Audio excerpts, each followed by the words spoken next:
Alright.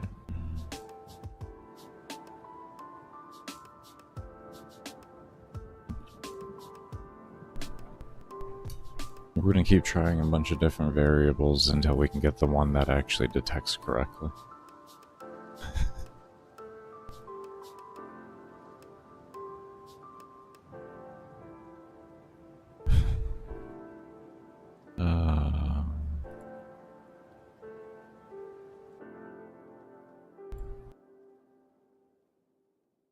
No.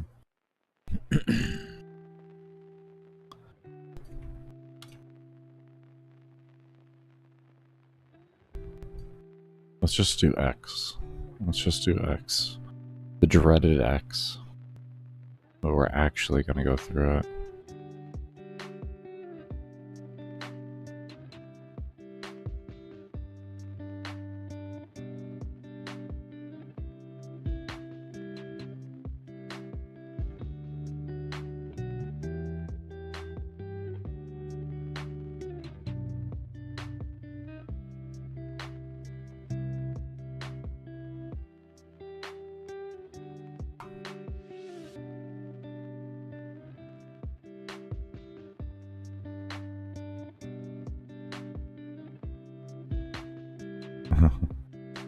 Oh boy. I see why now. There's a lot of stuff that just has nothing to do with us.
This is so bizarre.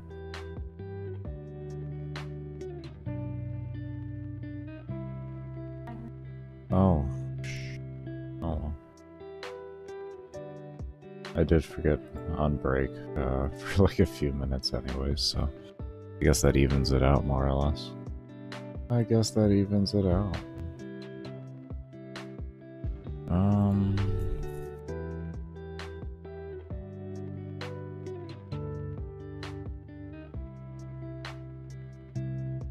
So mouse X didn't work.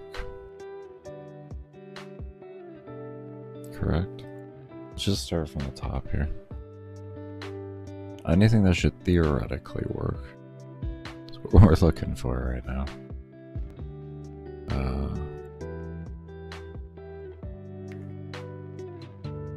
Okay, no, still. Alright.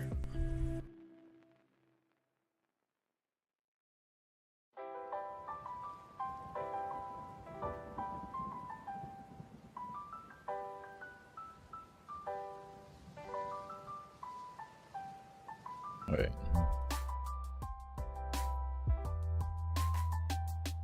Does it follow it if I move it over to the other side? Maybe that was working to an extent. No. Oh.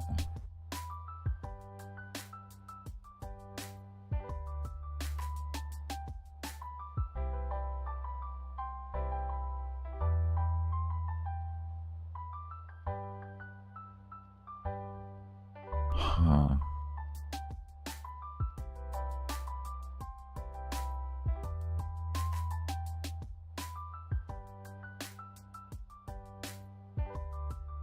Out of pure curiosity. Is that doing what I think it's doing?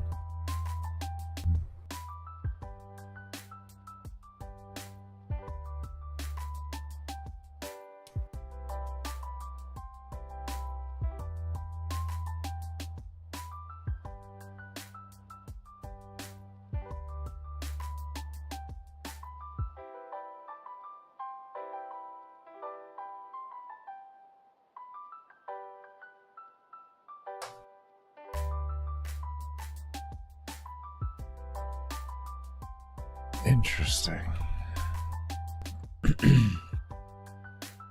Extremely interesting.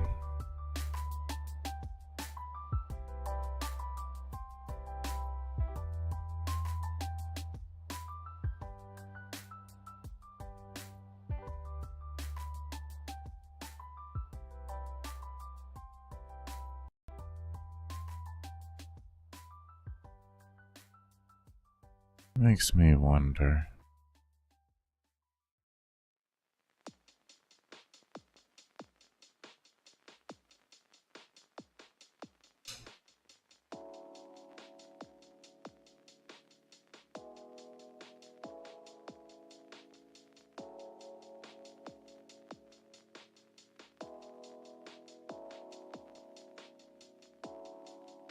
I can't type in a room.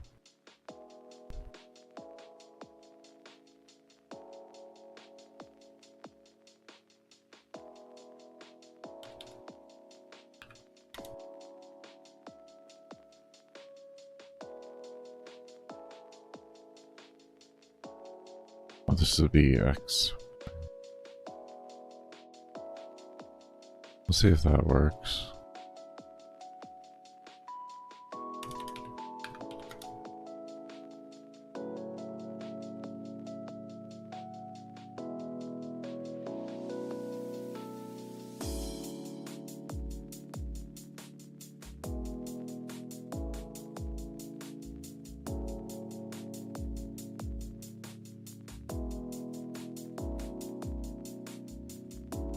What did I just do?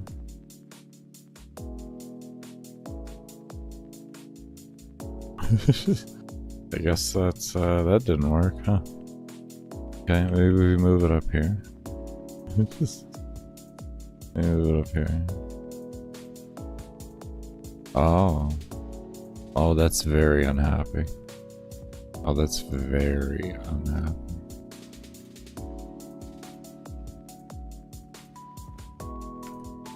Is very unhappy.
I am just curious at this point. Did it have something to do with my positioning on there? Does this maybe line things up? Like, can I fix it with just a simple camera position? You know what I mean?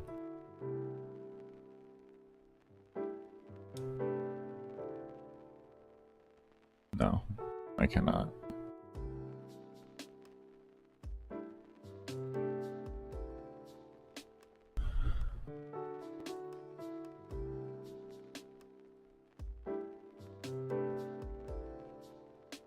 How?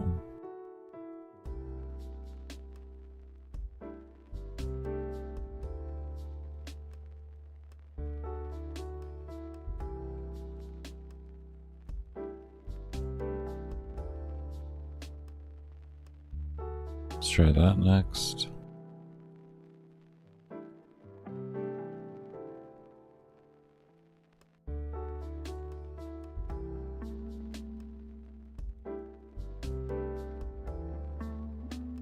Nope. And the same thing.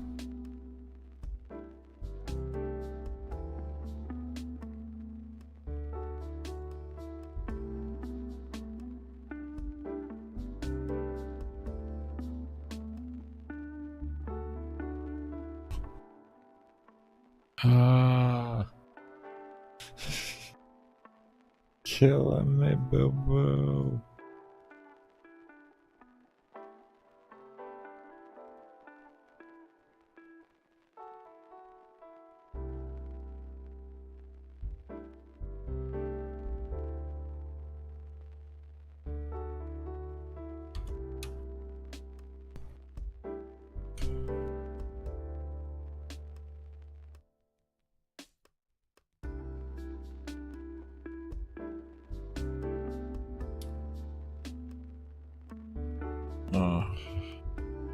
Same thing.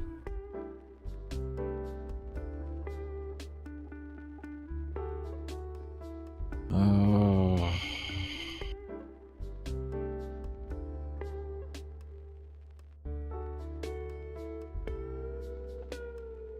Why?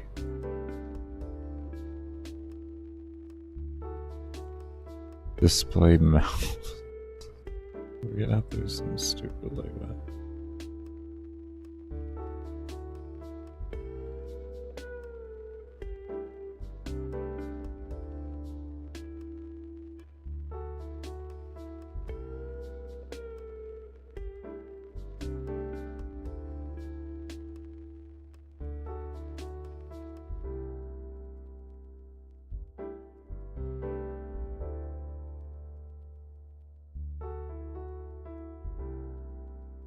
What is it that you want here then?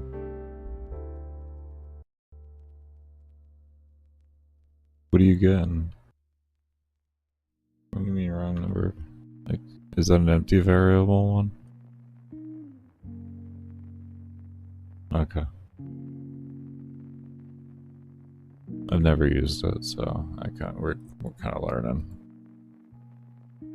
After I find out one that works, I will be researching on the manual as to why it's working. No. Exact same thing.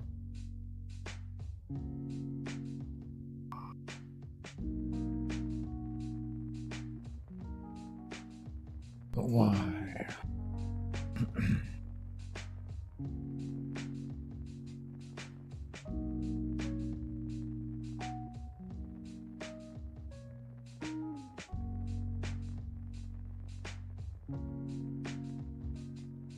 I think I got an idea. I think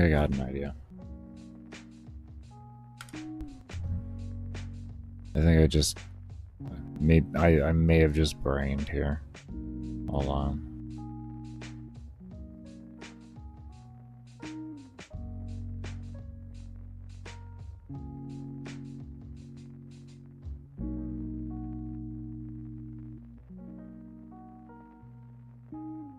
In a moment.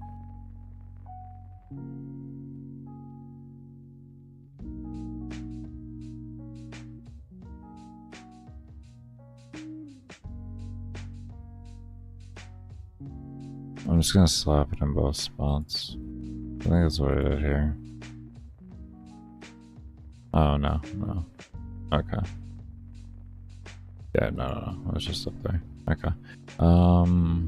So we're gonna do that there. Right. So it's viewport 1. So what we're gonna do is we're gonna come over here to you.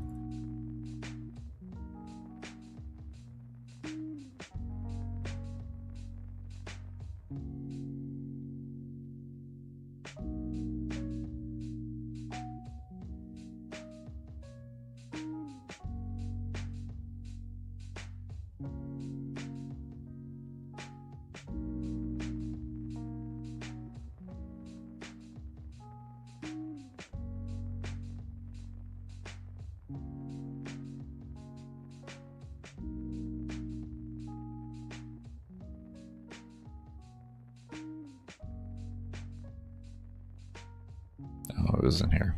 That's right. I swapped it for an arbitrary reason because I was trying to figure out something else and it became unnecessary to do this, but then it really didn't matter switching it back or not. What I want to do is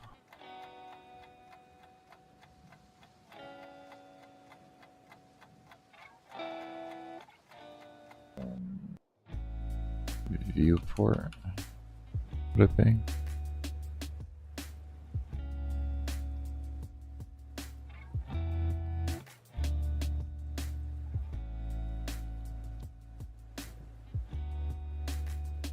View camera.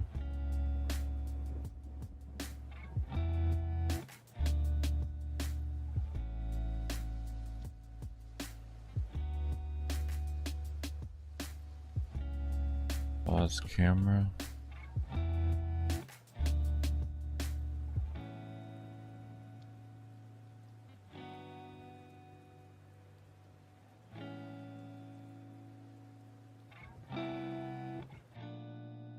Play camera.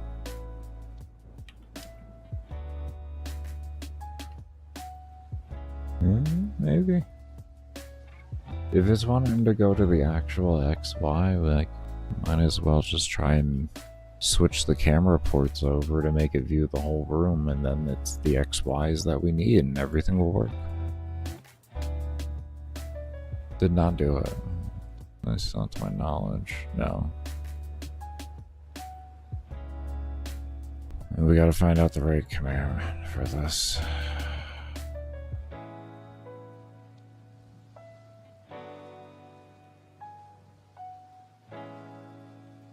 View camera, no.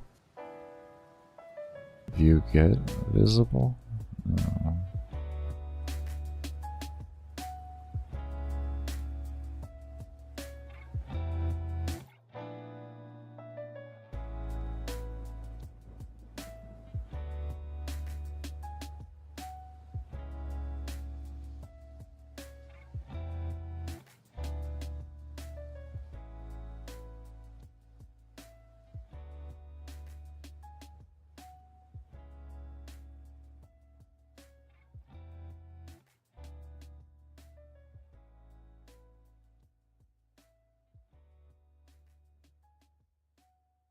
Maybe if we just hold on here. Hold on. There.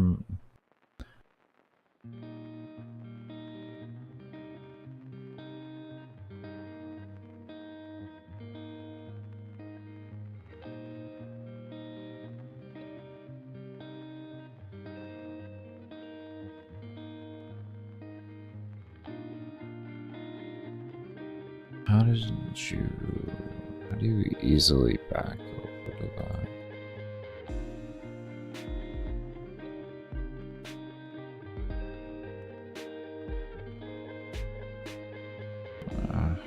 I gotta figure out how to get back over to this quickly. I guess I could just click over here on game.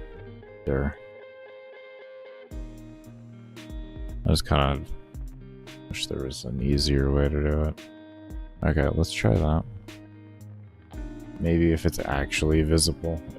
I think that could be my problem there. I don't know why I didn't just troubleshoot that in the beginning as the first step. Okay. I have no clue what this means. Okay, so we are working. It's definitely working to an extent. Okay. Alright. Alright, let's take this a little different. A mini map. Okay, so we need to make viewport visible or camera visible. So that's what we need. We need to have a visible.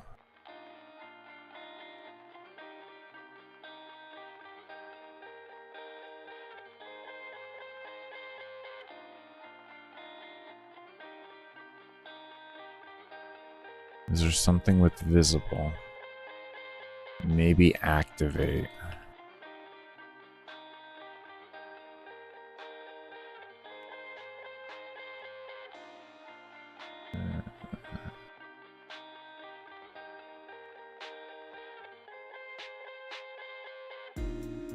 Lord. How isn't there just like a...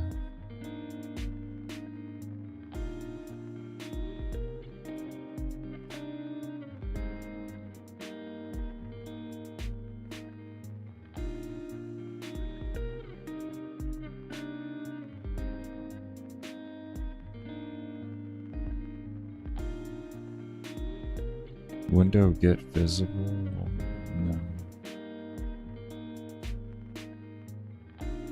View get visible?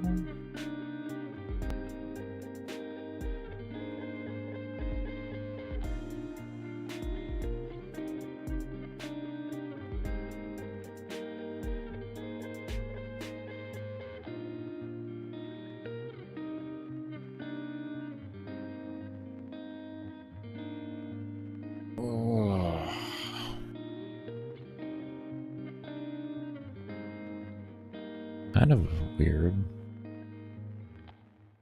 No, it really isn't.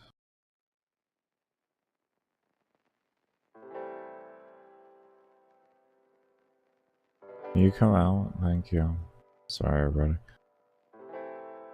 No, that's not where I wanted to be. I wanted the actual manual. Manual language code. Reference. Cameras and display. Cameras and viewport.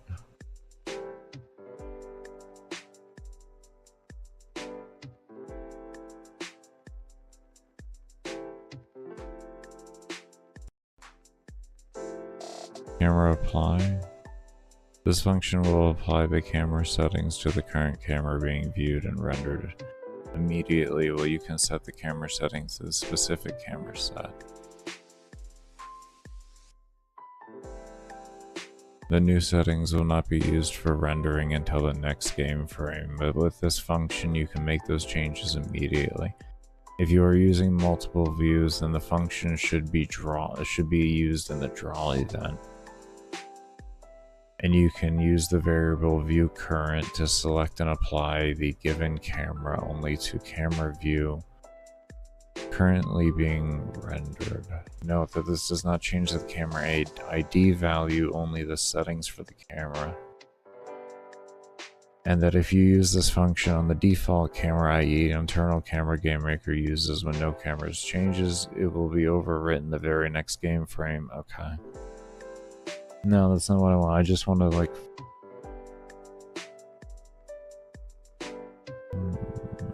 What's this view camera? View enable? View visible. What's this? View visible with the bracket. Okay, hold on.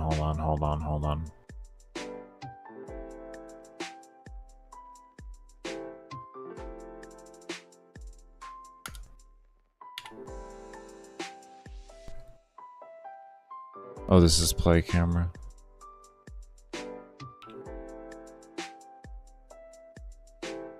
Okay.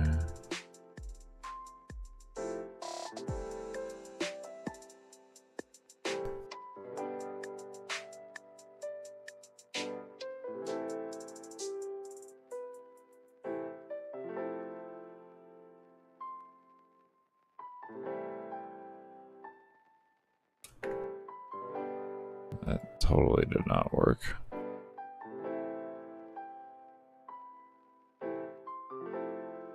Maybe a function. Maybe it'll want to work as a function.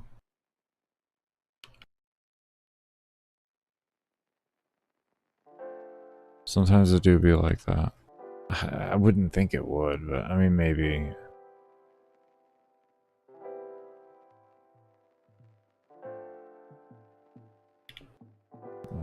You're 0 and you're 1. 1. Not in there.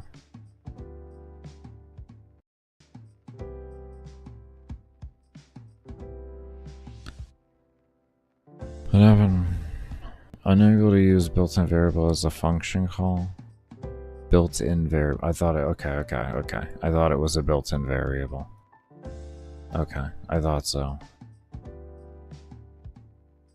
It's just always worth kind of like a, you know, a testy poo.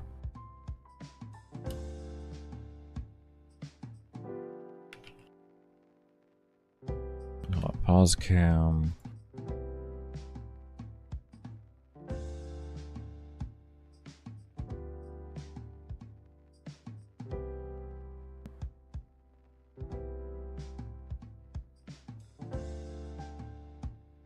No, that is actually 0. Pause cam, and then we'll do play cam.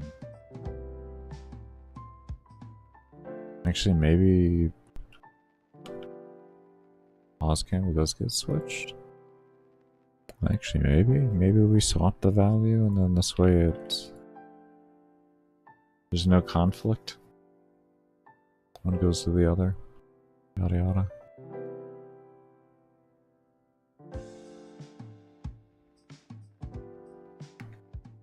No. Oh, come on. Why you no wanna... Okay. Camera. View.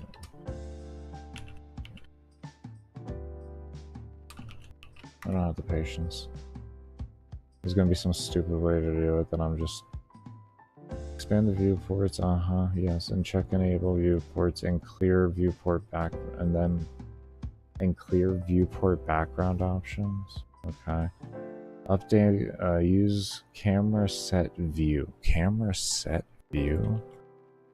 Camera set view. Position?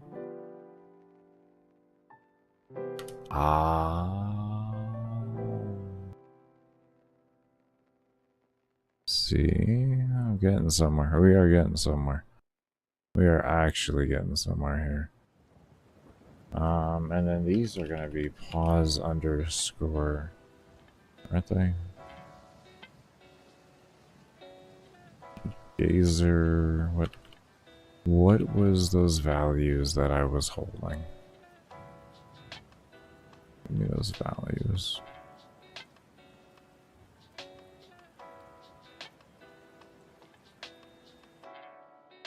Global XX, global YY. Those are the values. Those are. I believe.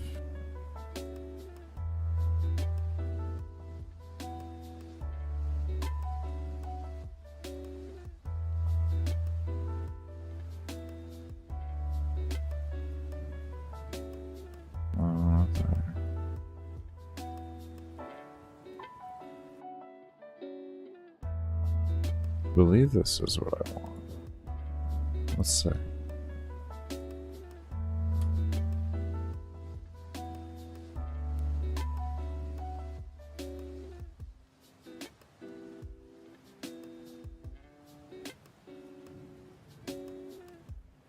Let's just open up a second one so that I can freely...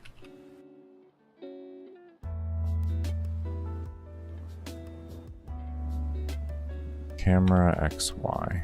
That's what we needed. This one would be 1.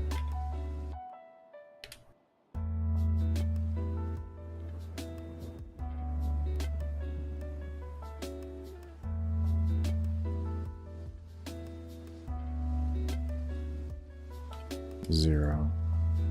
Let's try that.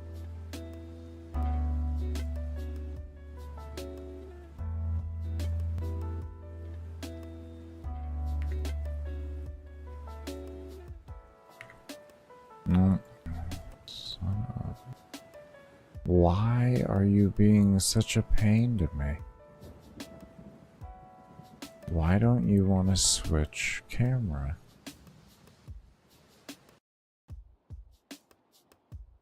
You're gonna seriously, like, is there maybe, hold on here, camera?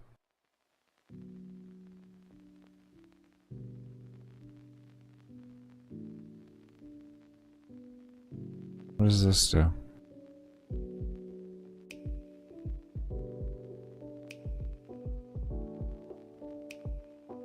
Set view variables, visibility, view, 1, value, true.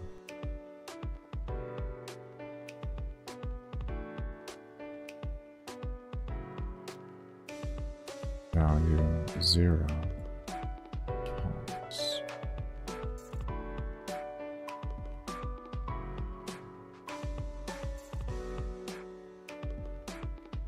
The other way around. 0, 1. here.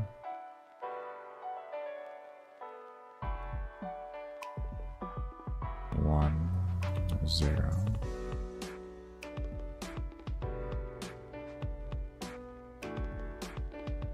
Hold up, wait a minute, we might have figured it out.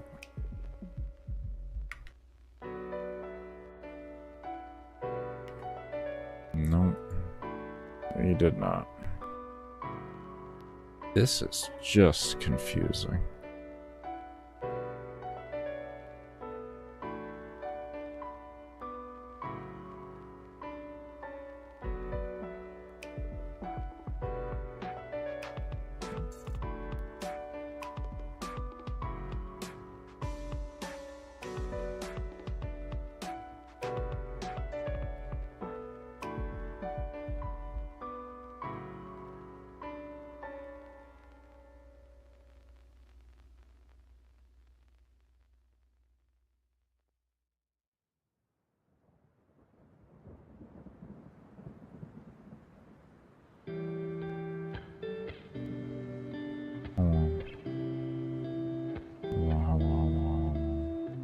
Things are starting to click here. Things are starting to click a bit.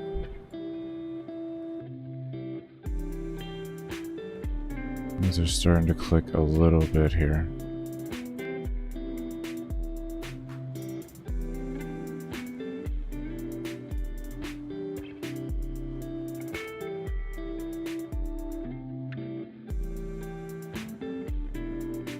Let's just test this way first. We're gonna see 2 in the beginning, but if we did this correctly, it should one of them should disappear on pause. I'm not sure though. No, didn't work. Okay, we're doing something here. Hold on. This is doing something.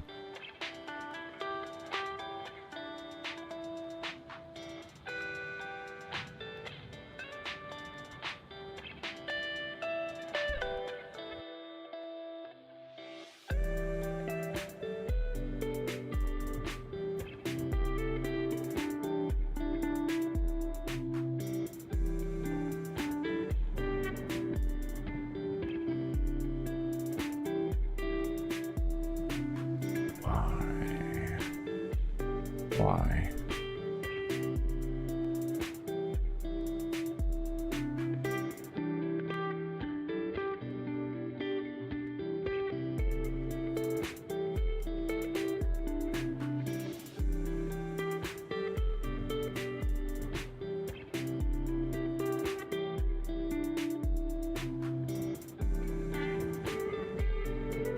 Okay, so this is equals true.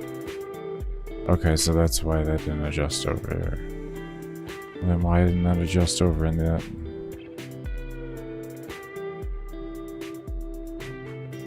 Okay, but anyways, so we know, let's go change over here.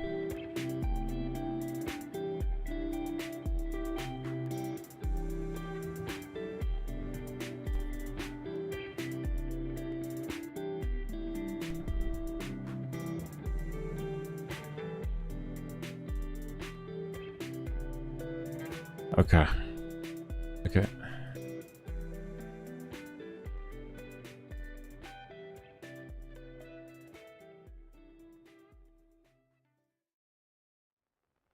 I don't understand, why does the value, why is 1...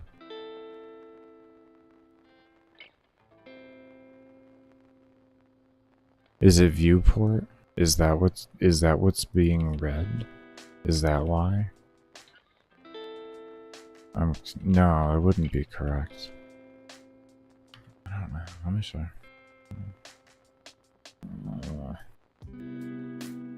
Things are being read differently here.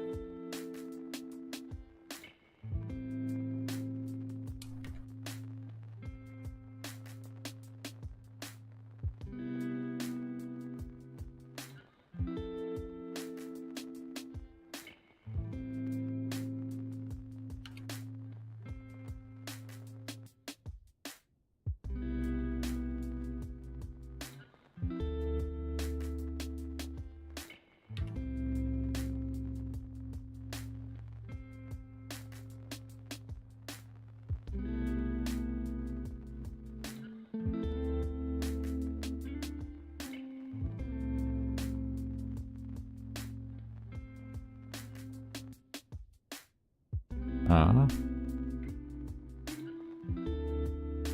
Oh my god. Why are you still doing this? Sorry. That is definitely changing. That is 100% changing.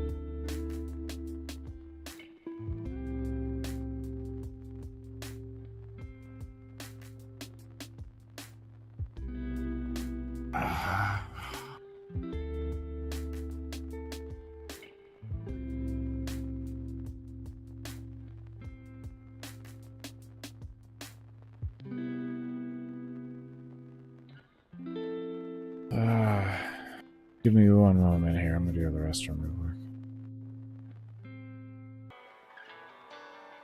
Okay. I didn't pause the timer. Oh well.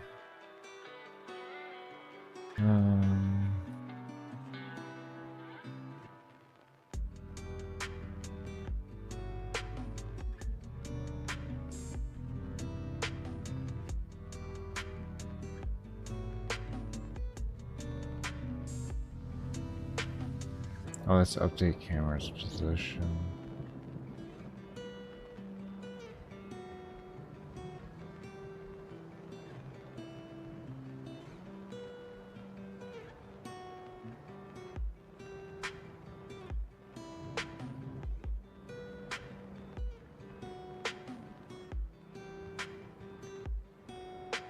So we did get that working. Let's see.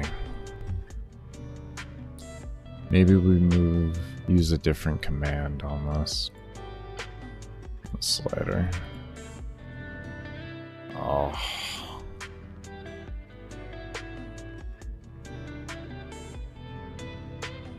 The engine is not happy right now.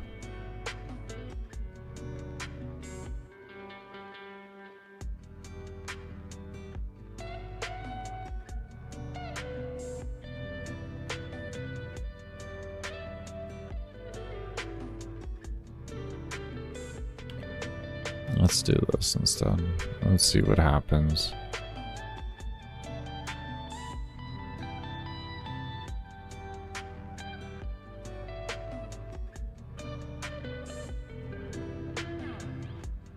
Did that cause an issue in January?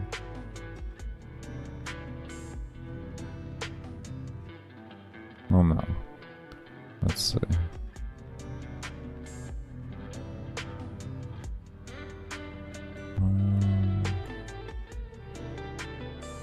Move towards point.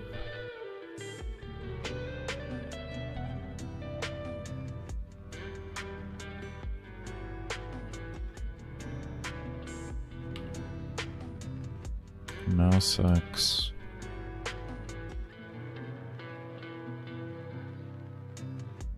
Do we know it's all really the same?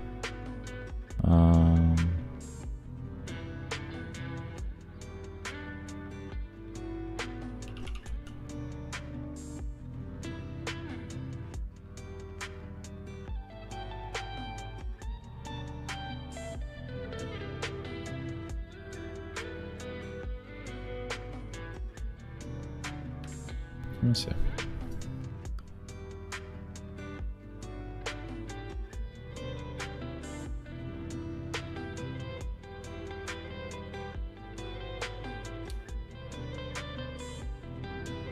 No.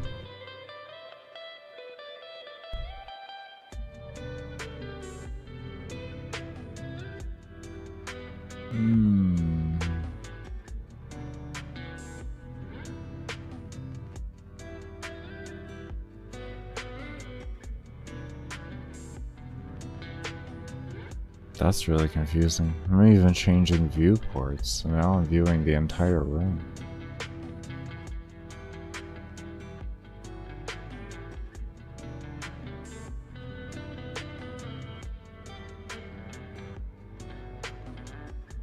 Like, are they both gonna... Like, if I did mouse Y, is it gonna do that?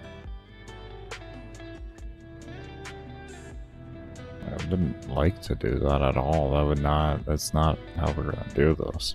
But let's see what it does. I have no clue.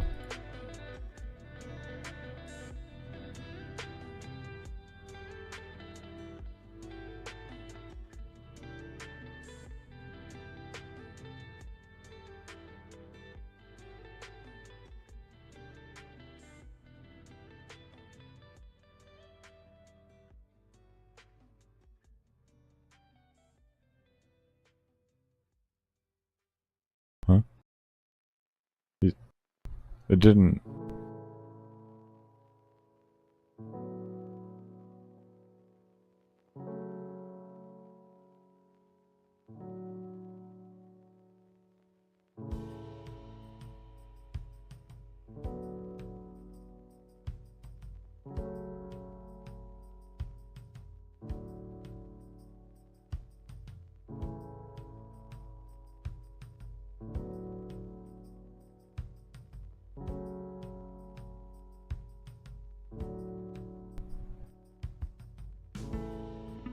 Well, that lets me know something's really going wrong with this.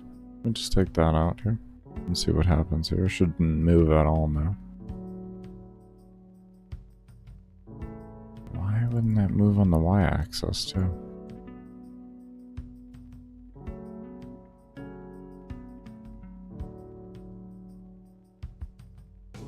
Who's doing this? Who has... Okay, so are you telling me you have code? I'm confused.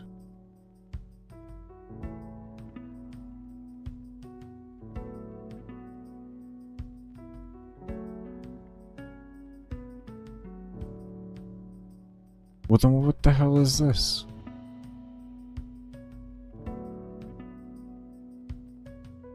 Why do you have this code? I thought I deleted this from you. Oh my god, I've been editing the wrong thing the whole fucking time.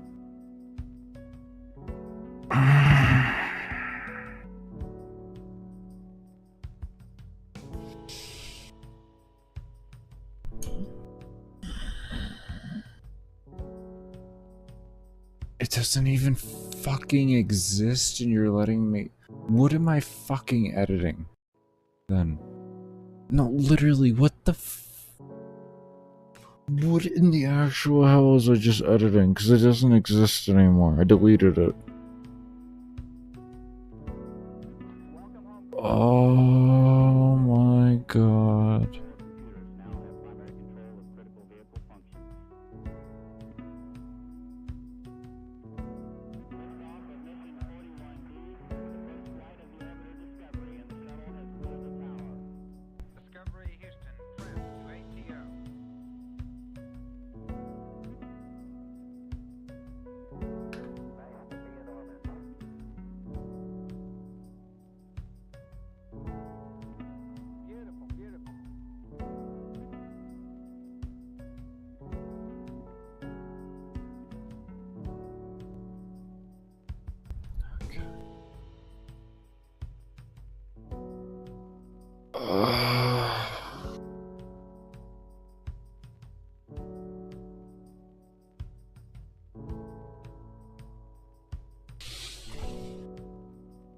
Oh, yep. Yep.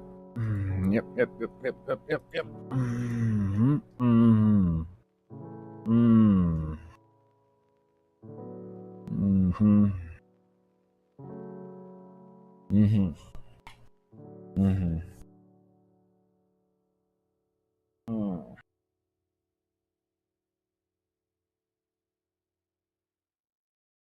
Mm-hmm.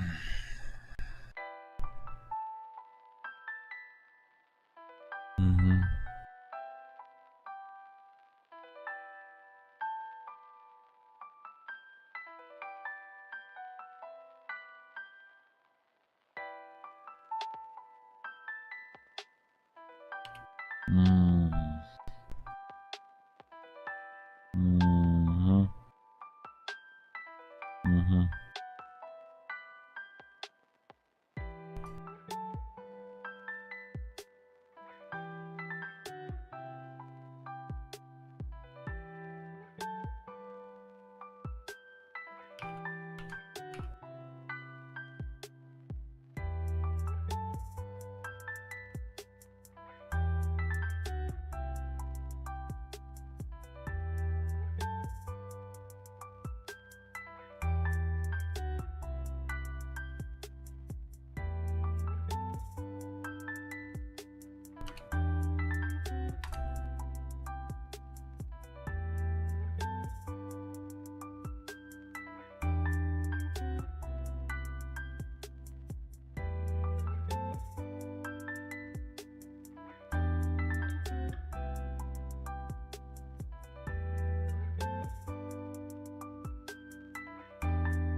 I hit the wrong button.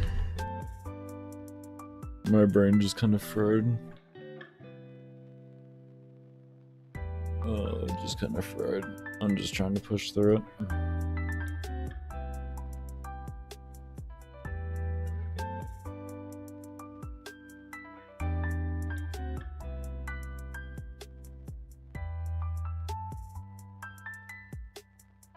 There we go. There. Holy flying fuck. I'm gonna take a quick break here. Oh. It fucking works finally. It follows me. Oh god.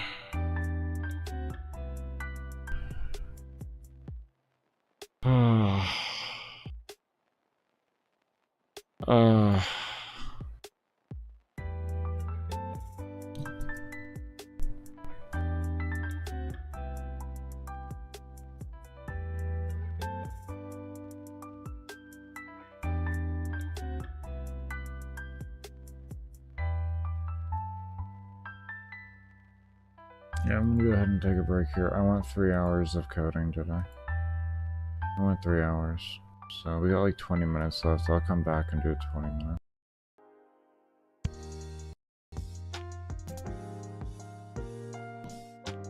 Okay. I don't foresee myself lasting an hour here, but if we don't, then I'm going to be ending off at whatever that is time.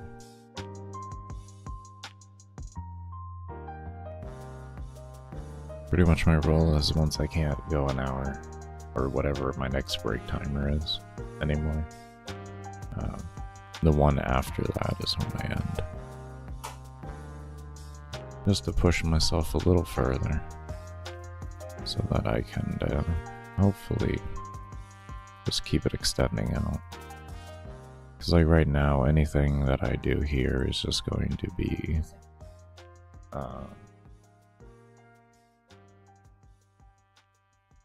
okay, hold up here. Forgot about the music. Anything from here is just further progress. 7.5 hours was the last stream, and we hit that coming back. So it's good.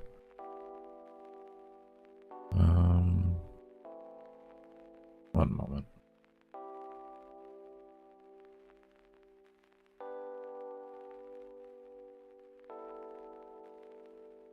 Okay.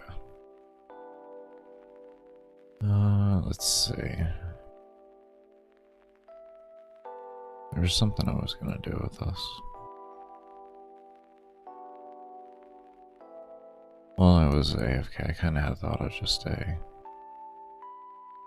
entire thing here.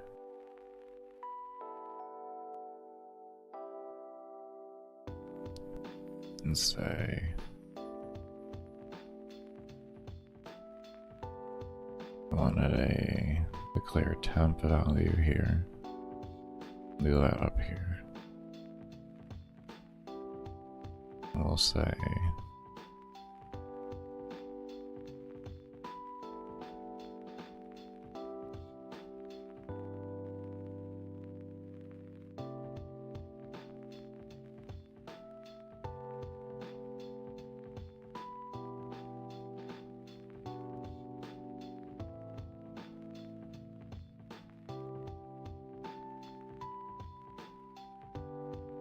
no, actually I want to do this here.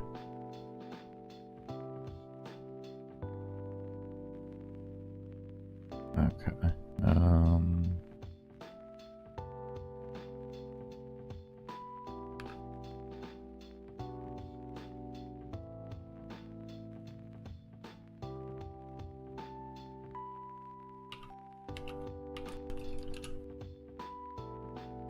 I'm just gonna call it how many check. It really doesn't matter what we call it.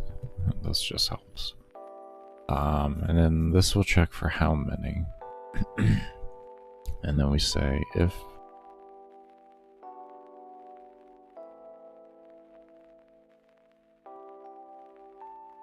how many check.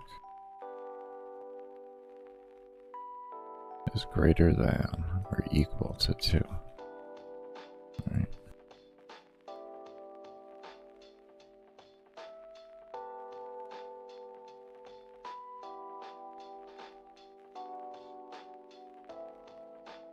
Well, we can say greater than or equal to 1.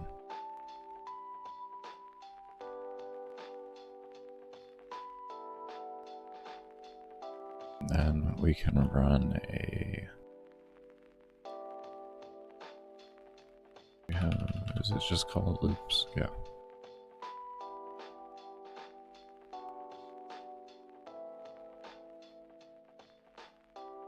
And then we loop.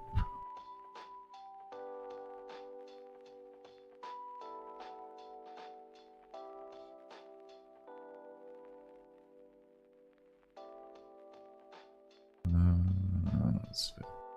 Generic loops that until a break action is hit. Okay. And then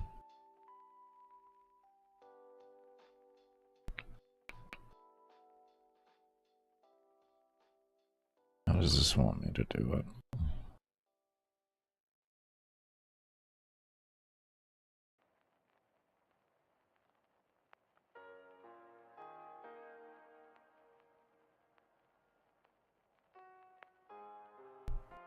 Let me just look this up real quick. I haven't really messed around with loops too much, so I think it's going to be wise to look it up first before we venture into this whole thing. Oh, we actually still have the other up here. Loop. Gamemaker visual. Sounds good to me.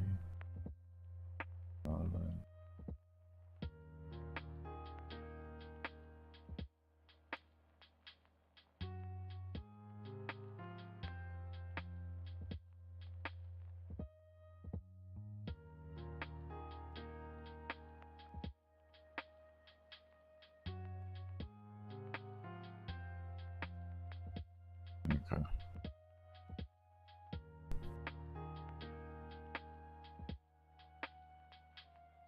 Okay. Okay, that's what I thought. That's what I thought. That is what I thought. We're gonna keep it up.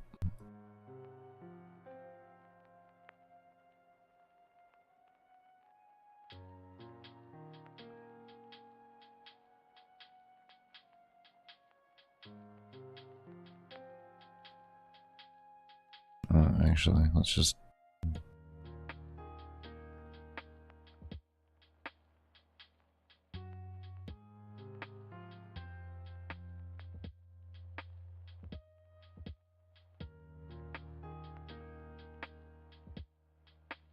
Okay, it's less than 1. And then we'll tell it to break. And then we put an else in here. And that else.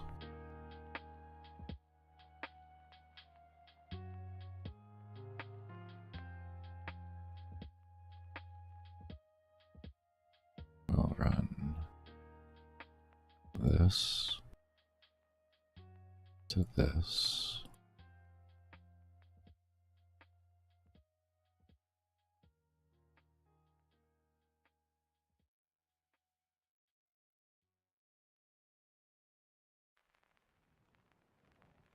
Like that.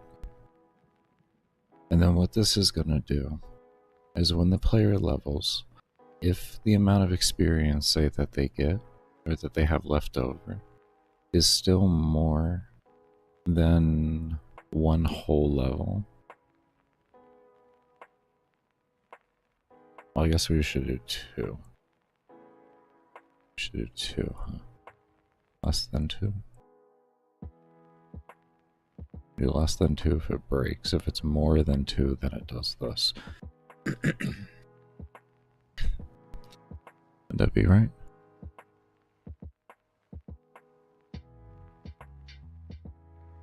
Is that what we want? essentially what this is going to do is it's going to check here, and if there's enough here for a complete other level, then it's going to loop through here and give the player the level and recalculate. And it's going to keep looping that until that's no longer something to be met. And that's what we're looking for right now. And then this way, the scaling that occurs for the player will continue to occur.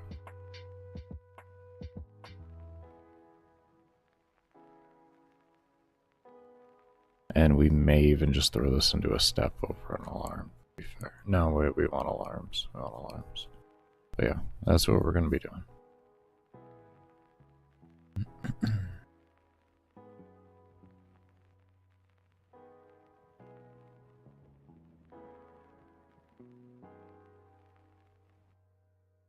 I think less than one would make more sense.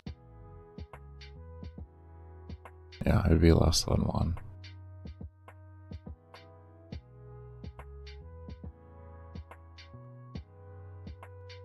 I'm thinking of this math correctly, right? Like if we had 500, but we needed 200, yeah, it'd be 200, it'd be 2.5. Yeah, and that would keep going until you have, I need 200, but, or I have 200, but I need 400, and then that's 0.5. Okay, yeah. Yeah, we're good.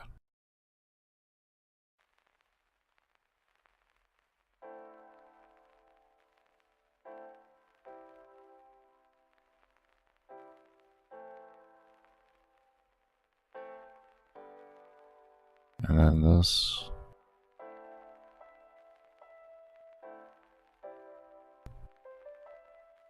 We do that. And then before we do that, we do this.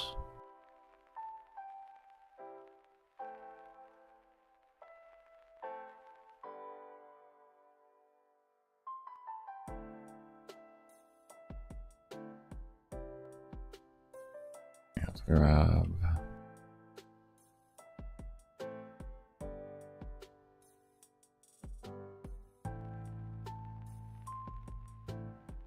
Player base.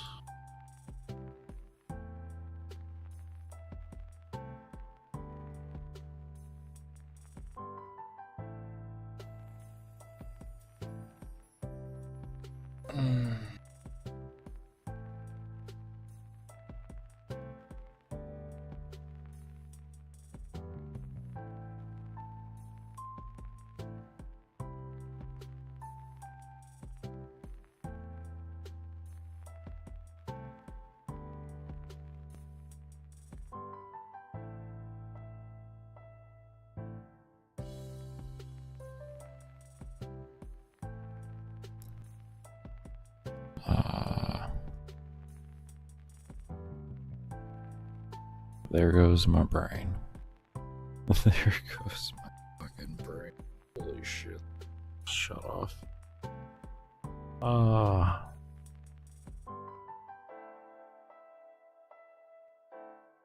I guess we'll come back to this tomorrow. Alright, we're gonna go ahead and end off here. Man. Alright, let's get back into this. I am just completely dead today. Anyways, we got the error to stop. So we're going to continue on from there. I just want to get a quick little look at it. I should have looked at it while I was in there, but that's where we're at. This comes up, and then we can enter in a number, but that kind of goes haywire, so we're figuring out that. Okay, cool.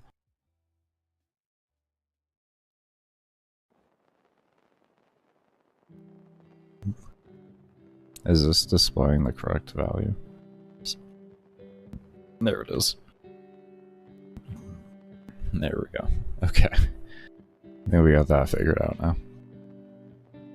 I figured it was something dumb like that.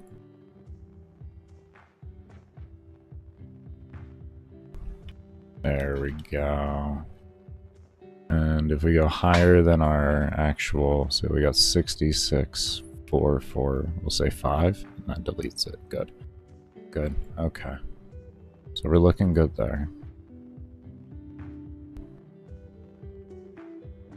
I kind of just want to throw this into the system itself.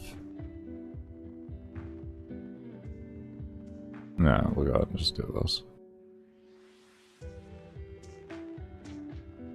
Okay.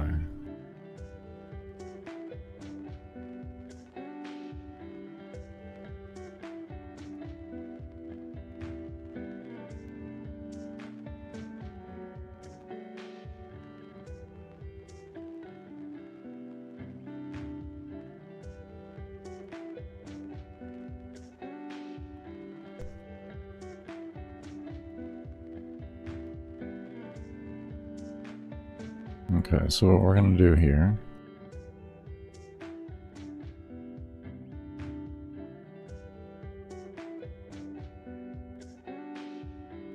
is we're gonna take that value and we'll have this display. We say if instance exist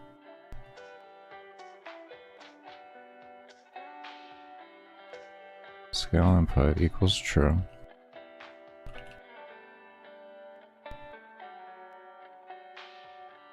And you just toss that in there.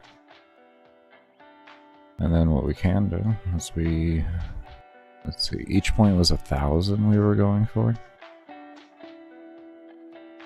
Yeah, it was 1,000, so divide this by 1,000, like that.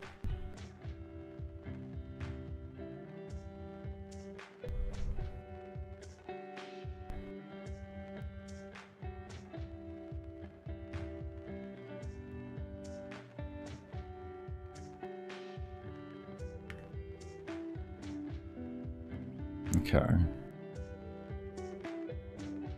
Okay, that's fine. If instance exists, if we gotta do the usual. You gotta do the usual, Baker? Yeah, we got that keyboard string. Oh boy. Damn. Done been the most common thing ever. Tell you what. We're making sure that keyboard string ready.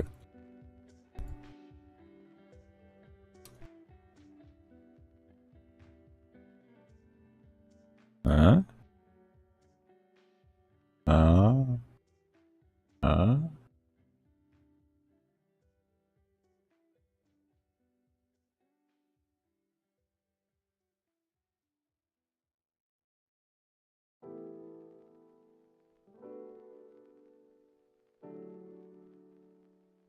Okay.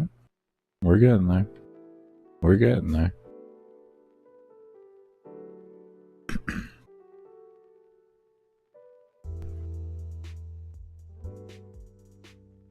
Okay, let's fix that real quick.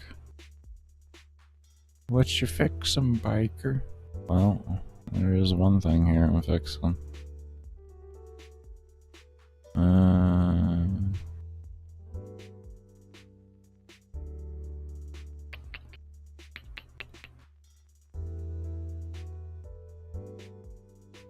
So we need to be able to hit escape and not unpause the game.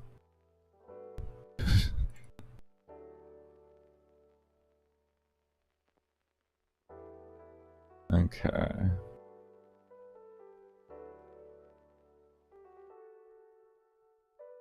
don't think I need that back, so.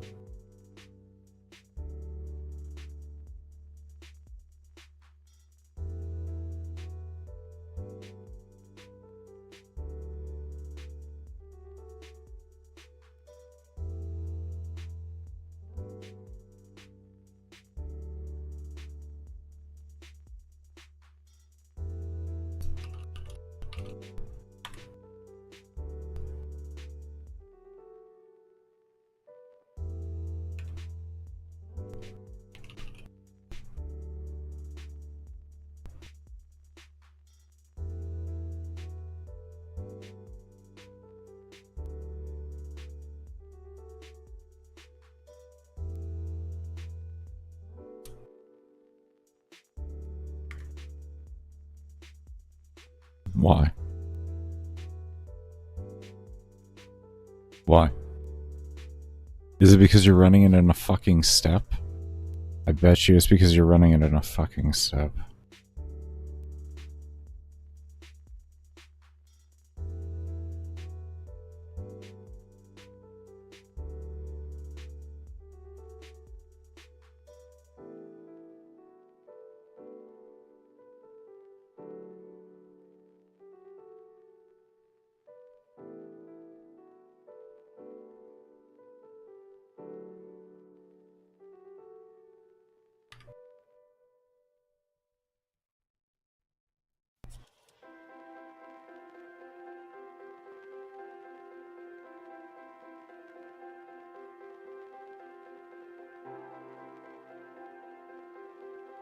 No?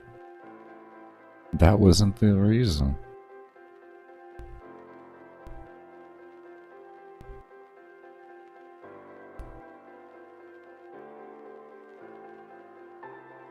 What?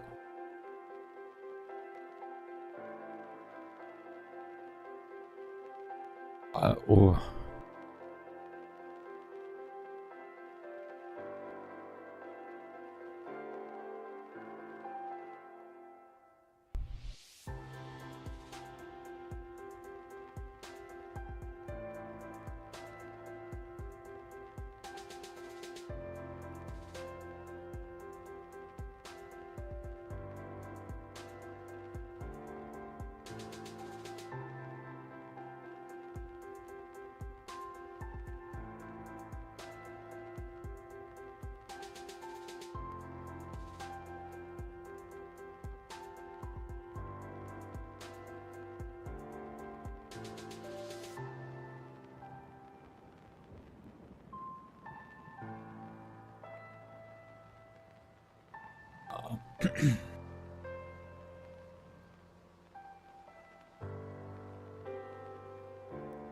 Why? I'm actually just sitting here confused.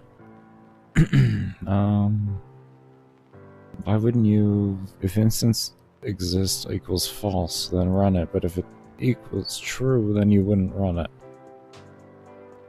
Do you seriously need, like, a... You really should not need this. This would be absurd if it needed this. This would be stupid. This would be so fucking stupid if it needed that.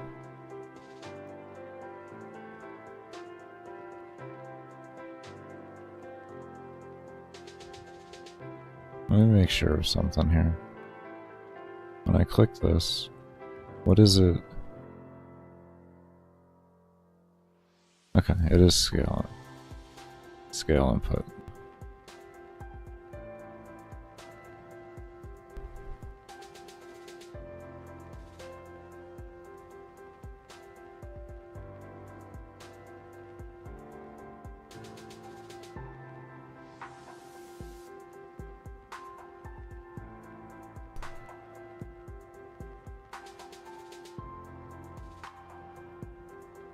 Huh?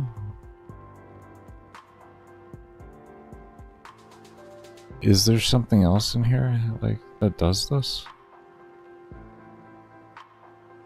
Maybe continue? No. Continue is just clicking. What in the...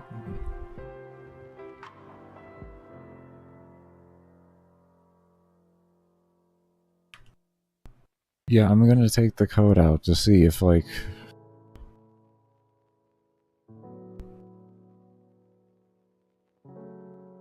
Just, I'm curious at this point. I shouldn't even be able to pause now. Yeah, now I can't pause. Okay. So, we have if equals true.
Is it because it's in the else and it's the second one, so it reads it the next step over, which means it's already deleted, and we have to place it in the beginning?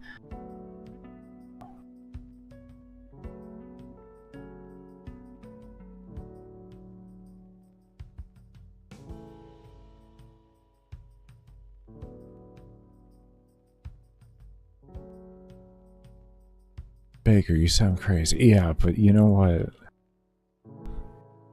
I'm not here to make the decisions.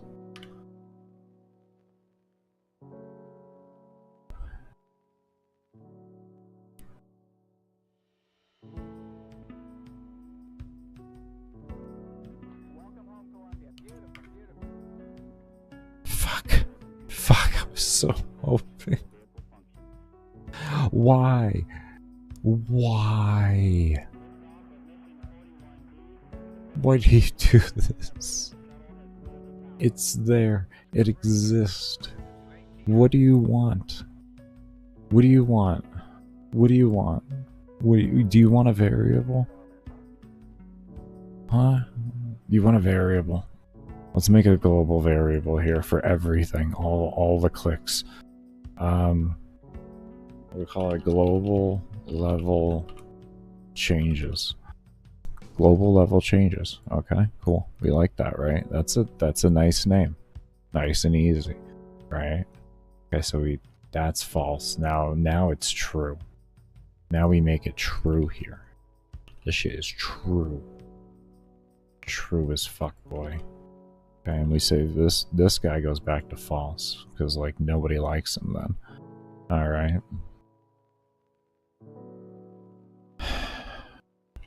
And then we come over here. My brain is fucking melting. And we say like if equals false. Yes.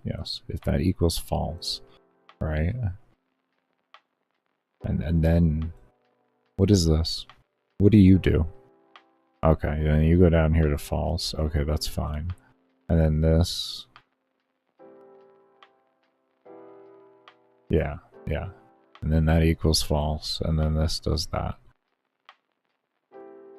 And yeah. Let's see what that does. Can you work for me? I want to see you do this, and then I'm going to change around it a little bit more.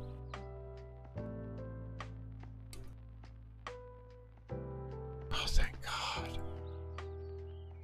Oh, thank God. Alright, we're getting there.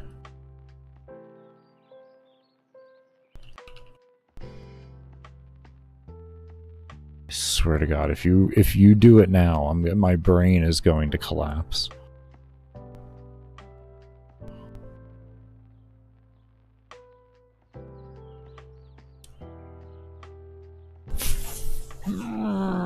Fucking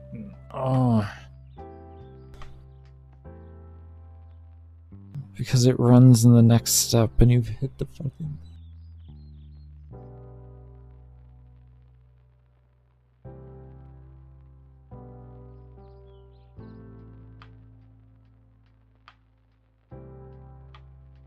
This is a fucking joke.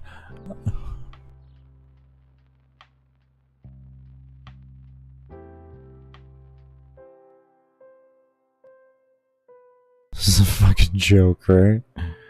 I don't no. Listen. We're not. Jesus fucking Christ.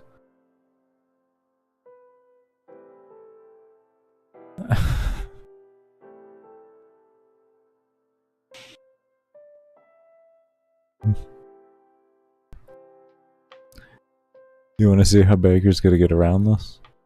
You want to see how Baker's gonna get around this? He's gonna get around this.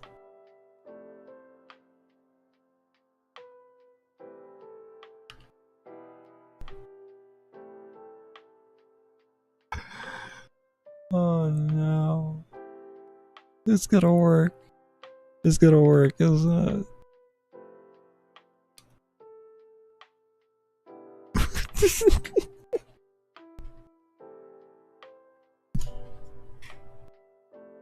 You fucking stupid engine.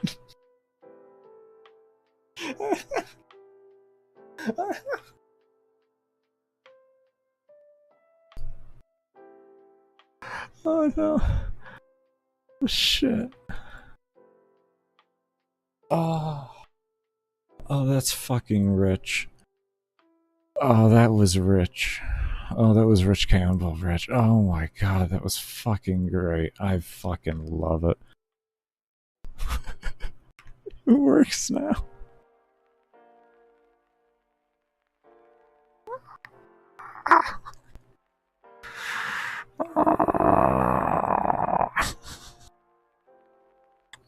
Ah.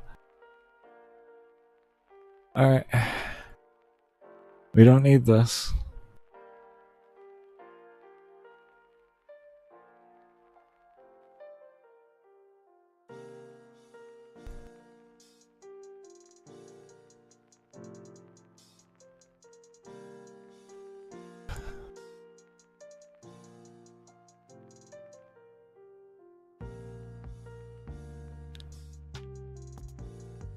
I feel like this is a fucking joke being played on me right now.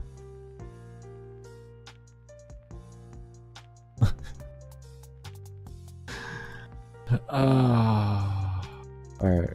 The old code will work now.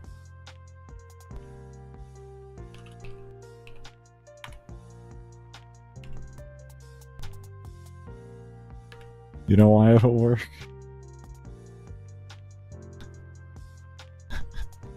Because it'll still be existing when it actually happens.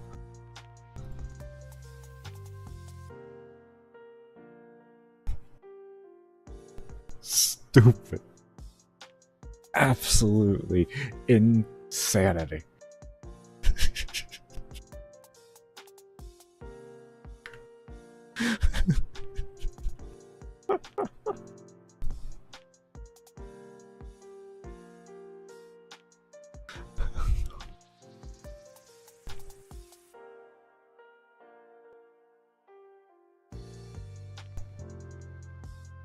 Give me a moment. I'm gonna have some water.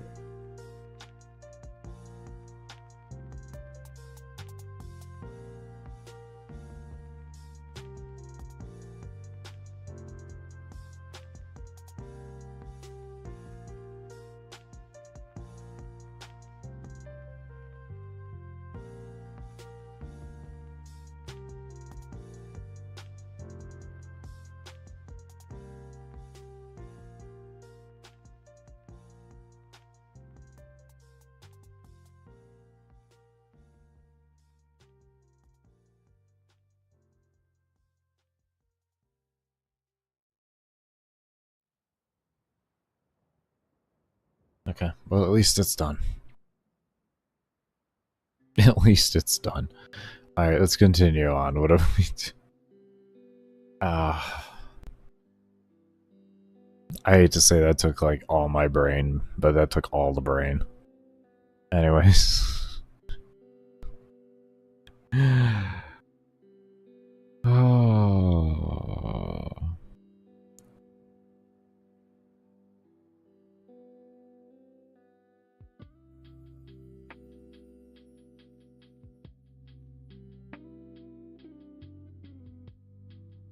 Alright, what am I fucking doing here?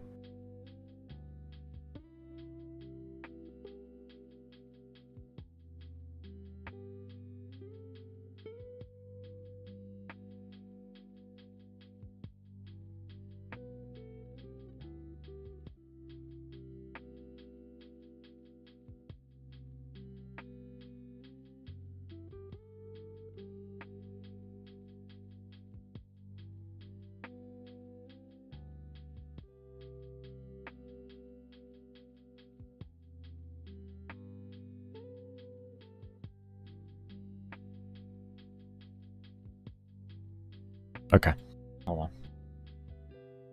A few things we're doing. So I can clear up those alarms. Object level stats, right? Okay.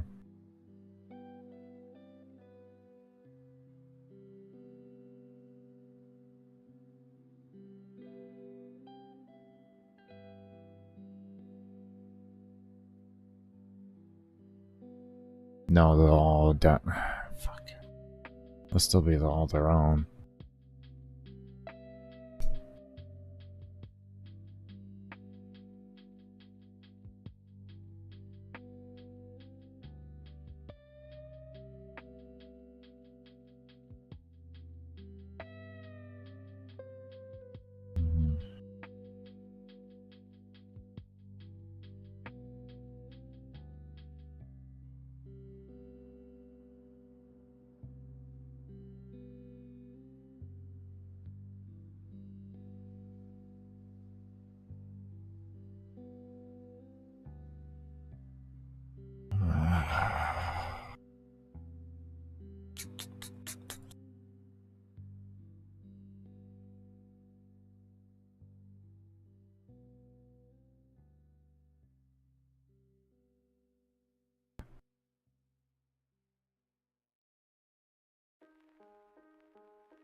I'm gonna do it.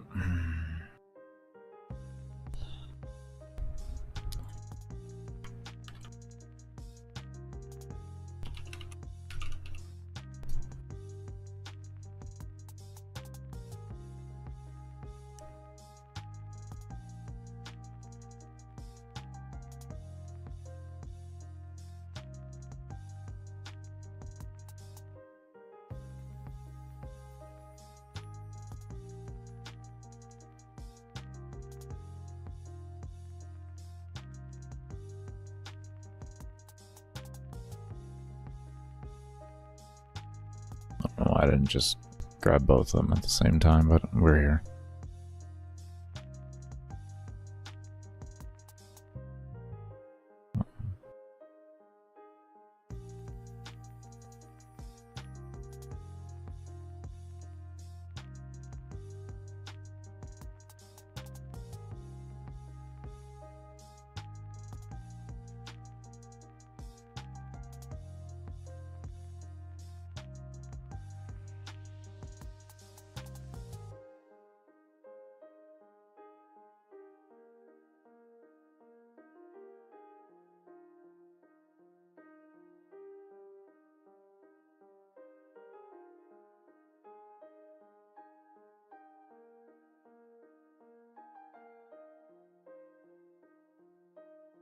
Hold on to those for me. Hopefully you don't lose them.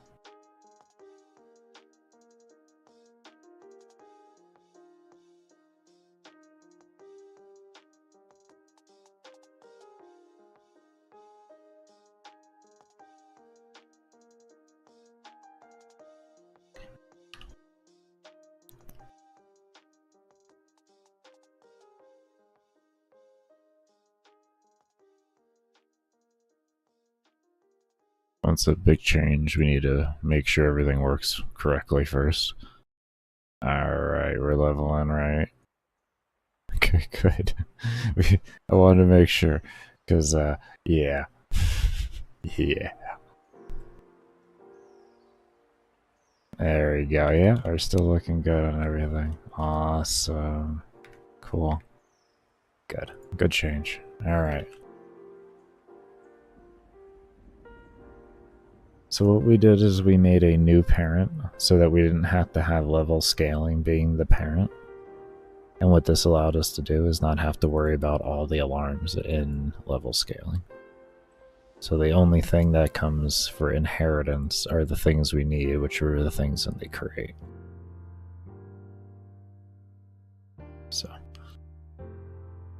We're getting there. We are getting there slowly.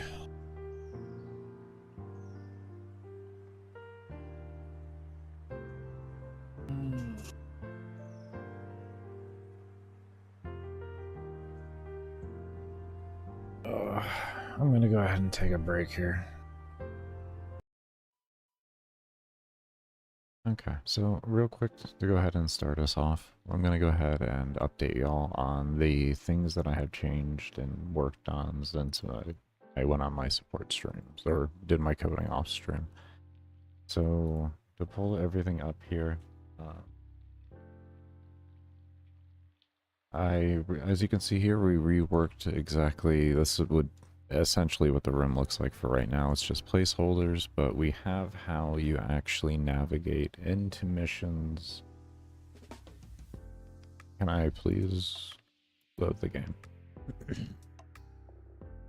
It would help if I was tabbed into the correct thing. That's actually me. Go ahead and get that pulled up there.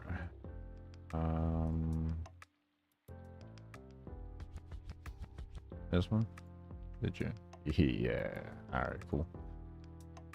Alright, so now when you come in here and you hit new game, you'll be able to equip the buff that you want to equip.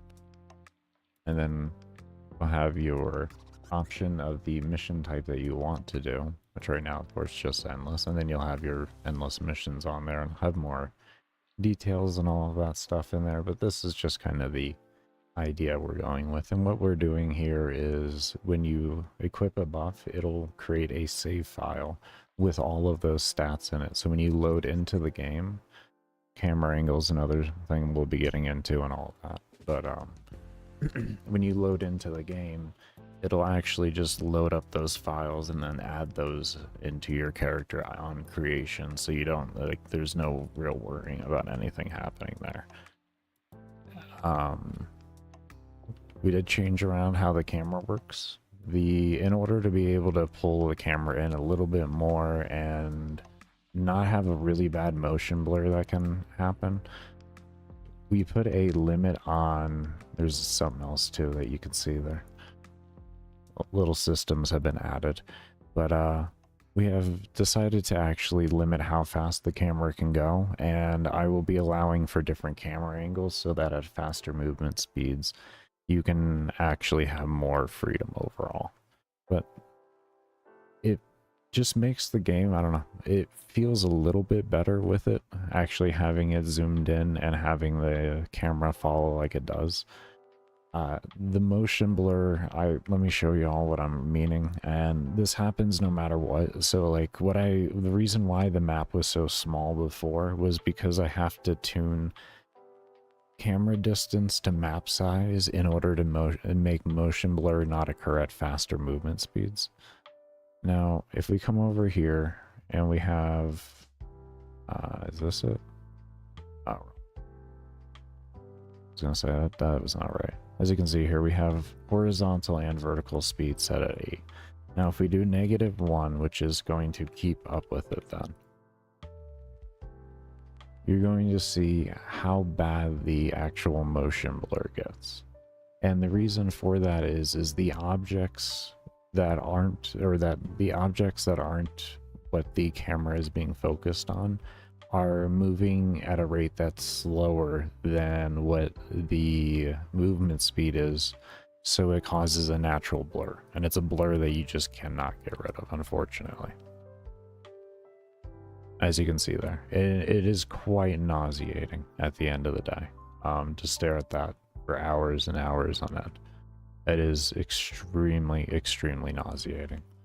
So that is why we put that limitation in there, and then in doing so, I decided to pull the camera angle in closer, and then we're going to be tuning the entire game around an 8 movement speed, so that if you do want to draw the camera back and everything and have a higher movement speed for, you know, more min-max play and not more, you know, actually having nicer visuals and I would say a harder actual experience because you're being given less information. you're able to then pull your camera angle back and increase your movement speed, and then also be able to gain more information and situational awareness. So those are the few things that the camera angle thing still needs to be worked on. I have a few ideas on how I'm going to do things. I'm going to do one where you just set a slider to your own custom, and then I'm going to try to work on an adaptive one that actually adjusts the your point of view to a percentage so that it is the most, we'll call it optimal for your movement speed, essentially. So those are the few systems that I'm going to be implementing with the new camera system and all of that. So another thing is, as you could see, the map size, like I said, was drastically increased. We increased the map size by 4 times. We do have to get new backgrounds made and all of that. That's why it's squished and it looks like absolute trash in the background right now. And you have these weird spots right here and everything. We're getting the background done so that when you actually copy and paste the same background on there, everything just fits together. So no matter the size of the room, it'll actually work regardless of the fact. And what we added here so far, I'm pretty much happy with it. I just need to do a few more minor tweakings to things like making doorways or making doors and stuff. These open areas right now are to signify for me when I go back and I make a little segment or like an actual doorway and everything, that that's where you're going to be putting like a door and everything like that. But we have a general sleeping quarters, which has all the bunk beds and everything in it. And then you have your mess hall for OCD reasons, just slightly more seats than you have bunk beds. But we'll also be adding, like, this is just we still need to add in, I guess you could call it, the rest of the assets, things on the tables around the room, the lamp or the torches and everything like that. This is just more, this is the setup I want to go with for the layout of objects that I'm going to be getting into later on what I want them to do and stuff like that, because all of these current placeholder, or not placeholders, but all these objects in play right now will have a very unique purpose that I'll be going into later, a system that we'll be working on today. And then you have a officer's quarters as well, or mess hall, and then you have your officer's quarters. And then over here we have your storage facility with all of like the backups for everything. So that's what I have currently. There's untold that we're going to be adding more things into here because we do have a lot more space we can work with, but at the same time I do want to have a generalized area that's very open. So all of that's slowly being worked into as a whole. What else was there? What else was there? Okay, reworked. So the mob spawning has increased by like 3-fold or so, sometimes a little bit higher. And one of the biggest things that have helped with that is how I have redone a lot of the things. Anything that I could take out of a step that didn't need to run on every single step. And I don't know, I kind of feel like this, you know, checking for 0 should run at every single step for like a mob dying. The last thing you want to do is have something take 1 extra step regardless of the fraction of a second to have it die, you know what I mean? And then you die instead, and that's just nonsense. So I've like always on the death things, we kept them in steps, but we took our movement off, which is our biggest thing. We took movement off and we... Here we go. We took movement out and we put it into an alarm. And with this alarm, I refined it down to where it still felt like it was being constantly updated to the player, at least in the way of the player's experience of the game. But I maximized it it to the point to where it gave me a shit ton more performance, because instead of running every step, this is now running every 10 steps, which is massively different on performance. So I had figured that out essentially by going up to a half a second originally, which would have been 30 steps, and then going up to 60, which would have been 1 second, noticing there was no difference between the two, and then I worked my way downwards until I found a point to where I lost that performance that I had at 30. As soon as I lost that, I went up one number, and then this is where I ended up. Now, another little system that I did work on as well, you'll see this times alarm speed in here. That is actually a very simplistic way to have your alarms actually tuned to the player's FPS if you don't want to time source them. So what I have done with it is I have this right here, because we tune the entire game out of 60 frame, or out of 60 steps in a second. So we take the get game speed, and then we have the variable for that being the game speed FPS, and then we divide that by 60. So no matter what the player sets it to, outside of going under 60, which we're going to get into, I left it in just as a little fun thing for the player, actually, to be honest. It doesn't really give any real advantage, to be completely fair. But as you tune upwards, your alarms will set correctly so that you won't have faster attack speeds or slower attack speeds and stuff like that. And then what this does is if it goes to less than 1, which is what I spoke about, going under 60 FPS, then it'll automatically keep setting it to 1. And then that number there simply just gets multiplied in alarms. And that's the whole system there. It was much more simplistic and lighter than running just time sources on everything like that, or having extra variables to load up for different FPSs and everything. So I was like, okay, we're going to go ahead and do that. Now, when you do go under 30 or go under 60, though, it will increase the fire rate of both, and the fire rate of you and the enemy, and also the spawn rate, but it will decrease your movement speed. So it kind of like levels each other out on the overall experience. Give me one moment here, we'll get some caffeine in my, and then we'll keep going on over these changes.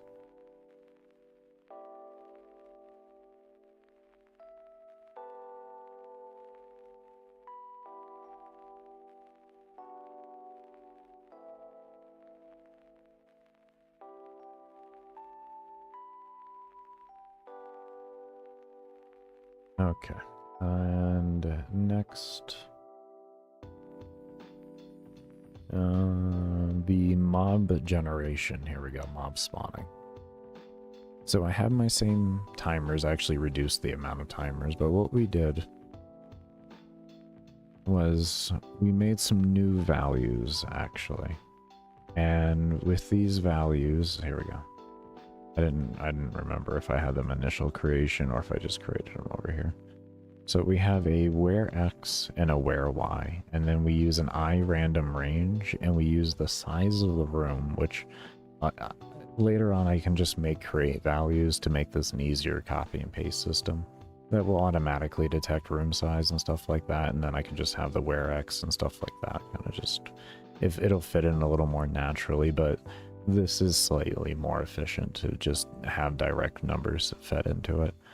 So we have a I random range for both X and Y coordinates in the room, and then that comes into here and checks to see if the position is empty for those coordinates there, and we feed that into where the X and the Y is for those, and if that is true, then it'll go ahead and spawn the mob type we want.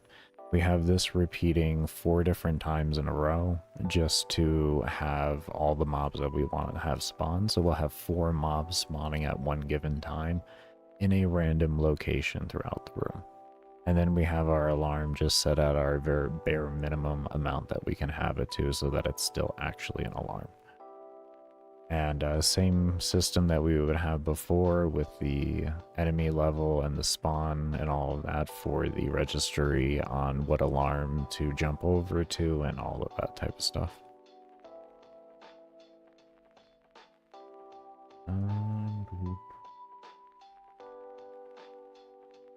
Okay, and finally into the system that we're working on today. Which, let me go ahead and just get a new workspace open so that I can work on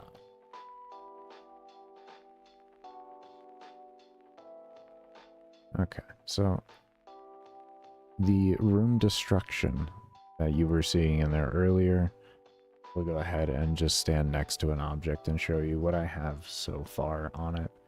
And what this system is to do at the end of it all is allow the player and enemy to destroy objects in the room, have them respawn at a different time, at a random other time. I still have to figure out the timing behind that. That's why I use the word random. And this allows for the freeing up of the environment, which then will gradually also increase mob density. Now,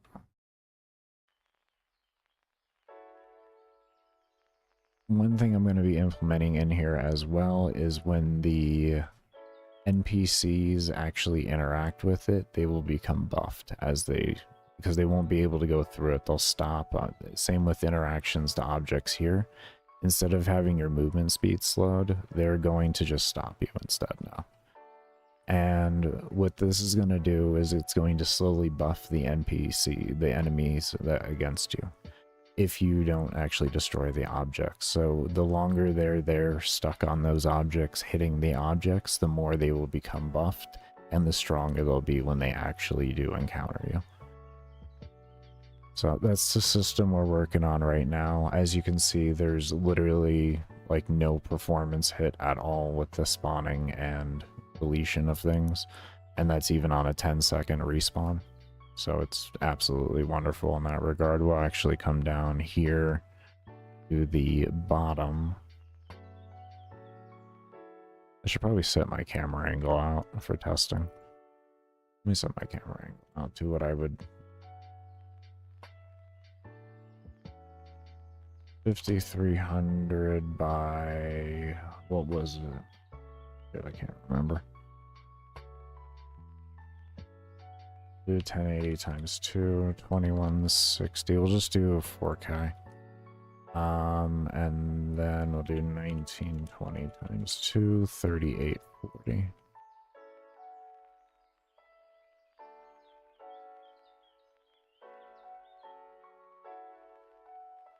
Is that 4K or is that 1440? I don't know.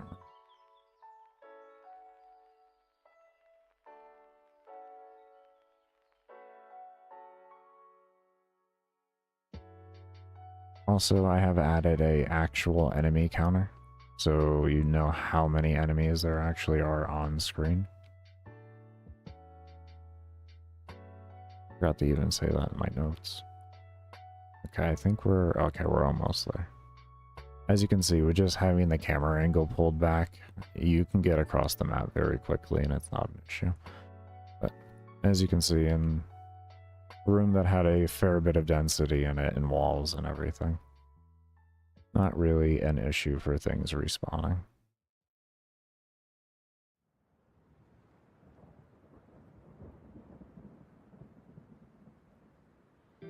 Now, I'm going to be keeping the targeting system to be based off of where enemies are, so you're going to have to position yourself correctly in order to destroy all the obstacles correctly as they respawn and all of that. And this just gives the player more of an incentive to actually move around the map and make sure that all of the obstacles and everything are actually cleared up, so that the enemies aren't getting buffed and all of that. Or you're going to want to have enough range to be able to cover doing all of that and be able to kill mobs fast enough and not have them stacking on top of you. So, yeah, as you can tell, we have 1,700 mobs on map right now, and we are at the minimum density, by the way. This is the minimum density. This is not maxed out. We also did slow down all of the enemies and all of that. We changed around the targeting system for the spellcasters so that they go to a old location of yours, more or less. They won't actually constantly follow you. They'll update slower, so you have, as you can see, the ability to actually dodge them. And we slowed down the game because I decided to pull back in the camera angle. And also, when you're set at any of the mod densities, it can be chaotic when you're not in power creep. But especially when you max out mod density, which right now, we're going to go ahead and do that, and we'll show you all what that looks like. As you can see, I mean, it's a bit rough there. If you max out mod density, you're going to be dealing with it.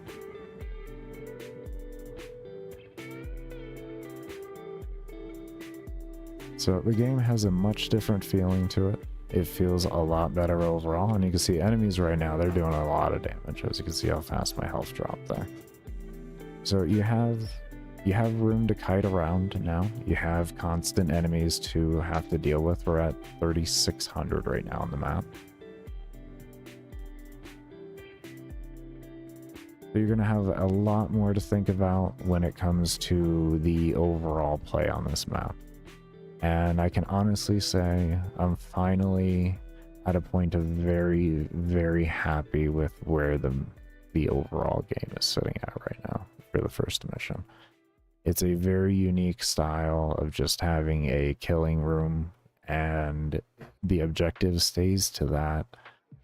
But there's little things that you can do to make it easier or harder on yourself.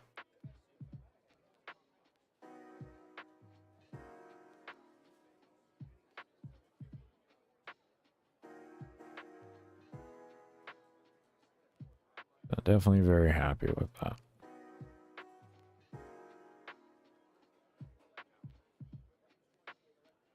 Let's see. I think that was, yep, all caught up.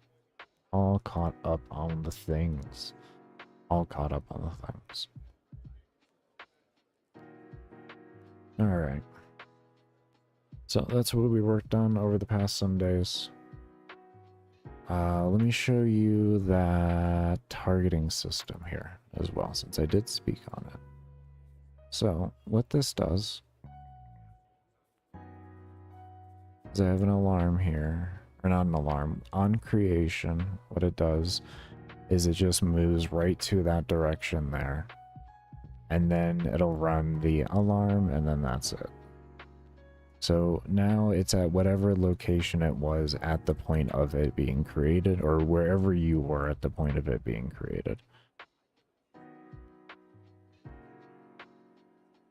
And like I said, I did this so that, you know, you could actually dodge the things and not just outrange them. I felt like that was a lot more fair, you know? I felt like that was a lot more fair, especially with the mob density getting as bad as it is. The last thing you need is enemies with homing missiles constantly, and then they have like over 1,000 of them.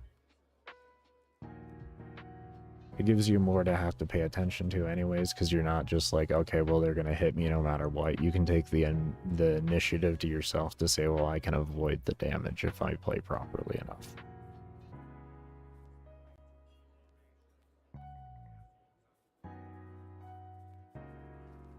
And I guess to give you an idea of what the game would feel like at the movement speed that we intend for and everything, and the point of view, I'll give you that real quick, and y'all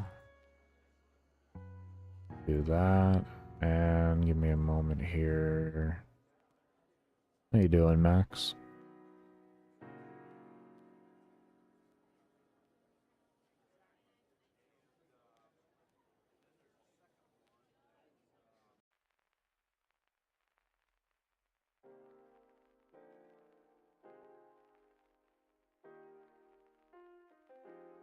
Where is movement speed? Here it is. Okay, 8. 8 movement speed. Okay.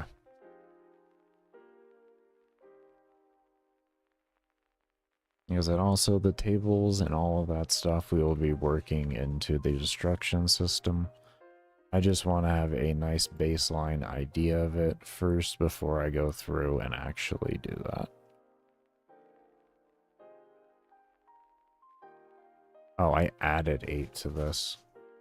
I added 8, so I'm going faster than that. What was base movement speed again? Baker, it's your game. I know.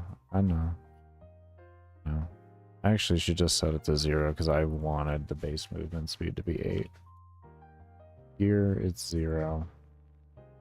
And that was one thing I wanted to change.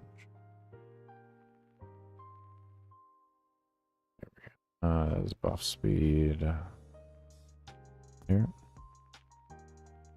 Hey. No. This way you don't need to worry about movement speed if you don't want to.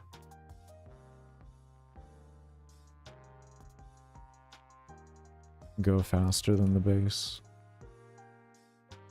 Because the base still feels good. Still feels good. Time to travel still isn't bad at all. 8 pixels per step. So, as you can see, we're already... The maps will be tuned to that size. That's why I only kept it at 20,000 by 20,000 for the map. Was it's big enough to feel like you have something to walk around in, but it's also small enough to not feel like you're just lost in this world.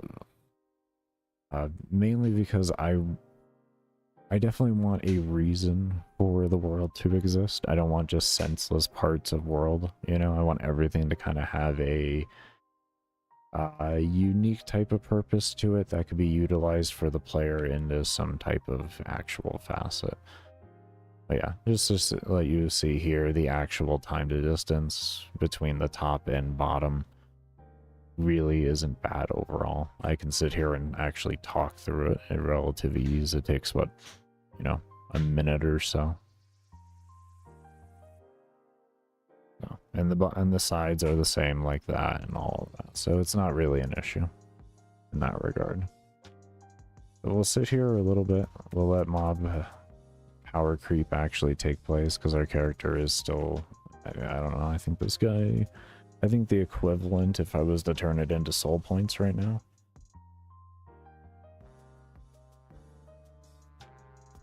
is like 50 or 60,000 or something like that, if not higher. I don't remember exactly. 20,000, let's see here. 20 armor. You need 50 armor for each 1 point. Or you need 50 soul points. You got 20,000 damage, and that's going to be 40,000. Yeah, this is like 130,000 is what this one was. Level 130,000.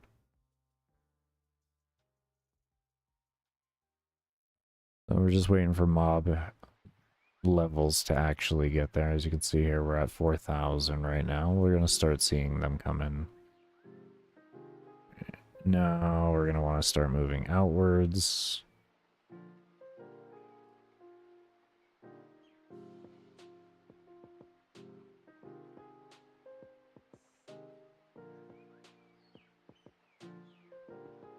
And as you can see, once you start to lose the power creep, you'll actually start to feel the pressures of the mob density a bit more. Me, I've been playing this game now for about 300 to 400 hours. So yeah. And I have a couple thousand hours in Vampire Survivors and 500 hours in Deep Rock Galactic Survivors. Or 500 hours in Brotato. I'm just used to these games. My biggest issue with a lot of those games was either the scaling felt too limited or the maps were too small. Those are my main problems.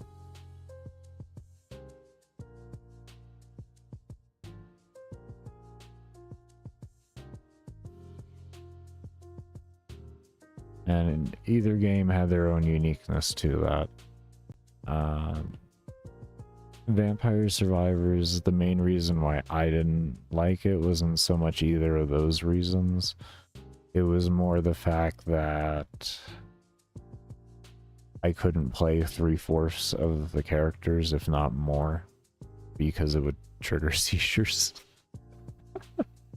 I actually really enjoyed the game. I didn't like how the mobs scaled. Like, one of the reasons why we put movement speed caps on here and everything is because in Vampire Survivors, the one thing that actually ends up killing you, even if you have knockbacks and stuff like that, is the mob's movement speed becomes so fast that they actually start skipping skipping over, I guess, frames more or less, or I would say positions on the map.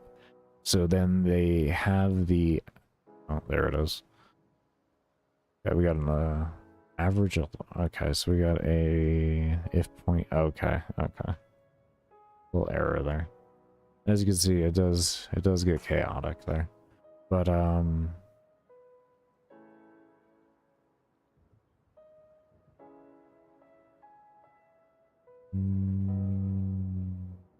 yeah, I also added a system to where if the mobs are more than 5,000 pixels away from you, their movement speed is up to 8, so they can get to you faster. When I had all the movement speed at like what it is baseline there, what you saw in the mission, on your actual camera, the mob density was terrible. Like, they were there, don't get me wrong, they were there. They were just there on the map. And it felt terrible. It felt absolutely terrible. You had to go out of your way to find mob density, and it was just obnoxious. So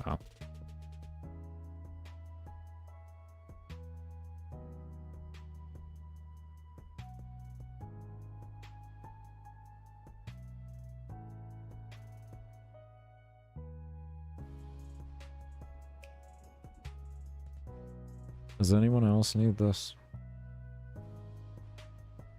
I don't know why the code isn't there to begin with. Does anyone else need this? Let's check over everybody real quick here. Looks like everybody needs this. Everybody's just an error waiting to happen. What I could do is, like, to clean this up if I wanted to, would be delete all the enemies. You know, or maybe have like a switch case in here.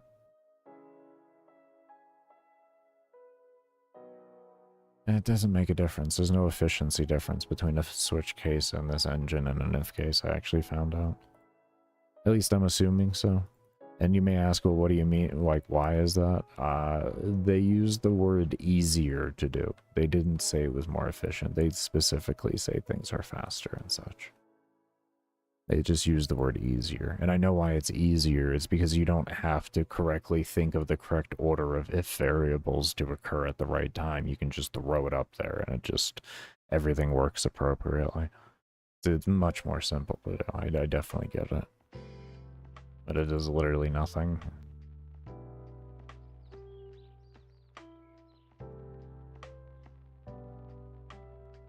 It's like, as long as you have the logic figured out in your head, you can do fine with if variables. It's just a lot harder to do. To at least make work correctly. It's a lot easier to screw up and make it less efficient with if variables than with swap and everything. But if you know the correct order of which things you want to be done and everything like that, you can get away with it a bit more, because regardless of the fact it checks over.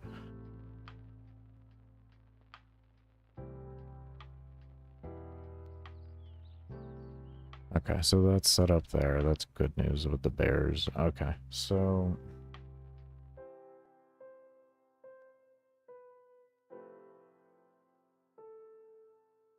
go ahead and pull this up. I don't need this anymore. this was a part of the original system for the respawn and such. What I was actually having it done was, if something it was destroyed, it would spawn that, and then that would be holding all the values needed to accordingly do the respawn and everything. But instead I just worked some game maker magic, and I just set sprites. That's all I did. That's it. That's all it does. Less than to 0, it just sets sprite to no one, so there's no to hit box or anything with it. You can't interact with it, so it doesn't use up any visual space, so it frees up memory actually. And then that's it. And then it runs this alarm over here, which after a certain amount of time sets it to a witch object, which is a sprite index, so it just tells it what sprite it is. And then it has a angle that's set as well if it's needed. But it's not needed, because this just replaces the same thing and has the same appropriate values for it. I had it there just in case I needed it, because the old system did require it, but I've figured out a much more efficient way to do it. And we're going to keep working through in that direction. It's beautiful. It's so efficient. It's so damn efficient. I tore my brain out figuring this out, though. Like a fucking mad scientist trying to figure out how to make this so efficient. Just trying so many systems because I didn't want to use grids and all of that shit because it's just so inefficient to do, and I didn't feel like it was necessary. I just didn't. I felt like there was something that the engine does to free up the resources like it doesn't exist, and I could figure that out. So it's nothing more than the pure engine manipulation behind it. As I like to call it, game maker magic.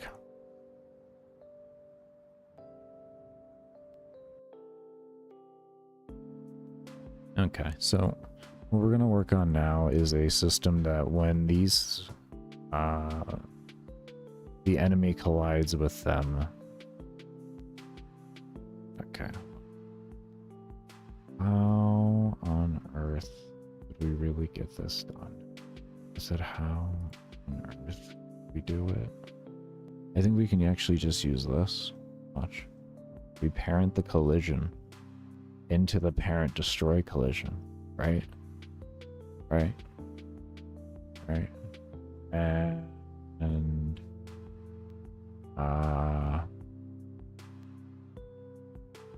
let's set their health to something reasonable so that we can test appropriately, right? So let's just say 10,000, I guess. Unreasonable amount. Let's see what happens there. The whole goal is to make this as humanly efficient as possible. I don't want this system to even be recognized as a running system. Oh, come down. We have a lot more walls spawning here. But yeah, that is the main primary goal, is we want a system that isn't even recognized to be running.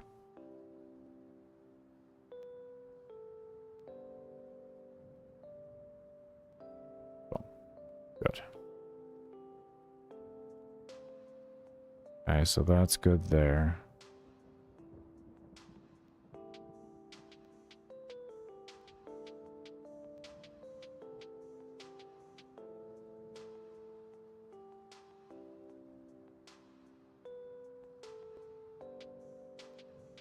Did I add too much health?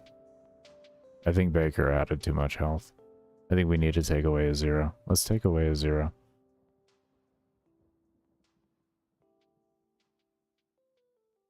Let's take away a 0. Let's see if it works. Actually, let's set it to 100 right now, just to make sure it works at this rate. Because we are adding things to it, so let's stop adding other things to it and just do one thing at a time. Alright, Baker. We do one thing at a time now. Okay, we don't... Can we do that? Can we do one thing at a time so we understand what's breaking? Alright. Come on. Alright, they're working. We just gave it too much health. Okay, good. Okay. What happens if I stand in here? They respawn, right?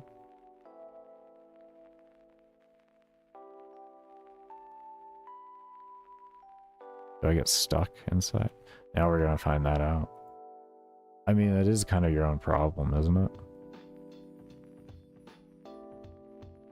Baker, is that fair? To be honest, with the amount of power creep in you have in this game, you're damn right that's fair to me. If you want to get your dumbass stuck in a wall, you better be able to get yourself out of that wall. Yeah, I'm being dead serious. I actually like it. You best use that fire rate to your full advantage, damn it. Oh.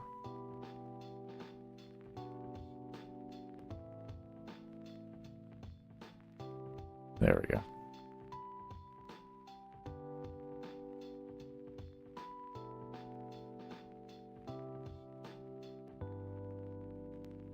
Oh, you do get stuck.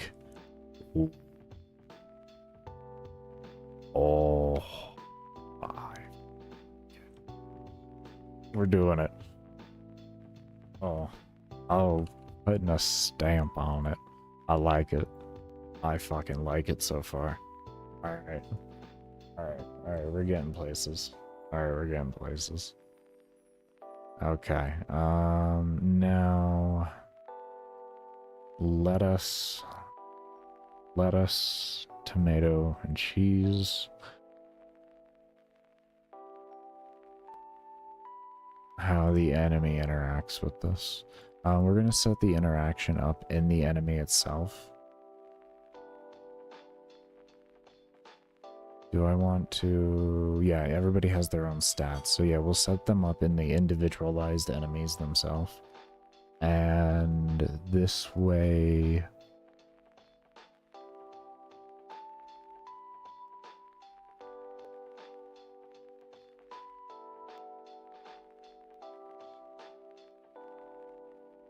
we can have the enemy update their own stats real time there, and we don't have to worry about sending anything.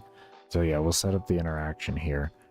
We have the interaction inside of the destructibles themselves on how they interact with the enemy, and now we're going to make how the enemy interacts with the destructibles. And just to save efficiency, we'll split them up. Okay.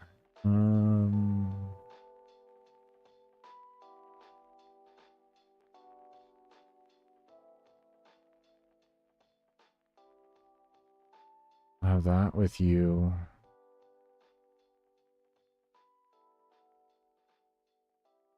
And what do we want to do here?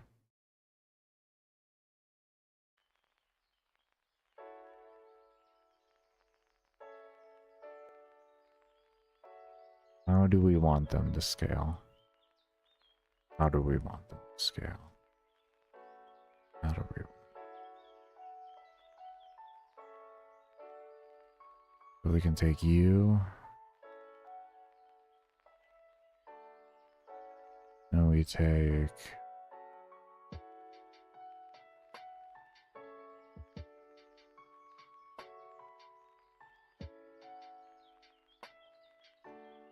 you. That becomes what we need. Oh, okay. Alright, I got you.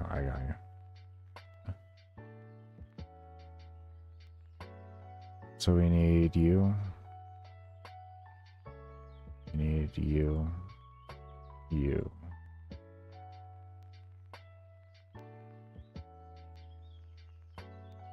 Need you and you.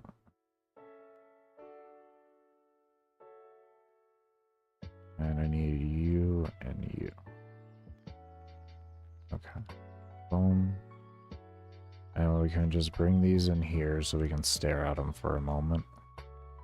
Let's go ahead and open them up in a new window. Can we get a live preview just so I can...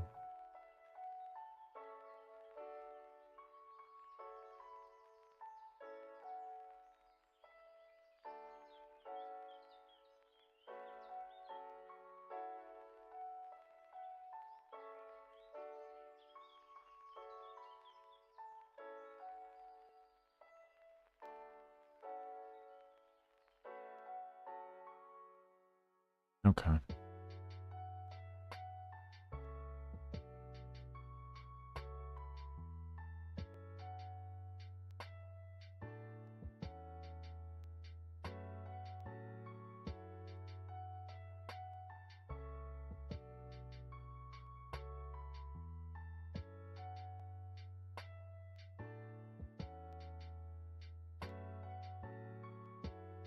I have like one right now. We'll just make a 1%.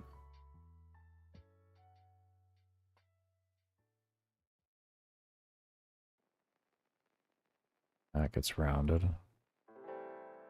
We don't have to worry about HP. And now we take this. Do the same thing here. Just give it just a little testy run here. Do that, and we relative that. Nice and simple.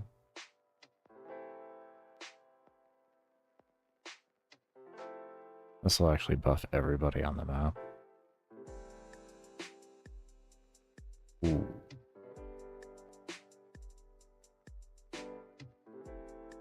I mean, I do have intentions of moving it off the system. But just for testing's sake right now, let's just go ahead and do that.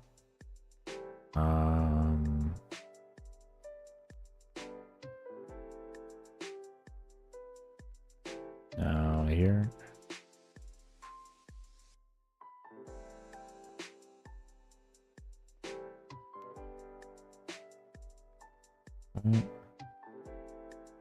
Movement speed.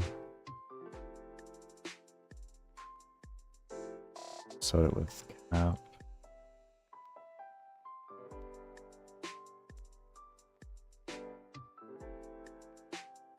One, and then we say if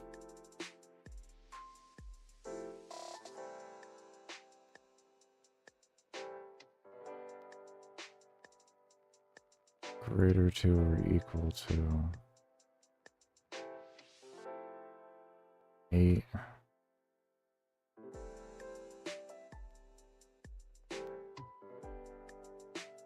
Set that be 8. This becomes relative. And let's do that. And to make it more efficient, on that. Okay, so the reason why we're doing and running the if variable first is once we hit 8, we don't need it to do this at all. We don't need this. It's just boom, boom, boom, boom. Because it's going to run this regardless, so we're just going to be telling it to just stop, stop, stop, stop.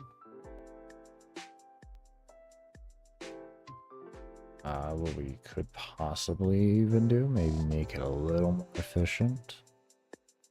We could say greater than 8, right?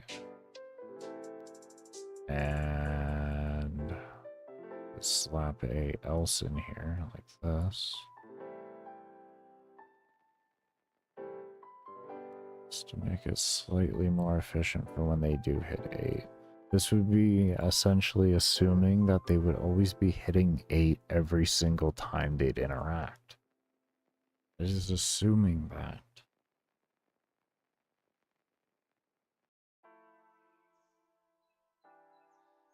That's what we could say.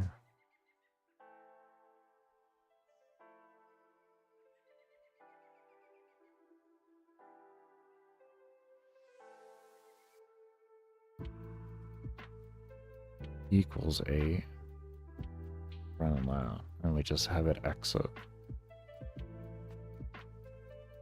And then this saves that step from occurring. So until that occurs, like I said, that this would be assuming that this would then pretty much become a default. Which I guess isn't a bad assumption. Because the reality of the player getting a 10,000 range that isn't going to be hardcore dedicated to the game would be slim with how things are set up right now.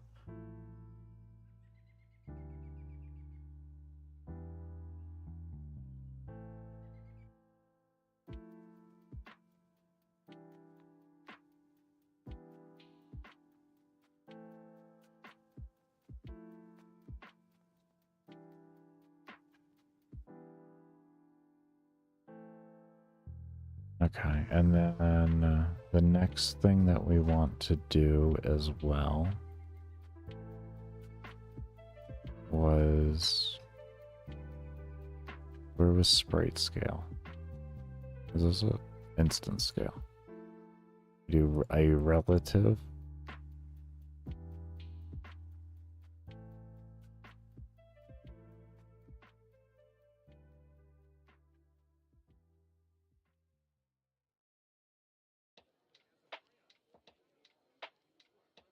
.001.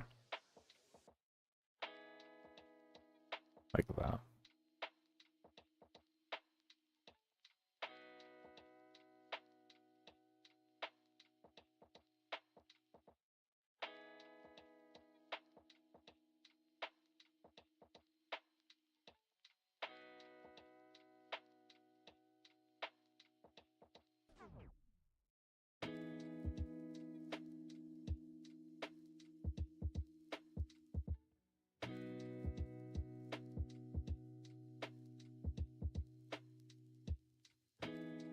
Let's just try that on a baseline. I'm gonna rework the spawns real quick here. Just so I can test with, which is nothing but the babies. Nothing but the babies.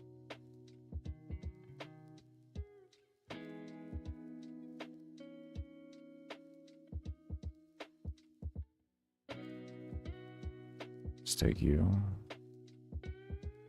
Take you. And then we slap you here. Do you? Alright. Put that for now.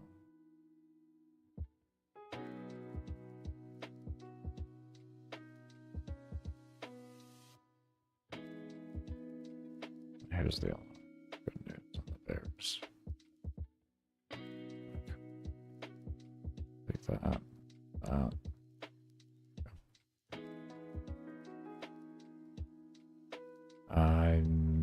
Let's give the walls more health. Let's give the walls more health. I want to see. I want to see them. I want to see the mobs for what they are.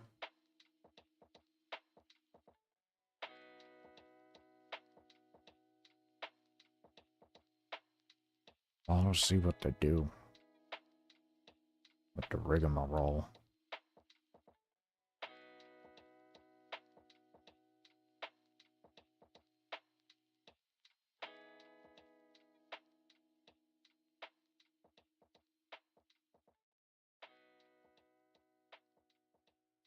I tuned the right alarm.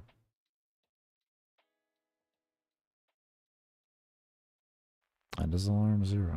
Do I have average souls in there? Young, yeah. I don't know why I thought I saw an average for the average soul.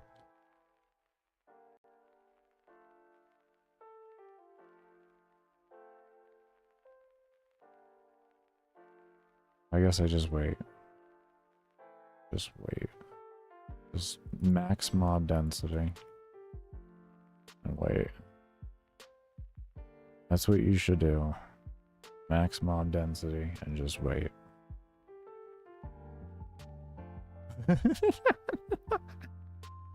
Oh no! Oh no! Oh no! Oh no! Oh no! Oh that! Oh my! Oh hello! Oh my! Oh Jesus!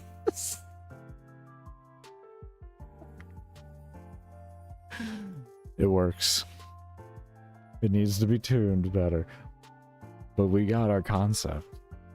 We got our concept.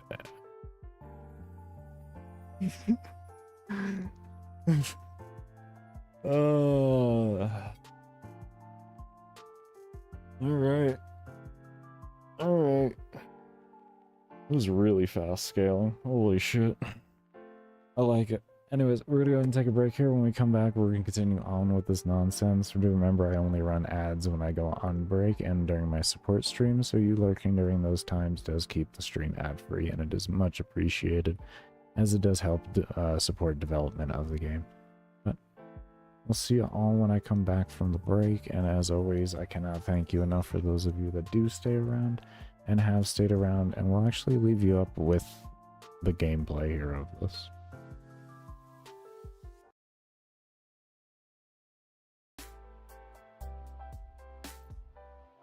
Okay, but I am back. So 100% they're running towards things that don't exist. Good news, collision doesn't occur. Meaning in the sense of they could just run through things that aren't there anymore because the spread index doesn't show. And they don't look like they're getting stuck on things. So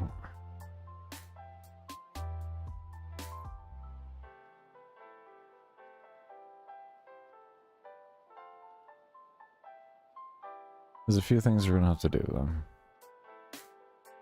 Or we can try. Hopefully alleviate this issue. So one thing I do want to try is we will create a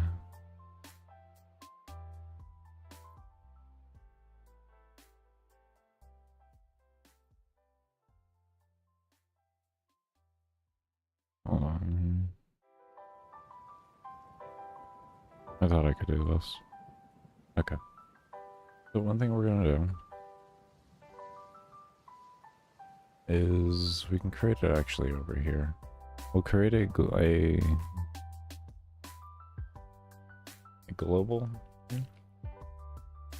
dot, we'll call it object count, right?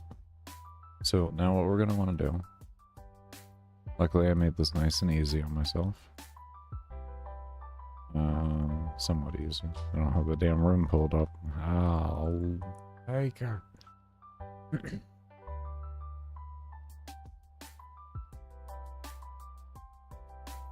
We'll wait for this to load.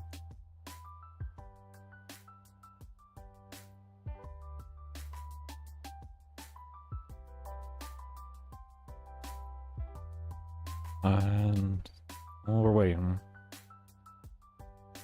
what we're gonna do is I'm gonna go through the layers that I have the destroyable objects on. There we go. And we're going to count them up. And we'll be good. So, start here. We got 630. I don't remember what the exact number was, so I would like to know 100%. We have 380 here. 1758 here. 288 here. 337 here. That's what does that. 3,393.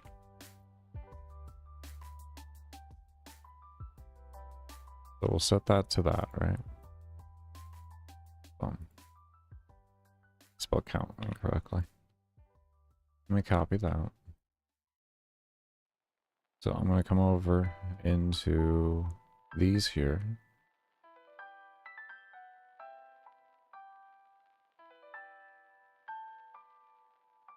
-1, right?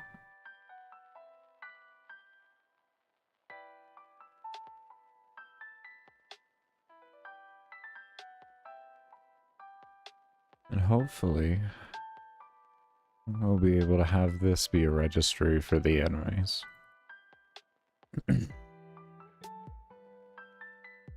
Because because I am trying to do this without having to create grids and stuff, because they are always recommended to delete when you're done with them, which means it's extremely inefficient. So I always try to code around any inefficiencies and stuff like that, and just try to use less performance demanding methods, because I know either way I'm going to have to use up performance, but how I do is the most important thing, and to always try to figure out the most simplistic way to make it happen. Not the way that seems the fanciest. And then as long as that is less resources, you're better. You're going better. Sometimes you have to go with other methods, you know, that you would not want to do in the beginning, because you find out like, okay, well this, even though this is a minor run that's happening, the amount of times it's running is now making it more inefficient.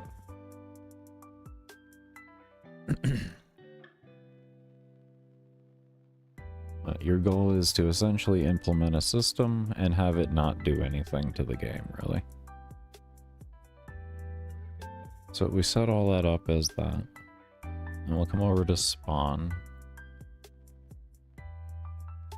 And what we're gonna do is the enrage timer. When we come down into this else here, and we have equals 0, we're going to do two different things. One, we're going to set to, what is this? What is this called? Object count? Welcome back, Nip.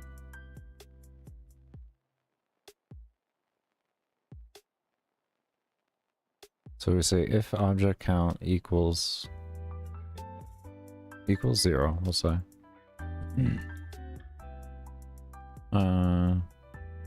Actually, we say, for right now, we say greater than 0, I guess. We can always just set it for a threshold. And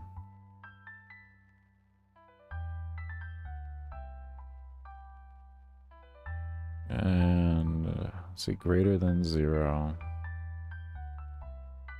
Is that one gonna run less or more often? Greater than 0 will be more often. Less than will be less often. So we want that to run second. Yeah. Okay. Just want to make sure my ordering was correct. We don't do destroy objects. Instead, what we are going to do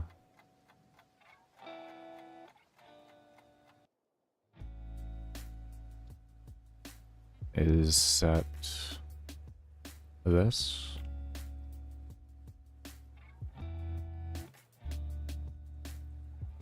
to that.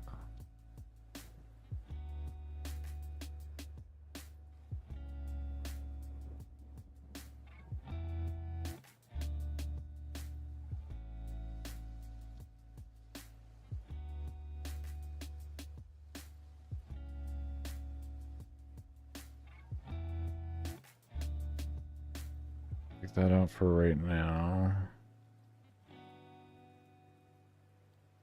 Let's see.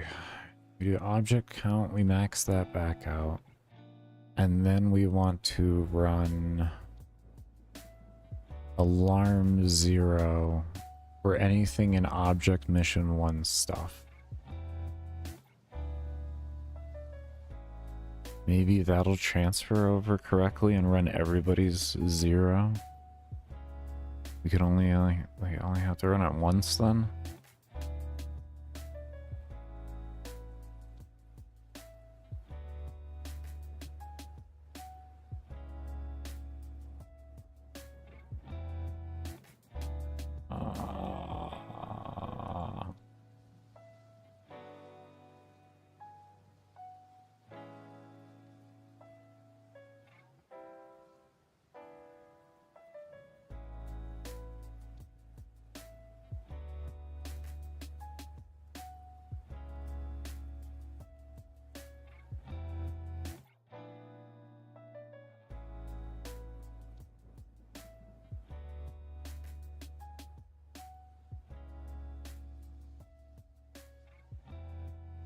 Let's do something that will be noticeable. Let's say 1,000.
Angles.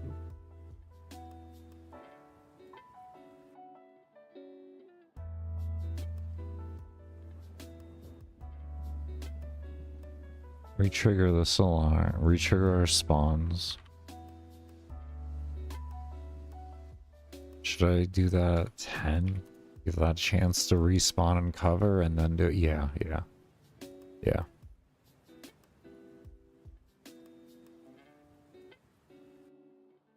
Have this run first.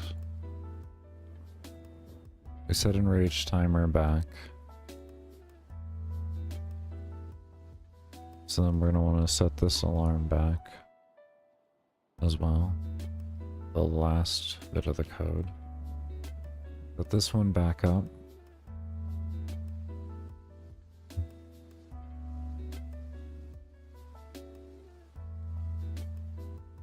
And if the player gets it reflags over as enraged timer again, it means there was less than that threshold, which then allows them to avoid the enraged timer, keeping the game the same. I don't like that. I like that.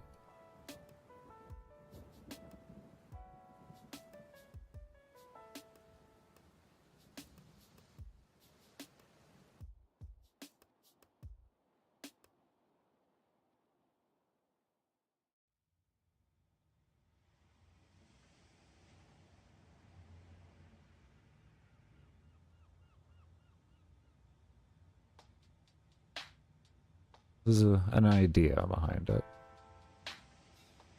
I could also just make a soften rage phase that just has a higher density of mobs, so their scale is like less.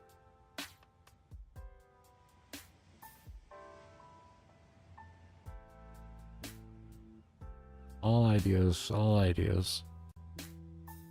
I kind of like the idea of avoiding the enrage phase though. Kind of reward the player for being active.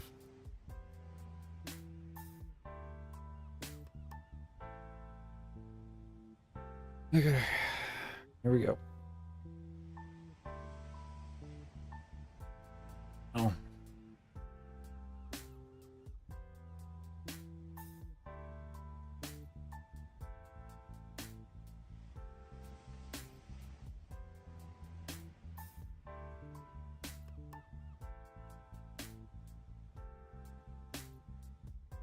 Guess just for, I mean, I usually don't need it, but I'll do it for people that are watching.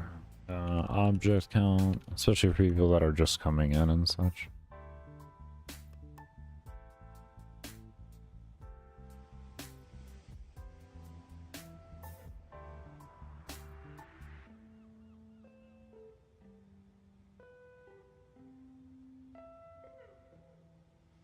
They're so dumb, it's amazing.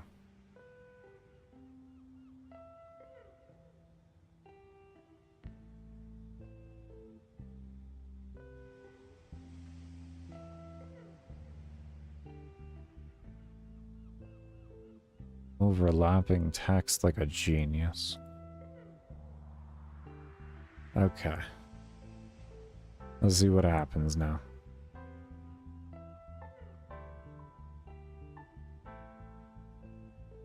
Oh, we see the number going down. There we go. Number's going down. Number go down. Number go down.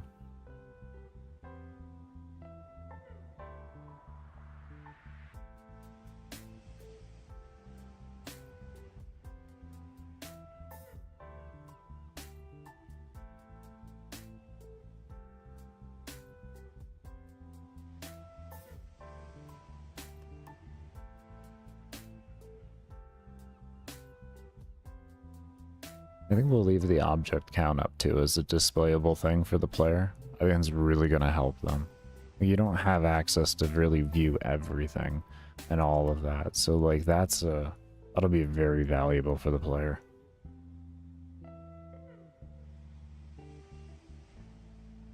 Might be able to set up something in a GUI draw. Should be fairly lightweight. That would just point in the direction of the nearest object once under a threshold.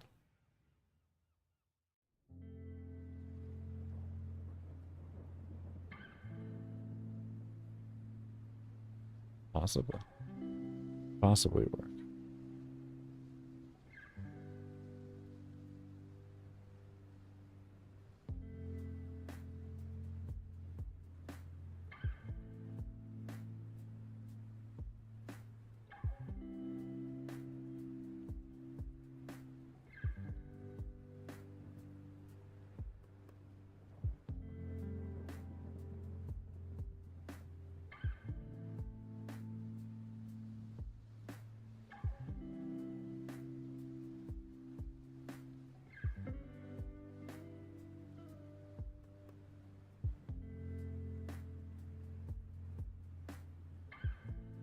Look at that object count dropping. Look at that thing dropping.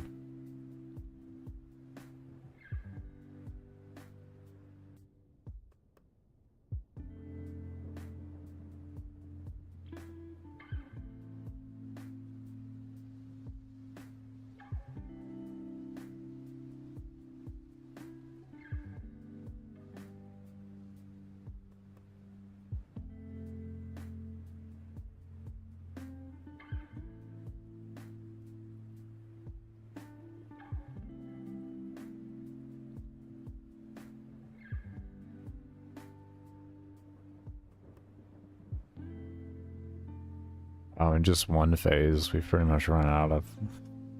We may hit 1,000 in just one phase. That's really good. I'm really happy with that. That's awesome, actually.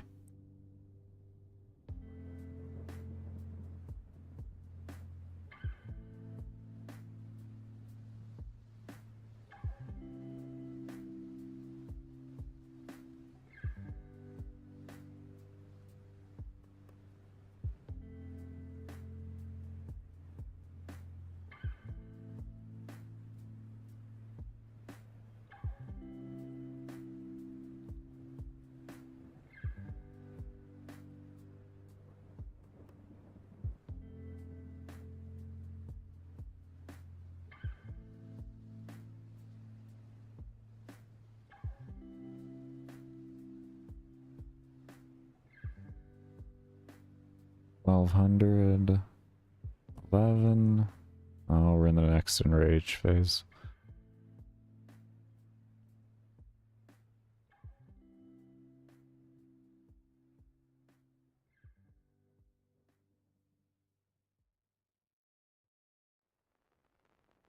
Oh. Wait a moment. I never had it turn off, did I? Hold on. Okay.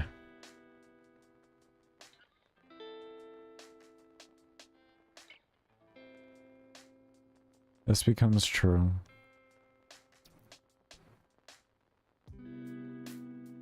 Oh, never mind. And then this should just... Why were they still doing that then? It was false.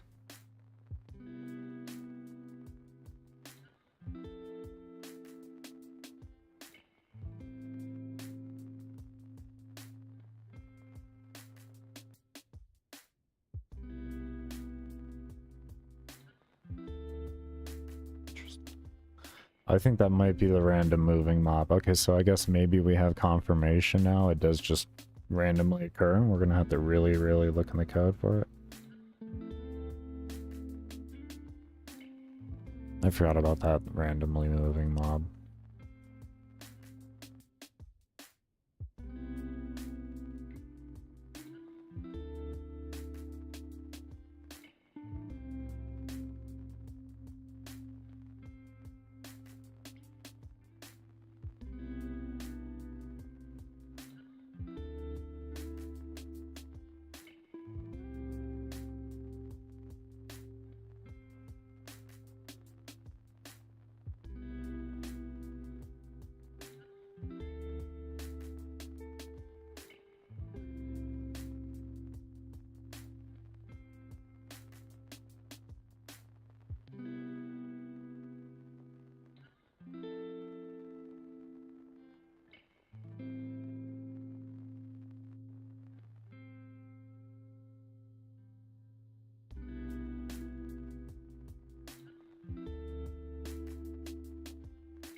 Also, once we're comfortable at the max amount, we gotta do testing at the minimal amount and see how that feels.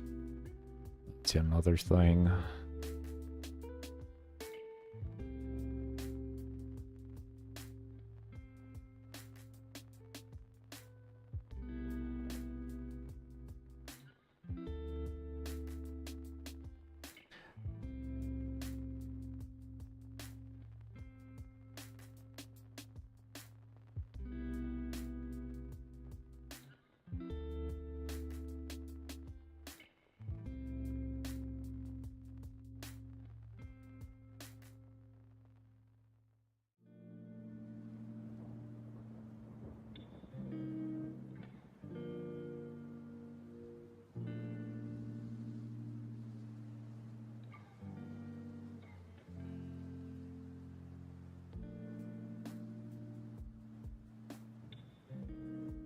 Now, if you're wondering, Baker, asking yourself, Baker, how much range do you have?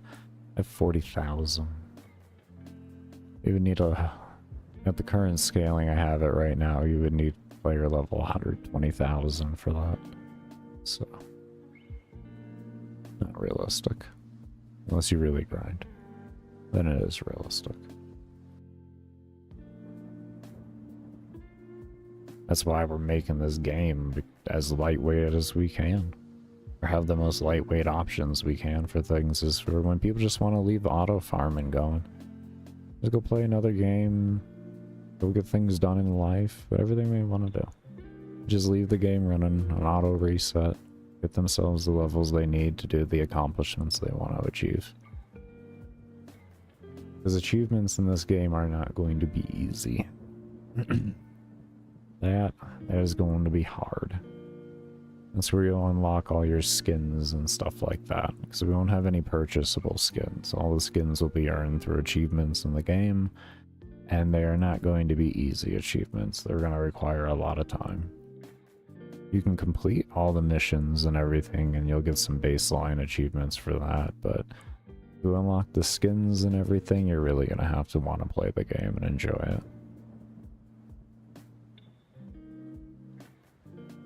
It'll be the same they'll be attached to like the Steam achievements and all that, so they're not going to be easy to obtain things. There will be some easy ones as like baseline completions, like I said, but to unlock actual unlockables in the game and everything, I want them to be locked behind things. I actually feel like you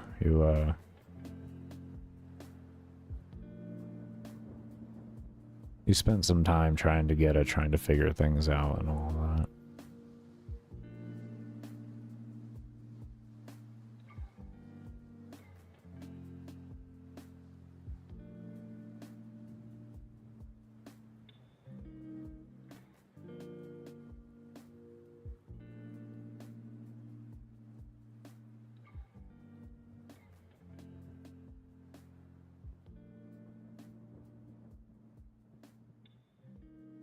And achievements are something like kind of the last things I'll kind of add in, more or less, into a mission itself. I'll like look at it and be like, okay, well, what achievements do I want for it?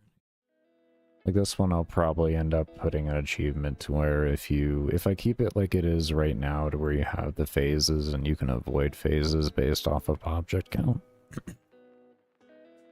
I'll probably make an achievement to allow you to give you a skin once you've had like so many skips, you know, and just have it set for like, I don't know, maybe an hour, you know. So if you can destroy enough objects for like an hour or something like that in a mission and have every skip and never have an enrage. We have a mob in the wall. I have to figure that out. No, I don't think he's in the wall. You see that mob moving? Oh my god, I think he's just avoiding death. There's a... I don't know if it was that mob or not. I think it was. There was a little mob. No, we're going back. No, it is that mob. Here he comes. Where is he? No, did he die? There was a mob moving this way with that whole line. And it's because the counter updates every second where they are.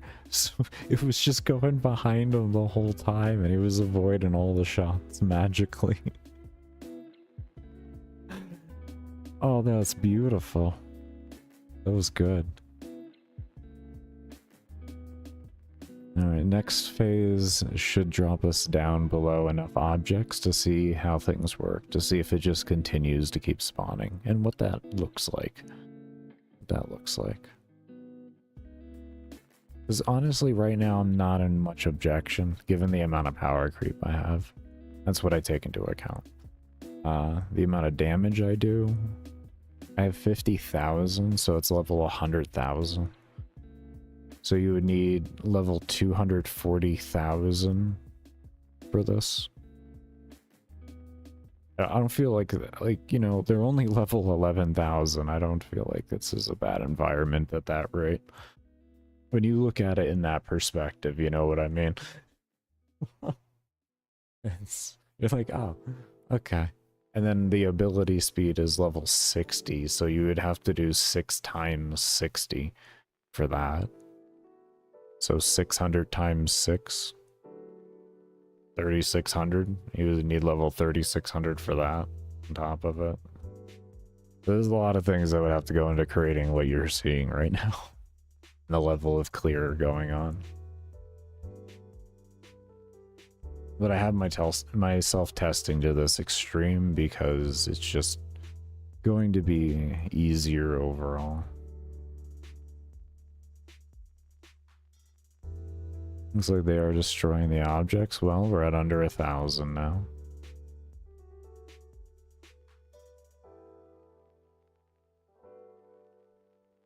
I feel like 1,000 is a good number too. We may just keep it there in a general regard. Though at the same time, with how fast this gets cleared, we got to see on a low end. I think that might be a stipulation though. You may want to just max mob count out in order to get the achievement. Makes it harder overall.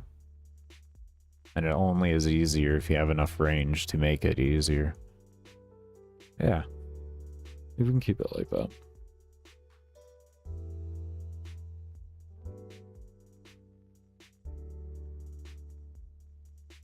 There's still a really good mob spawning coming in. They have plenty of free space, so they're taking advantage of it all. The only thing stopping the mob count from going up as fast is the abilities. Killing them. That's it. So far, this is looking really good. We got 618 objects left now. That looks about right for everything I see on screen. Like each of the wall segments are like 100 pixels. So the size of the player, in the way of their length up and down, their width, I should say, their width and even up and down their length, because they're only at most like 115 pixels. Like 102 by 115 type deal. It's, you know, that's pretty much the size of your wall segments. So that's why the officer quarters down below that you see there has so many objects in it, is because there's just so many wall placements that, because I wanted to make individual rooms, that it just shot the overall count to the moon because of it.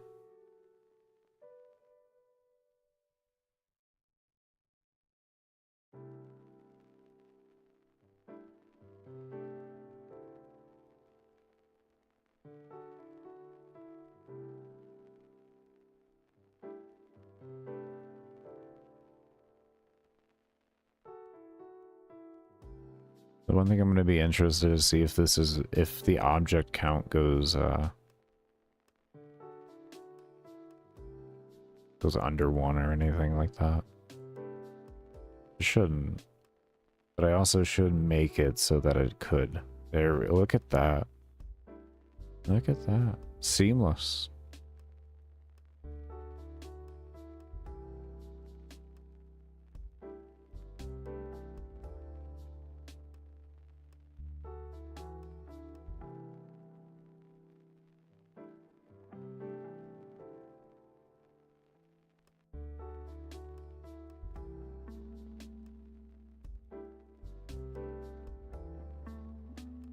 Here we go. Happened so fast my eyes didn't even register it at first. That is beautiful. We'll have to get ourselves down into the actual perspective and have ourselves moving around at the same time to see if there's any actual lag, but so far that looked really, really clean. We have a lot of mobs stacked in a lot of locations right now. We can see how they've been moving. So it's going to make this next phase fairly interesting. I can see why we don't have a higher mob count right now. There's a lot of enraged mobs. There's a lot of enraged mobs. Our FPS is good though, to be completely honest. That is actually holding really nicely. Essentially, this next enrage phase is... players going to be feeling it. I actually kind of like this. We'll have to see if it's stable, but I really like this concept.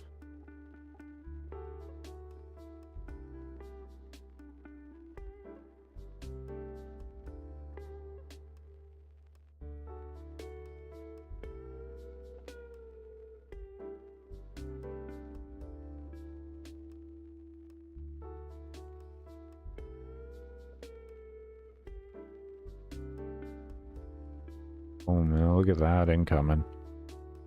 Look at that incoming. Cleaning up the map. Look at how clean that is getting. Good FPS. I don't know where they're going. I don't know where they're going. They're there though. We'll have to figure that out. It's just... oh, because he wait, his spread image is larger, so why are they running into objects to destroy them? That's interesting. I wonder why they were doing that.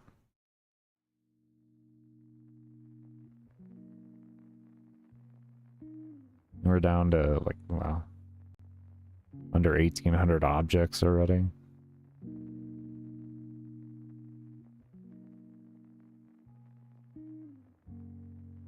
Cleaning up really well.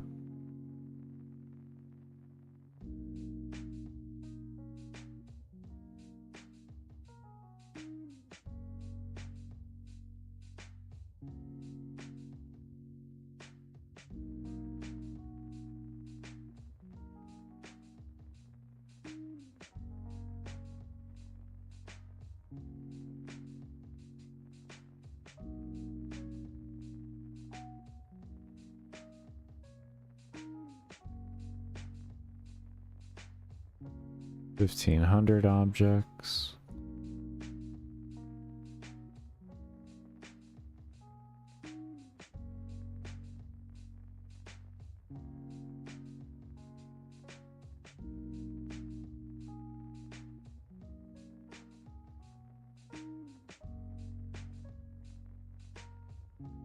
It also seems it makes it happen faster every time now. Because the mobs getting stuck on each other, or getting stuck into the generalized locations, they're instantly spawning there and then getting destroyed, and then the other things are getting destroyed more. So the mob count is, or the object count is going down faster. Because like we have all this down here, and all of this was cleared before. A lot of this was cleared up. We have all of this still here and everything, and we only have 1,300 objects left. We got so much more cleared out here than we did before.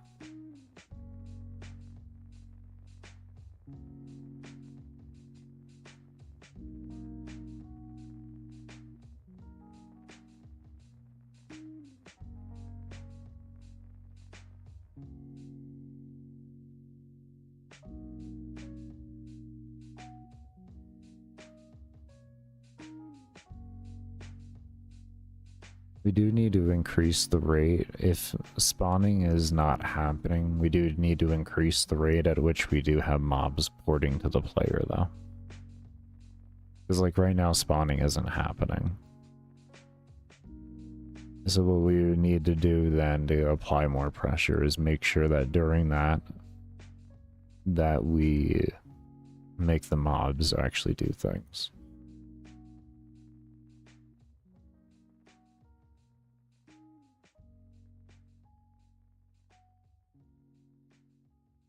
That's one thing we're going to need to do.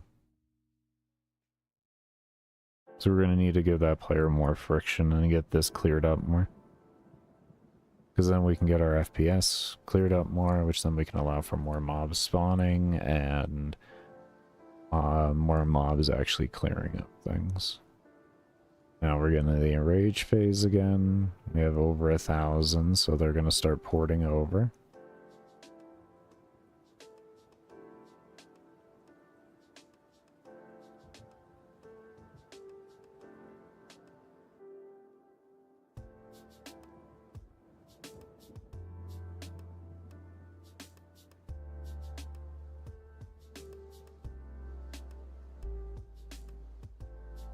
We are grabbing the final mob or object count.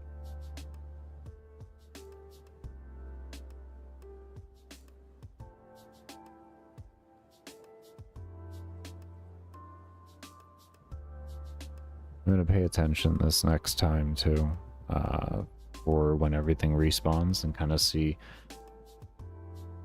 look at the FPS a bit more. I probably should run it in a debugger, to be fair. This is like soft testing right now.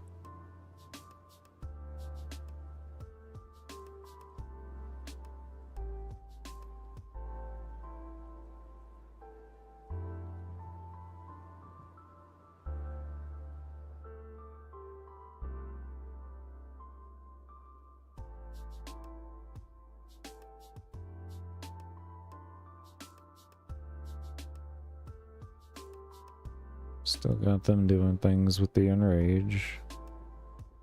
They are running out of objects.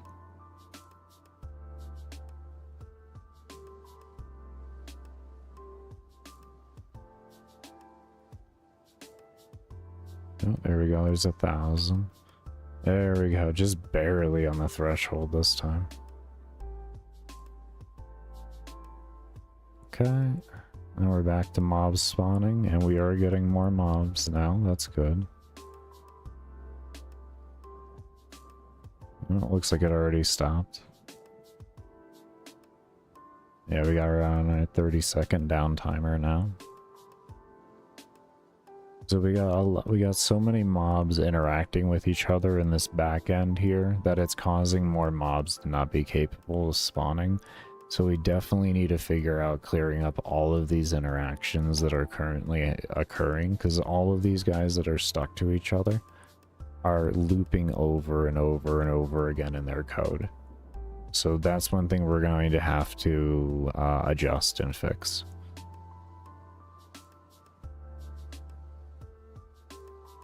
So probably what we'll do is during the enrage phase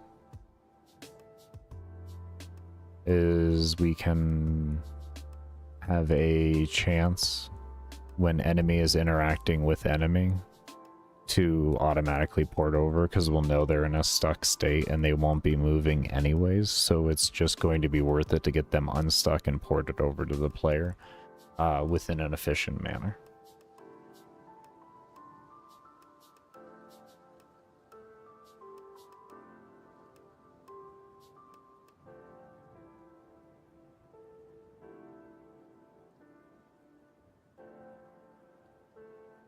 And yes, I know about the layering here. I don't understand why it's like that. Don't ask me. I have to go and look why it's like that. For the life of me, I have no clue. I'm gonna try reversing the order and the layers, and maybe that'll fix it. It's just if I do that, it makes it look weird in the engine or in the room. But if it fixes it here, I mean, I'm not gonna sit here and complain. Otherwise, I gotta, God. That honestly feels pretty fucking seamless. That honestly feels pretty fucking seamless. Every time.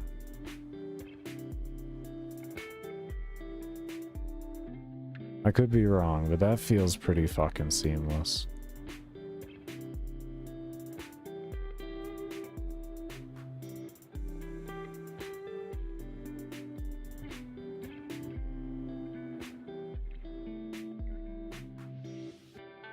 We're gonna get down on the ground and we're gonna see.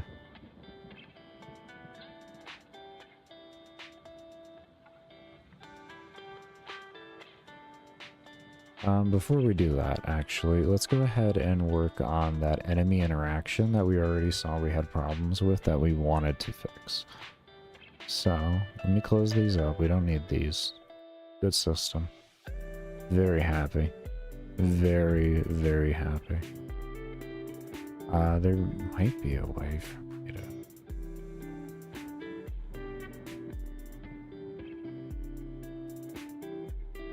No, we'll do this. This is better. No, what about...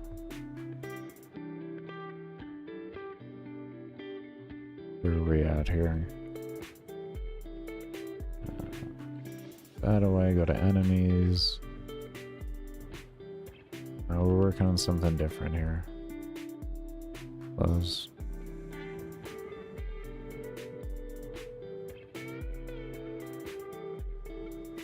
I just wanted to close the tab.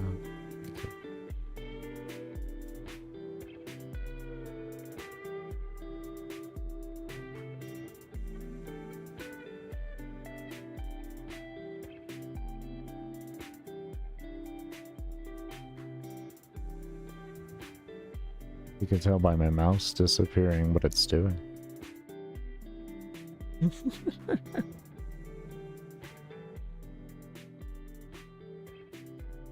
There it is. Oh my god, the mouse is back. Anyways. Oh, we put this into everybody. Okay, that's right. So, we're gonna look at you first. You're an enemy. And...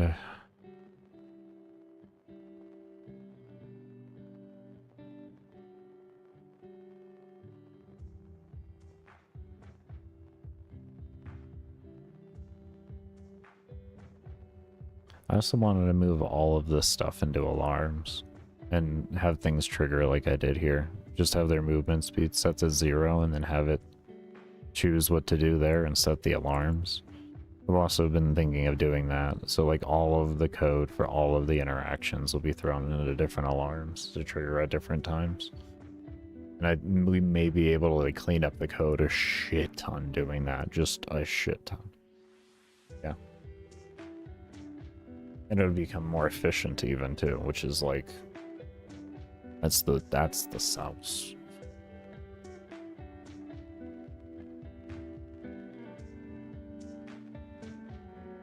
Okay. So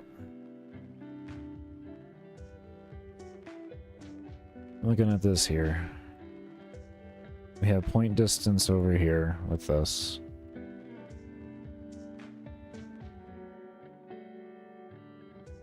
Then that. Okay, so we say if what was it called? Object destroy object, was it? Equals false.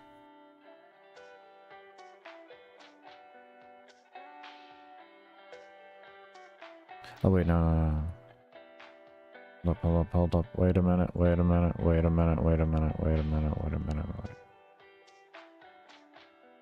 Distance there. Else.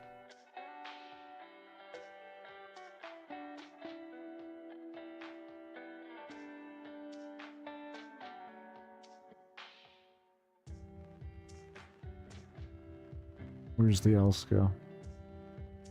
Where's the else go? Where does the else go? Or no, which one goes before the else? Which is gonna occur more frequently? Probably the ones away from the player because of the enrage phase. So like that would be the else, and then it would be this. And I think checking to see if something is false is going to be more efficient than checking a point distance every time. Or is true, I should say. But we gotta do a point direction check regardless. They're always going to be further away from the player more than they're going to be closer to the player. So we'll always have them run that there first, and then we can have the other one run, I think, after. Or would it be the other...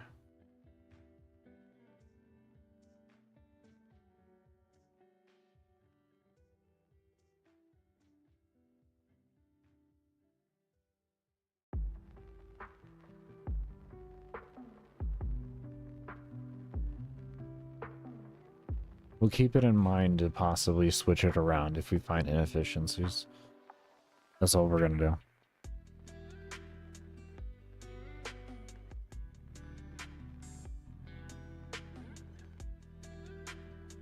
Because I can't think off the top of my head on exactly.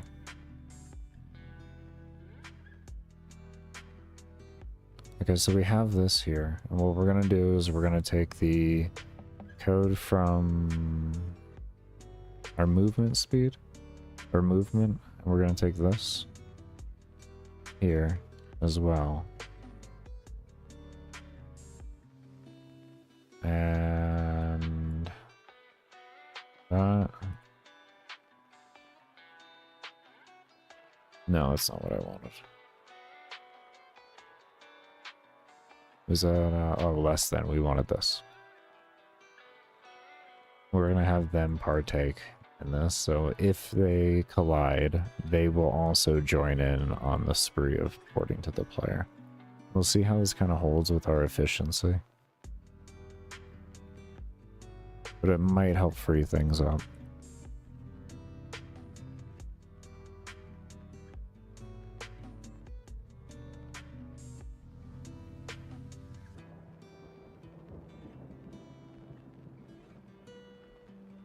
Okay, so it's going to check over that, and then...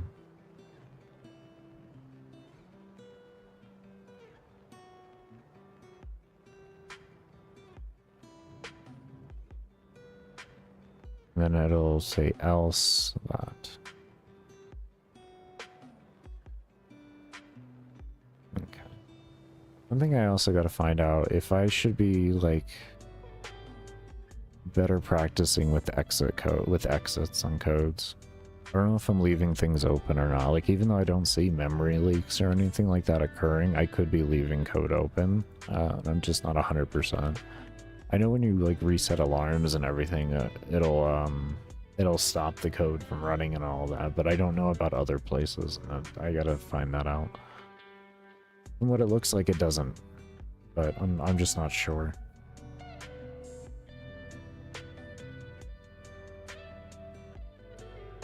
Like, mainly meaning, like, is this also going to run the same statement again? You know what I mean? Or, like, run the rest of the statements, even though it's gone through and done all this. Is it still going to check this real quick? You know what I mean? That's where my question is. I don't think so. I think because I put this else in here, it won't do that.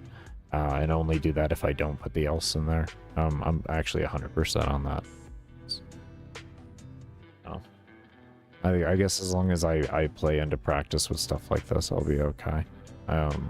It's just I feel like maybe I've left myself open in a few spots with the code where I could be putting exits that I'm not doing that. I'm not sure though.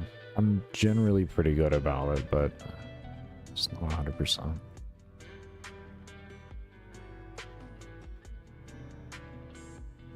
I guess that's me always just like the fact that I never consider what I'm doing as like perfect, and I'm always like just assuming I could always do better in some facet.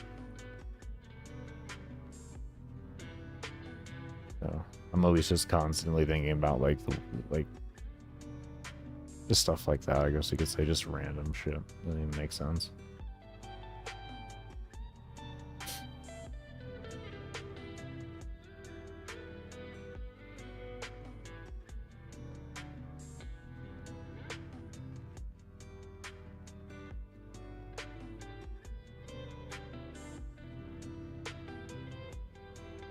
Okay, before we get down into the trenches, let's take a look at this.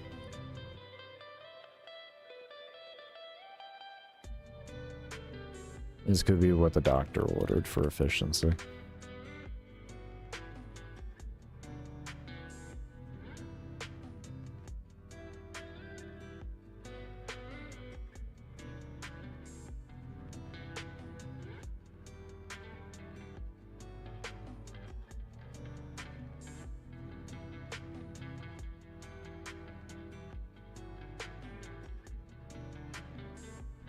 Oh, and if we do have any type of lag spike when we're rehaving these objects come in, what we're going to do, since we have them separated, is we'll have different alarms get set. And we'll have them set down at different intervals so that they occur at, like, you know, we'll have one do at 2, 3, 4, etc. of the sort. And then this way it'll be like up to 10 steps at the very most for the resets, and it'll separate everything but still be in the human eye as essentially instant. I think we might even just do that to begin with. That'll create things a more efficient environment. I think. Yeah, it should. It should. It should.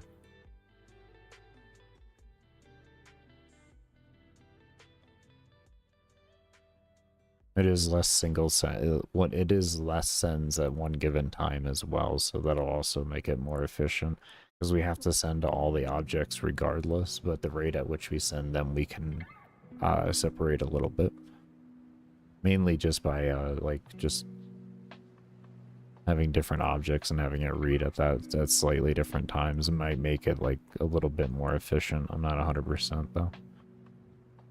But I know having them reappear at segregated times will definitely make them more efficient.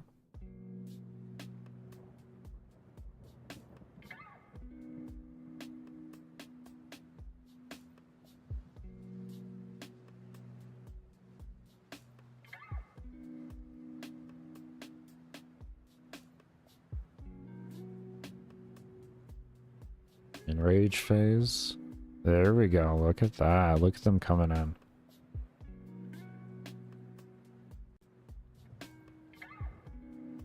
Look at that. Cleaning up the map. That actually looks really nice. That actually looks really nice. We need to clean up that movement a bit. We need to clean up some of this movement.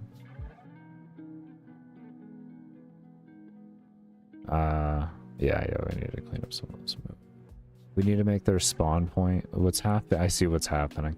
Okay, we need to make the spawn, their spawn point around less than what the distance is, because like they're getting placed off a little bit, and some of them are going and running the other way because they're like at 1 pixel, you know, they're 2201.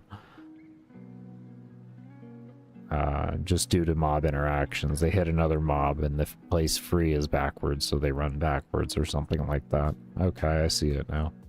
Okay, that's a simple fix. That's a simple fix there. Mob count is definitely dropping. Look at that mob count.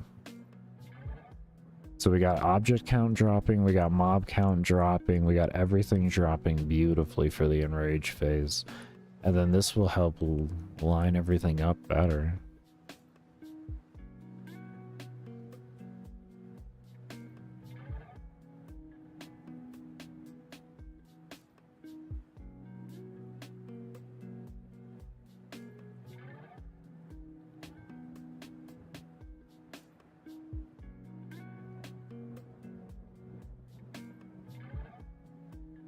We definitely got a lot of free steps too, from what I can gather. So I think we could reduce that number of ones that are colliding and increase the frequency of it, but at the same time we have dropped a lot of mobs. Now we're getting all fresh spawns in.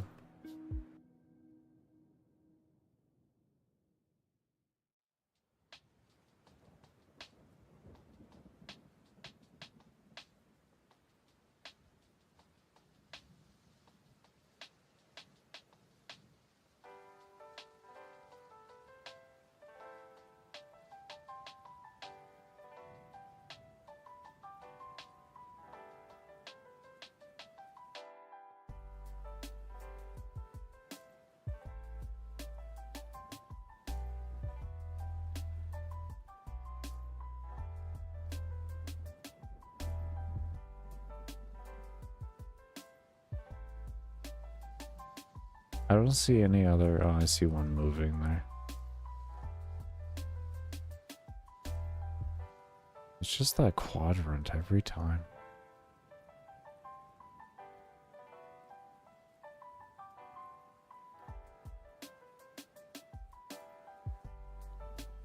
Literally just that quadrant every...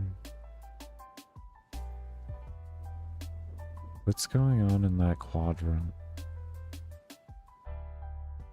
What is going on in that quadrant to make them want to do that?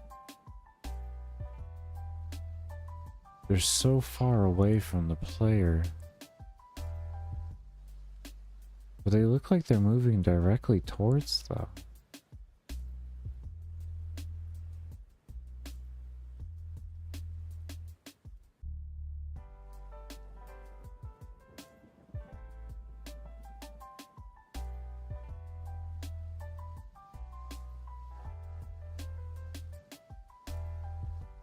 Yeah, no, that's right, lined right to the player.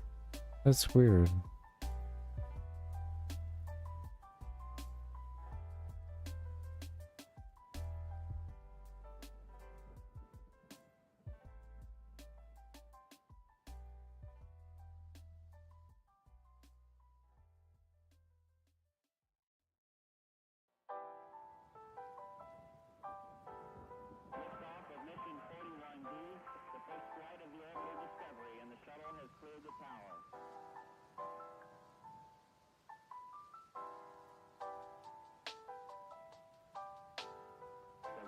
Computers now have primary control of critical vehicle functions.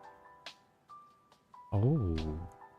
What if I use the spawn system and its FPS detection to indicate the rate at which the mobs get ported over to the player? Oh, so instead of a percentage chance, you just dictate it to the speed of the game and its performance so that it can meet the performance standards required and then keep everything going. So it's like having mobs spawned in at the same time, like you would normally get at the normal rate that should happen, but it's a different system occurring. It's the mobs that are further away from you that are coming in, and enraged mobs as well. So that's it. That right there. That right there. That's the play. That's the play. And we're gonna set that up here when we come back, because that sounds beautiful. That sounds beautiful. That sounds absolutely beautiful. But do remember, I only run ads when I take breaks, and when I am running support streams and you're lurking during that does keep the stream ad free. So I cannot thank you enough for doing so and helping support the development of the game. But we will see you all when I come back from the break. So, to go over the things that I actually did over the 4 days that I wasn't streaming, we have remade the first map. It is 20,000 height by 40,000 width. Now this will give a very little bit of a dynamic advantage to the player and also enemy. If you were moving on a, what's it called, diagonal axis, you are going to be able to have faster movement speed than what your movement speed is, because I'm going to not correct that when you're doing that. If you have a room shaped like this where one side is bigger than the other, and you don't adjust your code accordingly, you will have that, which I do want the player to be able to have, and also enemies and such. I don't know if enemies get it. I know player does. I don't know if the code works to give enemies it too. Actually, I might be wrong on that. Yeah, no, I'm wrong on that. I'm wrong on that. But player does gain it. Especially when you use like their built-in tools like I did, which the reason why I used is like I really like the basic movement tools that they use for the move and collision for visual. I've actually learned this directly from their tutorials themselves. That's where I ripped this from. This is all it is here, is just these two things. They have a really, really nice move and collide system that I was trying to figure out with like NPCs itself, because I found it fairly efficient, to be fair. I didn't really like that it ran every step, but I felt like it did a really good job. I don't know how efficient it would be once you threw like a bunch of them on there having it, but if you're only gonna have like a few things or something like that, it just works really, really, really well, especially for the player. And all this does is it takes your input here, which matches up to all of these here, your keyboard input, and it does minus that to, you know, actually figure out which one it is and everything, in the way of when you're colliding, it's going to be taking the other value to minus that to stop you from going in that direction anymore.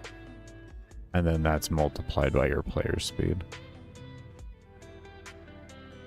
So yeah.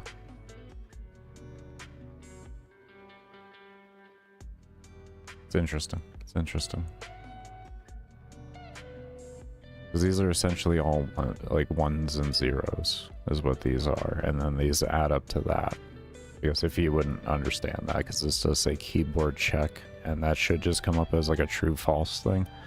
And that'll be read as a 0 and a 1. So you can do 1 minus 0 and stuff like that. And then that allows for this.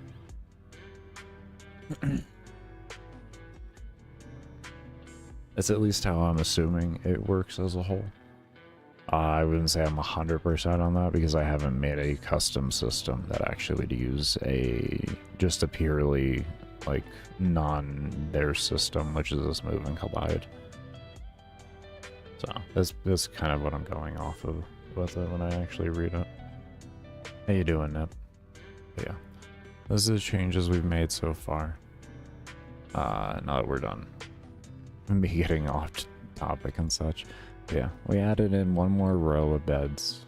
Actually more than that. We doubled the beds in the way of the back row, and then after that I added in a whole another row on top of it. So we added 3 times the amount of beds. I kept the storage room the same, but I just made it a bigger size. We'll be adjusting these open blocks you see everywhere. I'm going to be making custom ones that have doors on them and such. It's just, I made them a little bit bigger to give me an idea of where I want doors exactly and all that. But everything's going to be enclosed when I'm actually done with it. And I still need to put torches on some of these and everything like that. I am thinking of maybe just drawing that too, and I could just have it as a line to undraw it and redraw it after every time, but I'm not too sure if I feel like doing that. I can give it maybe a random number. Ooh, and just have it randomly. Oh, that's actually a good idea. I could set them up to when they pop up, it runs a random number generator and it regenerates where the doors appear and all of that. Actually like that. We're gonna do that. So we added as well, before we only had one of these, we added 3 more because we added 3 times the amount of beds in order to keep things the same. And down in the officers' quarters, we just added 1 more block because there's a lot of objects in just this one here. The officers' living quarters alone is right now 1,758 blocks, or destroyable objects. So yeah, that's our big layer right there. That's our big one right there. So we added in 1 more of these in order to actually match up with these. I believe that was correct, or I just needed 1. I don't know. Either way, I liked it with 2, so I left 2 in. And that's where the new map is at. We've left some nice open areas. The player now will actually spawn in this area over here. I can't remember the exact coordinates of it, but it is within this area here. And the main thing is I wanted to open areas for, you know, actual mobs to be able to spawn, because that is, you know, important for density and all that. But also have a fair bit of destroyable objects. We now have 3,300 destroyable objects, and the way I will have the objects in their respawning is where you won't have any objects on the map at some point, and there'll be only room for more mobs to spawn. So sometimes you won't have the enrage phases because all the objects will be destroyed and all of that. And also we'll be creating a targeting system for the player to toggle between the independent party members that they have, including themselves, on whether they want to target objects or target enemies. So we got a lot of work we're going to be putting into this, but I'm finally very happy with where I have the first mission. It's just refining out the mechanics of it to make it more engaging. But yeah, that was the main thing that I've worked on.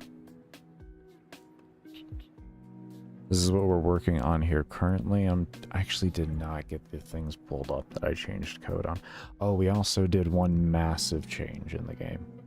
I made it so when the player dies, anything that was throwing me errors because the player wasn't existing now gets deleted when you die as the player, and then it'll automatically pause the game and bring up a pause menu, which I will eventually have with like a breakdown of all the stats and everything from the run. The reason why I did that is two different reasons: to create the overview screen and also to free up thousands of if statements of checking to see if or at least thousands occurring. It was only, I want to say, probably about 10 to 15 if, you know, player exist statements, but because if instance exist is one of the higher processes, like instance, anything to do with instance is generally a higher processing thing, so if you can get rid of that, it's always good to do so. And this helped freed up a lot. As well, I went through the abilities, or I went into the abilities, because this was a very high performance thing, was this alarm retracking, because I have 1800 rounds a minute being shot out. So what we did was we increased it to a 60 seconds now, so it's, or not 60 seconds, but once every second for the actual check itself to redo this alarm to rehome. So our performance is massively better on all of that end. Insanely better. As well, we changed around the enemy detection as a whole, essentially. So what we have done with that is, as you can see, this is significantly less on the alarms. The alarm for attacking no longer ever gets ran unless they're actually colliding with the player itself, and then it checks to see if that alarm is equal to 0, and if it is, it runs the alarm. And in the alarm,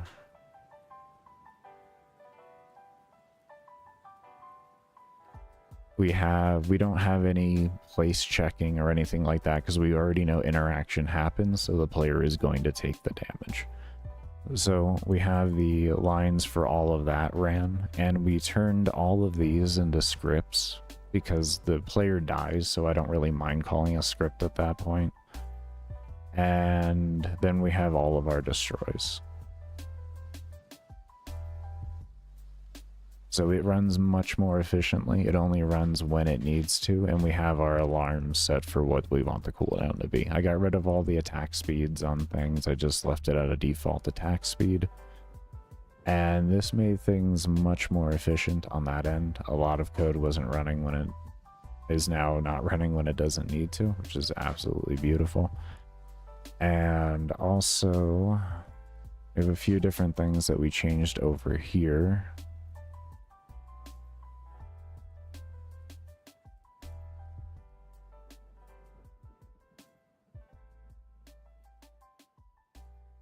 So we added in a point distance check for all of our objects, including the enemies themselves. And we have them check to see if they are more than a set distance. Right now I have it set at 2200 pixels, but I may be increasing that over time. Not 100%. Or 2200 places, I guess, on the map or something like that will go by. Pixels, yeah. Sorry. And over in the what's it called? Because they won't be doing anything if the player is, if they are greater than. So what we have them do instead is that we have the object destroy phase, which is what I'll be getting into later, which is the whole system I was working on with the destruction and all that I was referring to earlier. But with now looking at that, where is it? Here we go. Where is this code? Did I not implement this in? Ah, here we go, here we go. So if, yeah, here it is.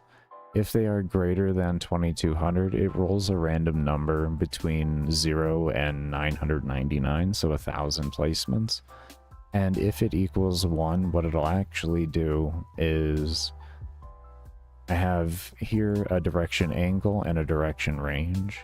This is here to set the angle of where they're going to be at in relation to the player in a circular fashion. So we have 360 on both ends. And then this is just a distance as to which they'll be spawning from, which I set it to just be on the camera view. I figure that would make the most sense. I mean, they are ghosts, so it really doesn't matter, to be completely fair with you. But what that does afterwards is it feeds into a length duration, or length direction for an X and a Y, which is a code letter. You can just implement a range and an angle, and it'll check, and it'll actually set to that area there. So you can have, you know, things walk to that area, or check to see if a place is free, if you want to have mobs spawn or anything like that, because I've used this before. In order to have mob spawning. If you want to have a nice circular spawning around the player at consistent times, like you would get with a lot of other games, this would be a system you would more use. And I have down here just checks for the player's X, Y, then adds those two together in order to come out with the X and the Y variable. It checks to see if that place is empty of all objects. If it is, then it immediately jumps to it and sets the point direction for the player and the speed of the NPC itself. And we also have that over here for when the enrage happens, but we increased it to 10 or less, so you have 11 different values that can be chosen for it, which drastically increases the rate at which it happens. But if this is enabled and their image scale is, at least on the x-axis, I only had to check one axis because that's all I need to do, is less than what the cap, the allowance that I have it set at, which is 3 times, is achieved, it'll roll a random number generator between 1 and 100 and have the enemy go to the nearest actual collision.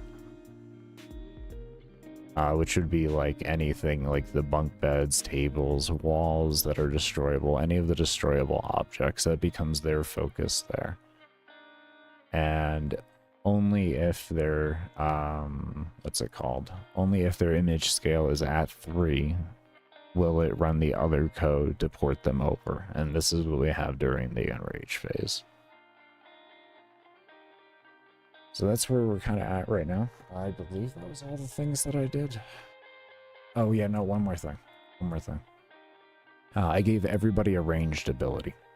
And what we're going to be doing, because we do have we have mess halls here, we're going to have them actually randomly generating random bits of food to throw at you. So instead of the projectiles that you see on the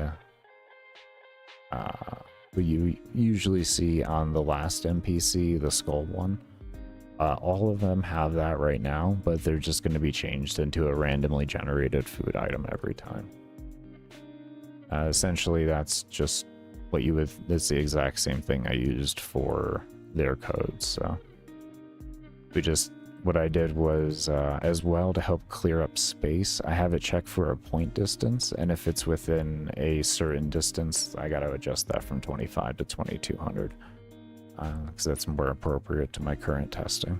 Regardless, though, it checks for that, and if it is, then it'll actually cast the spell, quote-unquote cast, which is just creating an instance itself of the projectiles. And I made another little tab for projectiles, or 2 tabs for mobs and projectiles, so I can keep things separate and just have generalized better organization. I believe that was everything that I did over the break, quote unquote. The break from commentary.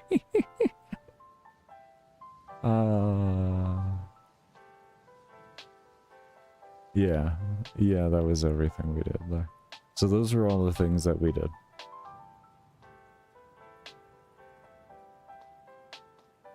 Got a good amount of that. Got a good amount done.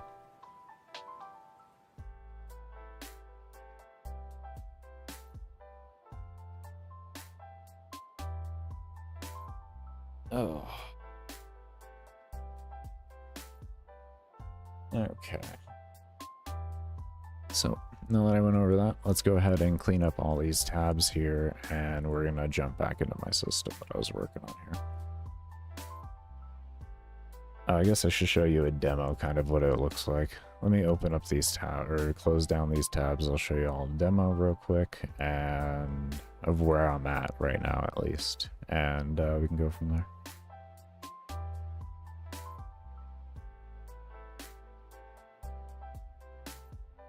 I gave myself 5 damage. We'll show you at an extreme end of things. No crit chance, just a lot of health, dodge. Okay. The main part where I'm trying to refine on is the consistent feeling of mobs being poured on top of you, even though mobs aren't doing anything at a certain time. And that's including, I'm not too sure if I want to do it with power creep or not, or like if you want to stand still, it's your own problem. I kind of lean towards that, to be honest with you. Because like, even though, yes, I'm the guy who's sat in a corner for 100 hours, I only do that because the game allowed me to do that, and like, Warframe's a grind-based game. I'm sorry, to put more effort in than you need to, I really don't find to be logical. So like, if you can do something and save yourself efficiency and all of that, like, that becomes the best method for the game.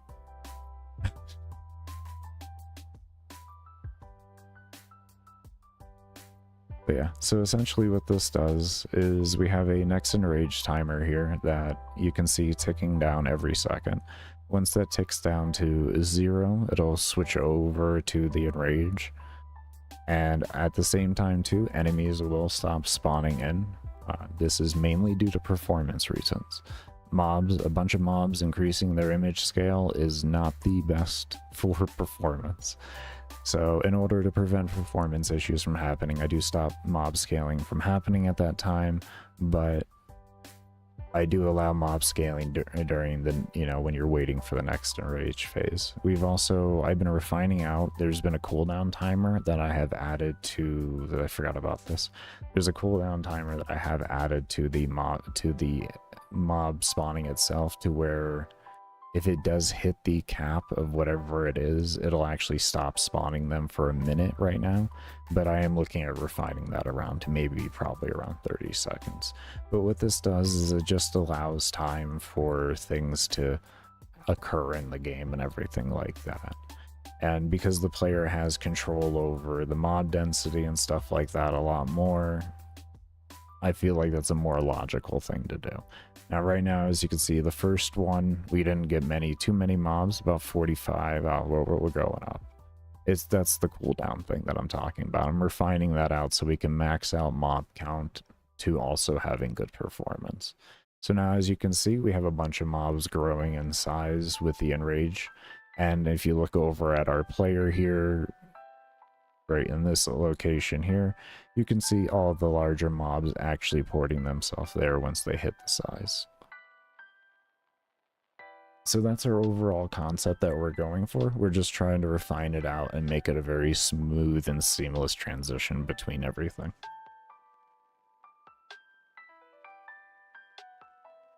Yeah, very, very efficient on performance and all of that. Is really, really great. I'm extremely pleased with it. There's just a few things that I have to work out, and that's really all there is. It's really not bad at all. There isn't much that has to be done at the end of the day.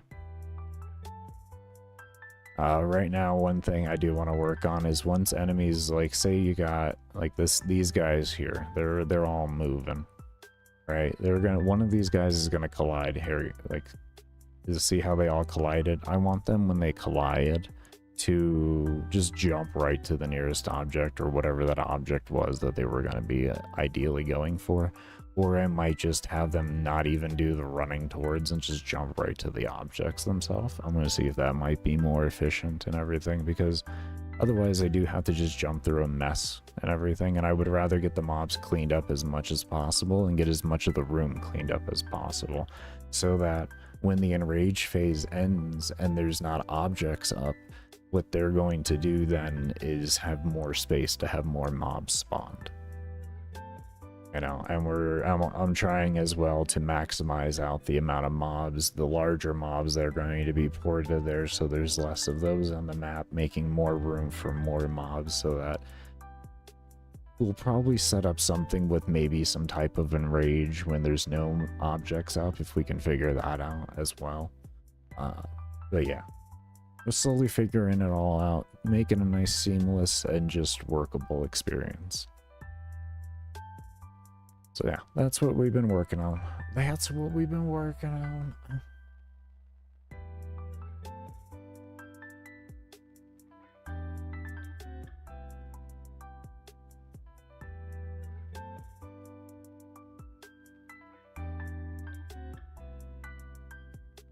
It's been as much mind frying as you do think. As you can tell, it took me 24 minutes to just explain to you what was going on. I get a good amount done though in those days where I don't have to do commentary. As I was explaining to Nip off and on a support stream, it's just giving commentary kind of interrupts my train of thought, because I generally don't. My overall train of thought is very sporadic, and it's a lot of just incomplete statements and incoherent, like incoherentness, and then I suddenly come to it. So what I have to do is take those incoherent thoughts and everything, and I have to turn them into something that actually can make sense, not just for somebody that codes, but for somebody that may be learning coding at the same time, be, you know, a little bit like not has a tiny bit of knowledge, maybe took a class or so, but just is interested in what's going on and can still somewhat then follow along. So that's why for me the commentary and all that takes a lot of off of my general mind of like thinking and all that. It's because I'm definitely not just like freely stating whatever the hell I'm thinking. You know what? Everybody would be so confused. So confused. I mean, I guess I could always just do that, and then by the end of, and then at the end of it, you could see it, and then I can describe it. Maybe, I don't know. That would be so incoherent, though. I mean, I don't know. Maybe being a mad scientist might be a good idea. That's about what that would sum down to. Oh man. Anyways. So one thing I wanted to do right now is we're gonna go ahead and check on the objects. And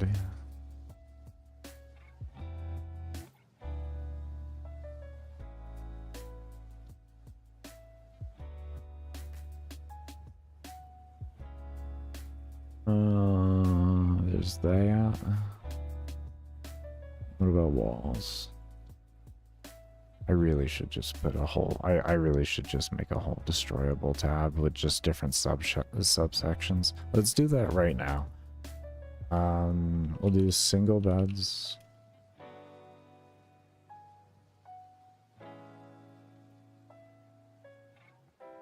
Bunk beds. At some point, you get so many assets that you just have to make other subgroups and stuff like that. That's generally how I work, is once I hit to a point where I'm like, okay, I gotta make more subgroups, then I'll go ahead and do that. I mean, if I can see it, I guess, coming up ahead, be like, okay, well, I'm gonna need this, this, and that. You know, if I can really foresee it, then I will. But I won't overstress myself trying to think about every subsection that I'm gonna need to make and all of that. I don't bother with all that noise. It's as it happens is how it happens, and I think that's a good way to go about it. What we got here? We'll say chairs next, and then we'll do table chairs.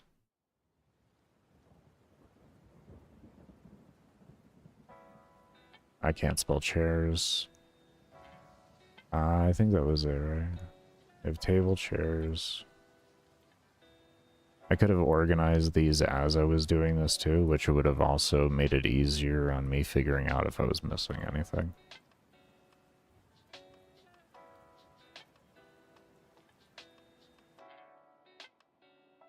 But I do believe I got everything.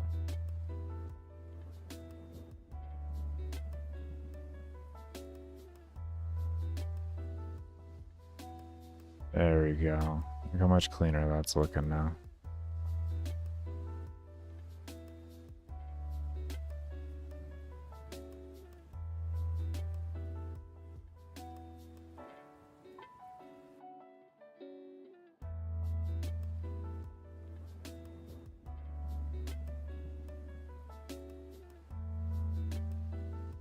There we go. We just have object one stuff there, and then we'll make one more, and we'll call this walls.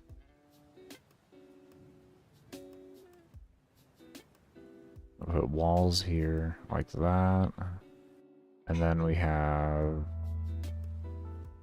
we'll rename this to background walls, we'll call this, because these are non-destroyable walls. So we'll just kind of give that a good indicator that these are walls for the background and not for objects, because object walls will kind of, with everything else, kind of immediately tell me.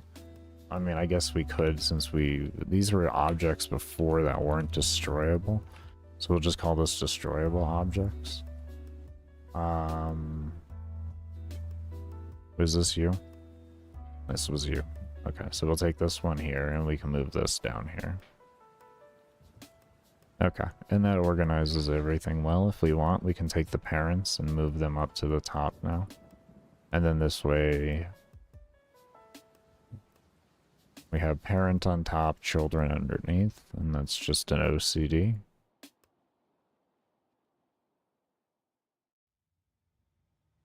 Okay, and that's looking good. That looks a lot better now.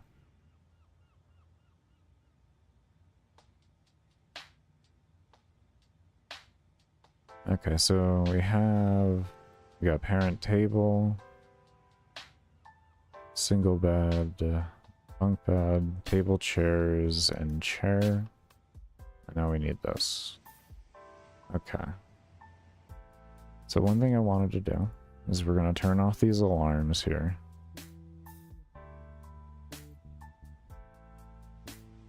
Just like that.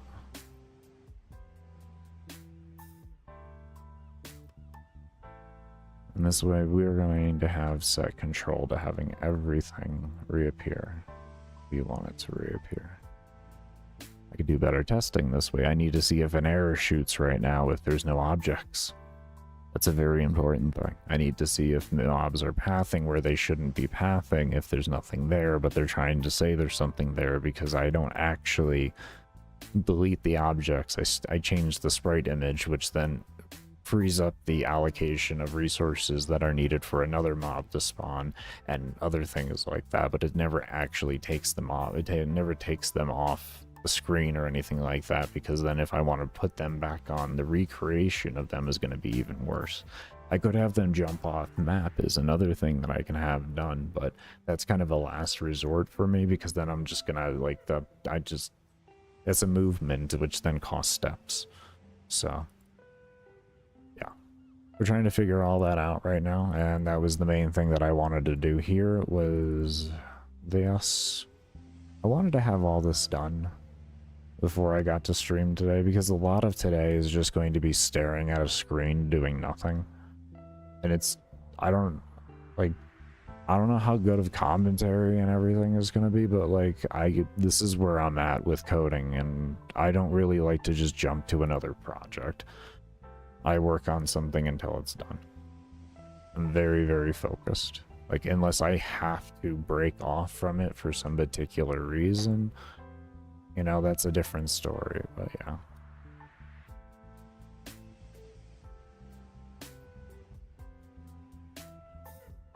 Also, let's experiment a little bit here with the spawn system, because like I talked about earlier, let me close up this.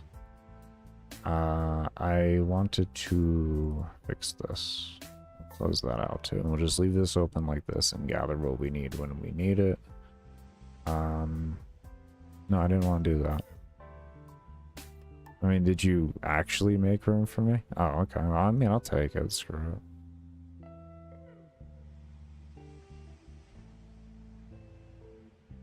Alright. So we wanted to come over here. Oh, I still have that open here. I'm dumb. And we're going to come down here, and instead of 3,600, we're going to divide that in half and make that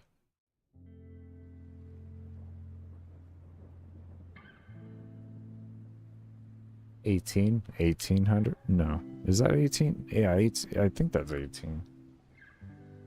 18 times 2 is 36. Correct. I'm not stupid. Yay. I can do basic multiplication and division. Congratulations, Baker. Thank you. So we're going to set it down to a 30-second cooldown instead of a 60-second. And the reason why I don't create time sources is, like, I just feel like if I have to create something, we're taking up steps.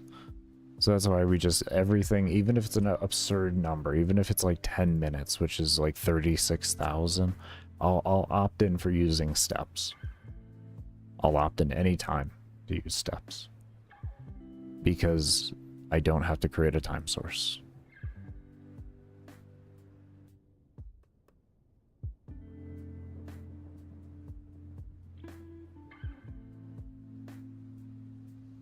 You're not taking up my memory.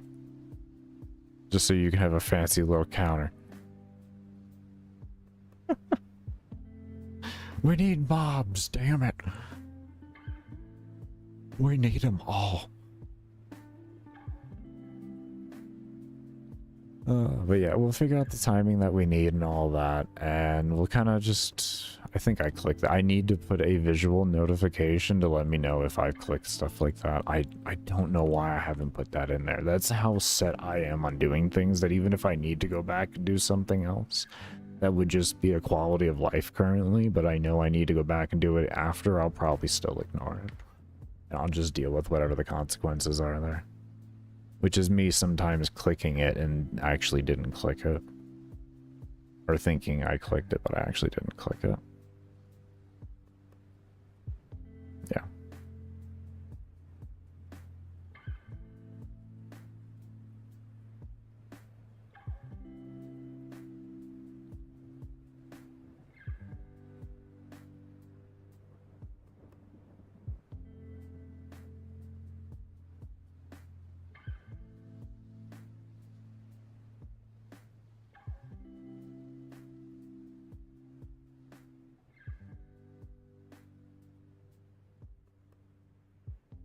Mob counter should go higher this time, because there is a lot of places free, but with a minute cooldown, I mean, there's not much it can do when it only has 2 minutes to spawn mobs. You know what I mean? Because the thing that's going to be limiting the FPS currently would be the collision down there on the player, because I have a very unrealistic situation going on, and that's where the player has,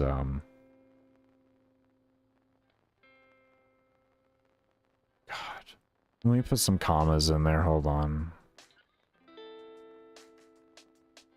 Let me put some commas in this file. 100 million health. 100 million health and only does 5 damage. That's why I said completely unrealistic situation, something you would never really see happen unless someone was just memeing. You know what I mean?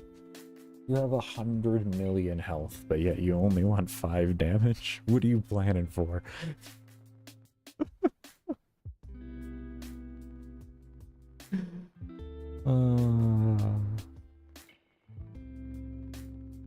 As you can see, we're at 8,100 mobs now.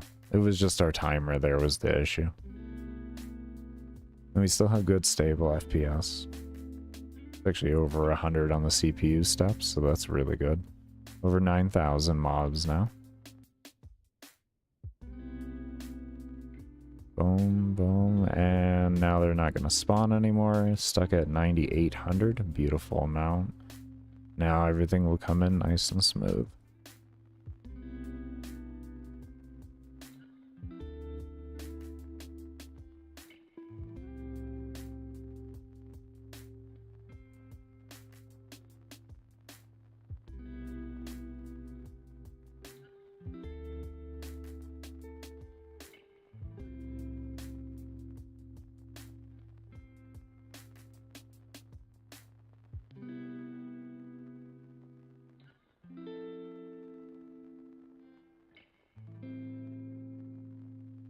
Looking good. Looking good.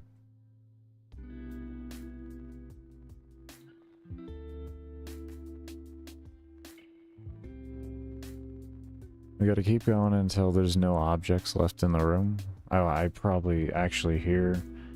This is a good test here. I want to see after. We're gonna wait for this enrage phase to end. Once that enrage 4 is over, we're gonna go ahead and see if more mobs do spawn, which they should. They should. They should. We got a lot of open space right now. A lot of open space, though at the same time that FPS is looking like it's right at its limit. That's right at its limit. That's gotta be. I'd be amazed to see more.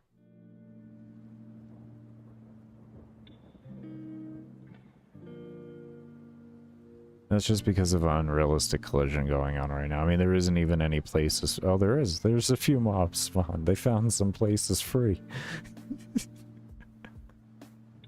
As you can see, we got beautiful collision going on everywhere. We got mobs doing what they need to be doing.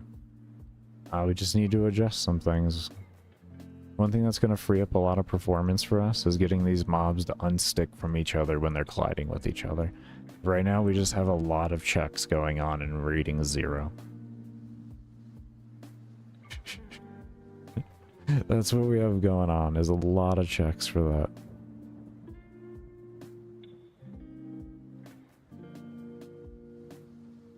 Okay. Yeah, we didn't get any more mobs. That's good. I'm glad.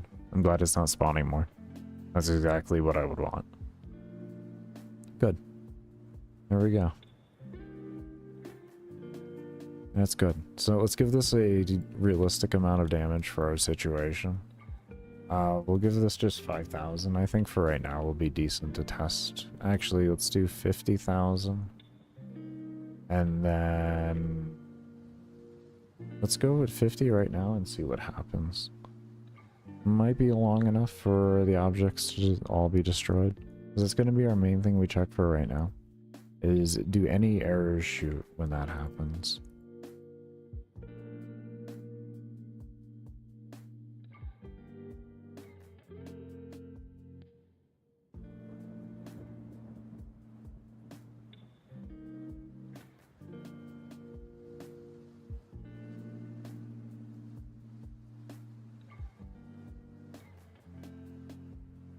And I do 2 minutes because it gives enough time for mobs to spawn. And I'm impatient. Otherwise, ideally, I'd be doing 5 minutes is what I want to do. 5 minutes for you to hit the enrage phase, and then 3 minutes for how long the enrage phase lasts. At the same time, I might be decreasing that even more, though. Seeing how aggressive it can be and how quickly the objects delete, we may adjust that around, or I'll just end up adjusting how quickly the other timer is set to have everything respawn. Probably be testing to see how fast I can get them to respawn faster. Because I want this to be the main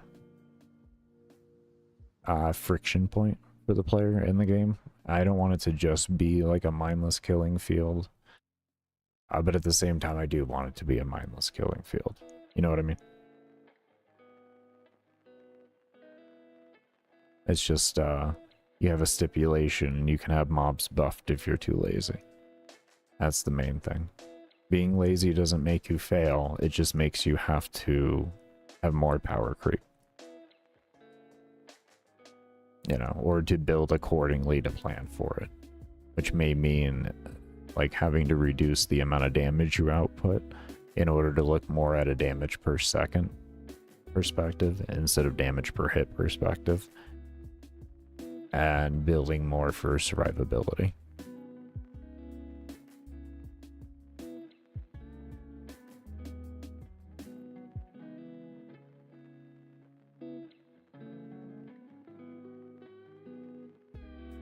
Because the way I'm gonna be having everything set up, I guess ideally, is so that if the player wants, they can destroy every object in the room at base movement speed if they take the due diligence to go around the room.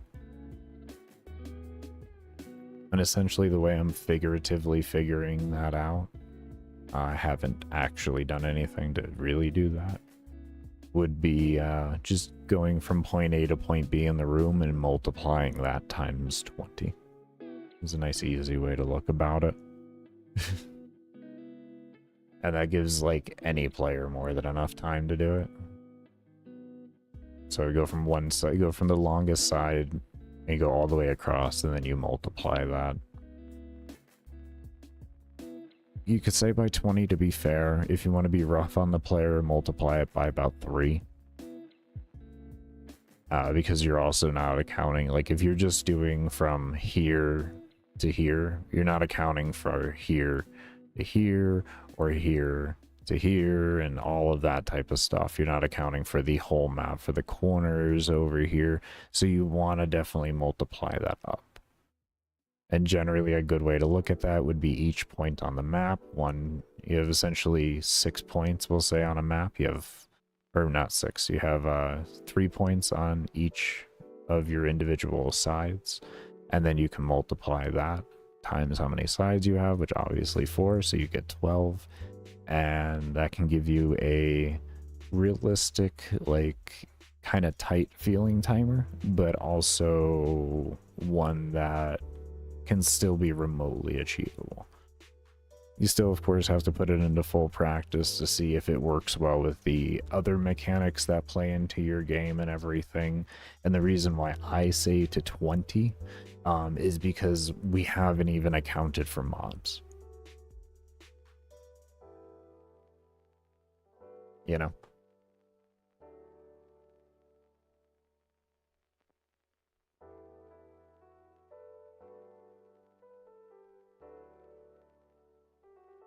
And I still think even 20 might be a bit of a but I think if the player really focuses on it, I feel like it would be definitely doable. So I feel like for me with the map size, if I remember correctly, it's about 1 minute 40 seconds to go across at camera movement speed, which roughly like once every 20-ish minutes probably be ideal, somewhere around there. 20-30 minutes. For having all the objects respawn at least. But at the same time, I have to account for the mobs destroying the objects themselves from aggroing on to the player and how all of that works into it. So like that reduces my 20 down even more. So we may go closer to around like 10 minutes or so, 5 minutes.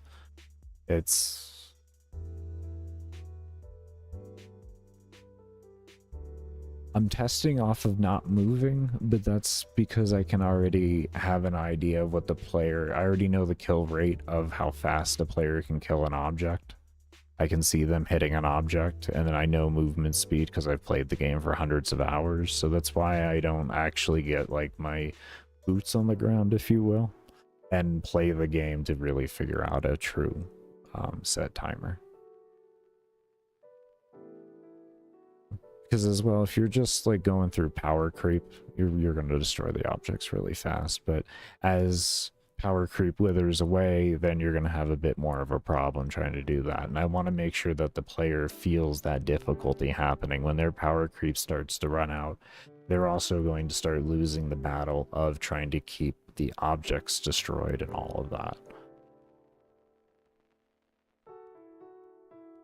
Right now we have an immense amount of mobs just doing nothing but contacting each other. And we have one side of the map completely empty. So this is where we have one problem currently laying for the enrage.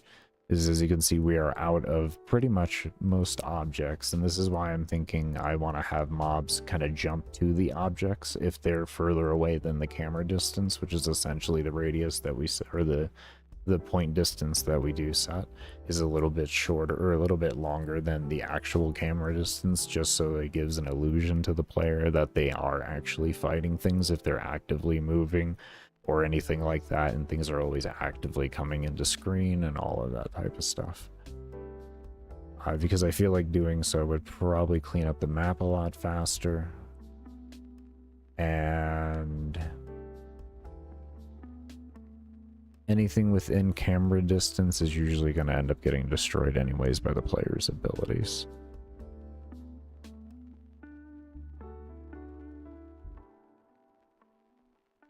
So right now we have a very large mob density, but we can't do much. Our FPS is looking decent, actually. That's not too terrible.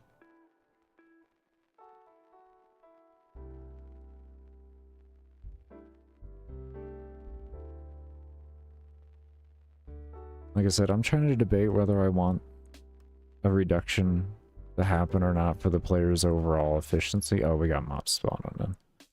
Oh, that's good. Look at that. Look at them spawning in. They are just getting picked off, to be fair. But why is that guy moving? What did he spawn and move? That was interesting. Someone else just spawned and moved there too.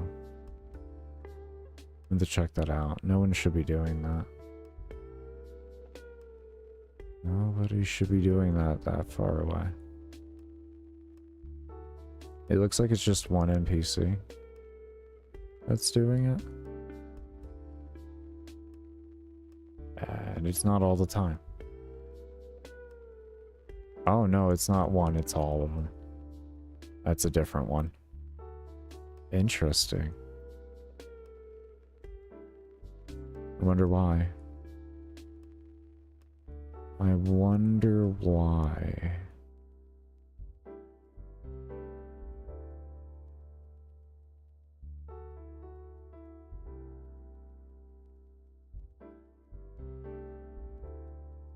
Wonder why.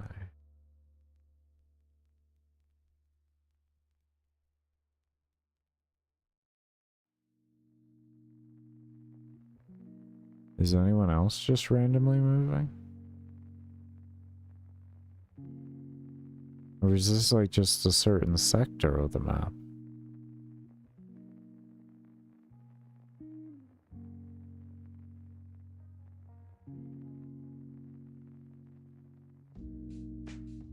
If so, why? I don't see anyone else. It's very, very random. Extremely random. Okay, he's moving towards an object. He's moved. Moves towards a wall. Are we enraged? Oh, we're enraged. Okay. Okay, are they moving towards things that don't exist now?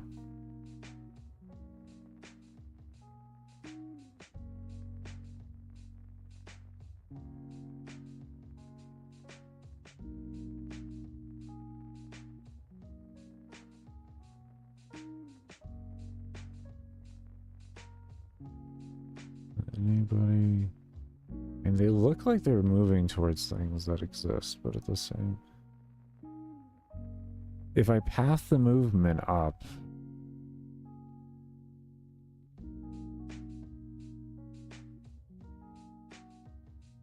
I feel like that's false.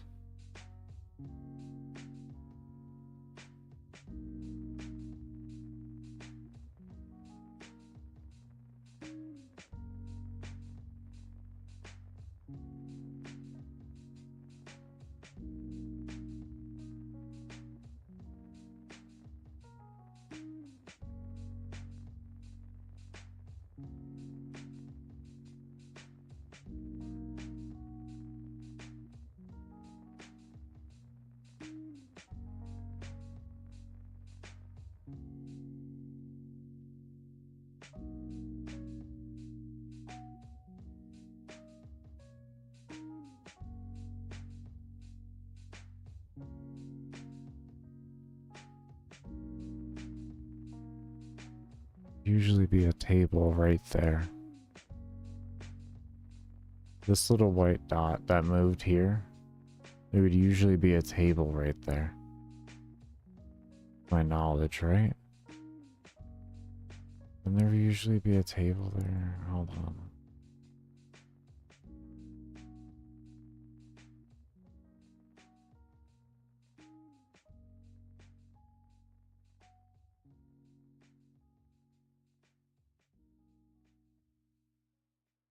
It's loading the map. Big map, it's gonna take a minute to load. Even just the view of it on the engine. Big map, lot of objects. It's like, oh god.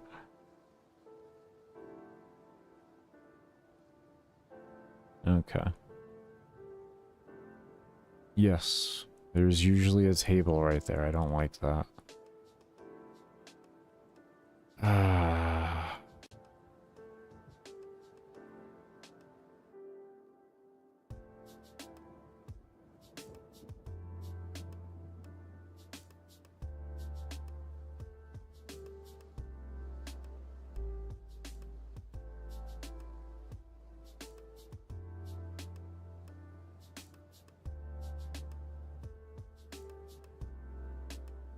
Is that why everybody is getting into such remote piles like that? I guess the good way to know that... Oh god, I didn't make my movement speed fast enough. We are not doing that. I'm gonna add 60 movement speed. And... like I said, today's just gonna be a lot of me loading up the game over and over. I'm gonna get myself ready for a break here though, and we're gonna just kind of leave this testing while I take my break, and I'm gonna keep an eye on it. Yeah, this is what today is. It's not always about making glorious lines of code and everything. Sometimes it's just about staring at something for just forever. Just forever. Frying your brain. It's wonderful. Anyways, I do want to thank you all for coming around, and for those of you that do stay around, cannot thank you enough. For those of you that won't be here when we come back from the break, I do want to thank you, like I said, for coming around and giving support to the game. But do remember, we only run ads during my breaks and when I run support streams, so your lurking during that does keep the stream ad-free for mid-rolls while I am here. Cannot thank you enough, and we'll see y'all when I come back. Okay. Let's refresh that. Turn off ads.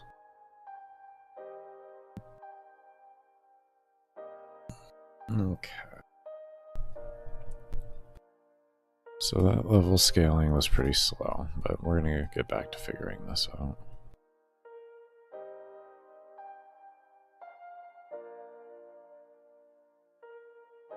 I have an idea. I has an idea.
Not 100%. This may work.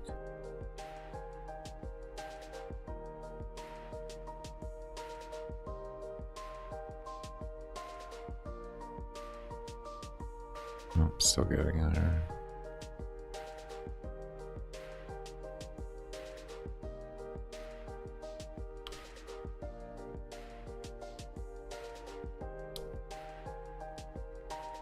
Let's just try that.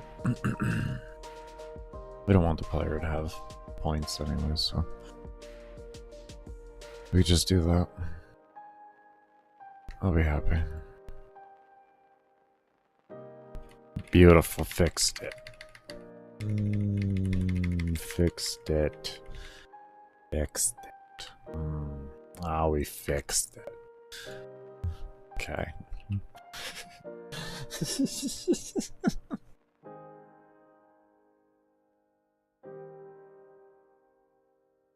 I just needed a little break, you know? Just to, like, clear my head. Metaphorically and literally. I mean, I don't know how clear it is. You can hear it in my voice. It's not that clear. My sinuses are so wrecked right now. Yeah, so when you hit that, no matter what, it does it. Okay. Okay.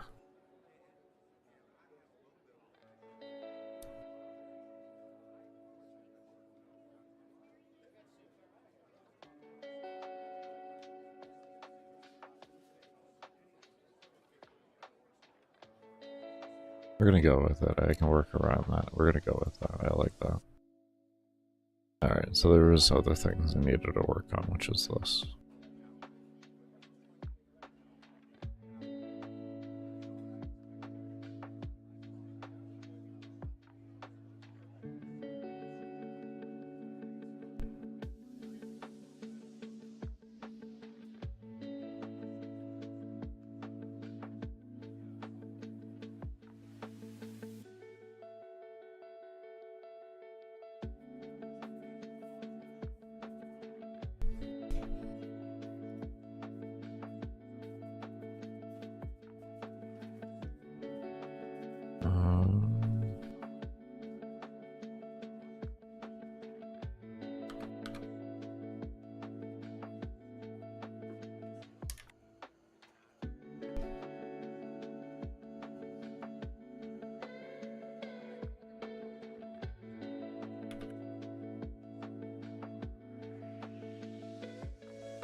Hopefully this will feel better doing this.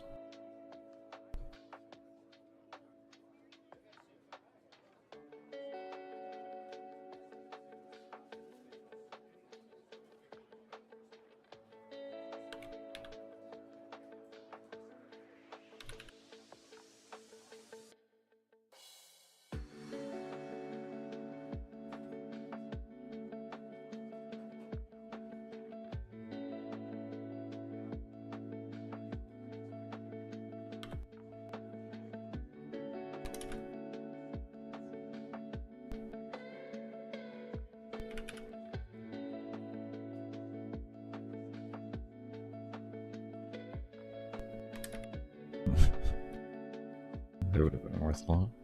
Okay, let's try that.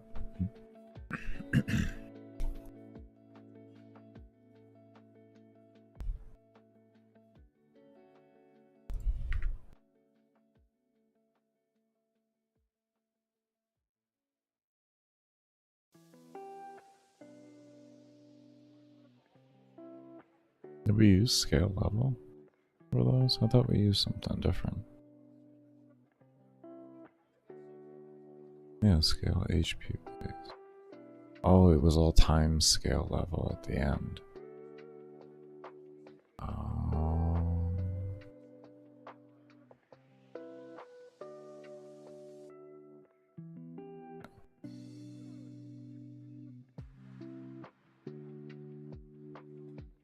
I still like the 25% number.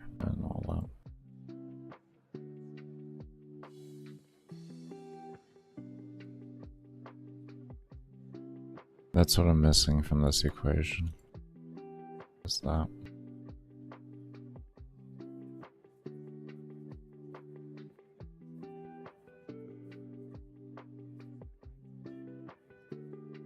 Oh no, this is scale level here.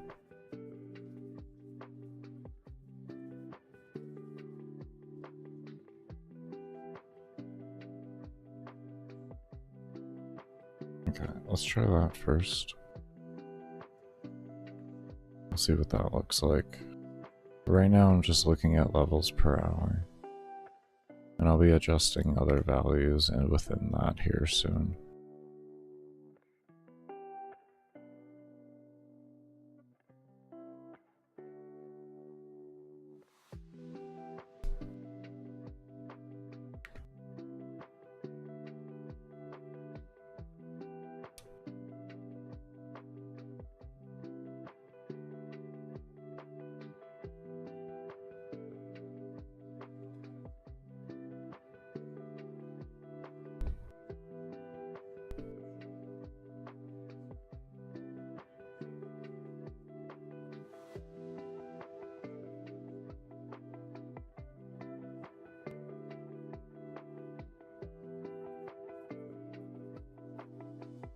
Then I am looking at a very high end of things.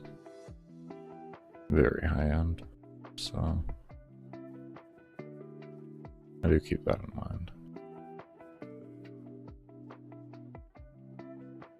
But essentially I'm trying to get it closer to where that becomes a reality. A feasible reality.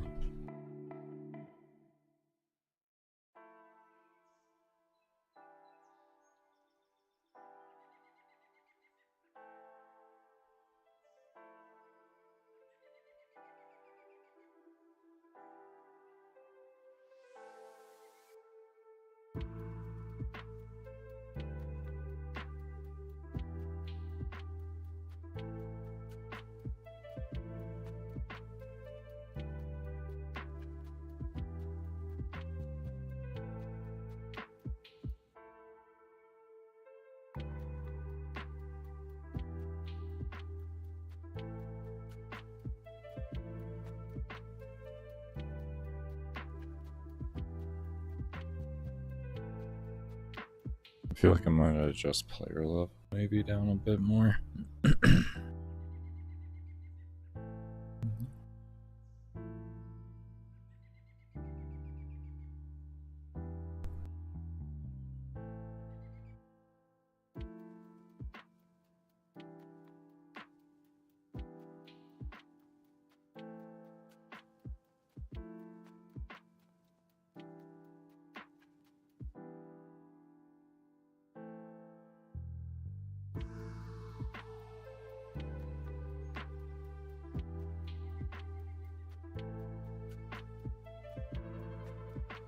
Let's see what that looks like.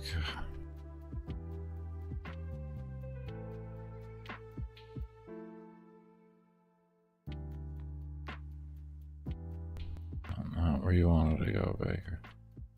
Nowhere near where you wanted to go.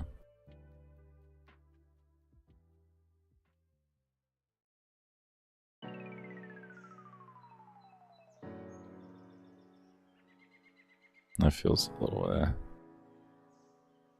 I don't like that.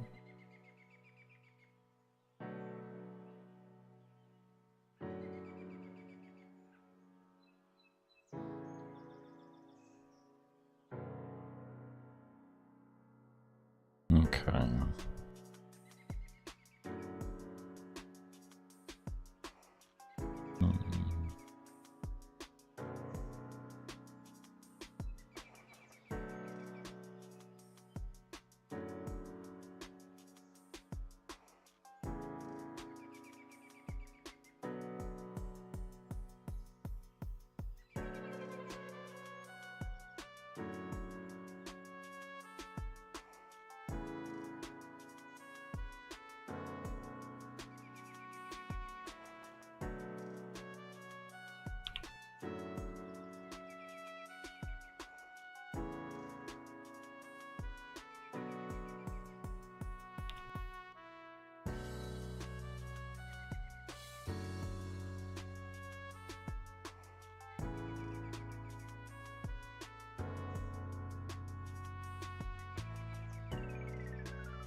Hmm. Hmm.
It actually seems to be a little bit more consistent to what I'm looking for.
Definitely slows down pretty hard, pretty quick.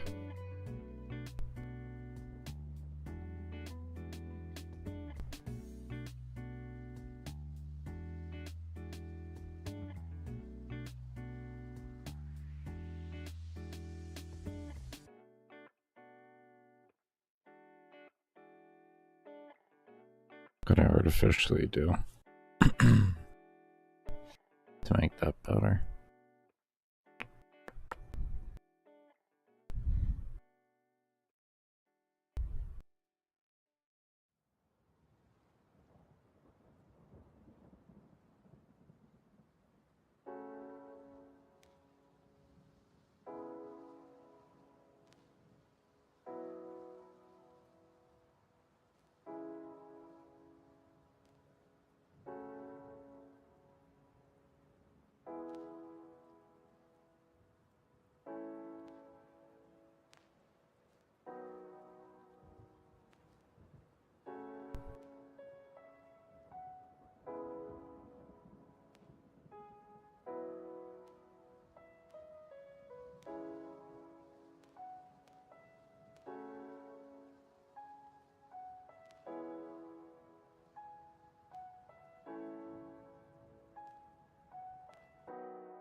Hmm.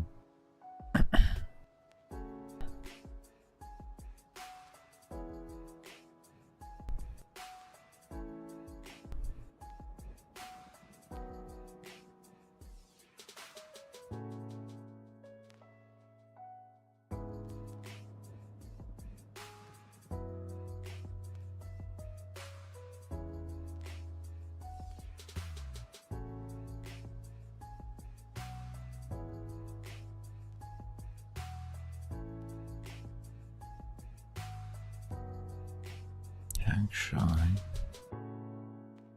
what is a good possible? Yeah.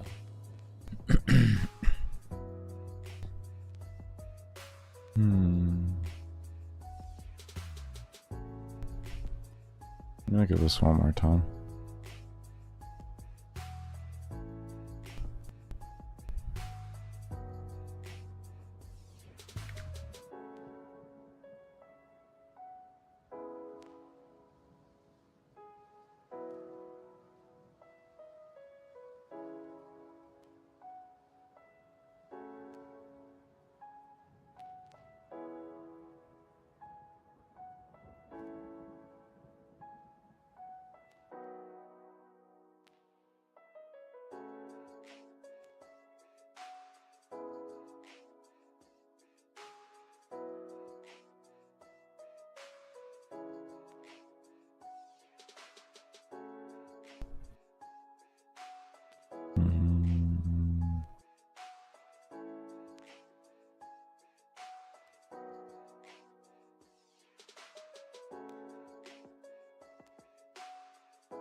Also, what I'm thinking of doing. Hold up.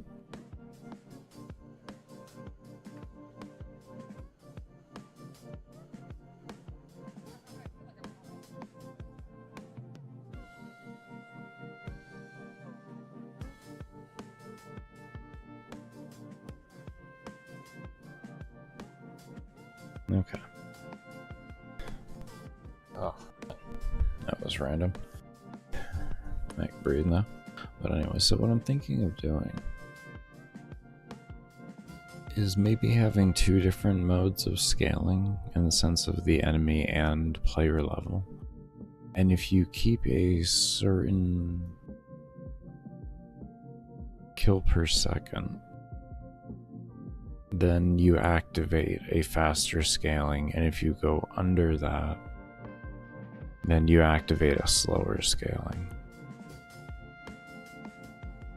That's what I'm thinking of doing for this mission.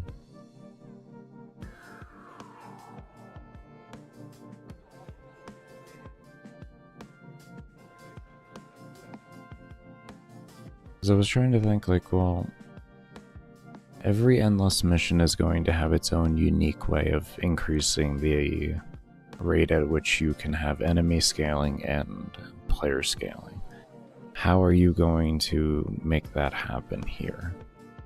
And how are you going to make it make sense? And I was like, well, I mean, if I kill so many mobs per second and meet that threshold, then I can use that.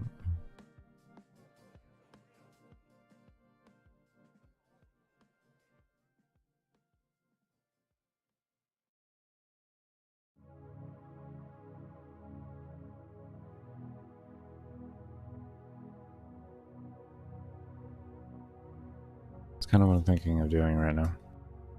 And we're going to do that.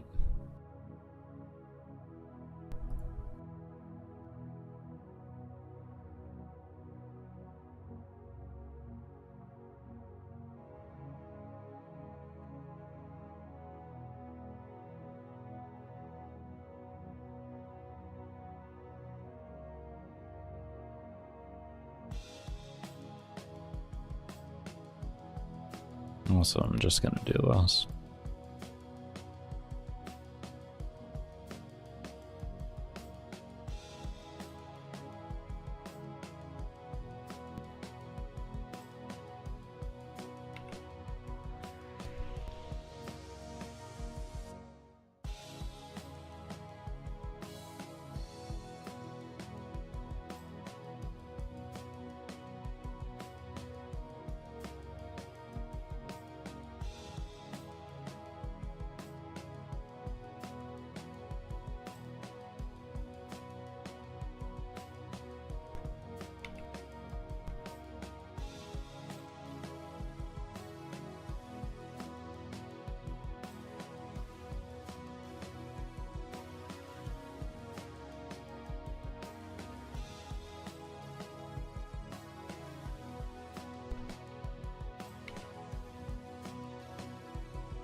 Okay. Let me find...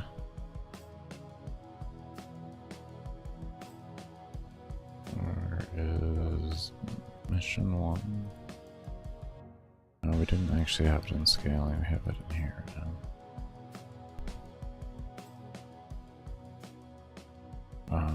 What alarms do we have free? We may have to move this back into that. We actually might have to.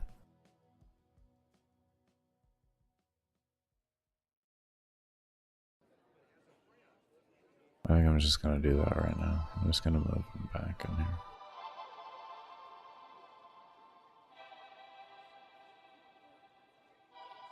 just be smart at this rate.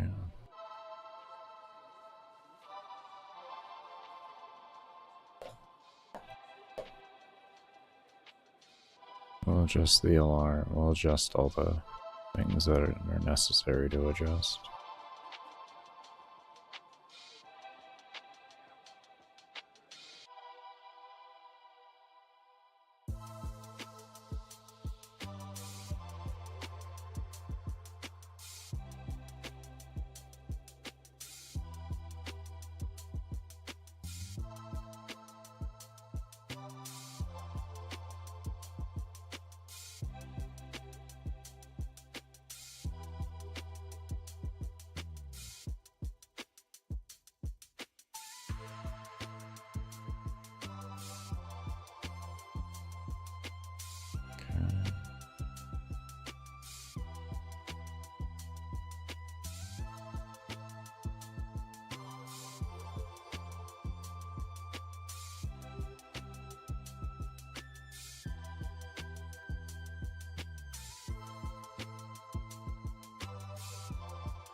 That is the fundamental basis.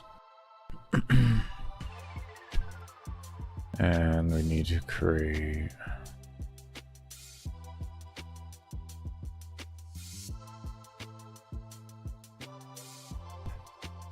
what would be the best way to handle this?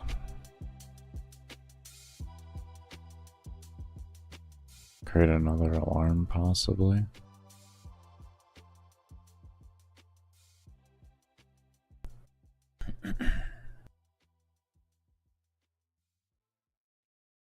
And we'll call this variable global dot kill count. We'll call it free count, I guess. Free count.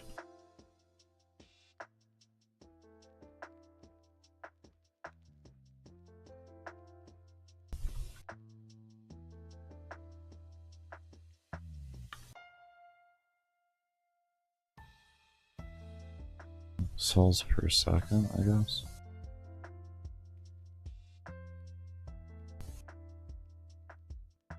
Okay.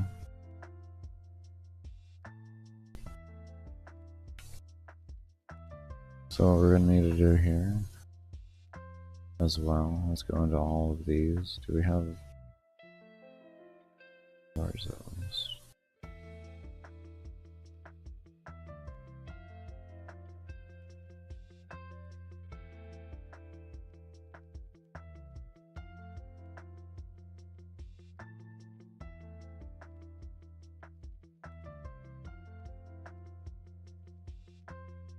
Okay.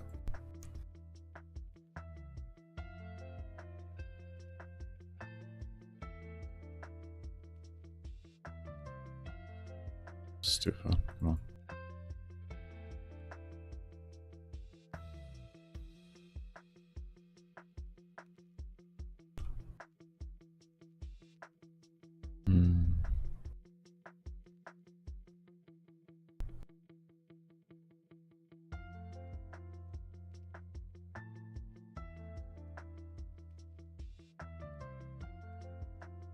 We'll probably end up moving this into an alarm at some point too.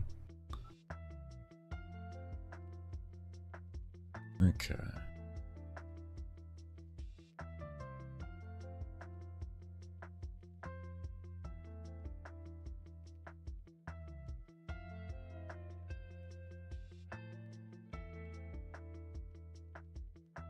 Ew. There we go. Okay, I see how that works now. I thought it was directional. I didn't know it was focus based. Okay.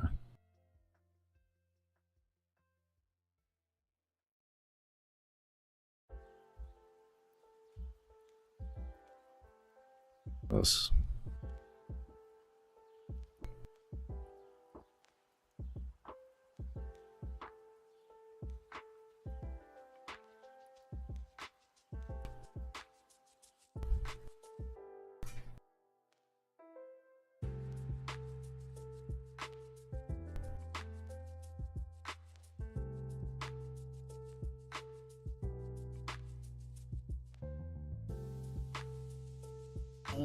How are we gonna logic this?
Okay, so that's baseline logic there on how we trigger that.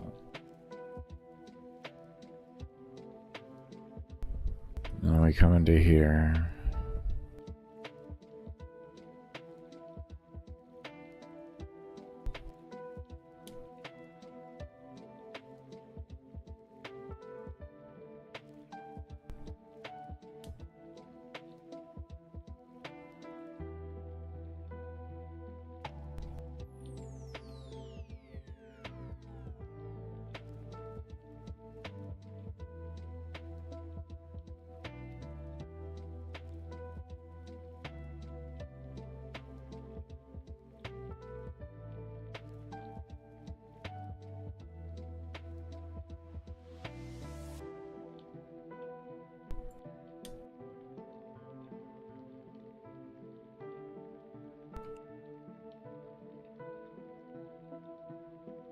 Set alarm 5 for 60 seconds.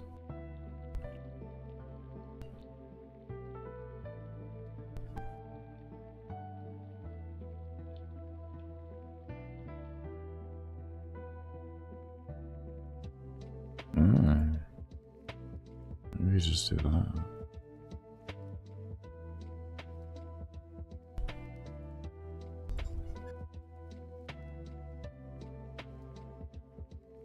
And then this just forces the other ones to go off. Actually.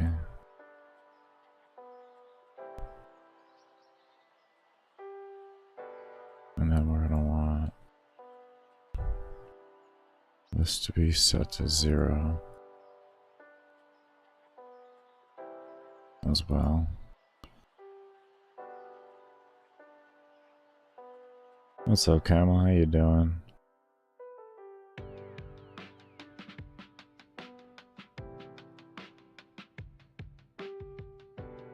It's about room selection. It's not about a build when it comes to oxygen supply. That's a whole different field. Just because you can do the damage doesn't mean the mobs are flowing in correctly to allow you to kill at the rate that you need to. Because you can be one-shotting everything, but if mobs aren't flowing in correctly, you'll still have low kills per hour. And I don't know how the game is right now as well after, because I haven't played since February. So, I played well before the rework that happened most recently. And that build is from last year.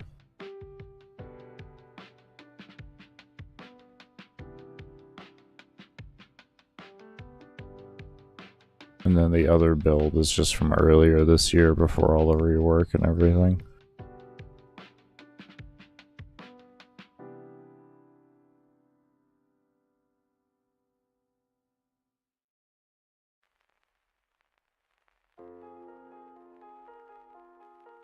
Okay, let me see something here now.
Okay, we got a crash.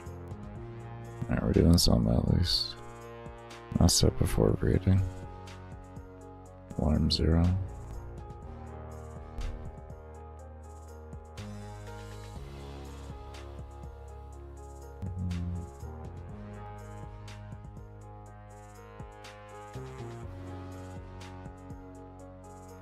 Did I make those?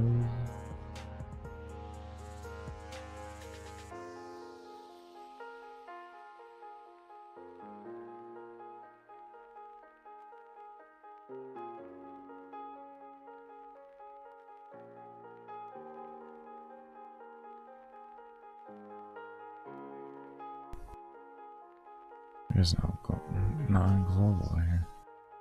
What are you getting? Do you really need... You need me to do this? Alright, we'll do it. Don't worry. Don't worry. I don't know why you need this now, but whatever. Player scale. Oh, maybe that is an issue. Isn't that an issue?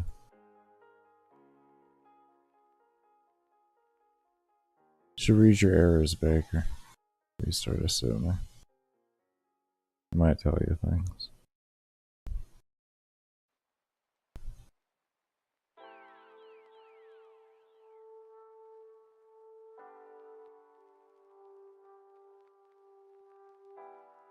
Hold up.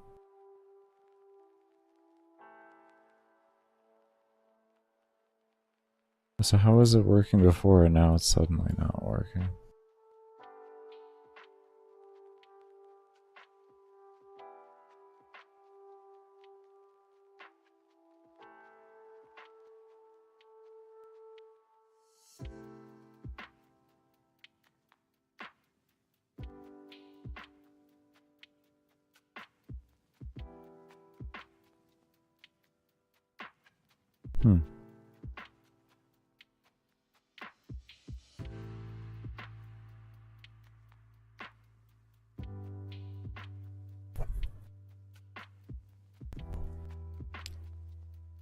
I'm trying to think where I made this before to work.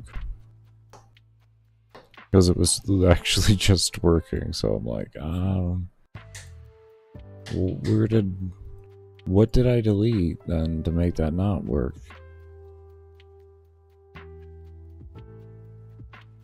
But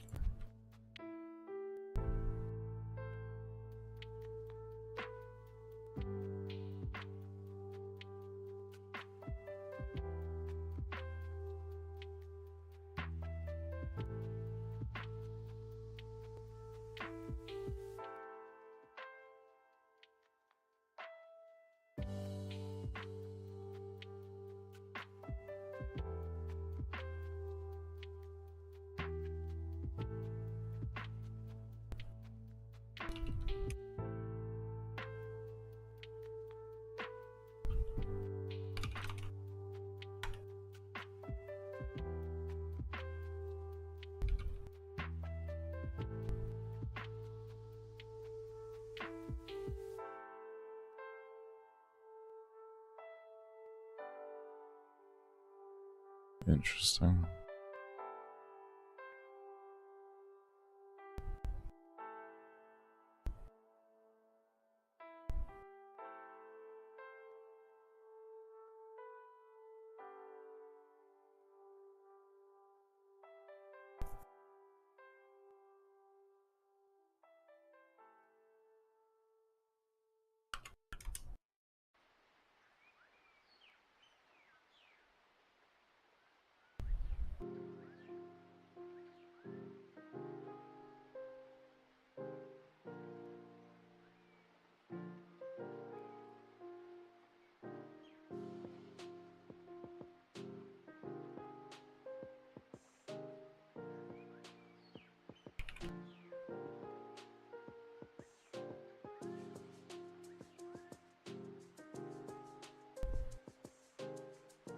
Yeah, you stop being mad at me now.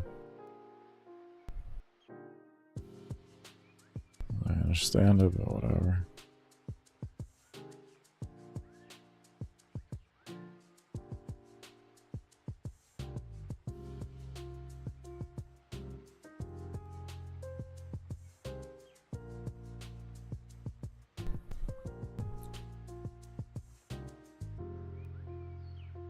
Okay.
Give it a moment. Definitely does look to be faster.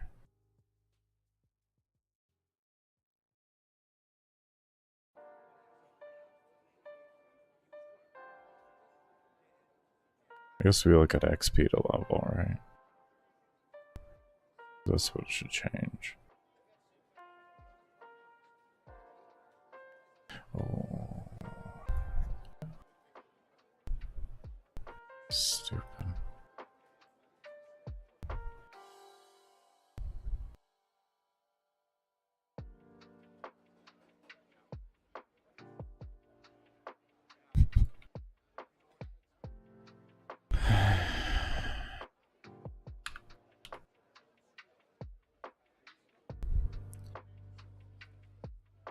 I just realized something, like the equation, even though it's a less of a percentage, it's still going to be just less of a gain. But if we want to reward the player for a certain amount of kills per second, we should take away how much experience it's going to take to level. we should probably take it away, you know, and allow them to level faster that way. When you think about it, like, that would make the most sense.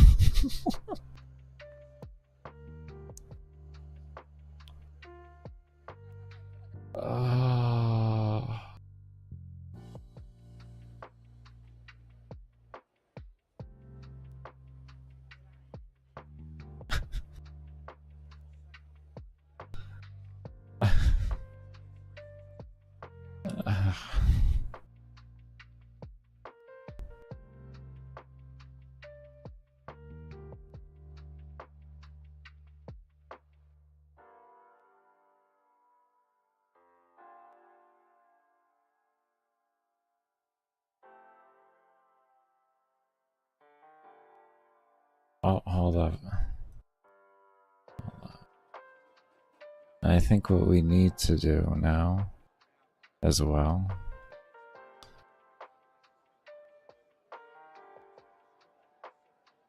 we can take this out.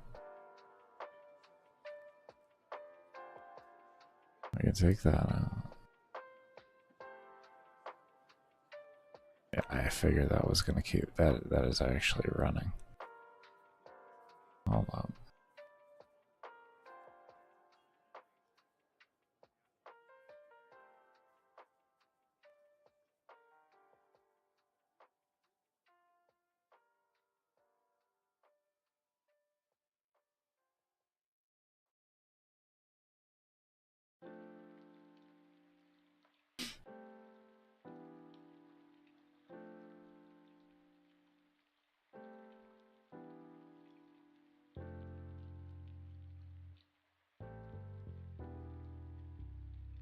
Okay, let's see what that does. That should fix things. We're getting there. We're getting there.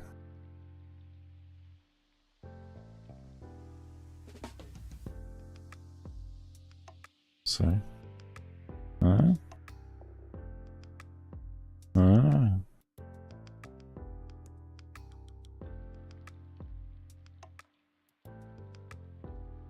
Huh? Uh-huh. There we go. We're getting there. Okay. Alright.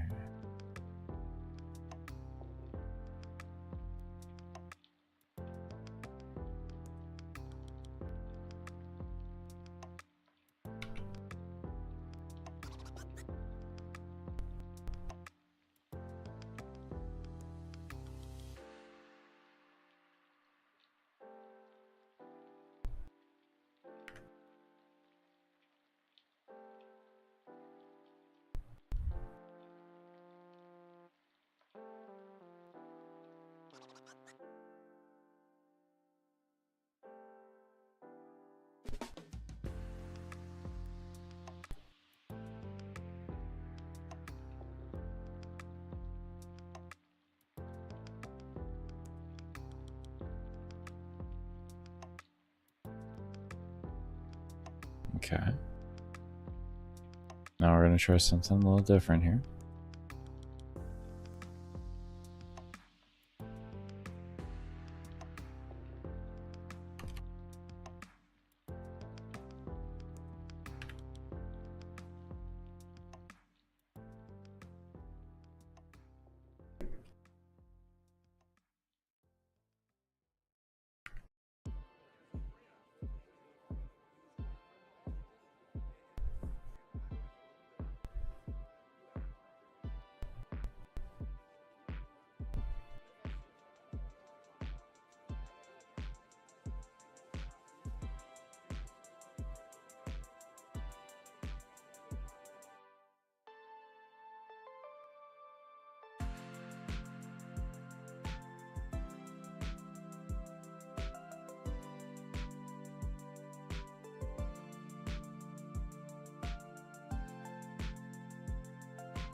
Okay, let's see how this looks now.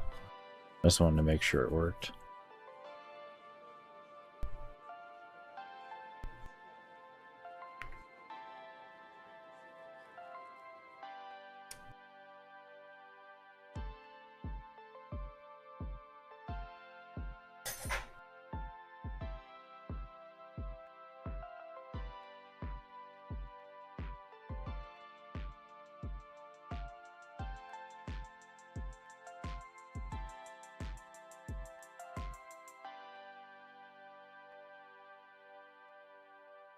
I may have to adjust spawns in order to make this a reality. I don't think enough mobs are spawning at a given time.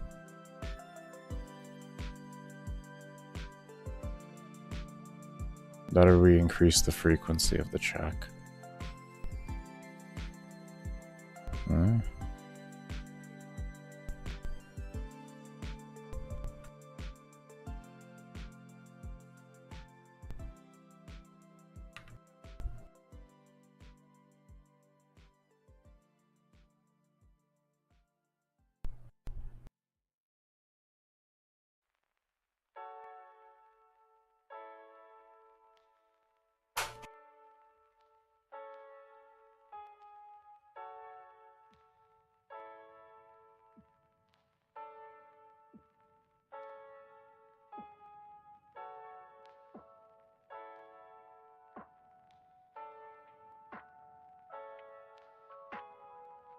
Mob frequency.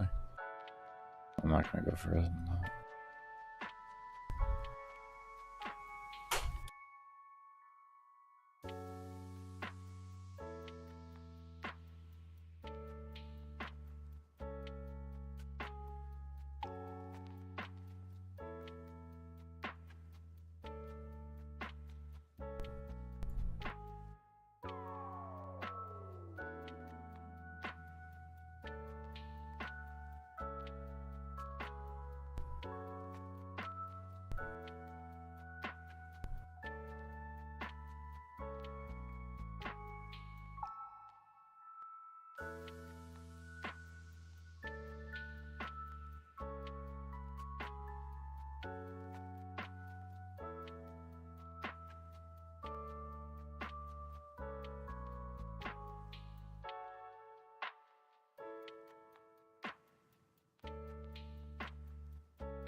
Okay, so you don't need to worry about things.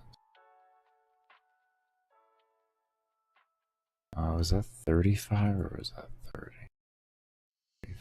Next one should be 30, correct? We're gonna do a half second on it to begin with. And then that may achieve what we're looking for. 33. Okay, so we'll just hit them all at 35 then.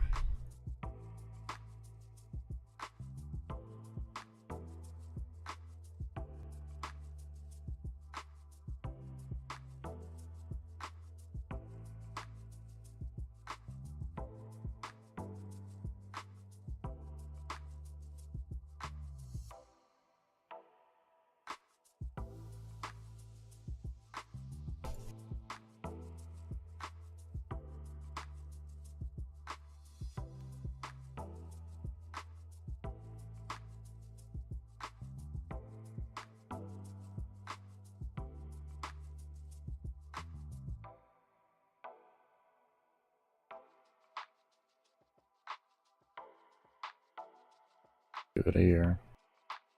Give it a month. Give it a lifetime. We're getting there. It's almost done. It'll do it on its own. I have faith.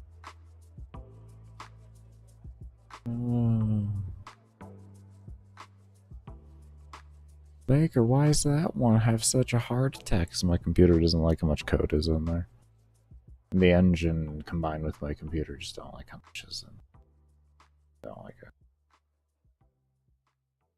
It was a very unhappy thing.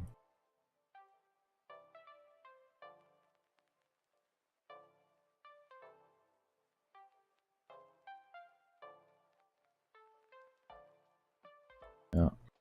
Yeah, we're waiting. Don't worry, we're just waiting. We are just waiting the good wait. There we are. Like, oh man. Yeah. That's what we doing. Baker, what? Are you saying it's not responding? Is that what you're saying? That's exactly what I'm saying. Just give it a moment.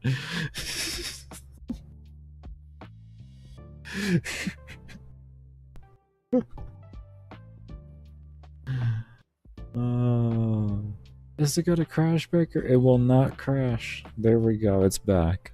See? Oh god, I need a new PC.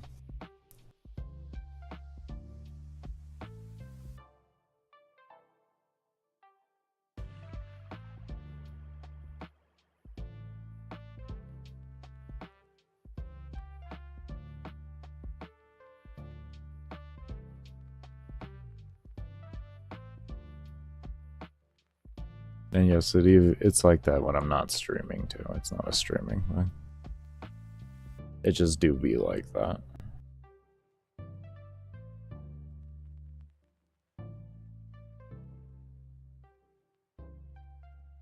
Okay, our kill rate's gone up. XP is still going higher. Alright, we'll give it a moment here. We'll give it a moment.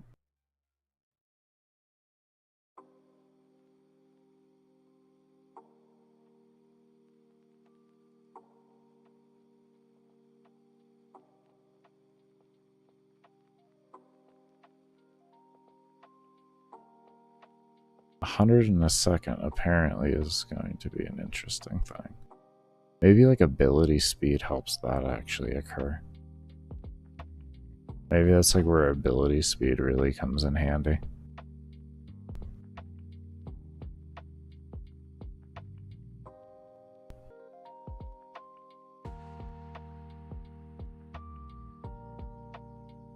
Until like, let's see.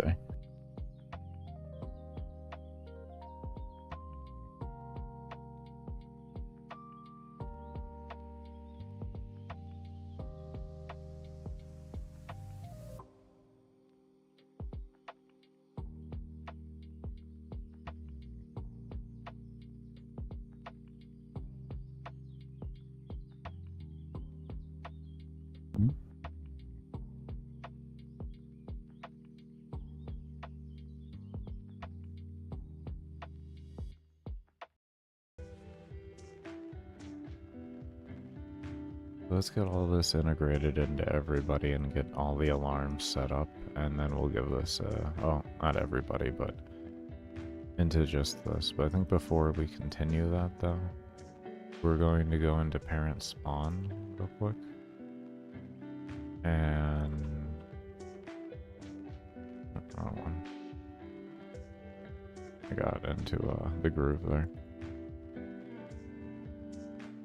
We're gonna make sure... I wanted this one open. That the only thing spawning is this.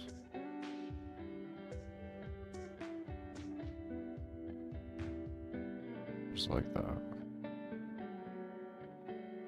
Okay. And next thing I want to do, I gotta reopen the damn thing. I keep closing because I don't want the problem with the room. But here we are.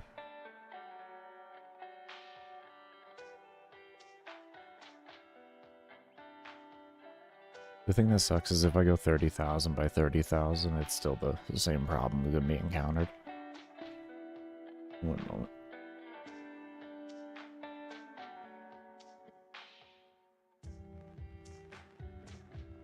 Okay. Yeah. So we load that up. Load this up. The viewport.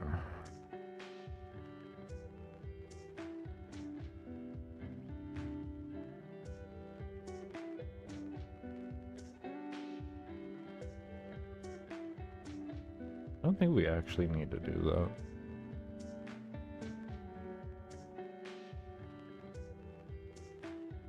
We just do that. Will it work? Have I just been stupid this whole time, or was I doing this for a reason? I don't know.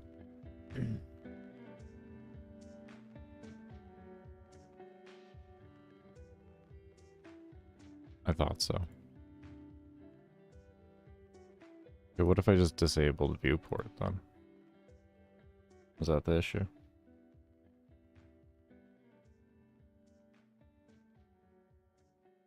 I just want to see if I have a faster way around this.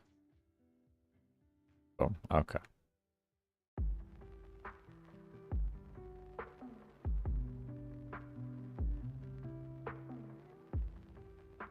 Okay. No, we're gonna get a baseline idea of what's going on here.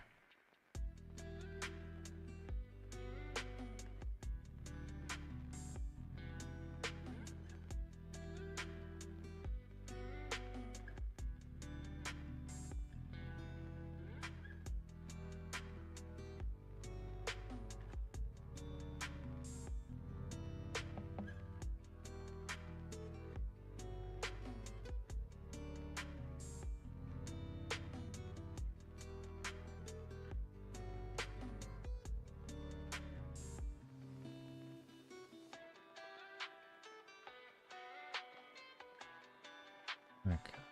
My head's being a pain, right? So if you see the mouse roll off the cursor, I don't say anything. That's just life. So far the mobs seem to be gathering well. At least in the center there. Not 100% on what that's from at this point.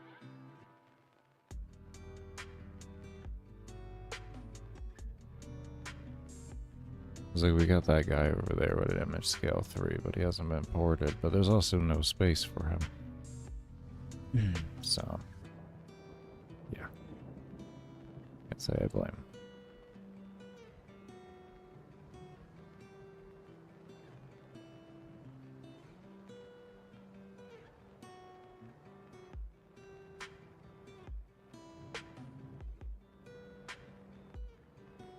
We got enrage in 9. Go. 2, 1. What happens?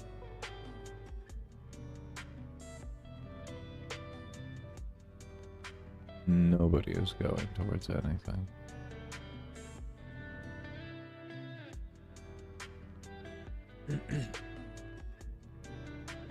Okay. Okay. Alright, so we are breaking inside of the greater than.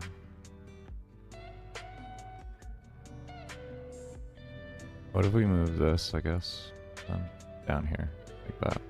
Just completely outside of it all. What if we did that? What is this all we gotta do?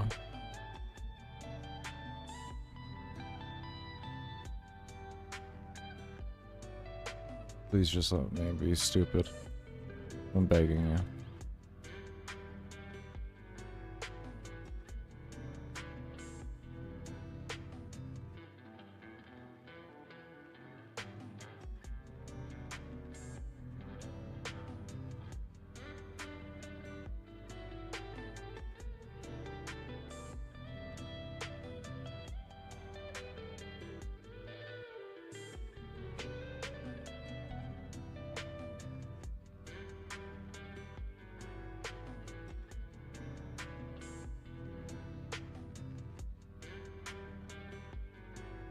I got a mob moving. I watched him spawn and move too, which is really concerning to me. I don't get why. Why would he do that? Why would you do that? Why are you targeting? We really got to go through the code here and figure that out. At least we have an example that it is happening with this NPC set. And it's very random. Like, extraordinarily random. It's weird. It is definitely weird. We got a big mob up there, but we don't have any space really, so I can understand him not boarding. We'll kind of see what happens.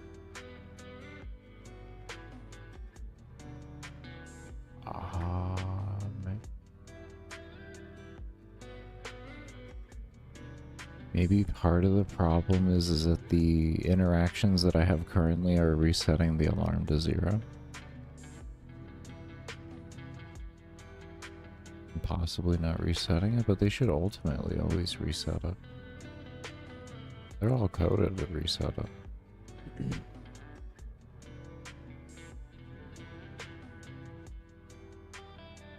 They're enraged. They ain't doing a damn thing.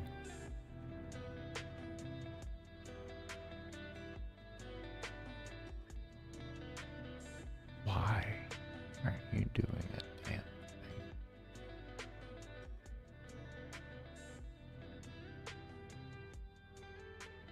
Okay, I'm just gonna finish the rest of it out, screw it. I really would like to know why these aren't doing a damn thing though. I really feel like something's gotta be happening here.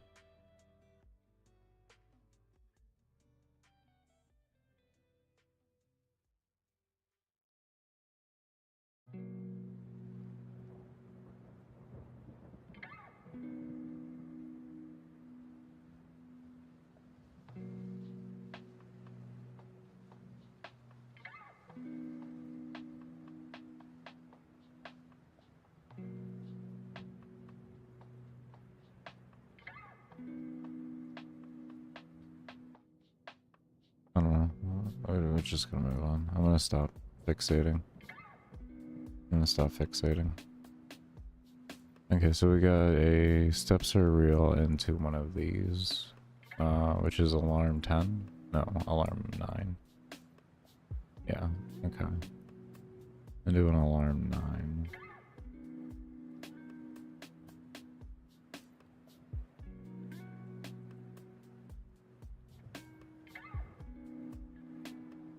I'm determined to figure this out. I will figure it out.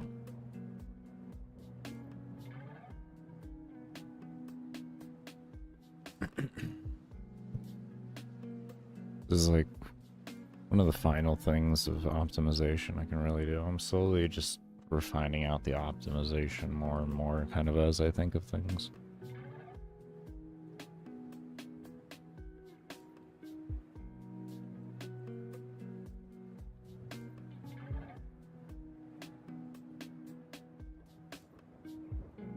Do we want to set alarm to 0 every time with this?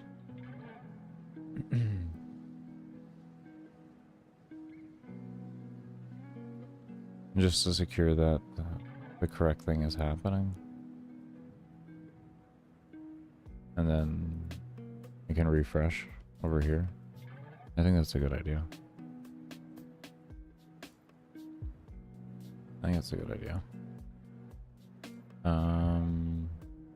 This one we have the same thing we need to do as well. Yeah.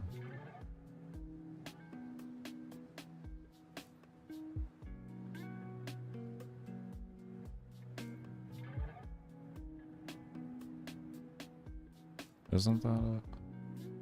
No. Wait. Wait. What did I just copy? It looked like I needed to make another alarm there. Yeah, this is looking for a place free.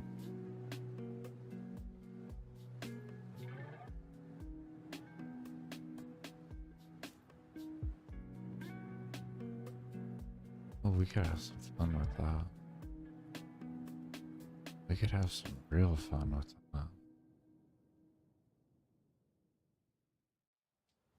Make that really short code, but make it really dynamic at the same time.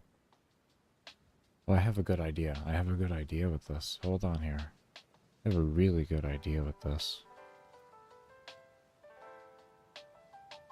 So, give me a moment.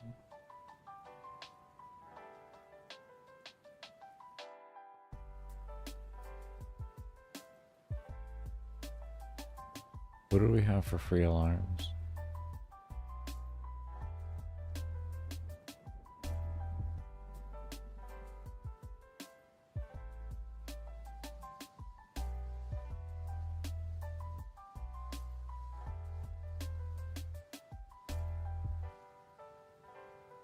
Here's my workplace one. There, okay. So 8. We have 9, and we have 10. We have 8.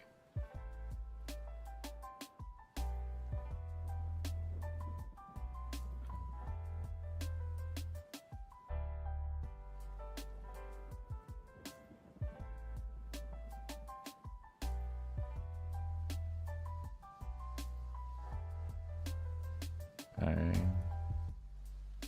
We have 9.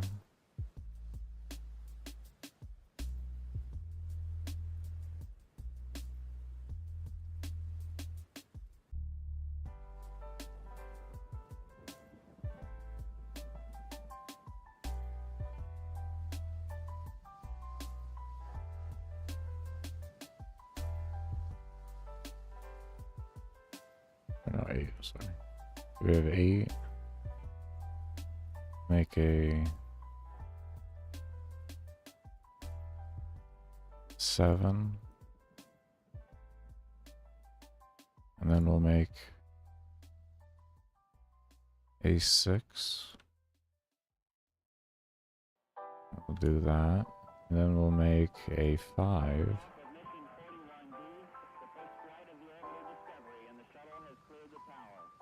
We'll do that instead.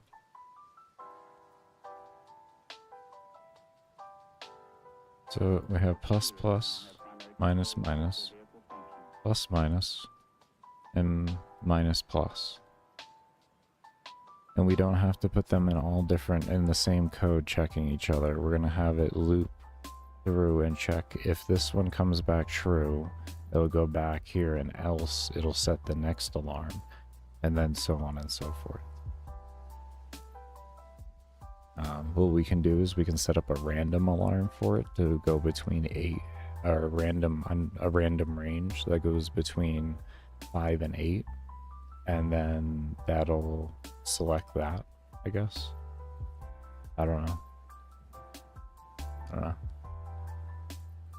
We can do that because then it'll sometimes reset onto itself, it'll reset to other ones, and it'll keep it more dynamic this way. I like that.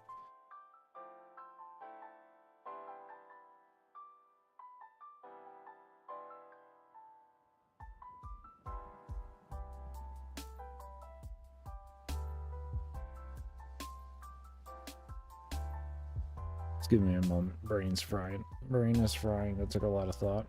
Need a moment. Oh, shit.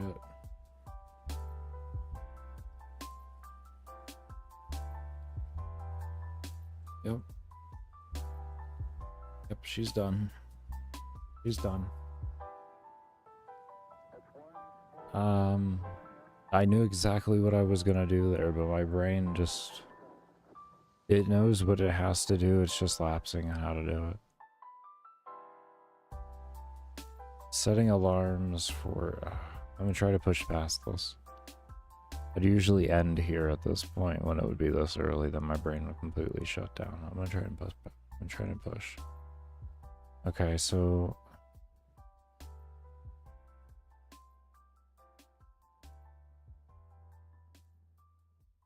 Let's... I guess open these into a different workspace so I can just give quick comparisons. So we have parent enemy, we have you interact with this, we do move pick, and then we make a alarm which we say I range, right? Isn't it? I random range 5, 8.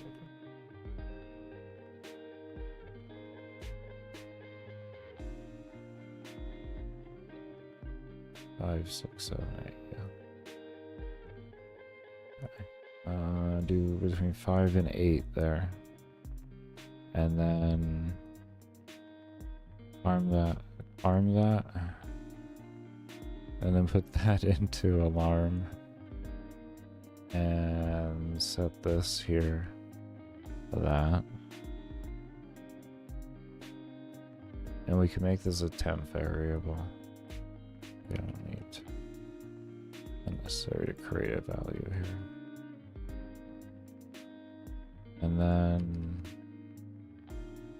I can come over into these, and then put else.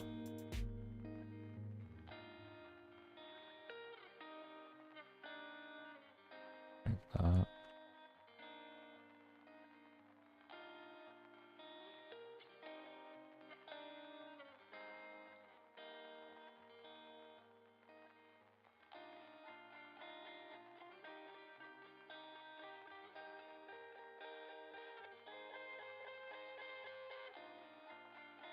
And then it'll keep looping the alarm until a place is free, and then it switches to this. So it's dynamically checking.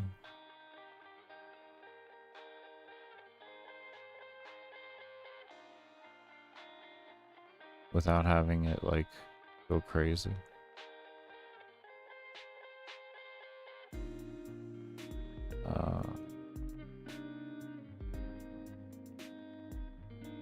Do we have in here, we have if alarm 0, if alarm.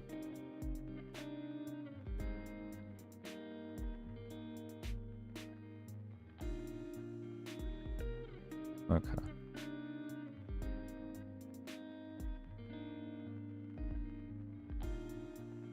Okay.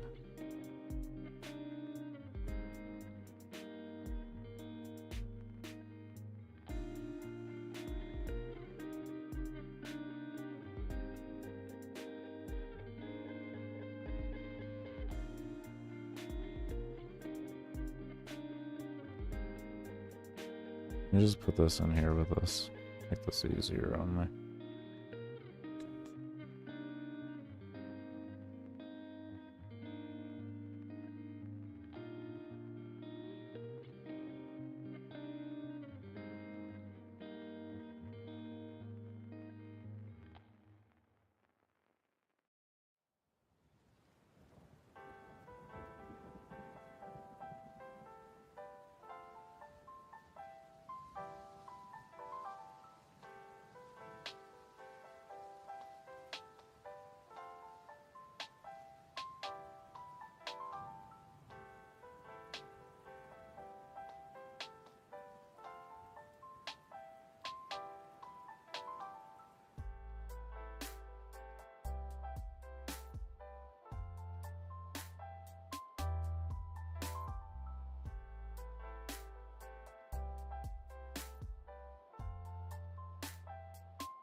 Maybe the problem is if an alarm equals 0.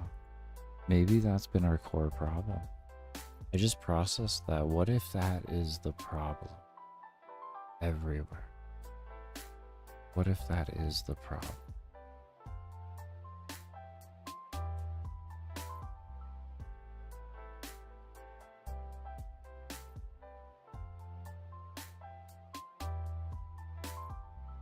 What if I'm creating bad practice?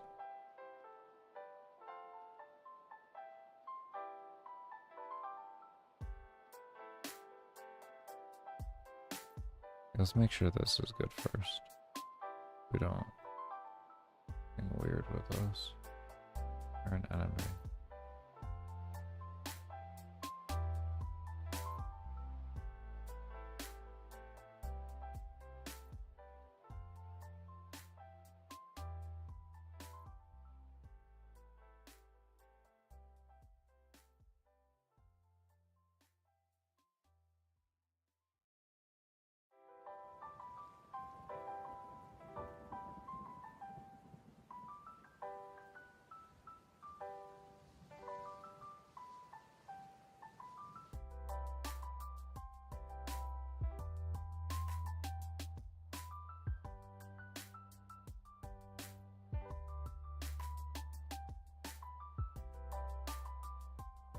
Oh, we got a big one.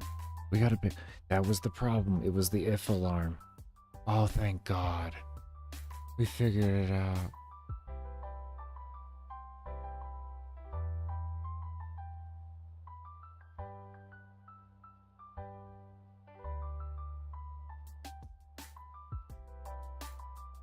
Oh, thank God. Oh, thank the Lord. Alright, let's keep watching. Oh, thank God. That's so relieving. My brain is about to melt right now, though.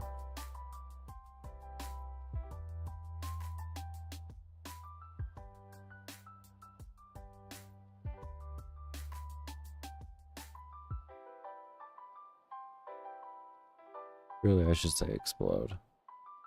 So, got a lot of pressure going on right now.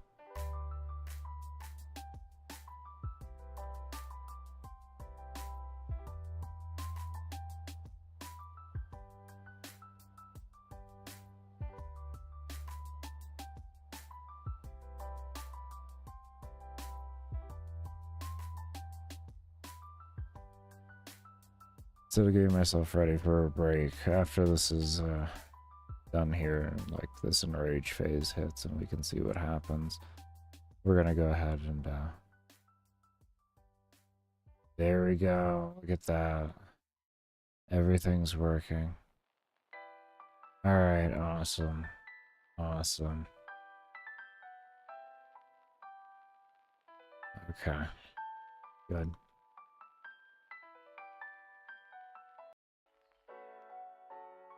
Probably should have that thing recorded. My bad there.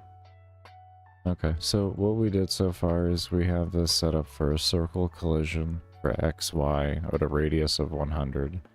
Checking for parent enemy collision, which is parent enemy, the object 1 stuff, and the destruction things, which I think we can also just throw in that too. I don't think I use it for anything else. I have to go double check, but so we're gonna do that. And the reason why I'm just like with it is we're gonna do this.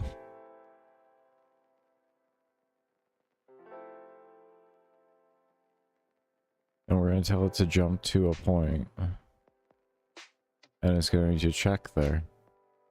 And then if true, or if circle collision is false, like there is no collision, then it'll spawn a mob.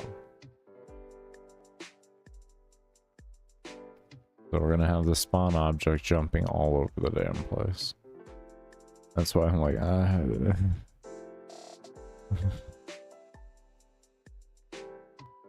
I'm not the biggest fan of it, but to me this makes the most logical sense.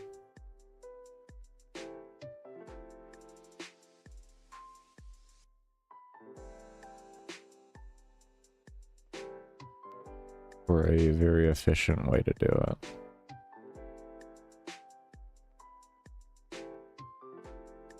Okay, let's see what happens.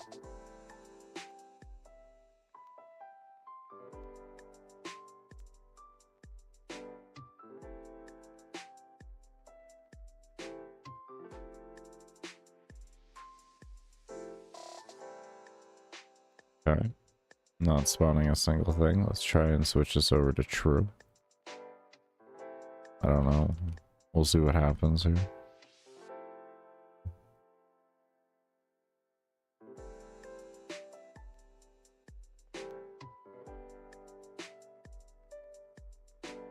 Be true. It sounds like that's... I don't want it to do that, but you know, I don't know. I have no clue. Maybe I'm thinking incorrect. Who the hell really knows? It's not spawning either way. Okay. Why?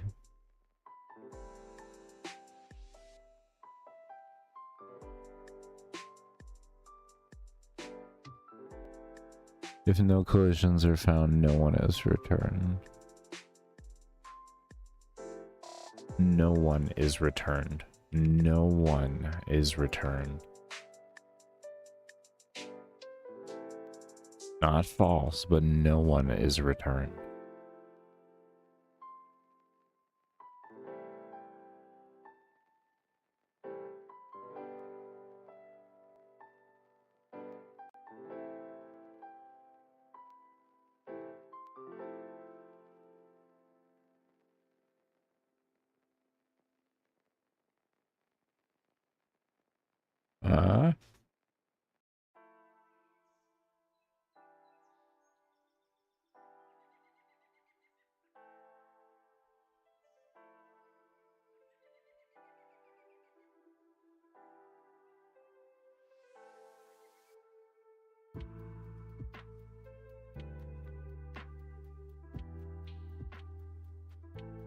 Okay.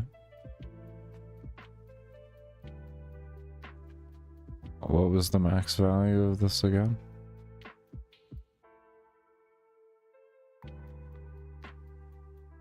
Come on, old Twitchy. You can do this. Oh, I have horrible hands.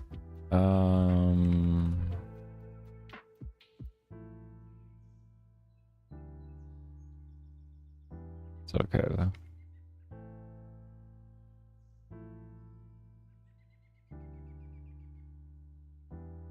Okay.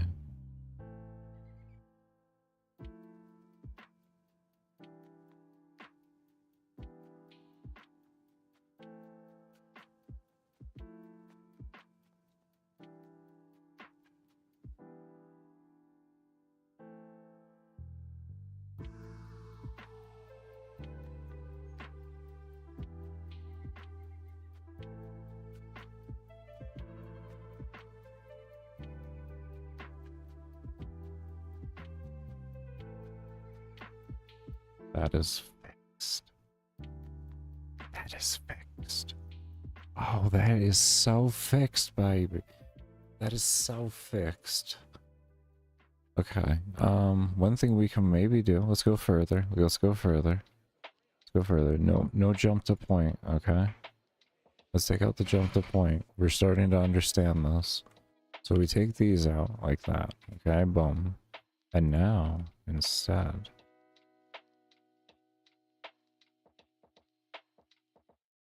Oh no, why'd you do that to me?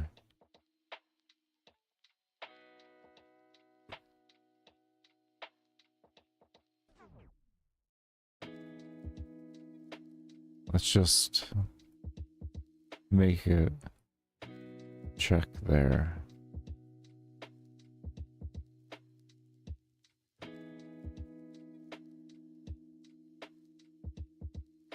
Okay. I just want to make sure I got everything.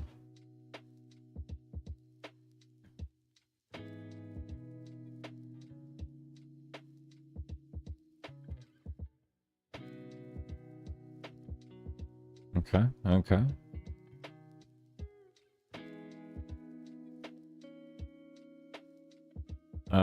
Range.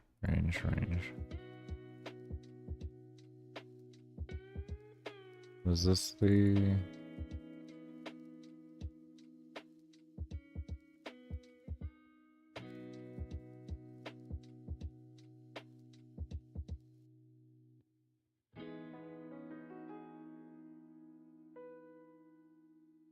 Range 0.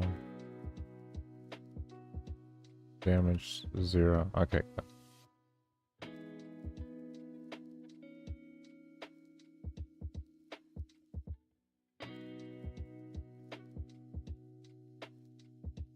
Oh, that spasm was absolutely wonderful.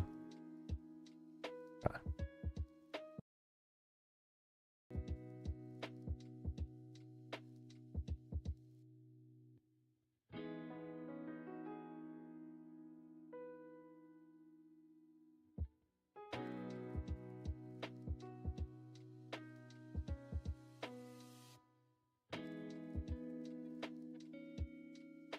Oh, it feels good. I did it. We don't have to have it jump 2 or anything. I was just doing it incorrectly. I was stupid. Oh, that's beautiful. I like when I'm just stupid. I like when I'm just stupid. 2,700 mobs? 2,700 mobs. That's the minimum spawning, by the way. That's the minimum spawning, by the way. That's the minimum spawning, by the way. That's not max spawning. That is minimum spawning. That is minimum spawning.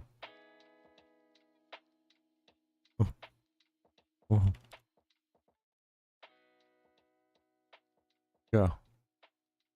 Go. Let's see it. Do it. Do it.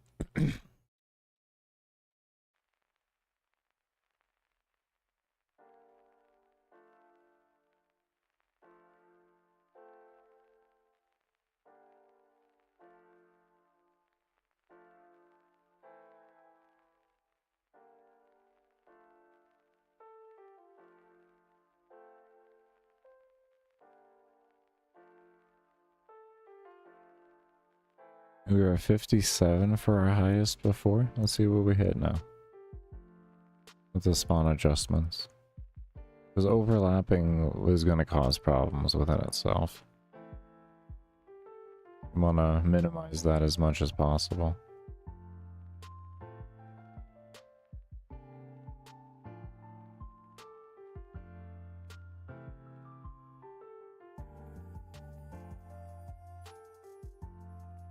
$6,000. 6,000. We hit 6,000 mobs. We hit 6,000. 6,000.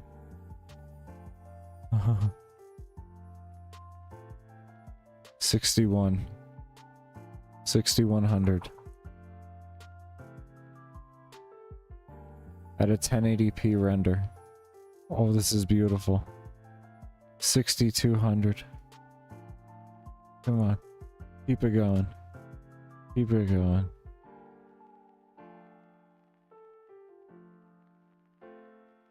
$62.75. $62.75. $62.75.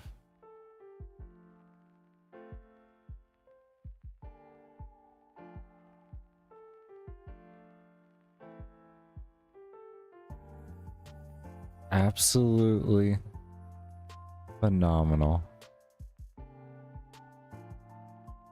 Look at this. Objects despawning, respawning. Look at this.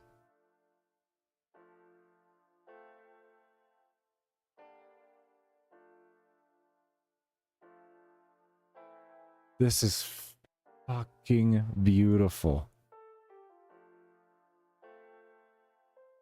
It's so smooth. It's so smooth. Look at this. There's no issues with performance. Let's come out of the circle.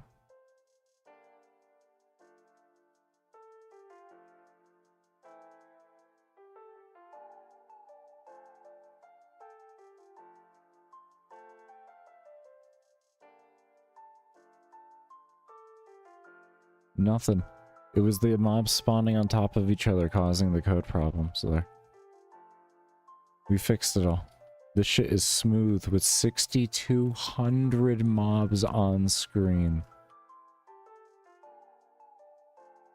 I am fucking happy. That's how it's done. That's good stuff right there. That's good stuff. Holy shit.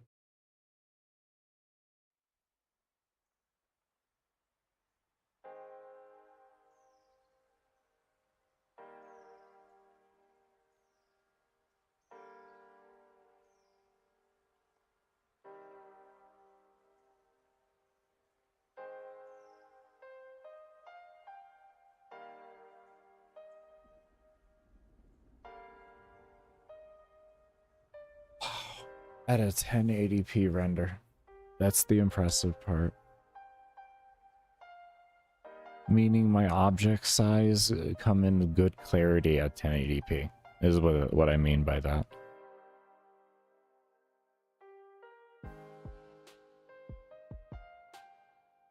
Because we could do something like this here. This is some fun that we could do.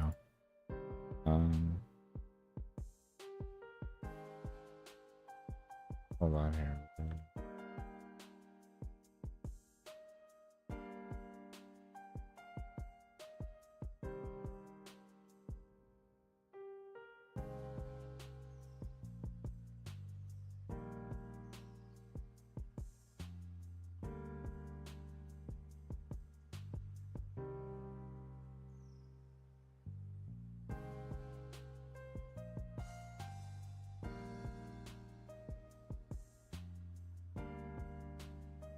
It was 1080p, and then we divided that by 2.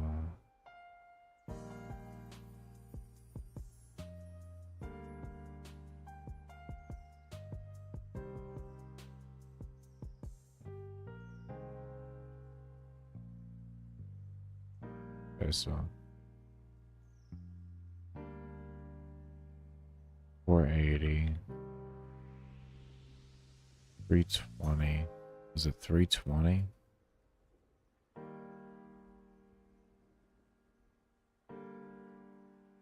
Yes, it was 320.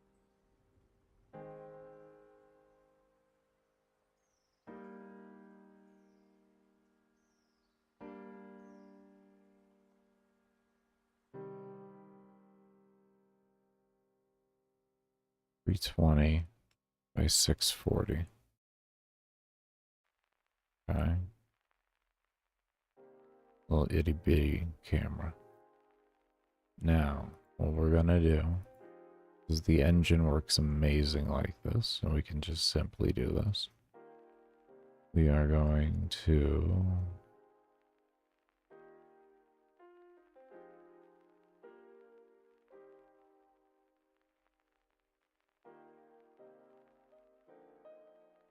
let's see here. A few things we can do here. Come down here, come up over here. Here. Create. Scale. Now, how many times did we say 1080p divided by 320, and that gives us a 3.3 decrease. So we do 1 divided by 3.375.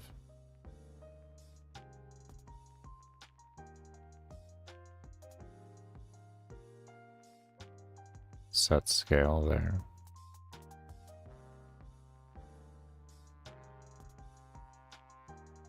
Set scale there. Actually, I can just probably... Here. Well, I think I gotta place code in every single one. So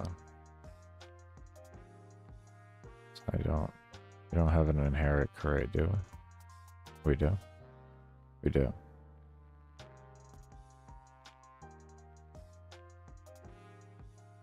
I'll take it. It's not done. Okay, so there's that. And then enemy, we only need you. And then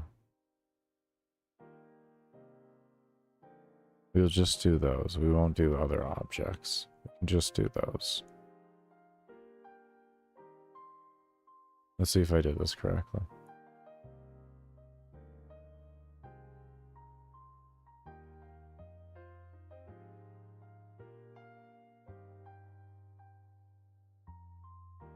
Almost.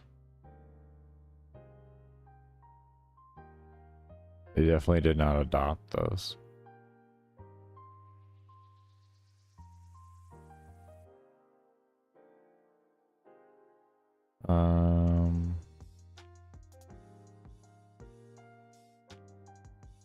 All we need to do in abilities too. Current abilities. Right here. We need to do that too. That's going to be important.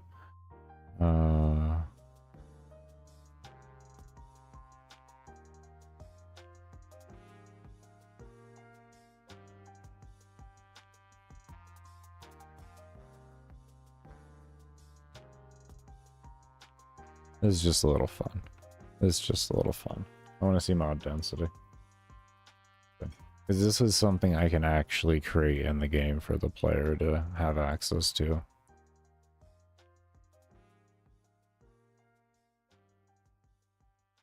There.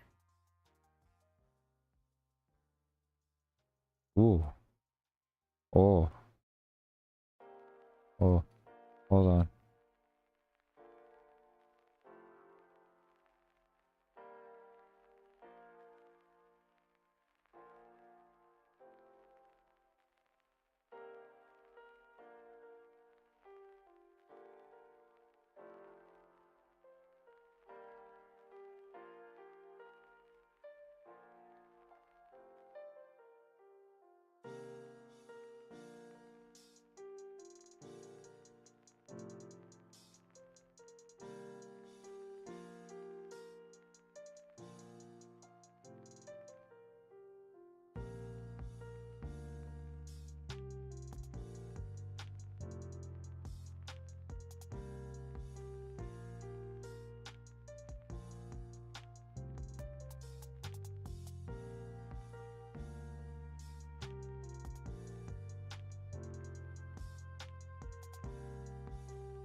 Oh, key down. Yeah, key down. Key pressed, actually. Let me just copy these over here. Is it key down? Okay, I'm key down. Oh, what did I key pressed? No, it does make sense, key down. That does make sense, actually. Okay, so now we'll just come over here. We'll see if they just automatically inherit or if we have to force make them inherit.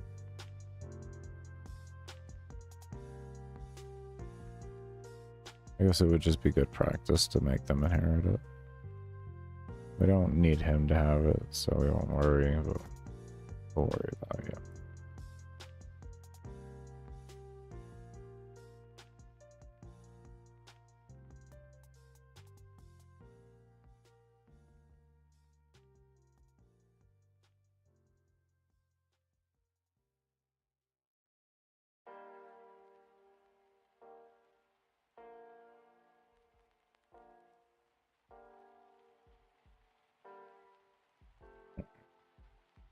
Let's see at a minimum now. What happens?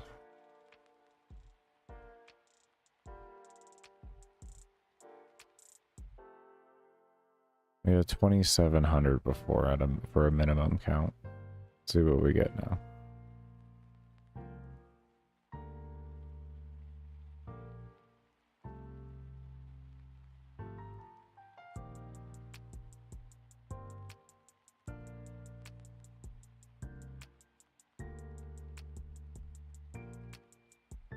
Is that really going to be a lower cap? Why would this be a lower cap?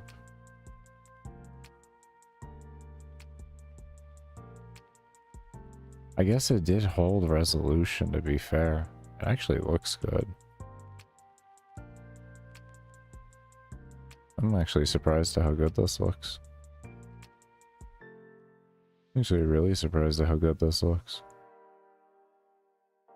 Did a really good... This engine does a really good job of reducing scale. That's impressive.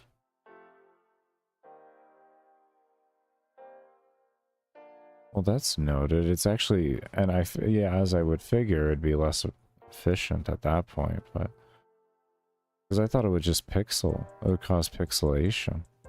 But this preserved integrity. Or preserved quality. Wow. Well, I got to learn something about this engine, so I can't do that. I would have to make entirely new sprites that were the correct size then. Okay. Okay. That is wild.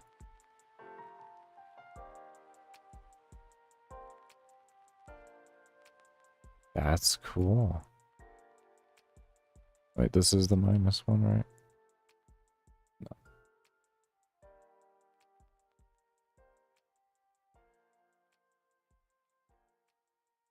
Oh, okay. I thought I was on... Okay. I didn't look. That's all that is. That is so cool, though. That actually is really cool. Good to know. Good to know.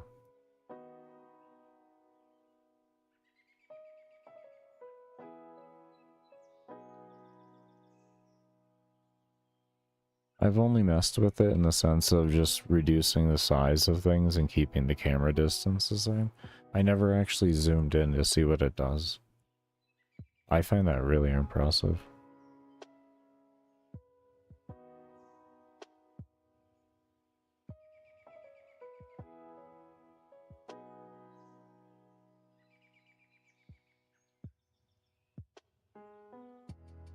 And for the only like 500 mobs out of 2700, which would be like under 20% of an efficiency drop in order to preserve the integrity at a smaller scale. Like, to me, that's not bad at all.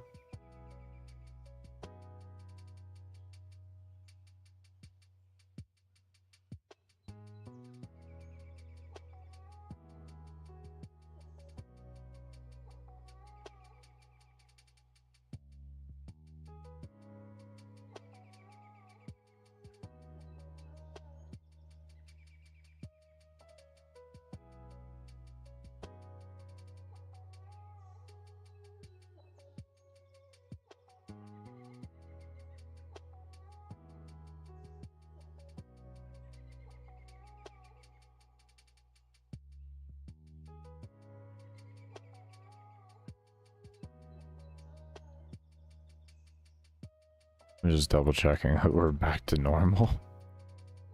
I feel like that'd be, I felt like that would be why.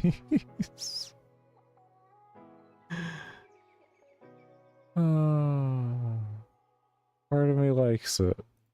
Part of me likes it.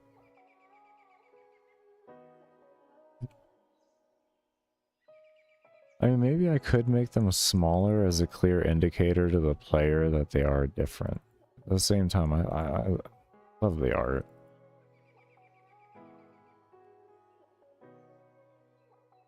That would be at most.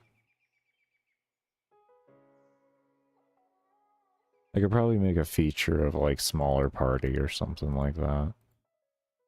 But that would reduce performance. There we go. Now the game looks normal. Alright, let's double check mob count here. And all that. And then we'll get working back into things. I figure out what to get into next. Oh yeah. That reminds me. I want to try to get the mob switching to actually take place when this is happening. I want to make them try and actually swap places with each other. That's the next goal.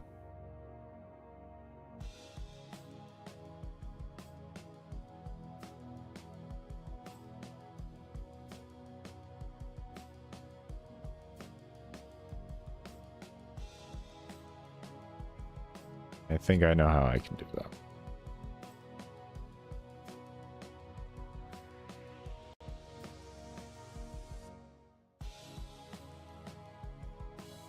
There we go, 2707.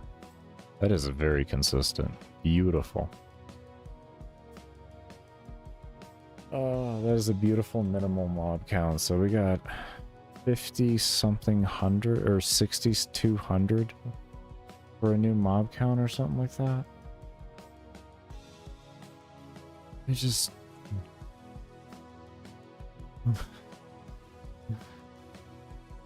this is why I wanted to take my time with making this and not just give you guys slop on the release. Because I always felt like I could have been doing more. And we're doing more every single time now. So we're learning the engine better, learning how the language wants to be portrayed with, you know, and all that.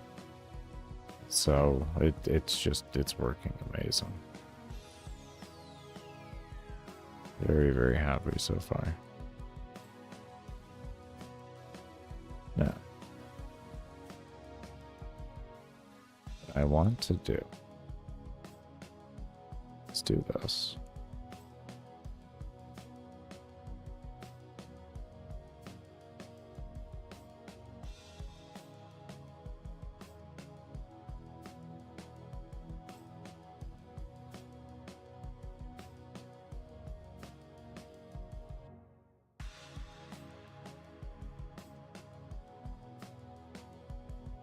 See what that does.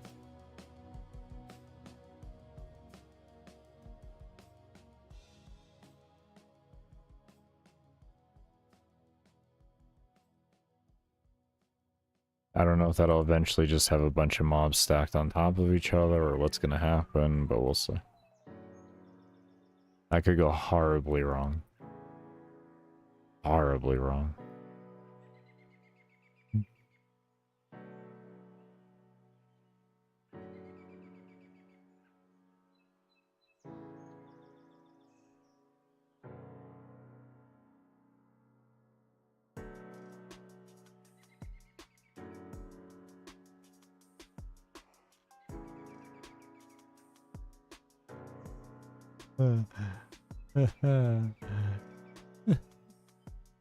Well, we just made a vacuum.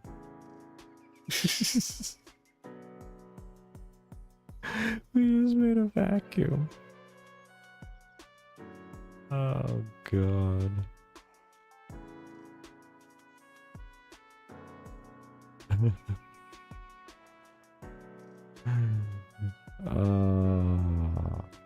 We made a vacuum. Anyways.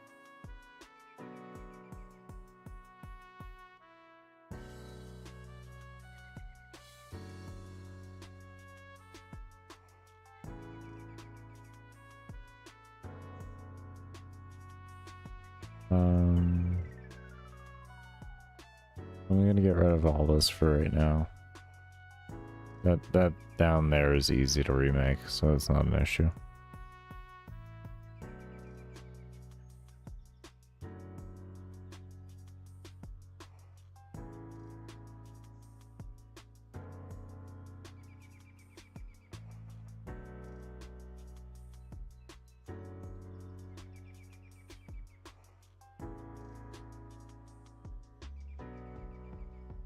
To be fair, this code runs over and over again as the interaction happens, so it's always constantly searching, so making it loop isn't going to fix that. How are you going to make...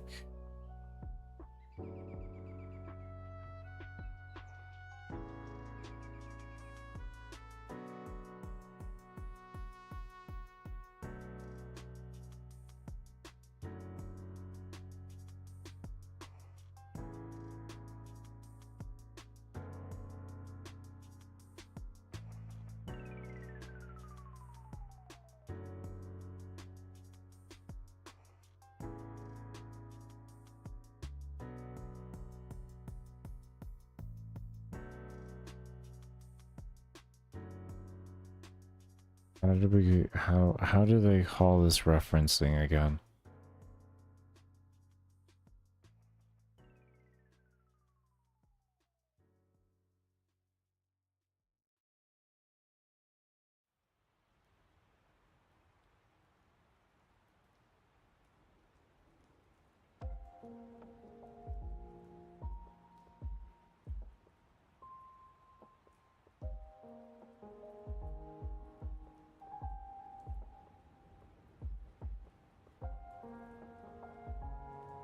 Use instance.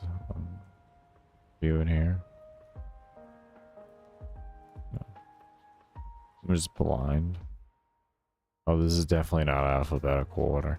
Okay. Oh no, okay, I don't see it here. It's gonna be in a subfolder. Data structures. General variable functions.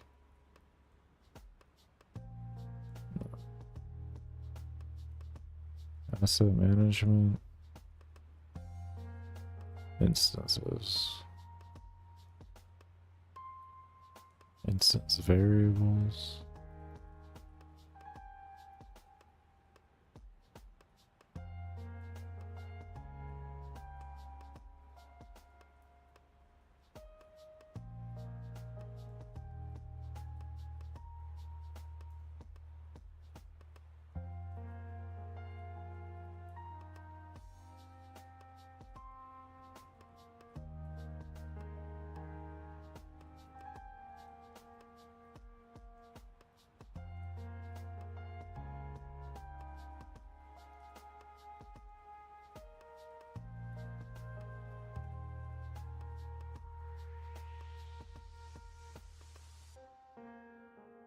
Could I just do .x and you'll tell the individual instance?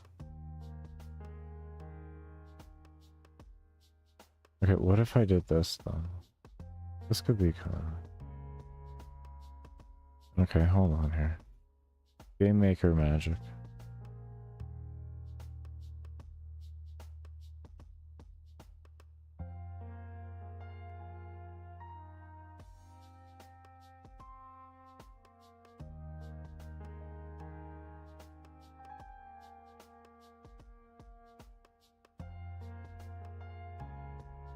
What was it? Let me just take this. Thank you. Okay, give me this. Take that. Give me this. Thank you.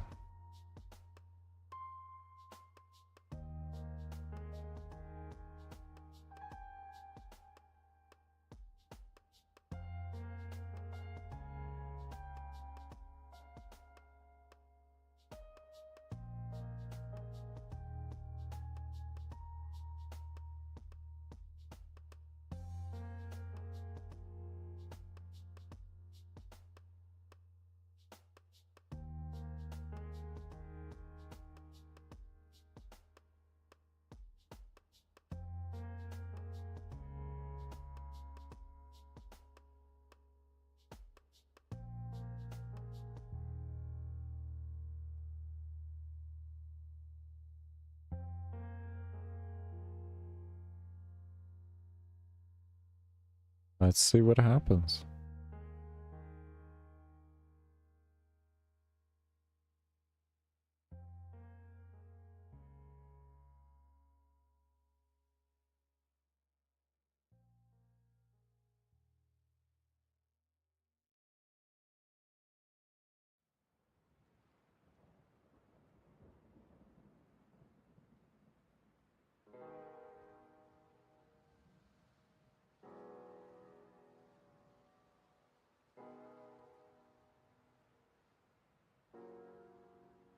They seem to be just going in one direction though, which I don't like.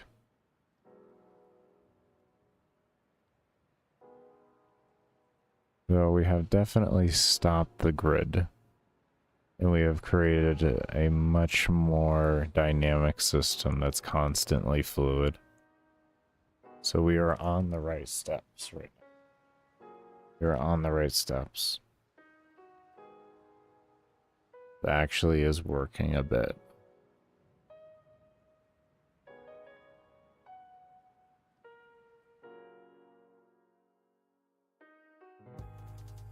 So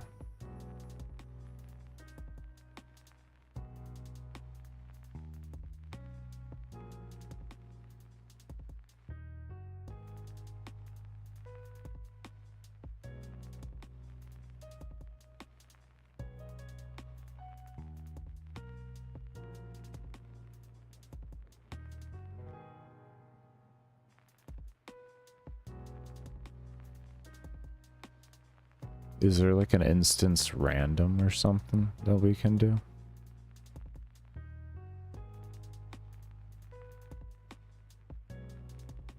There's gonna be something we can do with this.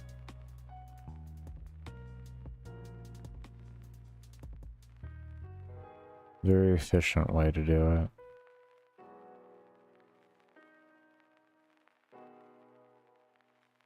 I would say furthest, but like, depending on where you're at in the room, it'll either work exactly as it's working right now, or it'll work differently.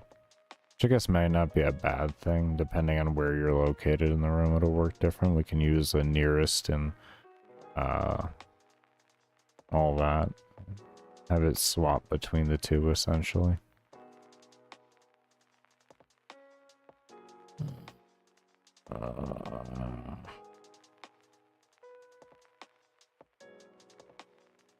Doesn't seem logical to me, though.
This may seem weird.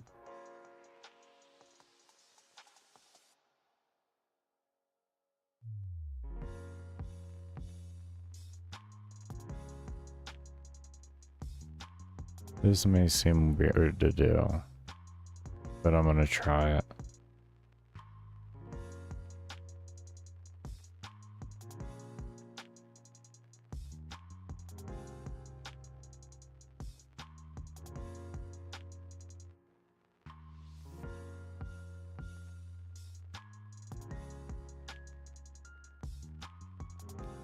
Let's see what happens here.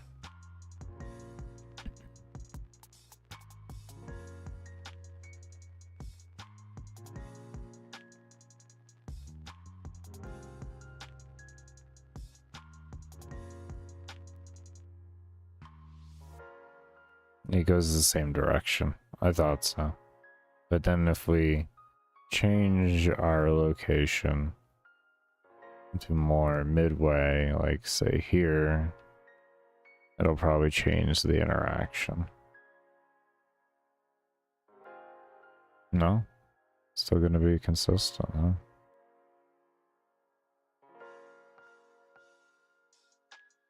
Well, on the top, actually.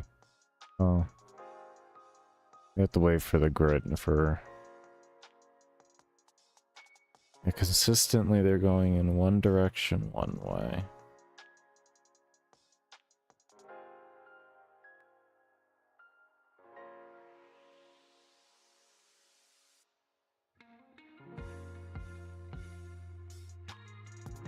Oh, we only got 2,400 mobs as well.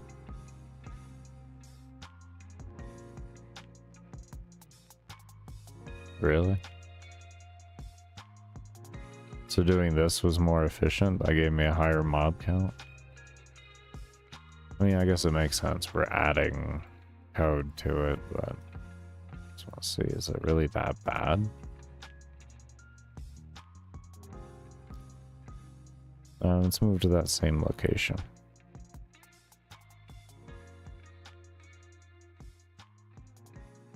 It was right around this area. It was close enough.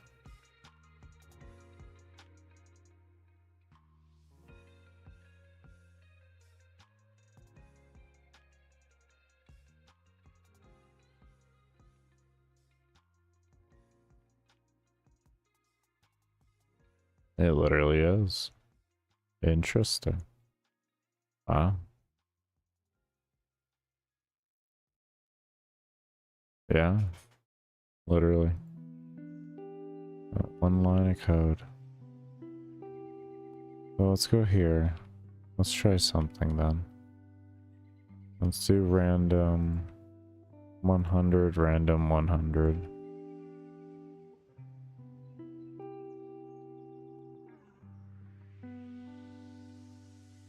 Maybe. Kind of nervous of them going through walls, but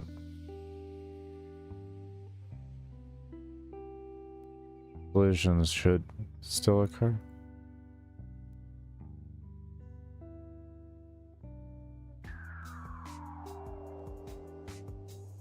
Let's see what it does. See if it's... Pretty much the goal is don't let it get to a point to where it's like that. And if we can keep them moving enough, then they won't actually stack.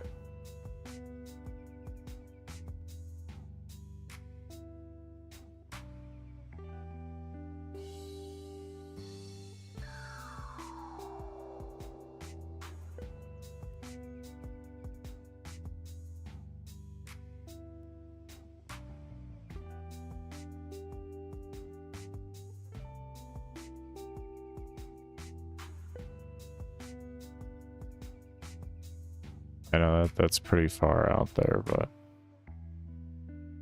I just want to see, because we were starting to get to a point there, but then came an issue. And essentially we use the random number generator as a way for it to check steps. And then it tries to guide itself there.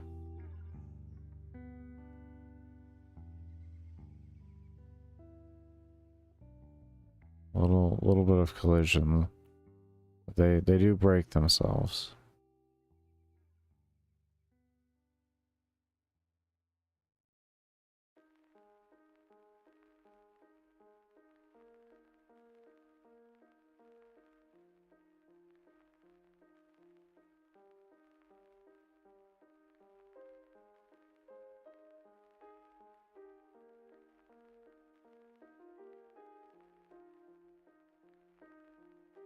Okay, far more inefficient.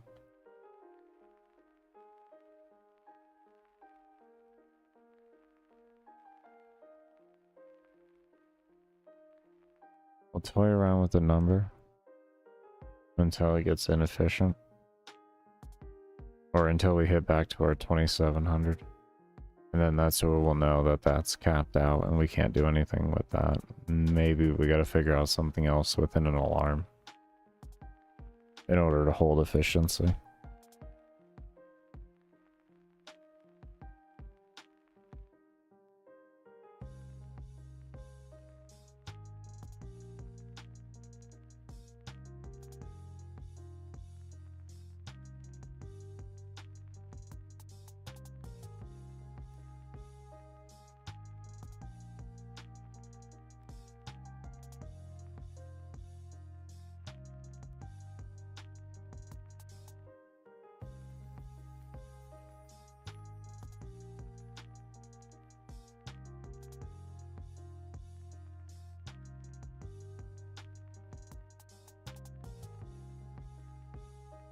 About to hit 25.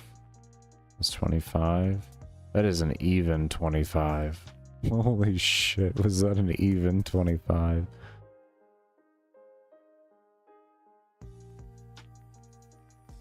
Wow. So like 200 mobs off. So if we cut it in half, what does it do?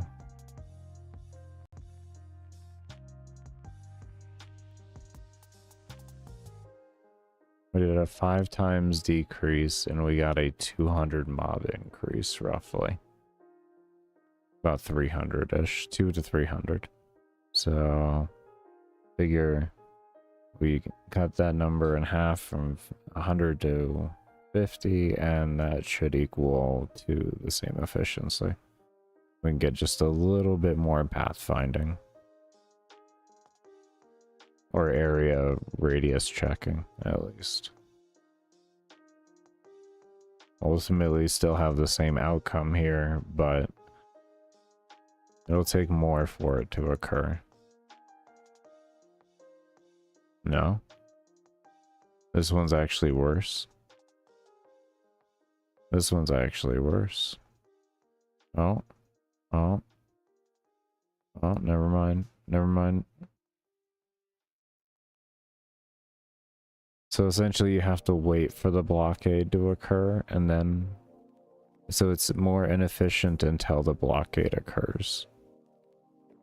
No, we're at 26 for a max. So the more the blockade occurs, the more efficient it'll be. Is that what I'm getting from this?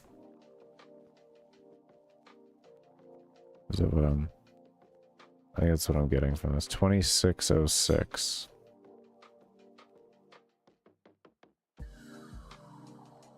I think that's what I'm getting from this. That the bigger the number is, the longer it's going to take to hit peak efficiency.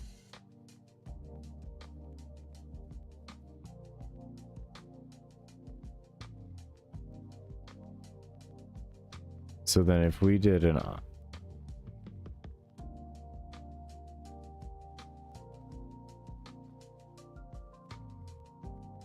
What was my spawn coordinates? What if we did this?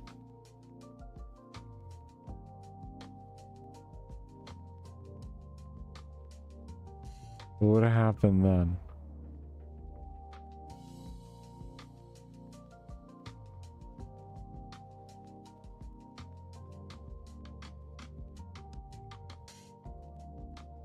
What if I did 0 damage? Let me do 0 damage. Not the thing that holds the damage, dumbass. This is...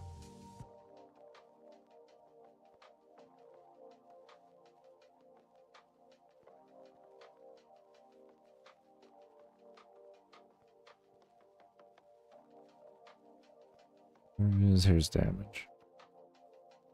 0. Right. And our thing had no damage on it as well. This way our health and everything goes the furthest it can. We're testing to this.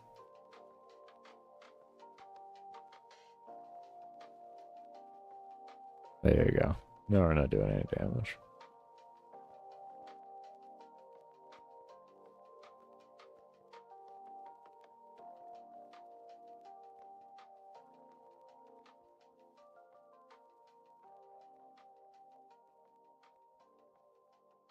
That's interesting. I'm gonna have to remember this bug. That's free soul levels. Okay. I gotta do it if greater than 1. Or something.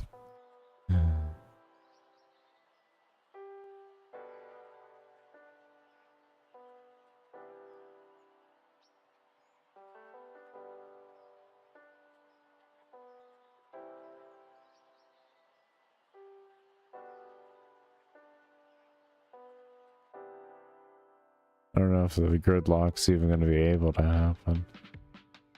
The spawn points are 6,200 or 6,200, and the map size is 19,000. So the likelihood of you getting a downwards one is going to be very, very high.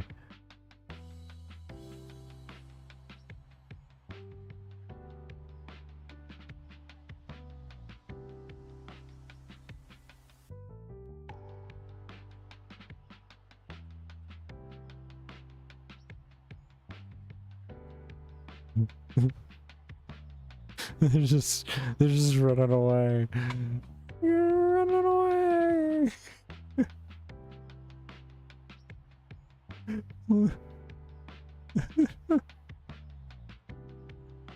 Alright, that's not the play. Okay, so there is at a point to where we don't want to go that far.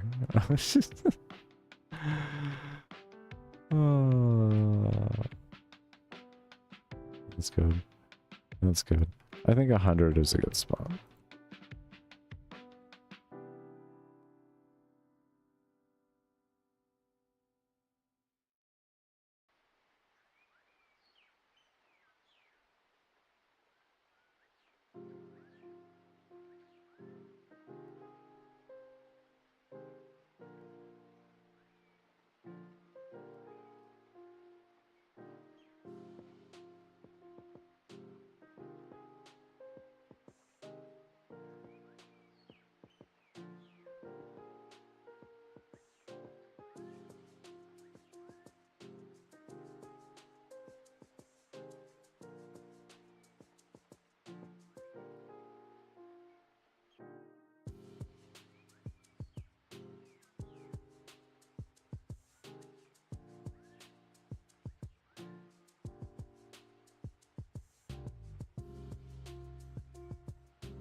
$26.64. Give it some more time. We should be able to hit that 27.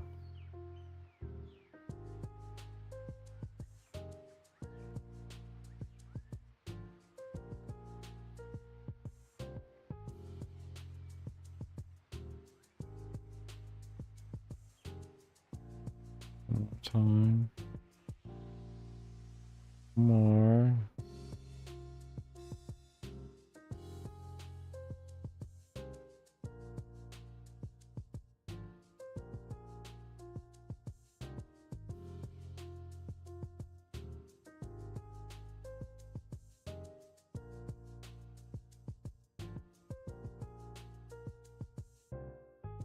No.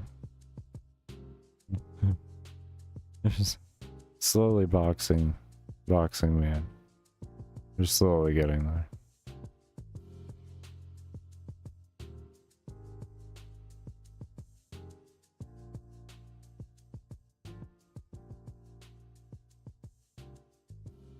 That looks like the cap there. 26.64. So 20 is actually a golden number. Very interesting.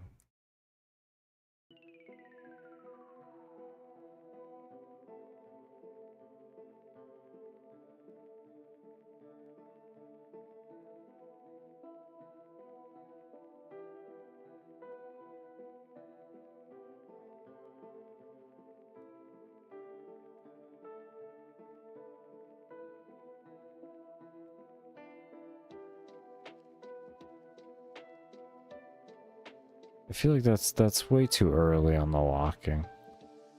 That was way too early.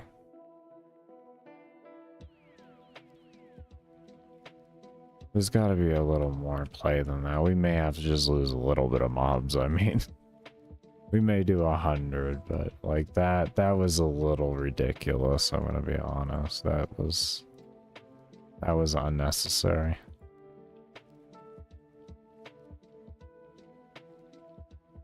And it's because it's directly on top of the player. And then there's nothing free every time they're checking.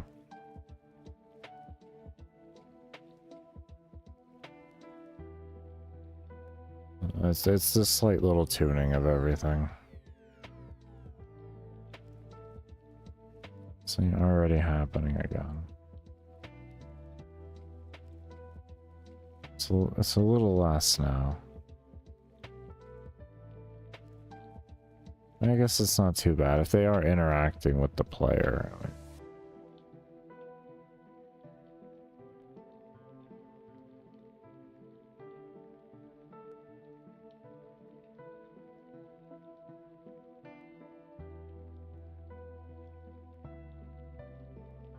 $27. And we got our 27 back. Okay. That's where we'll hold it. Okay, cool. Alright, we're gonna go ahead and take a break here. When we come back, we're gonna continue on with this. I don't exactly know what we're gonna work on when I come back, but we'll figure it out. I do remember I only run ads when I do take breaks and during support streams, and your lurking during those times do keep my streams ad-free.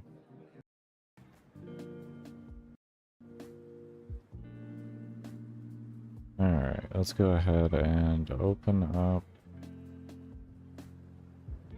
Is it enemies? Yep.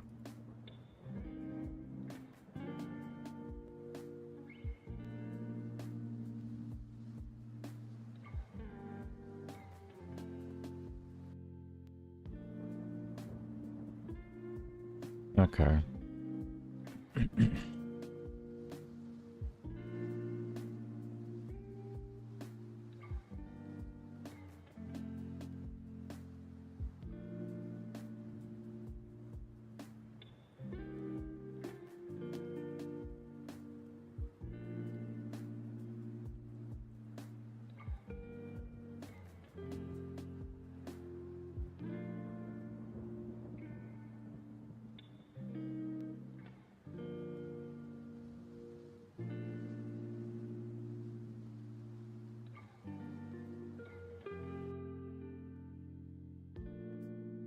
What if we just told it to move to its previous coordinates again? What if we just did that? I don't know what that's gonna do.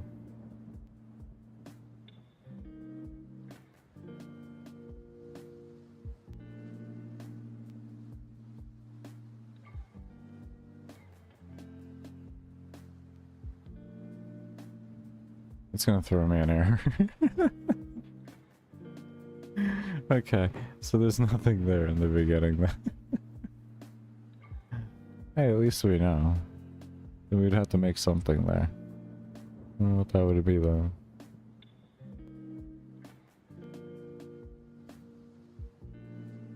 I guess we could do this. Launch.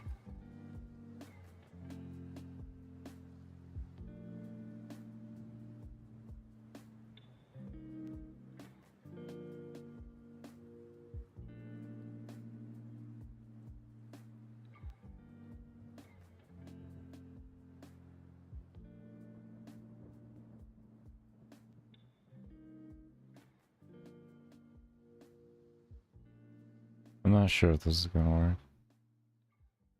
Couldn't we just do a jump too with this one? It would look weird. This is gonna look more fluid.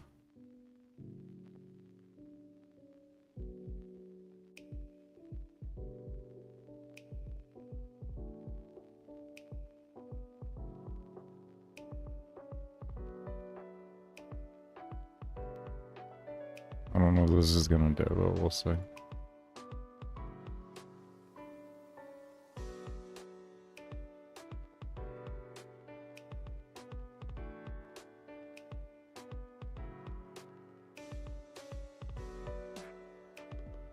Oh. Oh.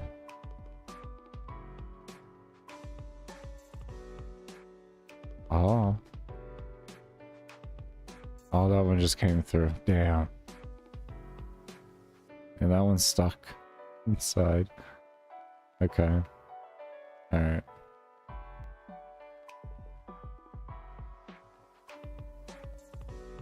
It was worth a shot. It was worth a shot. It's good.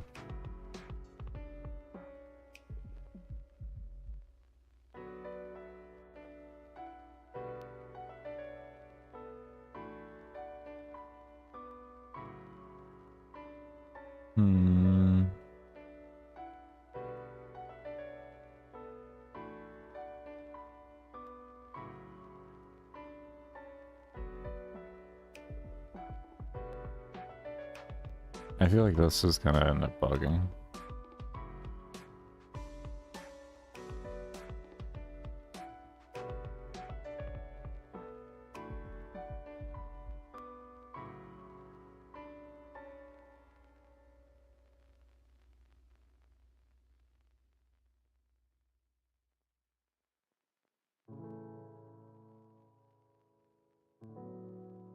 What happens with that?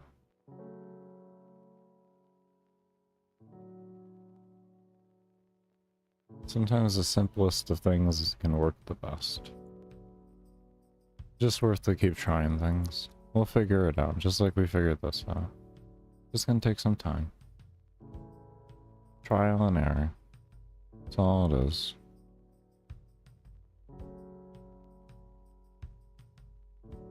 Bam. Okay.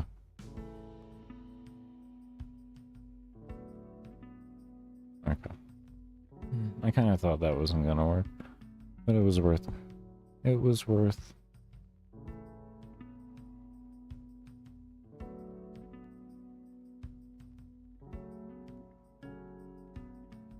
What if we just did something simple like that even? I would like them to swap places, would be really ideal. Like actually swap their XY coordinates. I'm not sure.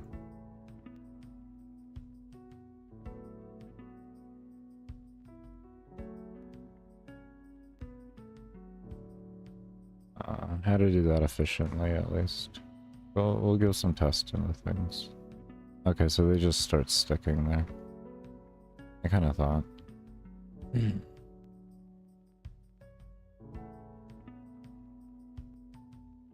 That's what I kind of thought was going to happen.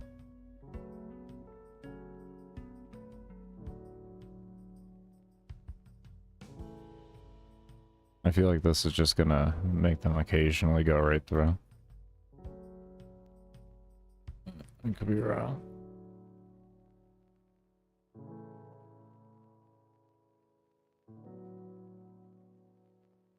Point is to find the most efficient way to get our job done.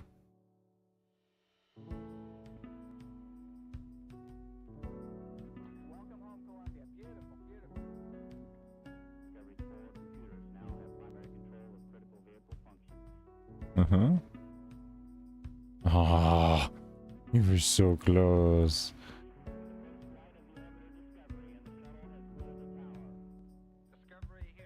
It takes a lot. It takes a lot for that to happen. But I figured it would happen.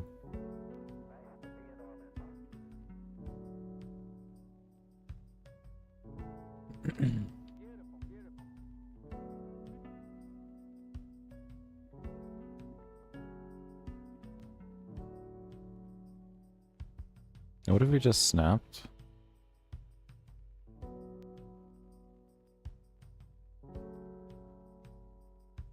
We just did that.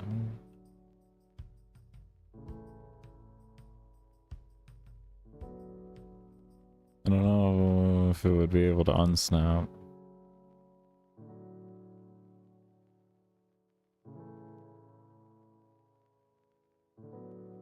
It should with this. Oh, it might not. We'll see if they stick, and then we'll reduce the health pool, and we'll see what happens there. There it is. Nothing good happened there. That was nothing good happened there.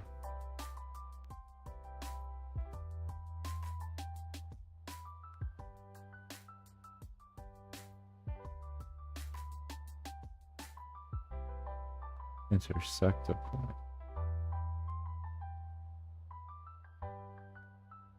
Really, no.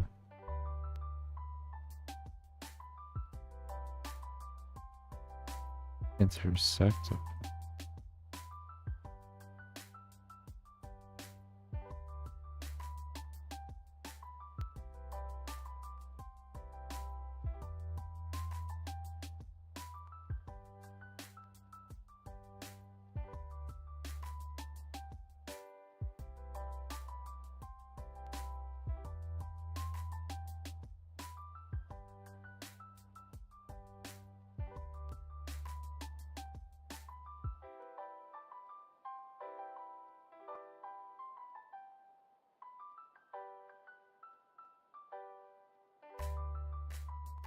Hmm. I kind of knew about these, but I haven't revisited them in months. Like, when when you have a better understanding of them, you kind of like, ah.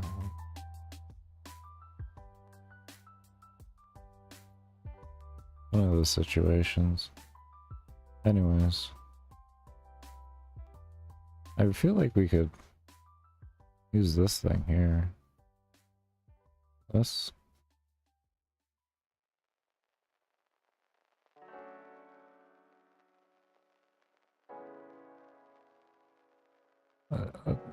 I'm gonna experiment and do it later. Let's fix this first.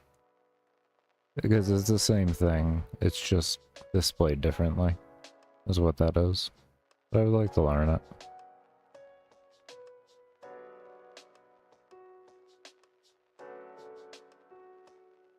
Okay, so what we want to do...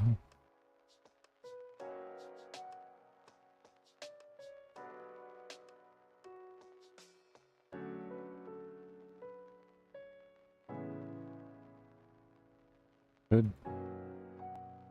Oh, hold on.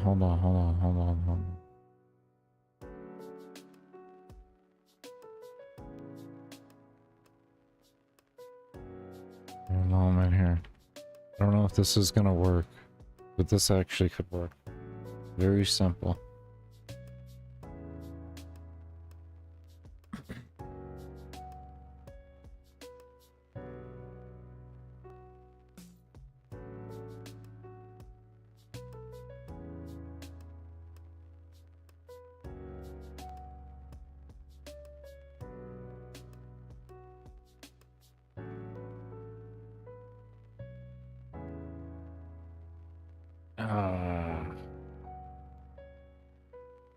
It freely just gets shoved.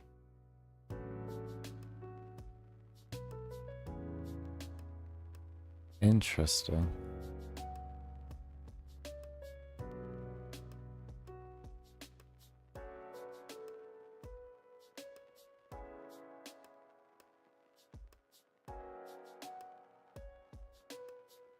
Interesting.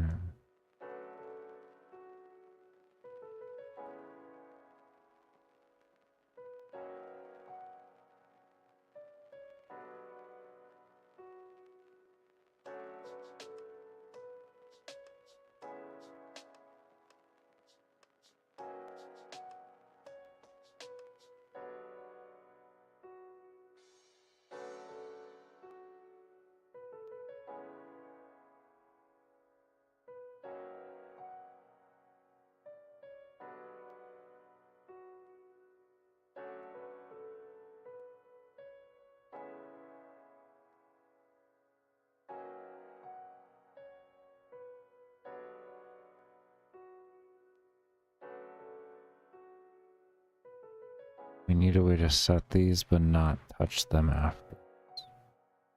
That's what we need. But we need them on first contact of the situation.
How do I...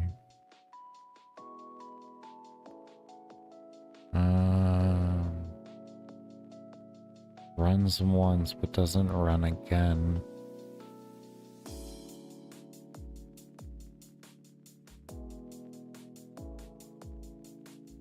An alarm.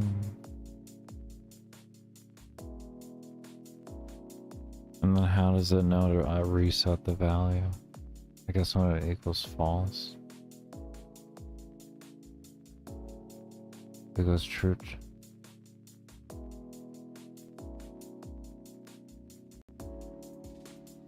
Do we have any empty alarms here? Yeah, we do. We got alarm in town.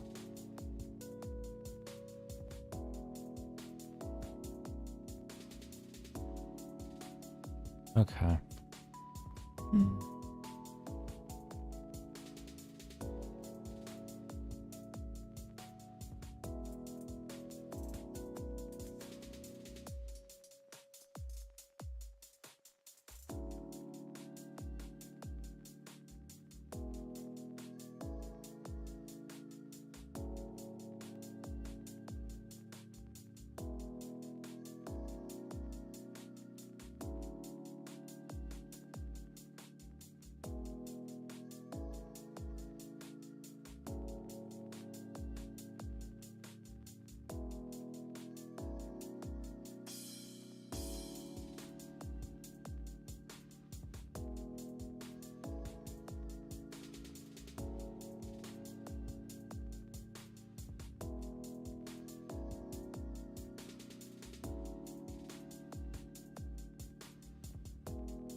Okay, so what we're gonna do here is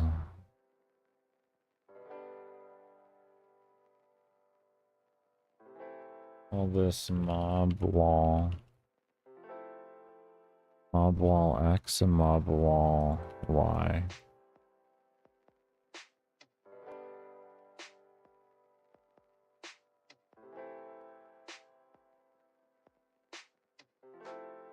No, next step. I think we can do it like this. And then we can come over to here. And in this else here.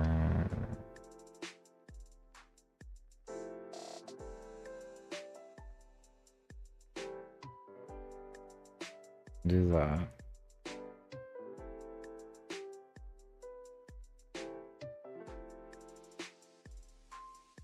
And now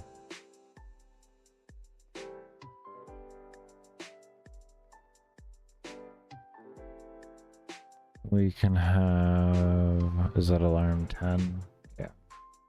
Alarm 10.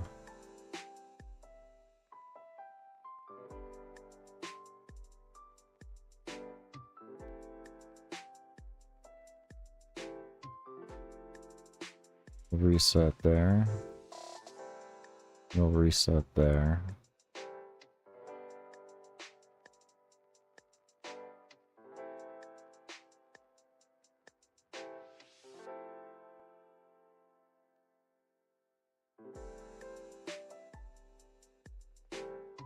Reset there. We need to put that in the correct area here though. Wait, hold on. This is fine here. These don't matter actually. But this will not. This has to go one before, or yeah, the 10 has to go before the 11 because it's alarm 11, otherwise it won't get set.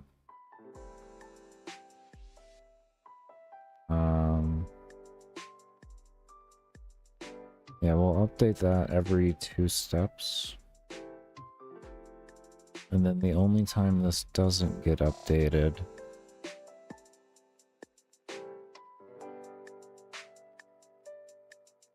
is this here.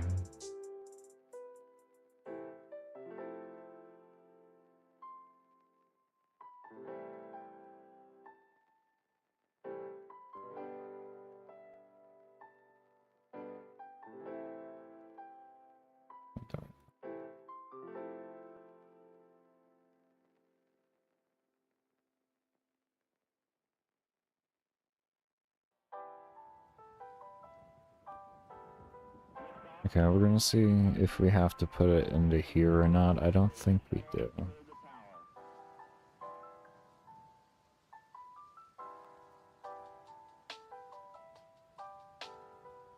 4 computers now have primary control of critical vehicle functions.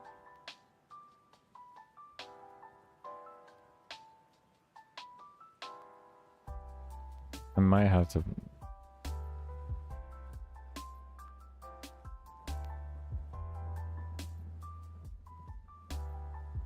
Wall move, unknown. Okay, so I can't. I kind of thought I wasn't going to be able to.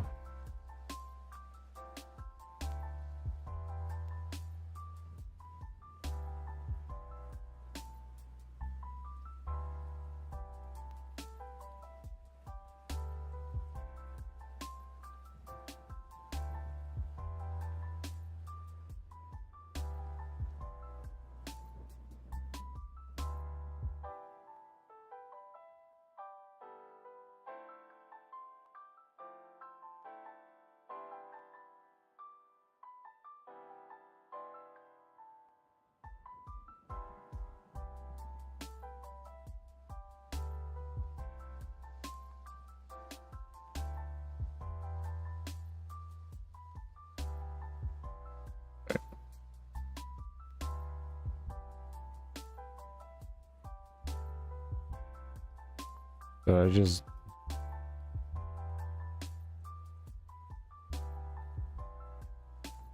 could have sworn. Okay. Where did I do that then? I guess I deleted the wrong ones though. Yeah, we've been going for almost 9 hours, so stream. That kind of makes sense.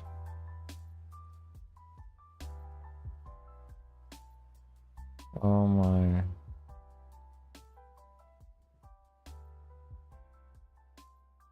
Okay, you need to...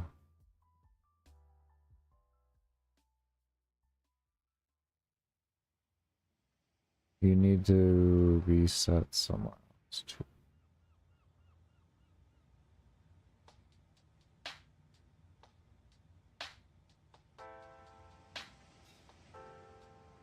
Maybe...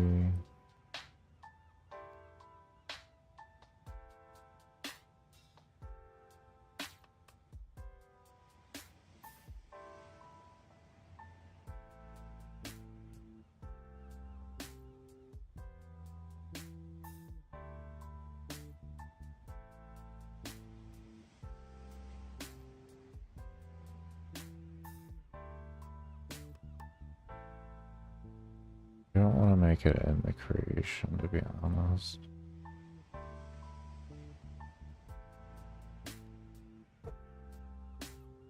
But I feel like if we put it in here...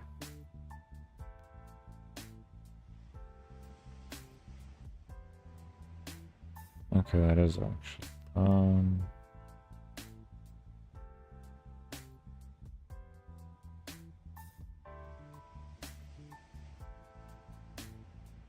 Maybe we do on that here. Let's see what happens. I mean, if we can just have it as a one-time and then that fixes it. I don't have to have anything kind of extra stipulation or anything.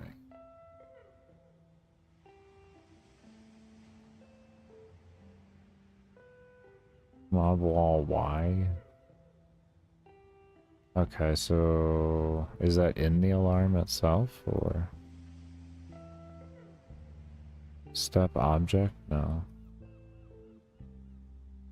So they definitely want this in the create. Okay, fine. Here it is. It's here for you. Don't worry.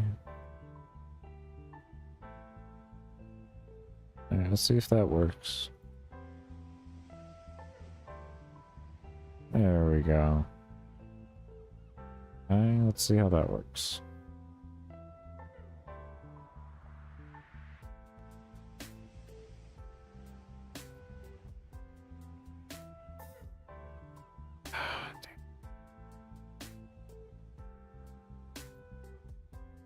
Some of them are stopping.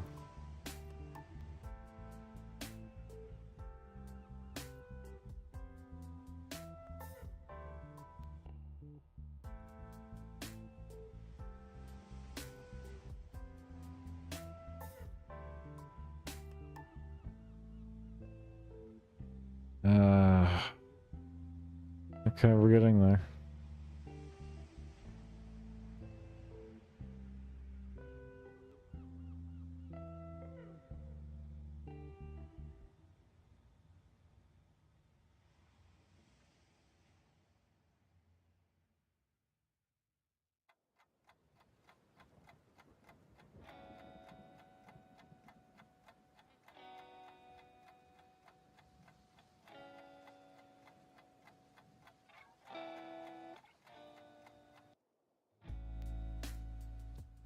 So there's consistency, and there isn't consistency. There was more consistency than there was no consistency, which would tell me it's going to be in the one that occurs more often is likely going to be the one that fixes our problem, and we'll see.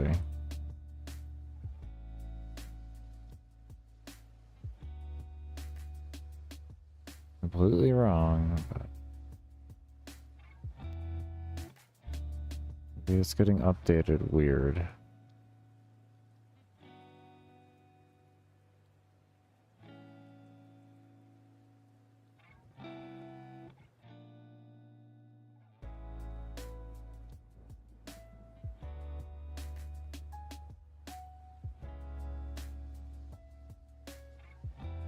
Uh-huh.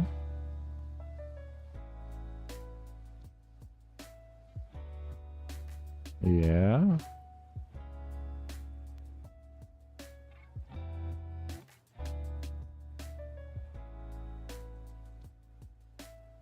Oh. Oh, that one almost went through. Anybody go through yet? I don't like these guys sticking. There was no purpose for that. So it's a little weird.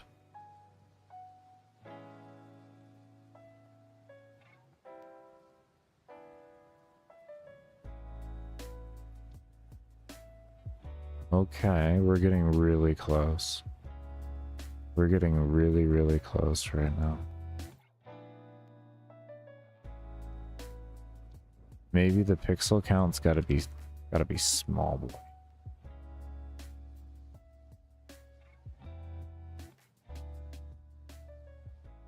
What if we literally just set it to 1?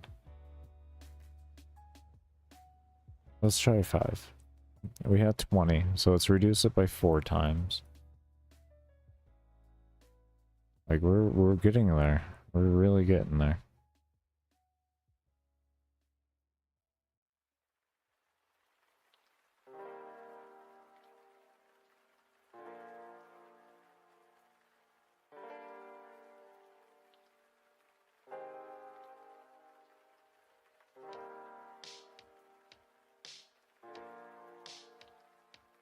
Damn. One went through. Another went through. Okay, let's try 10. Oh, hold.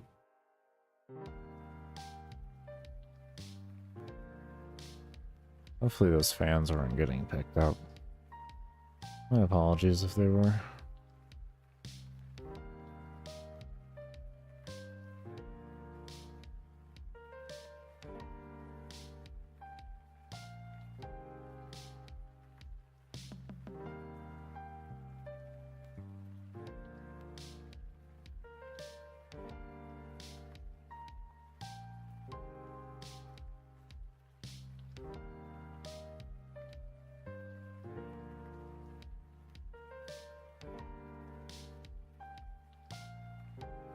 Why?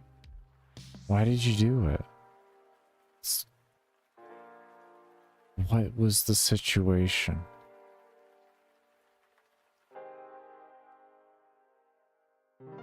What was the situation? Why did you want to do it? We're getting there. It's happening less frequently now. We've had one. That one, that all we finally got pushed. Okay, we had 2. This guy wanted to do something else. What did he want to do? And he first brute forced him like that. Why were you capable?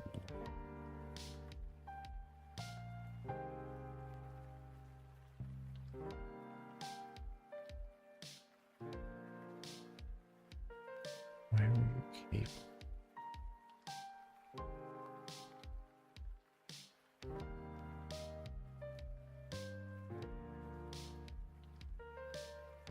There's gonna be one thing we can do.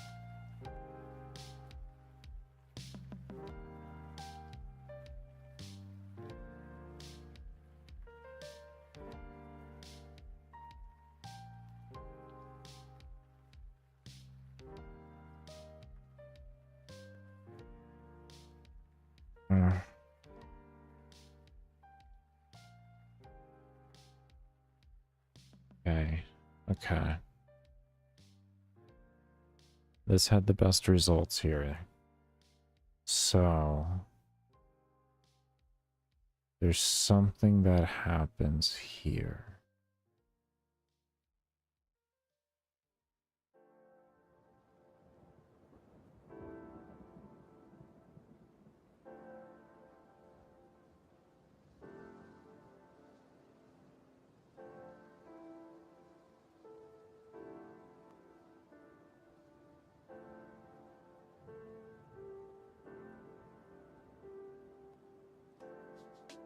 Is it something to do with this? This would be procking. This also would be.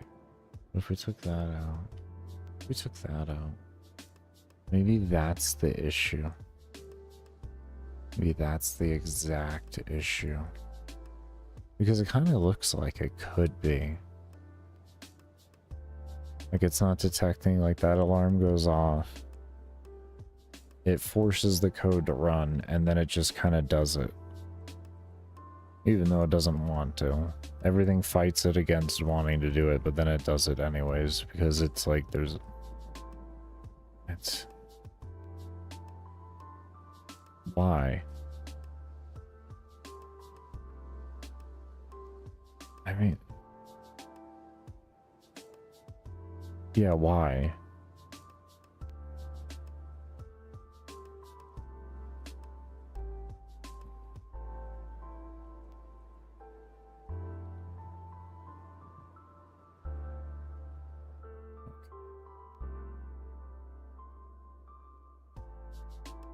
So when they're like this,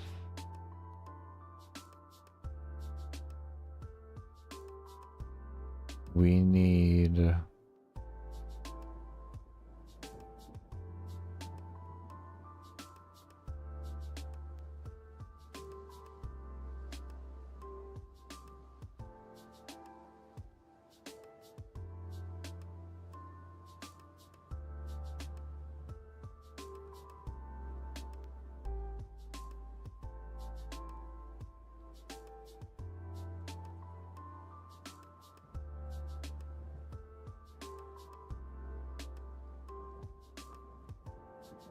Oh, it was just there. Fuck, it was just there. It was just there. Oh, it was just there.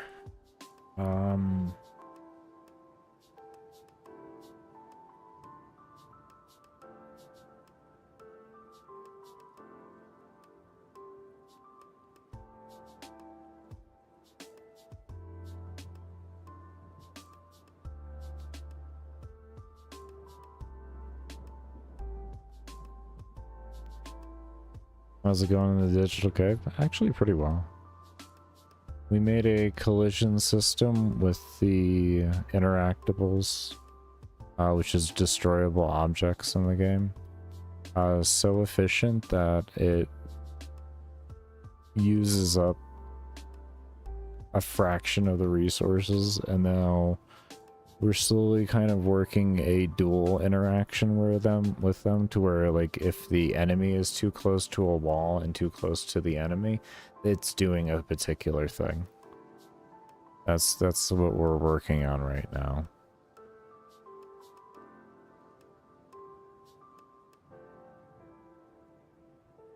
This is what we have it looking like right now, though.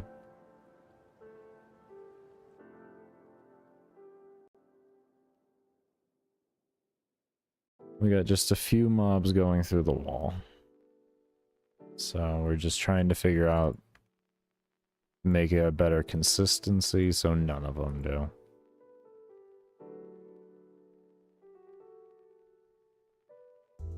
It actually caught me just after a test, so I can actually quickly revert things. But as you can see, that random mob there, and he went through. Oh, it's a problem. It's not horribly frequent, but it does happen. We're just trying to figure out our way around it. But we're getting there on things. We're getting there on things. We're getting there.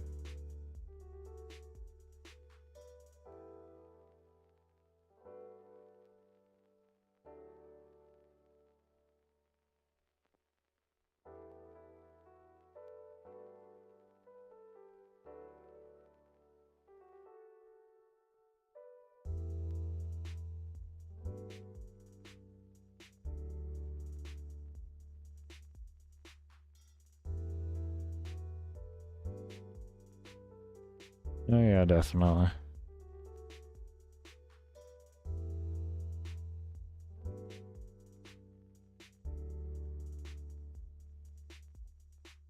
So we know this one's gonna fail when I do this, but maybe we can hold these values or something. I don't know. Maybe, oh.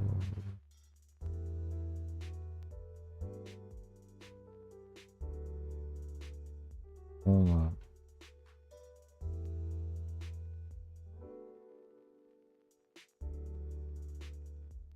No. Watch them, they should stack here.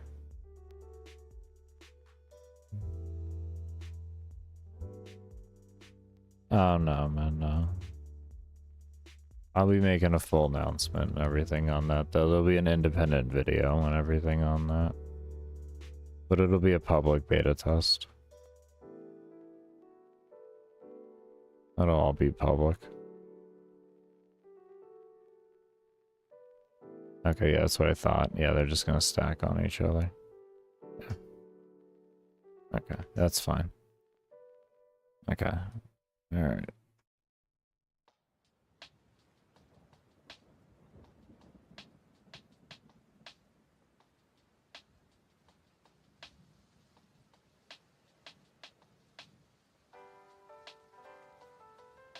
Yeah, I'll be creating a public Discord so everybody can post all the bugs they find in there and everything.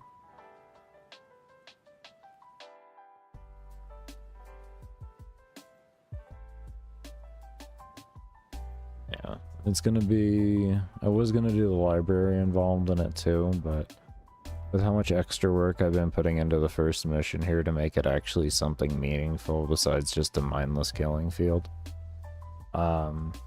it's just gonna be the potion room, or the potion creation room, and the, or the buff creation room, and the first mission pretty much, and then the main menu.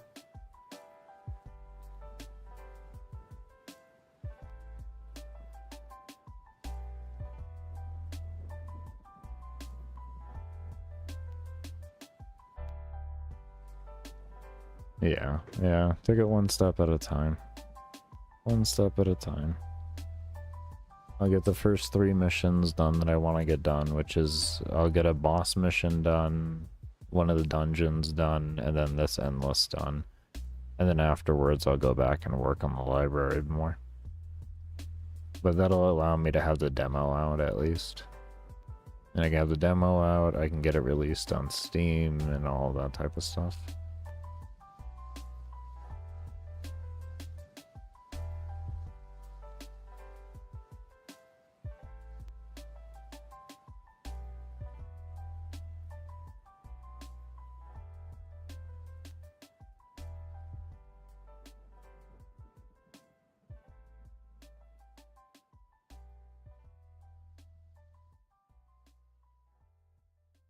Sounds good, Sci-Fi. You take care, homie, and thank you for stopping by.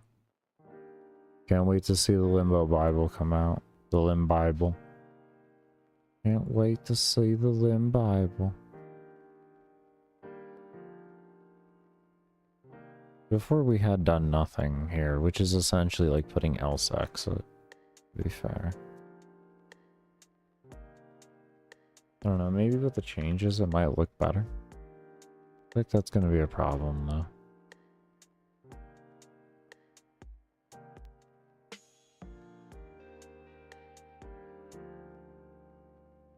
Let's see what happens.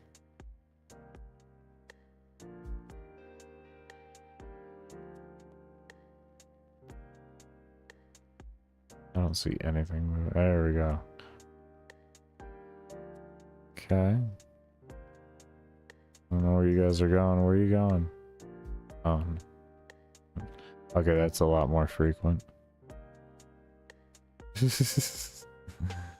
Okay, so there's definitely something in here that we need.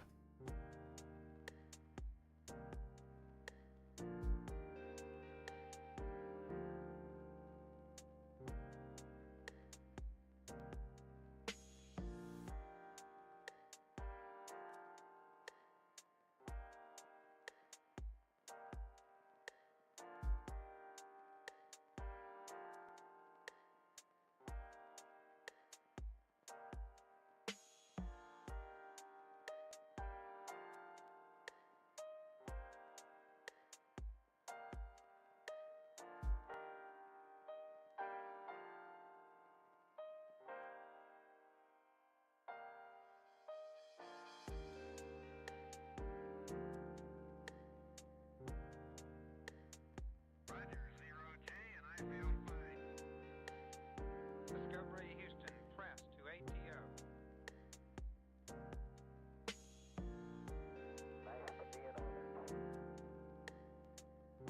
Liftoff of mission 41D, the first flight of the orbiter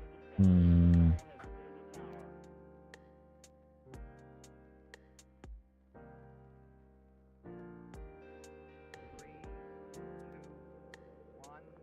cleared the tower. Discovery, go and throttle up. Discovery's 4 computers now have primary control of critical vehicle functions.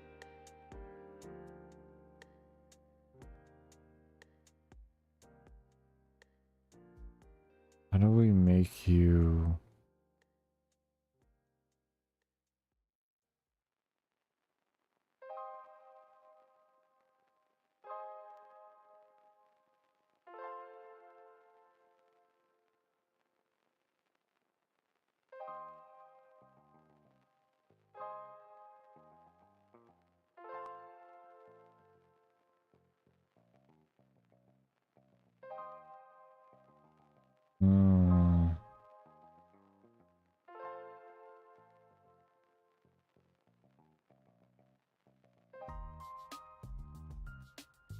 Oh, brain. I know, brain. You're not. You're not. You're there, but you're not there with it. It's there, but it's not there. You know.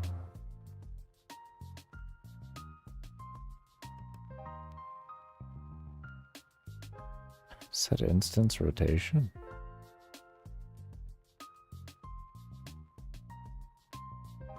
I mean, this could just be comical.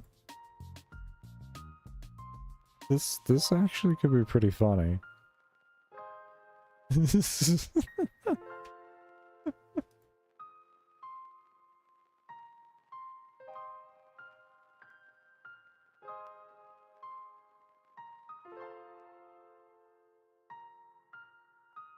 If that works as I think it will, I bet this might be kind of funny. Okay.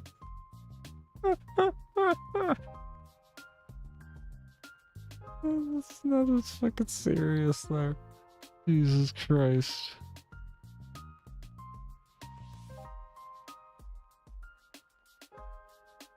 I mean, like... Just...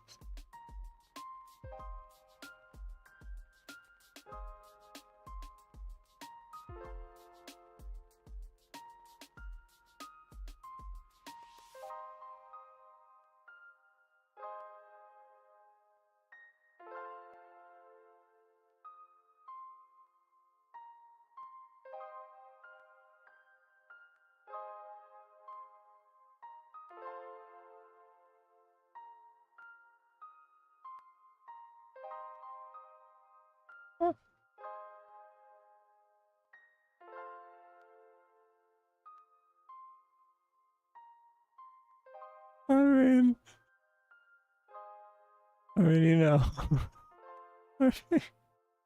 Oh, shit.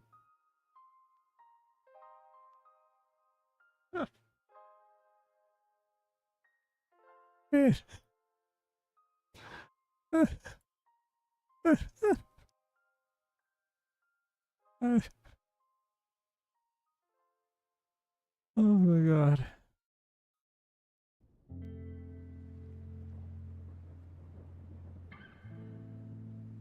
Oh. Oh my god, and everybody that connects to him just why? Why do they all connect like this? Why does this happen? What are they doing? What are you guys doing here? Why is everybody doing it? What is going? Why? Oh god. No. Why do you... Oh god. Okay.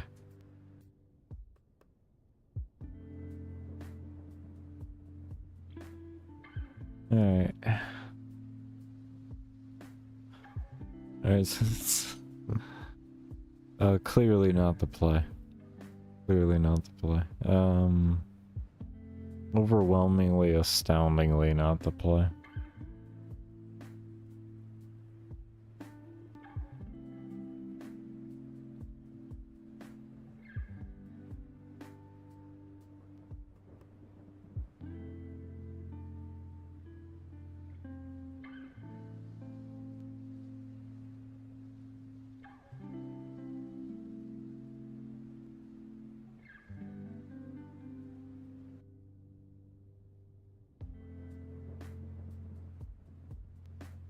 You know, we were getting really close with that other one. This one was really close. We did that with this, right? This one I felt like was our closest iteration. Which means we're on to something. I think we just gotta learn where we want to place everything. Like where the alarms belong. I think that's what we're really gonna have to figure out. Is where does this alarm belong?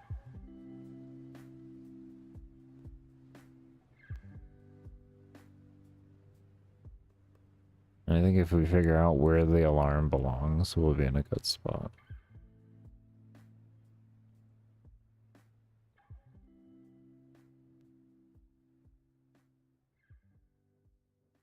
Oh, he is stuck in there. This poor guy. I really want them swapping places. I would really want them swapping places at the wall. We're gonna slowly try and figure that out. Just that right there. That is what we need more than anything. Anyways, we're gonna go ahead and take a break here. When we come back, we are going to continue on with this craziness.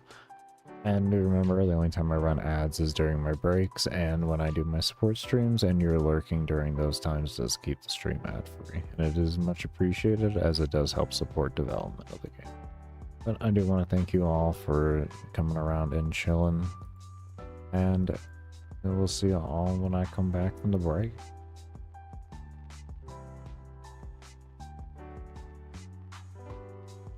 And hold up. Okay, now. So that we eliminate the artifacting. That's what I'm trying to do right now. And I feel like there's going to be a way to do it very simplistically. I'm just trying to come to that point right now. Because there is convoluted code I can write for it, but I don't feel that's necessary. I feel like it can be solved with just a simple few variables or a few if statements that would be in code already.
We're gonna be sending if I do this. Is that gonna matter?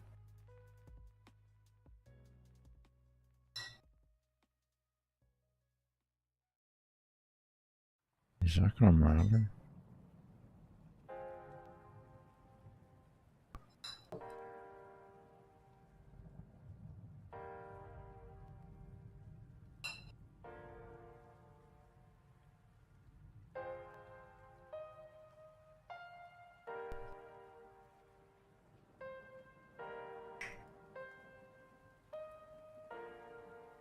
Speaking of send, I'm glad my brain just stopped working, it wasn't recording. Okay, so we need to create the FPS system, which we're going to find the enemy spawn. Here, no, here.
Ooh, how do we do this efficiently?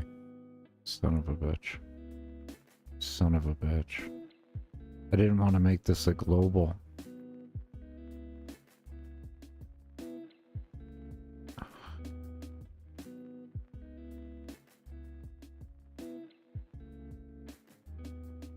A lot of times for a global to be read over here.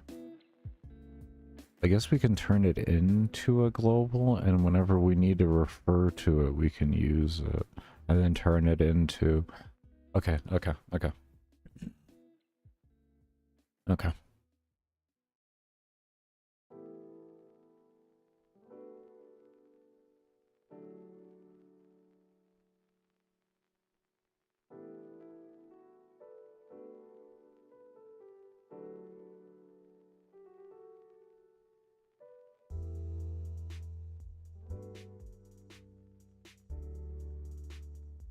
don't want to call it the same thing. But I want to call it the same thing. How do we call it the same thing without calling it the same thing? Well, we know exactly what we're referring to.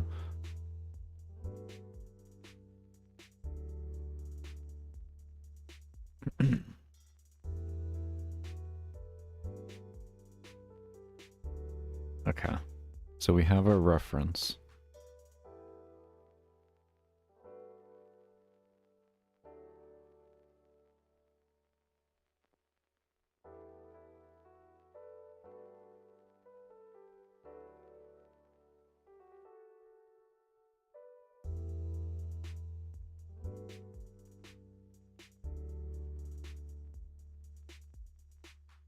Hold on. Why don't I just make this a parent event? Because this doesn't have... Oh, this has that.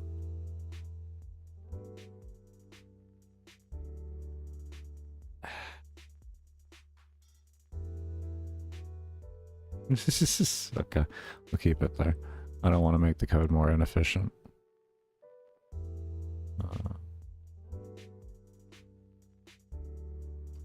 Hit the wrong button.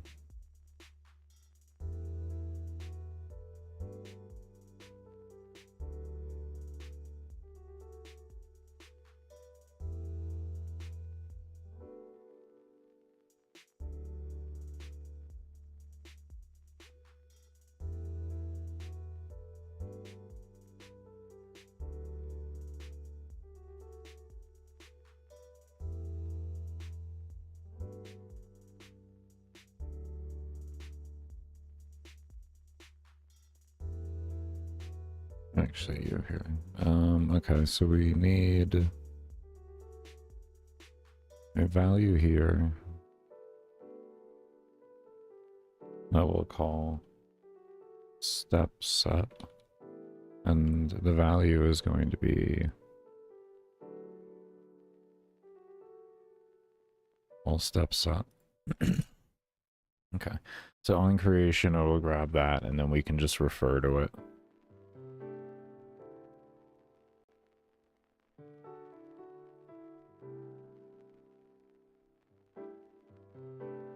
Then we can...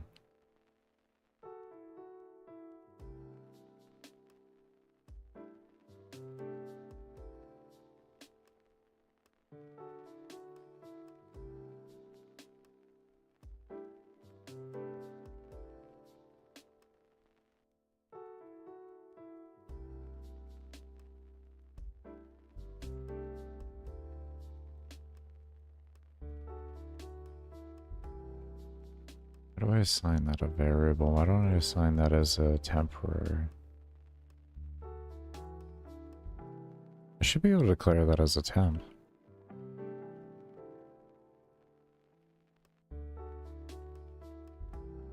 Oh, I don't do that. Weird. I'm just gonna do that.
If you're gonna update correctly, what do you...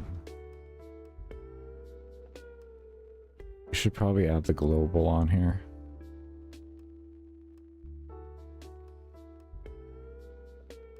I feel like we should.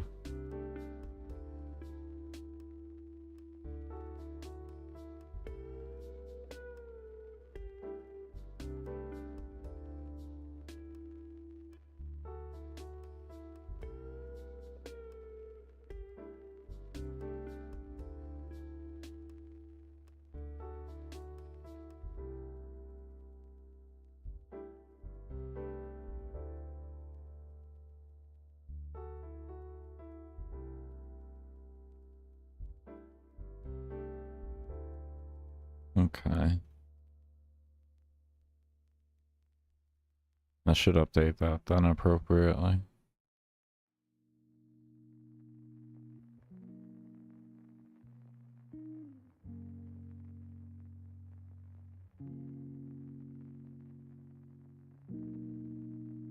If this is just on create though for them.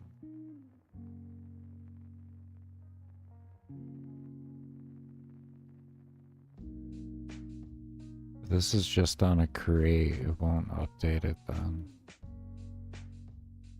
If the player updates it in the middle of it, then they're not gonna Oh. Oh, I feel it. I feel my brain frying. I feel it. Okay, we gotta move that system out. You are creating way too many problems. I'm gonna have to put too much code into you to do real-time updates. The player, I'm gonna have to move the system, and I'm gonna have the code like the system isn't there. In the sense of when I update it, I don't have to worry about real-time updating. It's just gonna make the most sense. Just gonna make the most sense. No, well, I mean, there's simple sends, dumbass. Is it really that much of a problem? You should just send it to the pre-existing ones? Any pre-existing parent enemies will receive it too? Is it really that much of a problem? No, it isn't. Just shut up. Just shut up. It's not gonna affect mob spawning. Just shut up.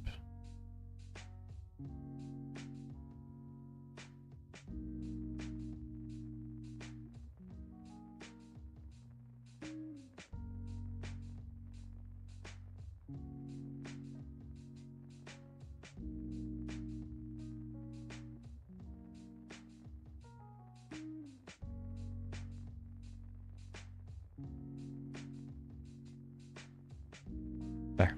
Oh. Stupid.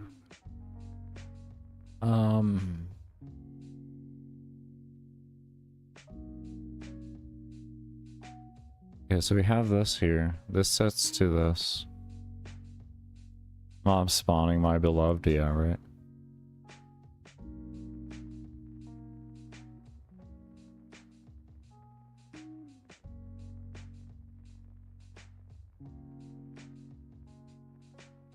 Okay. I don't like it. Let's oh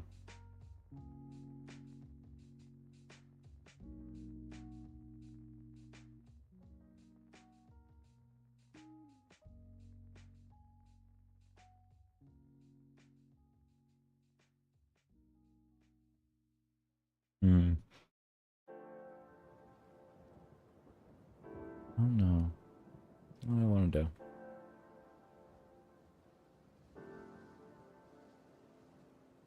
How do I want to test this? I guess I'll just block test right now. Let me just test with one enemy type and see if it works, and then we can work from there.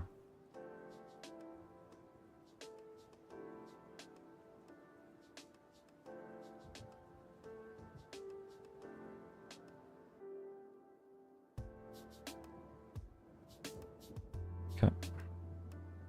There we go.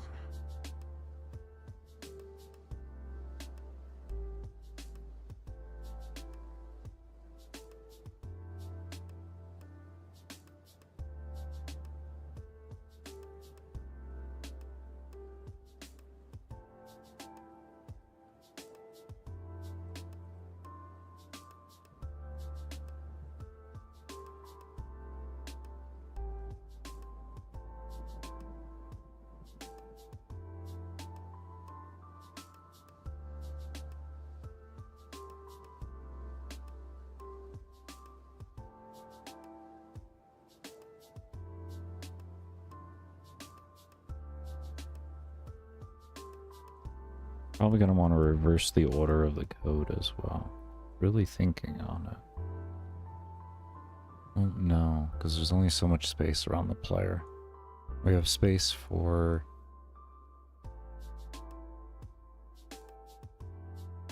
700 regular size mobs, so divide that by 4 if they were enraged. 100 and change, or an 80 or so. Blend between the 300, 400 mobs. We still have more contacting each other, unless the players killed them, or is killing efficiently.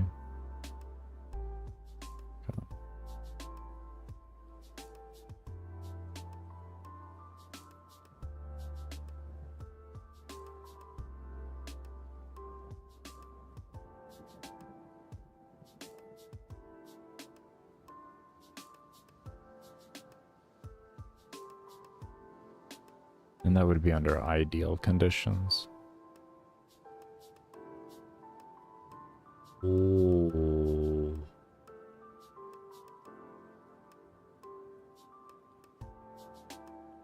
That might be a lag spike. I think we still want to make a random number generator for that. Oh, that was every single mob in the map. That was a young soul. That was a... Oh, shit. Alright.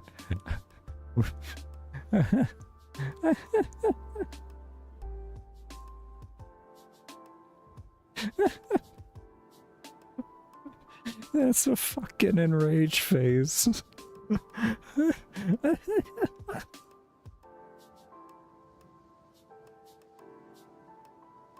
Oh shit, that's an enrage phase. You imagine every mob in the map doing that? Can you imagine that? Just imagine.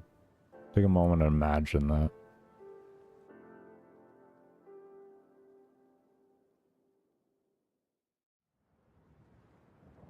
I think we'll just do a random number generator. We'll save ourselves time. We don't have to worry about that if we have to do a random number generator to begin with. Don't worry about it. Oh my god.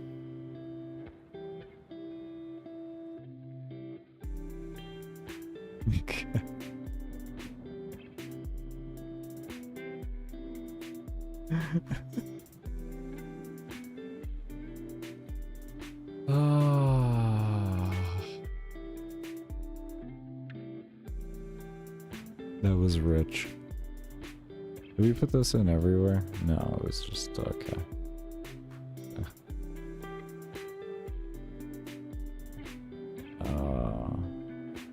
Let's see here. No, what system did I use for this? And I wanted to keep move pick. That's who I wanted.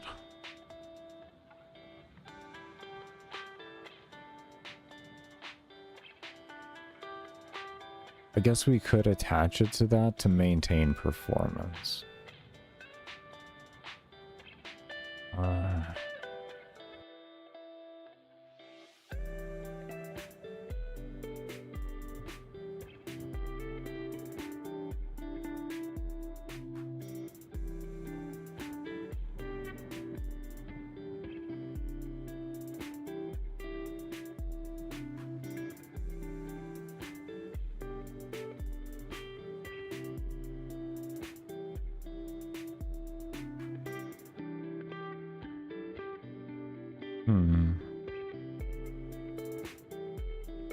If we do that, we can better ensure stability for the player, allowing us to reduce the number count more efficiently.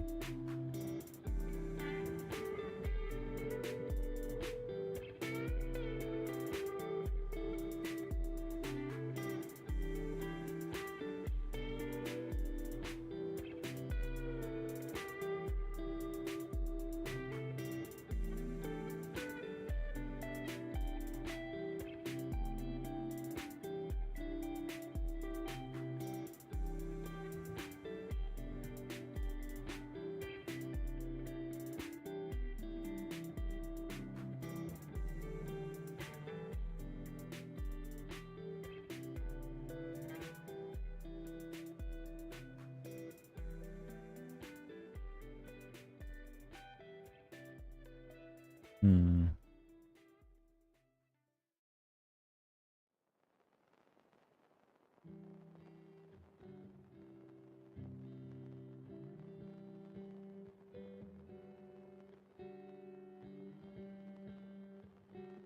My brain is straight turning off right now.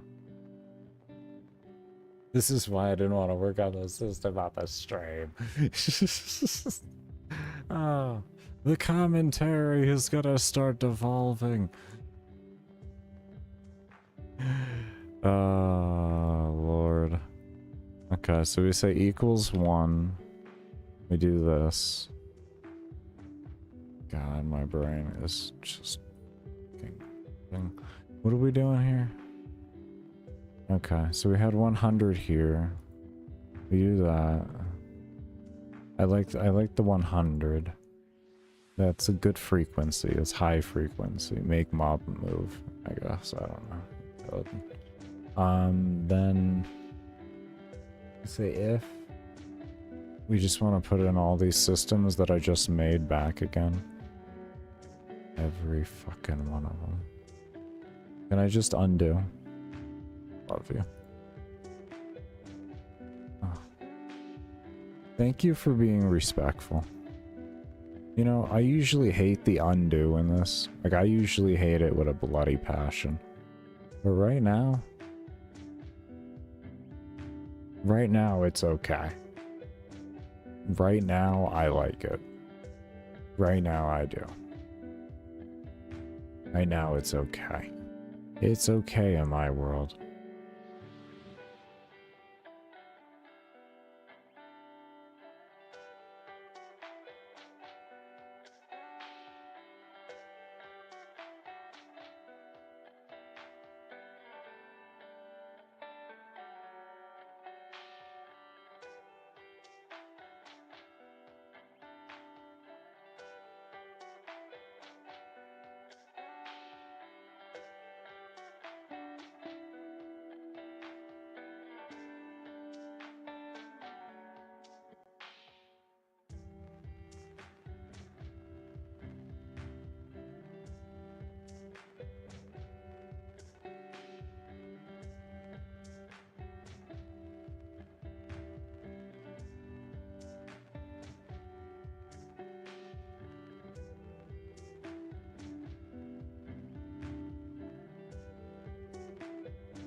Ah, that's the math that I did.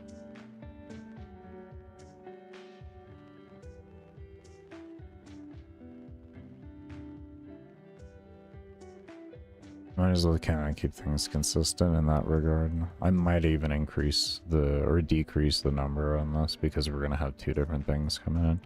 Like we could probably just do it to 5 here. That way down here, we leave this at 10.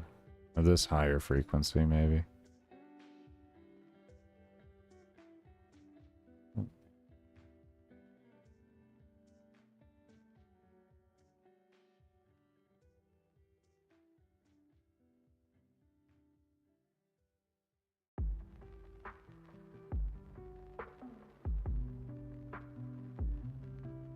Yeah, let's just...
I could turn this into like kind of waves.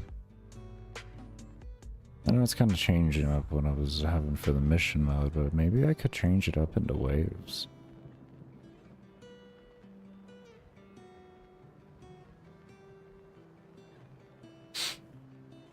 Wouldn't look too much different than now, to be honest. It would pretty much look exactly the same. Only difference is you'd be able to have, or you'd be going until mob count was 0 until the next wave happened. Then everything would start going again.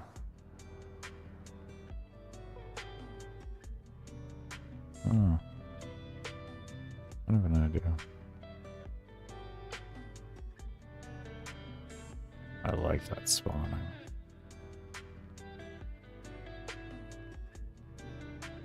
That I like. That I like. There we go. That I like.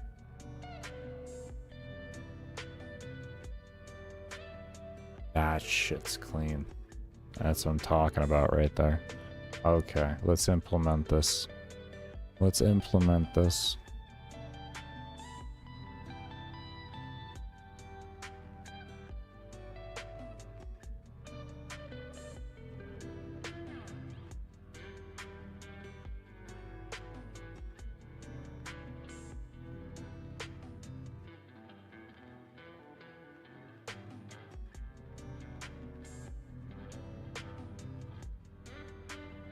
We need create as well.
No, I just don't do this. And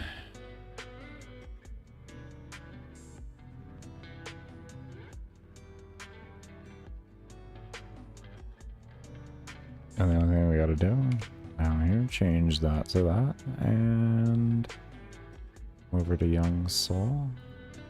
This, that. Action. Are we calling parent of that? We are. Okay, let's take this out. Come over here. Parent Dannymae.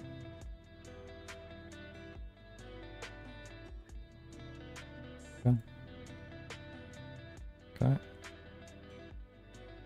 Okay. Okay. Okay, so all of that's called into there. I don't have to worry about it now.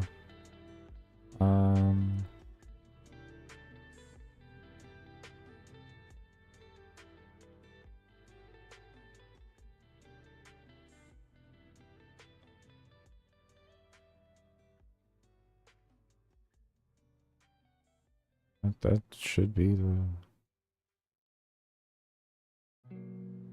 That should be the extent of the implementation.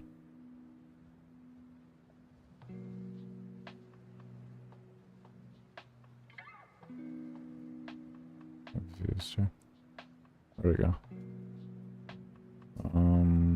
Whip, oh, that's what pasted.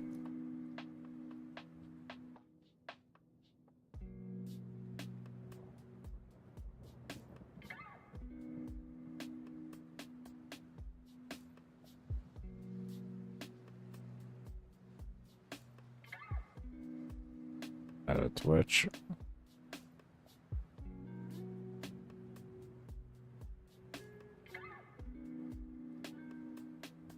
Did you just paste? I didn't see it do that. Okay. There we go.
I gotta figure out why those mobs are still moving when they spawn.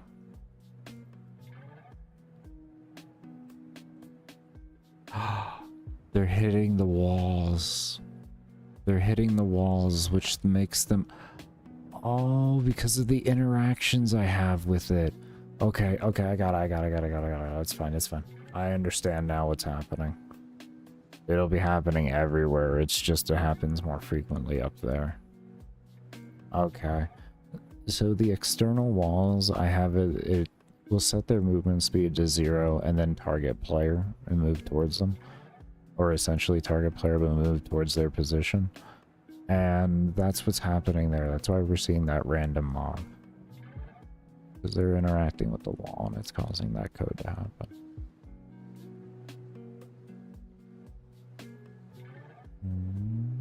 So that's why we get those random enraged guys back there. Oh, we have an error. Not set before reading. OS cap. Oh, average soul. Did I do OS cap and average soul? Oh, really? Oh, in an old soul I did AS. Whoopsie, I meant it's because they were in reverse order for me. I should have done like that. Ah. Okay, easy peasy. It's not terrible. It's only terrible because we gotta wait another 2 minutes for the test. Why don't you just make it 1 minute? No. Mob density is important for testing. Makes it faster. In the long haul, when you want to do long form. I know we're just testing one thing here, but it's better to have a bigger mob density so it can stress the system out more and I can see what's going on.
computers now have primary control of critical vehicle functions.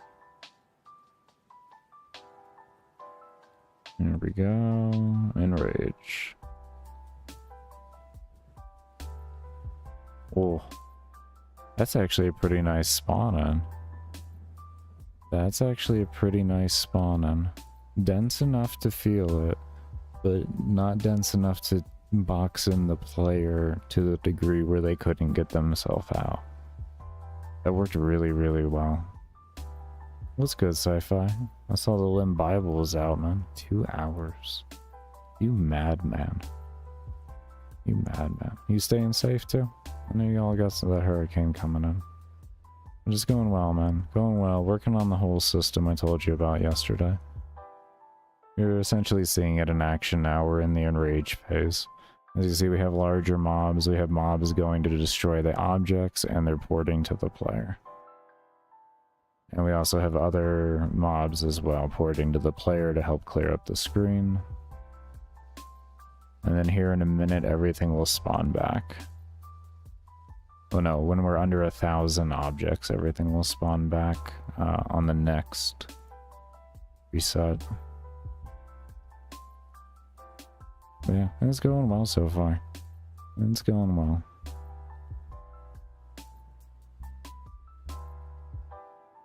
We're having a complete map view. There's a complete map view this time. This isn't like what the player is going to see, but I need to see everything that's going on. So, I need to see everything.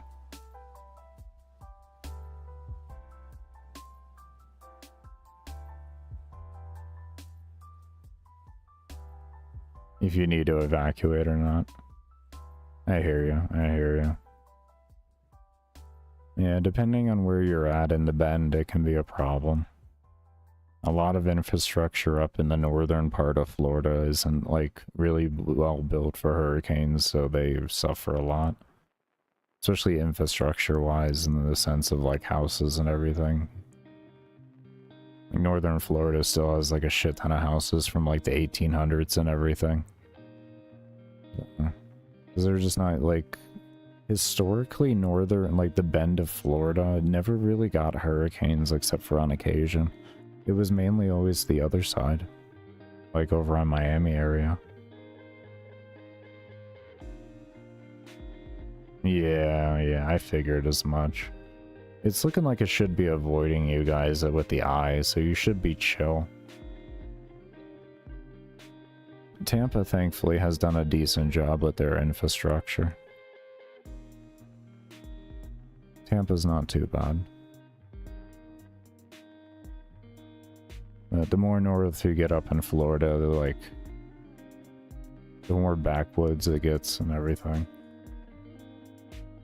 Yeah, I was gonna say, there was only one projection model that I saw that had y'all in the path.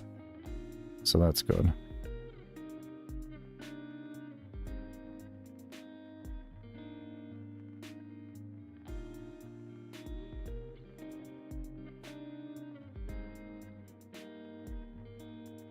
Okay, so we still gotta set up a system to when the mob spawning turns off, we'll start spawning mobs in from around.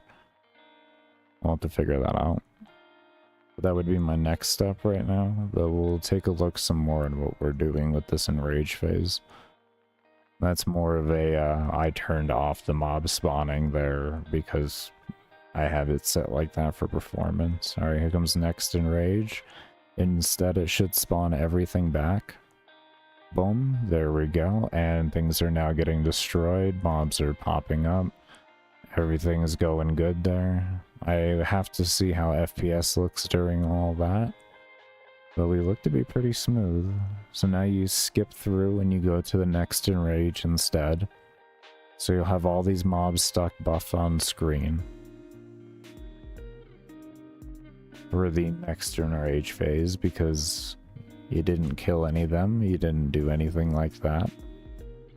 I'm trying to make it punishing for the player if they want to just sit there. If you're wondering. I hope it will just go towards the sea. It's in the Gulf of Mexico, Nip. You're asking for such a specific trajectory. It hits anything no matter where it goes, man.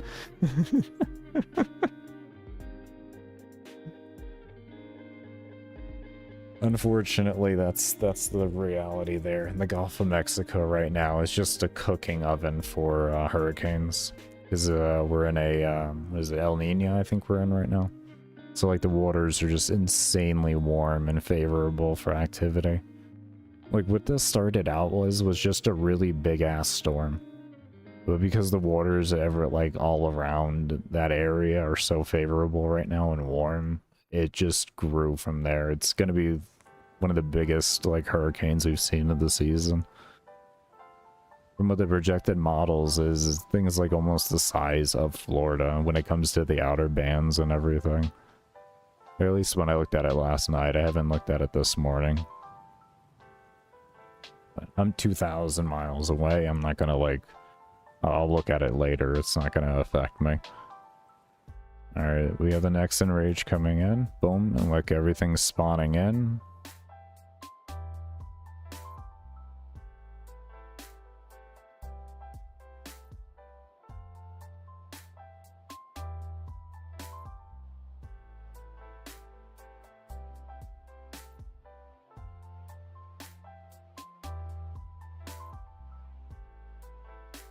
Oh yeah, we also made everybody in the mission, by the way, sci-fi, have a cast ability, or yeah, like a ranged ability. And later on, we're gonna turn it into food. Because the things that you saw here, like these tables here, and this is a mess halls.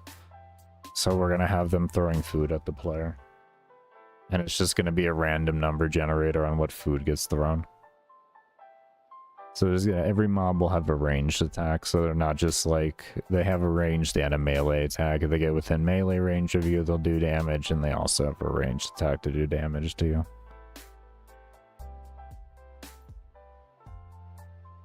Gonna work on house things? Sounds good, homie. You take care, and thank you for stopping by, man.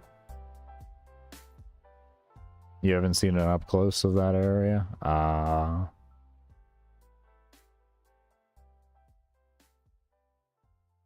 The easiest way to describe it for something like the size of like any hurricane to go through, you would just call it landlocked.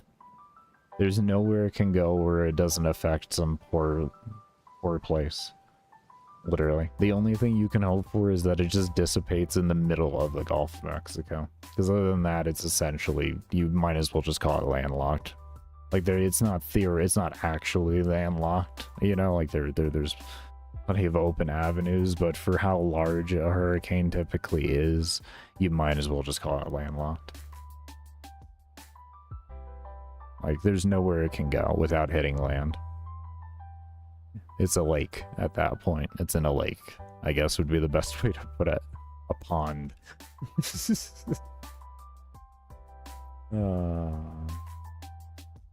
Yeah, that is huge. It's huge. Oh, you went and looked, he's like, oh shit. Oh. Yeah, no, I can't. No, okay. Yeah. Yeah, that's a big area, and that's a big storm. Okay, I know, okay. That sucks. It does, man. It's really unfortunate. It's really unfortunate. At that rate, the only thing you can hope for is that wherever it hits has the infrastructure to be able to handle it well. That's what you hope for. It's a sad thing to have to hope for, but it's the most realistic thing to, like, have in a positive mindset for hope. It's the most realistic way to have hope.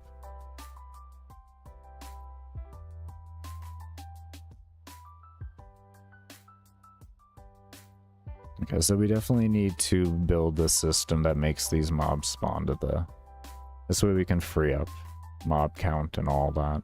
This is working really well. We're keeping nice density.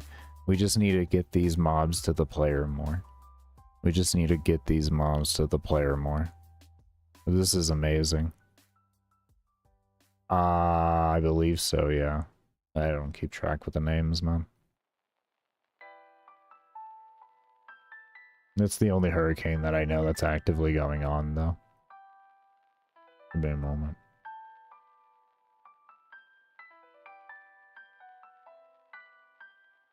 hurricanes. Yeah. Oh yeah, I forgot about the tropical depression. I forgot about John.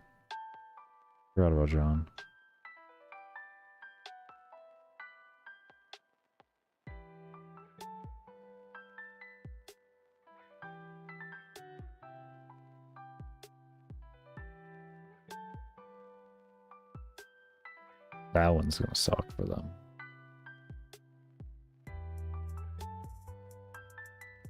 That's gonna suck for them there.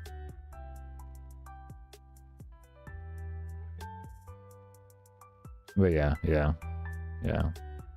It's our one, like, it's one of the few major hurricanes we're getting this year. Yeah. It is very active out here right now. I actually just saw that. Huh? It is very active out there. Yeah. I'm not really... Depending on where Tallahassee is, it can have problems.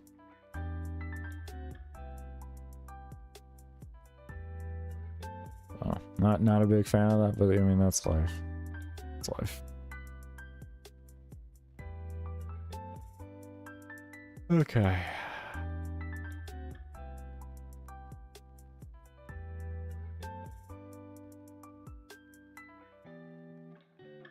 So far this feels kind of good. I think we want to increase that number though.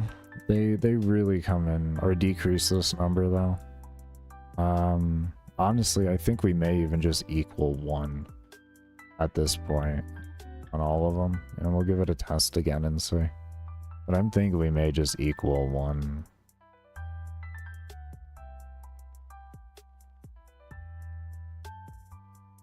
They just spawn in so fast. I want a little bit more of a break in them. But I don't know if this is going to be too much of a break. But I figure at this point I'm just going to go drastic, and then I can get an idea between the 2 points that I have, because they're both drastic extremes of what I'm looking for. And then I'll have, you know, a middle point, and then I'm good to go.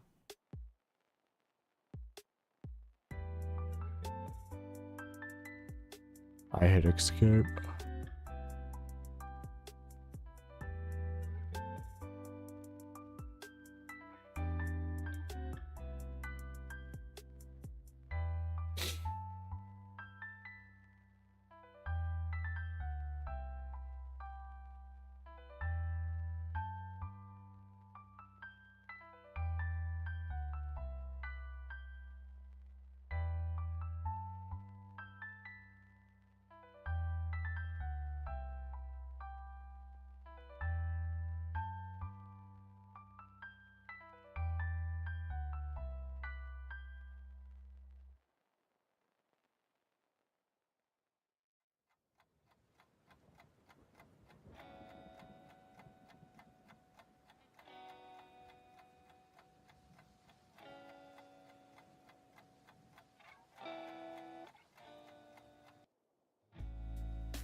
Alright, I'm gonna let this run here, but I'm gonna go ahead and take a break. When we come back,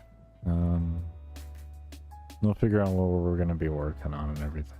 But remember, I only run ads during my breaks and when I do support streams, so your lurking during that does help support development of the game and keeps the stream ad-free while I'm here. But we will see you all when I come back from the break, and cannot thank you enough for those of you that do stay around and have stayed around.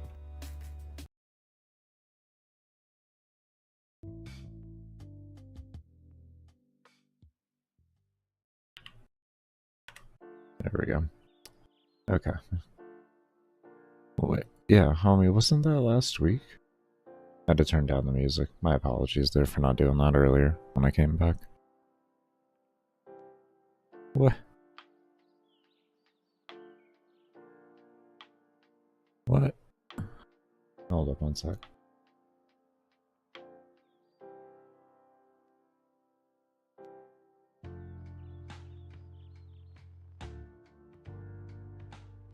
Oh man, this thing is not done. It is mad at me.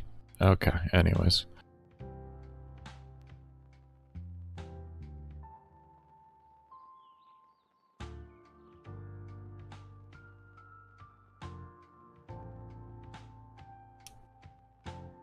Alright, so what we're doing here is we're just securing a line of keeping the health above a certain factor. That's all we're doing right now.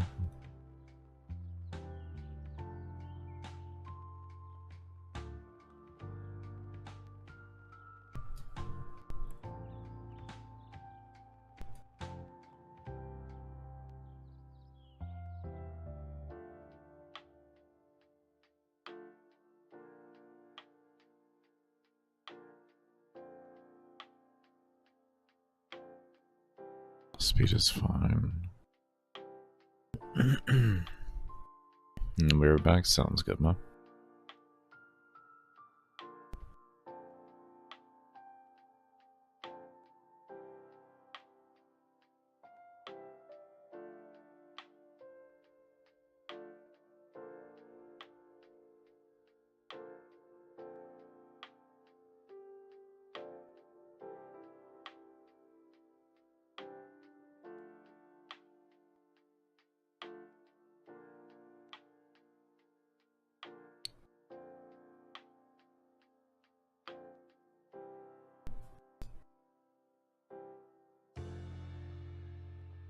I think that works.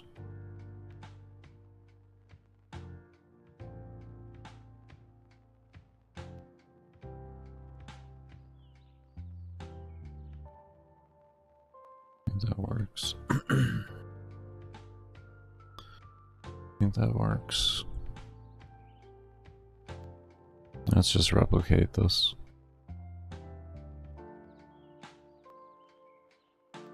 Double check, but I think that'll work.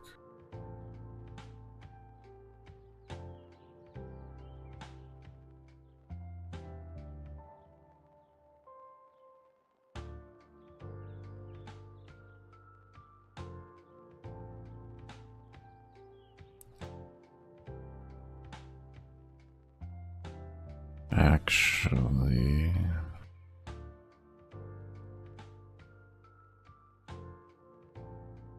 one more value.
We're gonna do plus.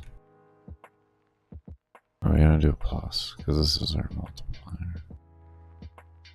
And we just add that because we're just adding that.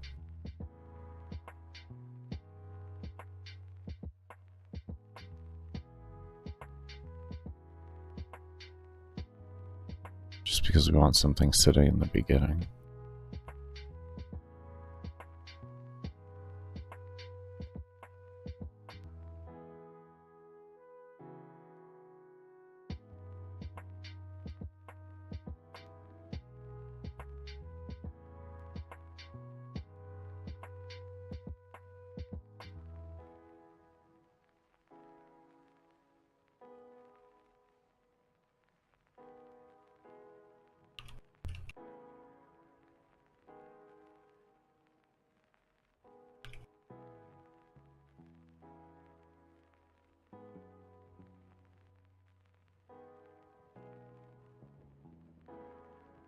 Good evening. Good evening. Good evening, Sci-Fi. How you doing, homie?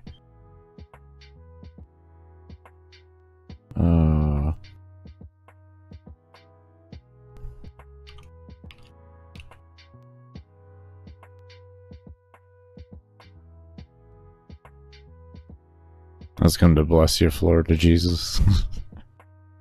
It's always the best blessing, man. Always the best blessing.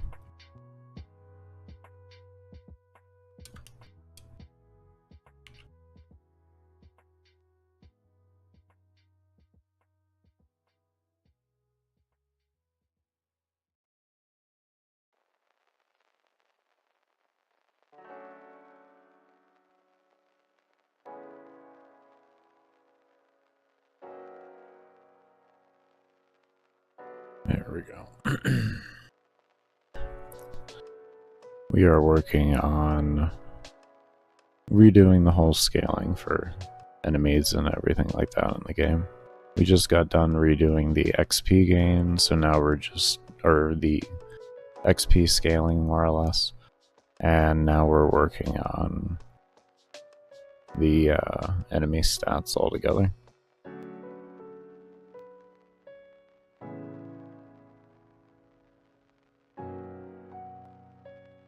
Kind of like this as a concept. I like this as a concept.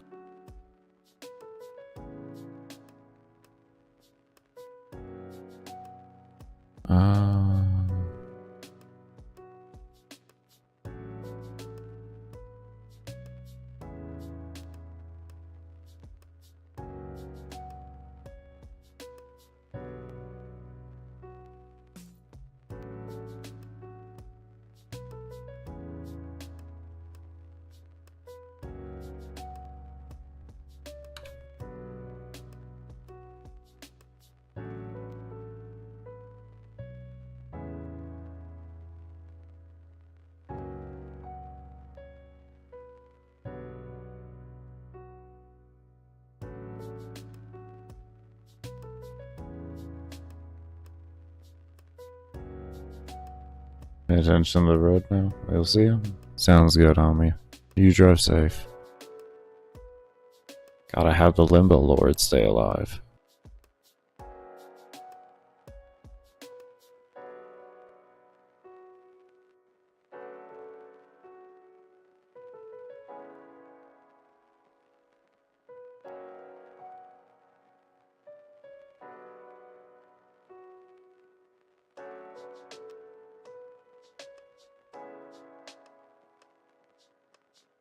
Actually, let's see what is in duplicate in here. We're gonna move that.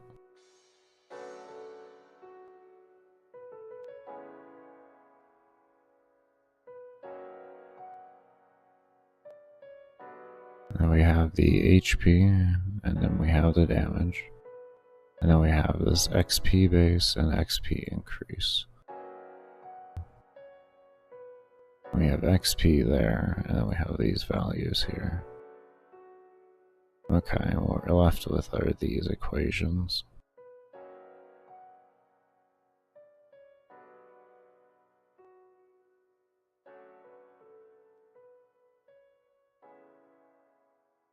In which we have skill level here, HP here, damage here, and XP we have here.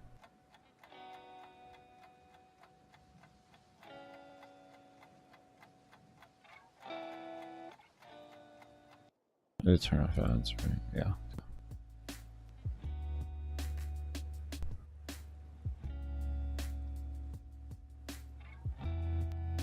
I don't have to do this too often. Okay, so that one doesn't matter. That's good there. Scale base.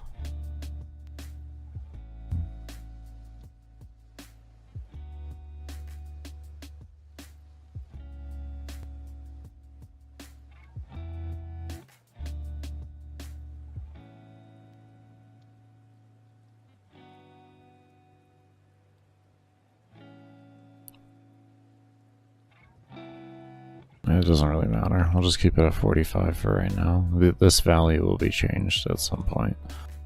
We just want to get the basic logic for everything here.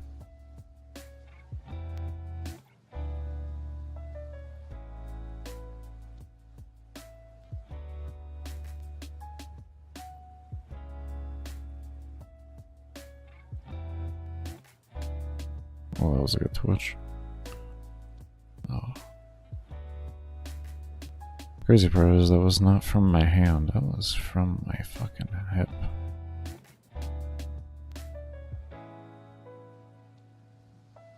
We got rain today or something? What weather do we got coming in? Oh, it looks beautiful today. Mostly sunny. It's raining 2 days, but that shouldn't make my shrapnel act up. Anyways,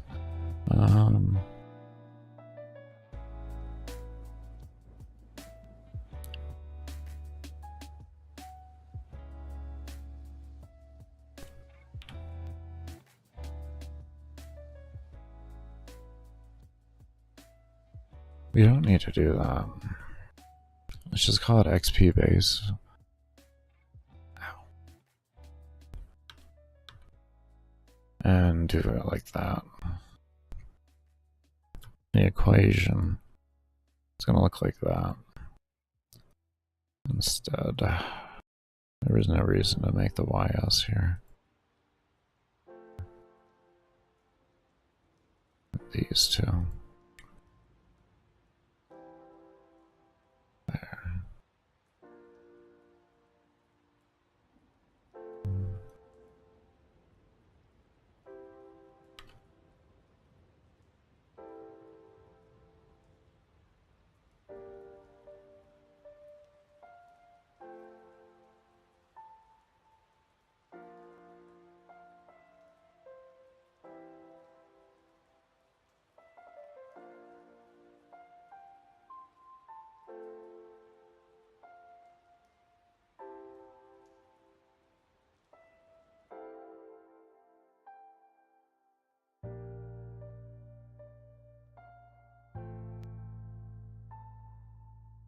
Same with the XP base, we're not going to worry about that.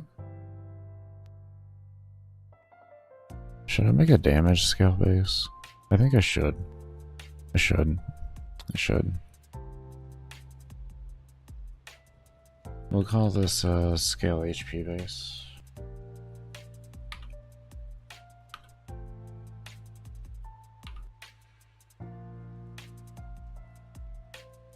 And then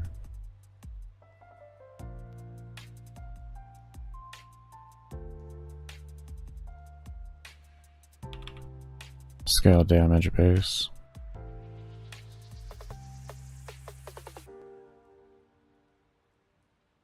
Come on, hands.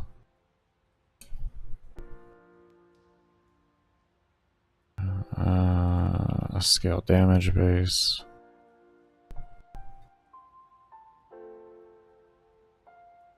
And then HP.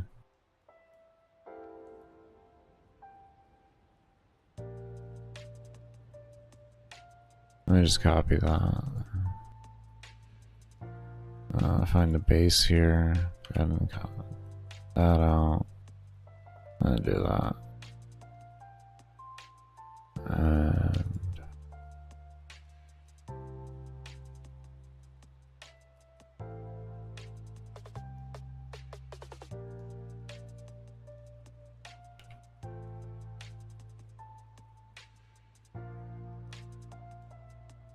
there. Okay.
Okay.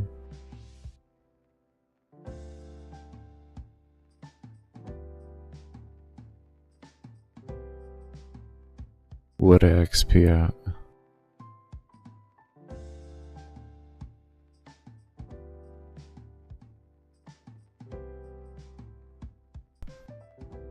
Huh?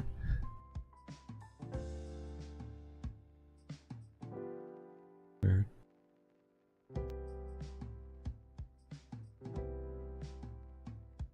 Very weird.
Okay.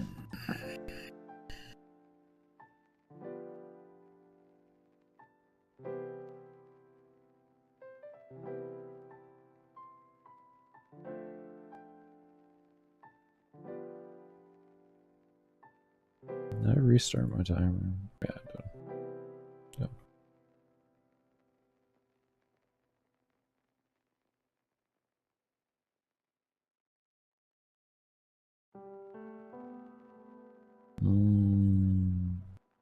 Let's pause that.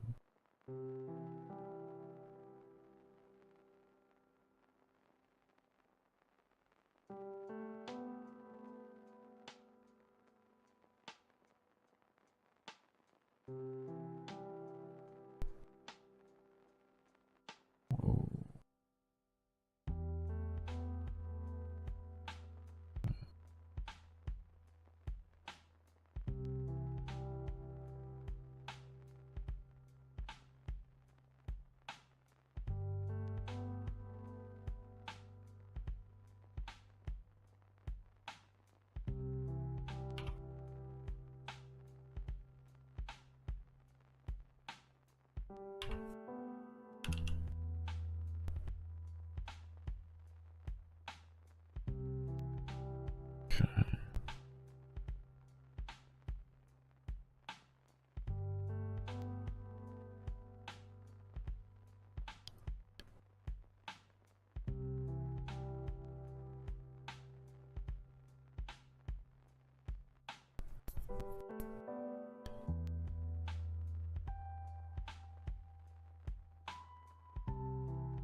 Okay. I almost forgot to make that.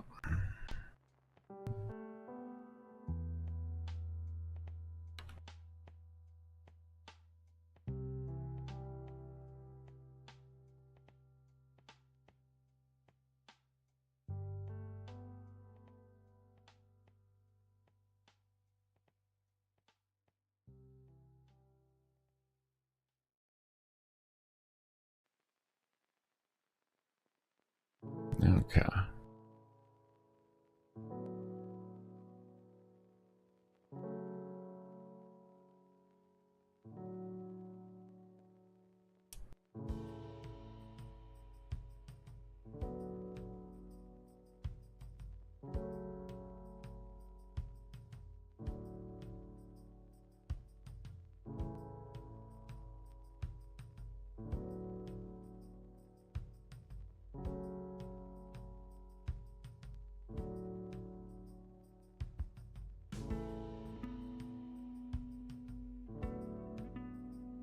I just really double name.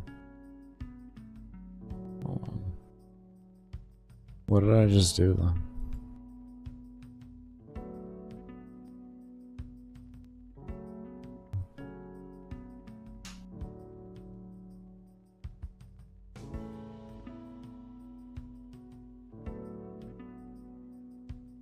Oh, I copied the wrong thing. I had to have copied the wrong thing. I was looking at that like this just that does not look right.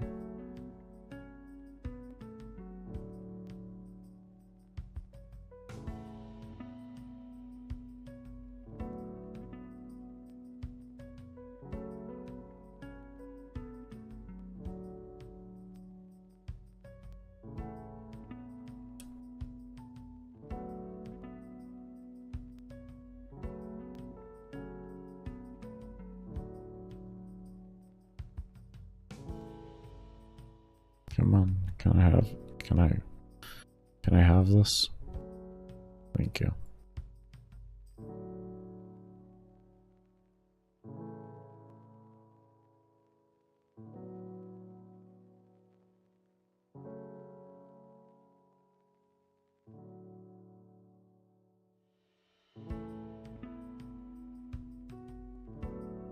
Welcome home, Columbia. Beautiful, beautiful.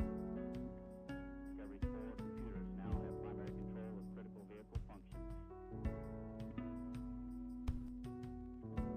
Liftoff of mission 41D, the first flight of the orbiter Discovery, and the shuttle has cleared the tower. Discovery Houston, prep to ATO.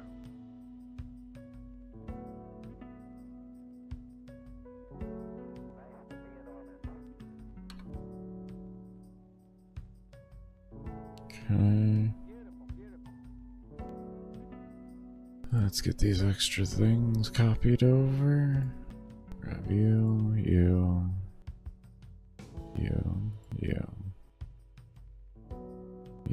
and you. Copy them. Put them right up here.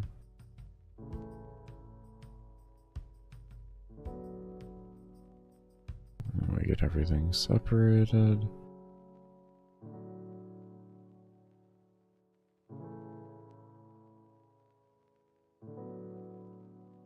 Where's the rest of my damage? And then I have one more of them.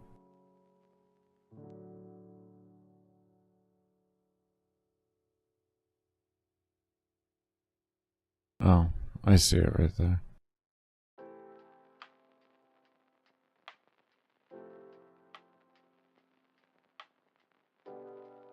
Oh well. It's over there now, I guess. Lord.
Scale final, not set. What are you talking about?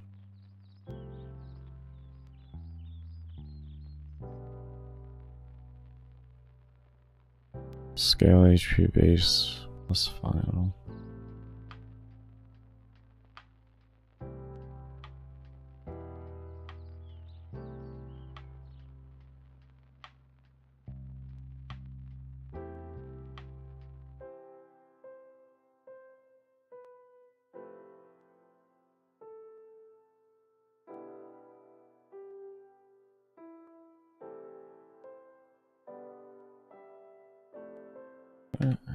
I'll take one error at a time here. Let's just ride the errors. Just ride the errors. Just keep riding the errors. Damage. Scale final not set.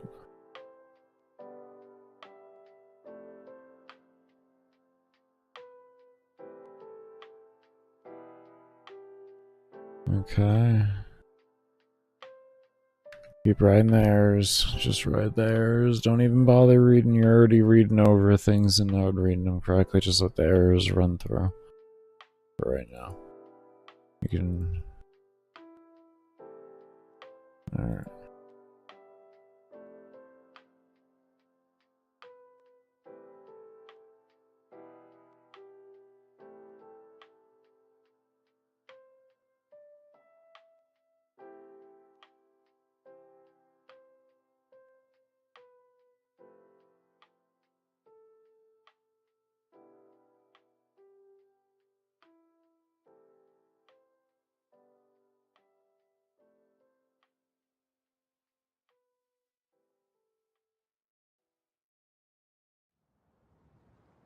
Welcome back, Goose. Alright, that should be good. Okay. It was just those two, which makes sense. We hadn't done the final thing at that point there, and we didn't adjust the final values. Which is fine. There, okay.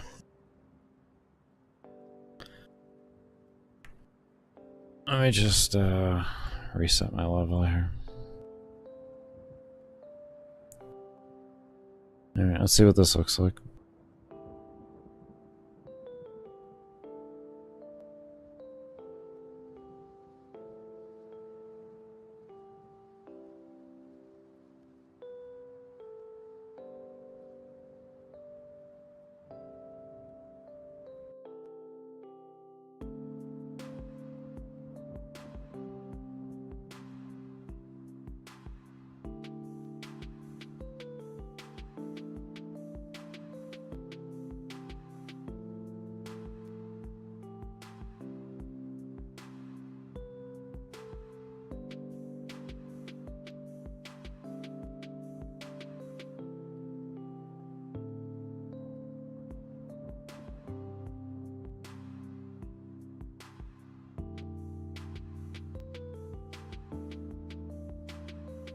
Actually kind of like it. For unadjusted values, this looks pretty good. I'll take a sip of some water real quick while this does this.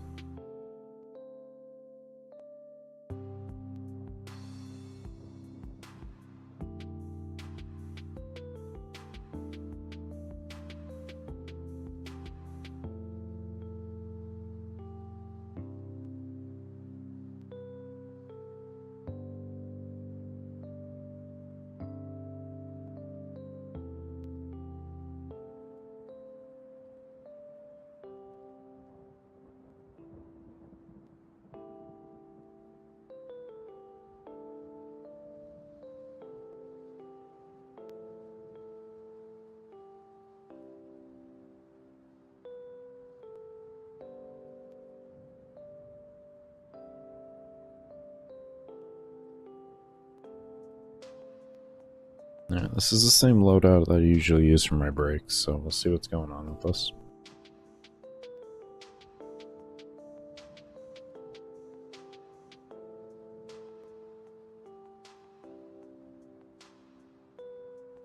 Sounds good, Goose. Thank you for stopping back around. And I hope you have a good day at school tomorrow.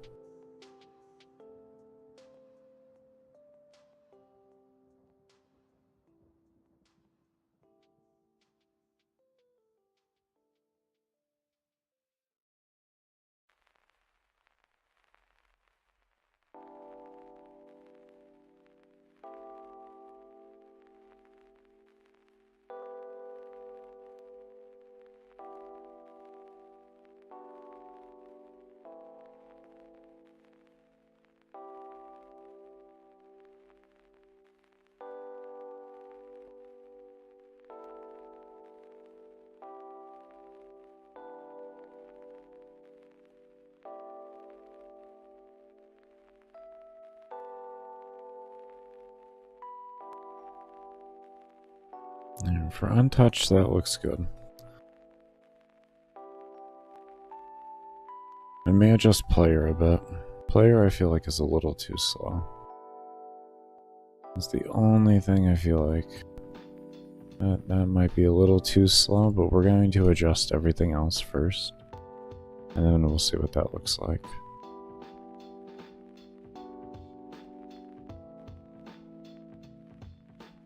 Alright.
Okay.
May have to adjust XP a little. At least for the player. I'll just kind of feel good.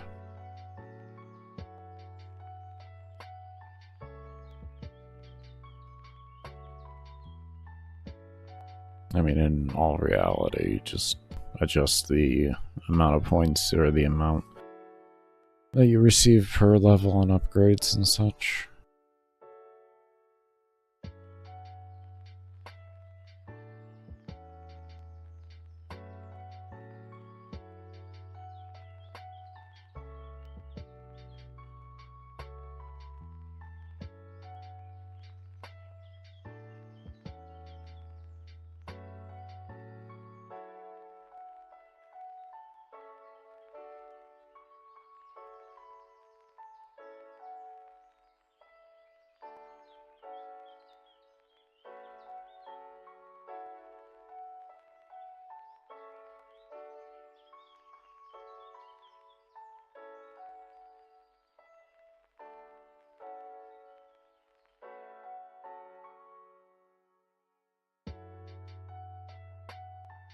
This was like player level 10,000.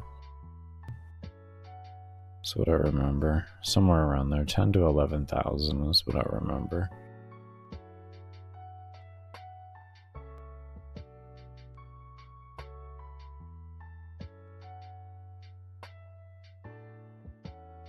Just sounds like a really high number at this point on how slow the scaling is.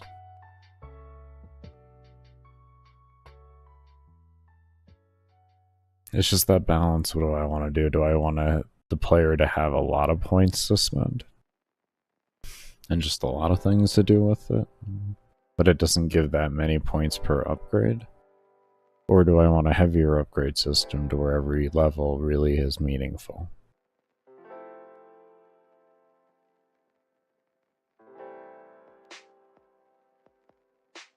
That's what I'm trying to decide on right now.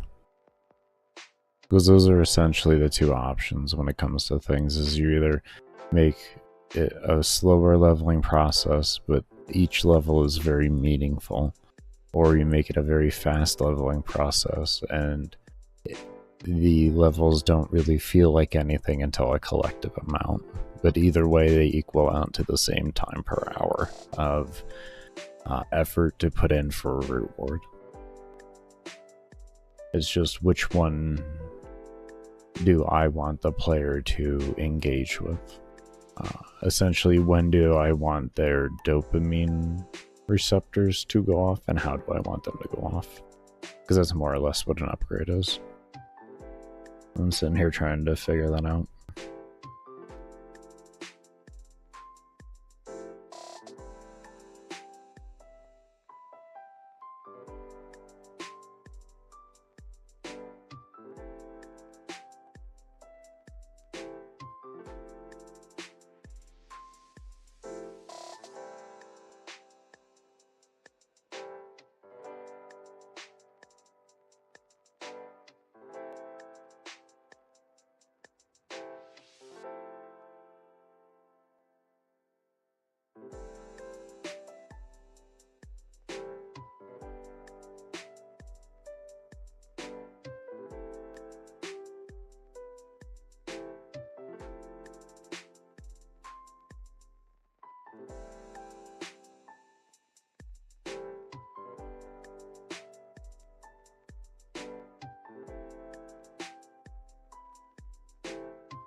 I'm not too sure. I'm gonna toss it around in my head, and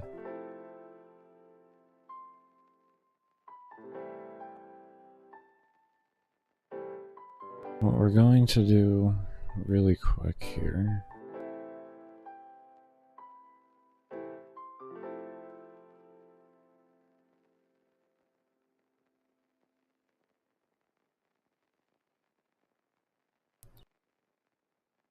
Guess we'll take our time to see what the scaling looks like here.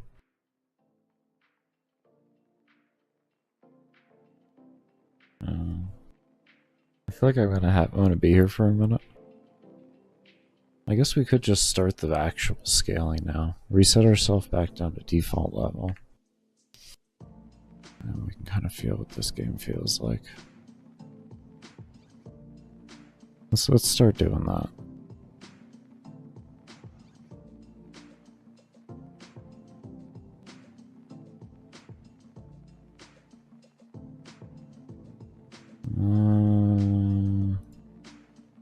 I need my file here.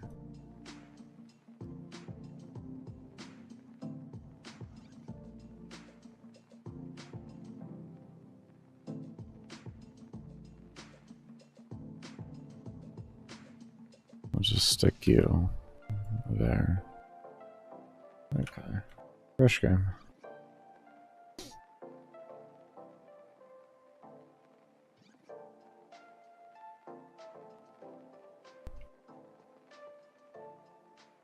Yep, nice fresh.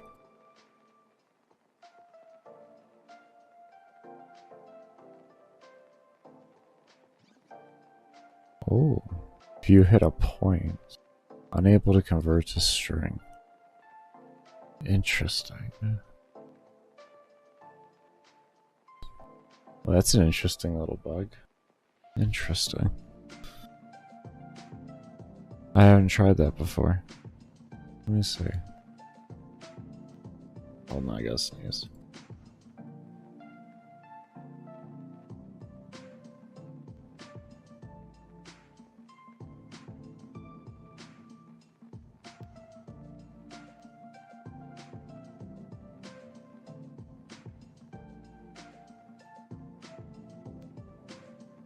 Okay. Okay, so that was over here, into here. And then we go here. No. Here?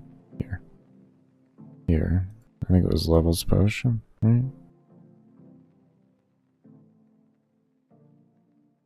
Yeah.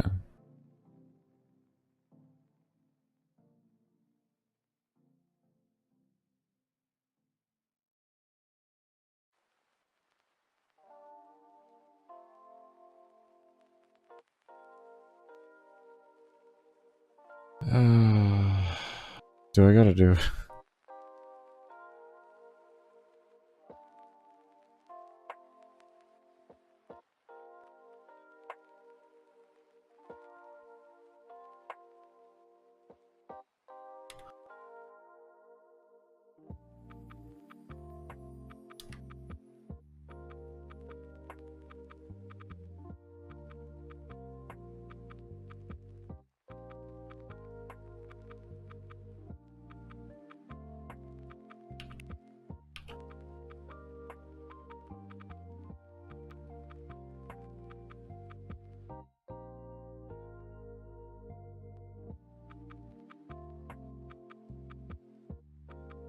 Maker, what you doing? Something I really just don't. I wish I didn't have to.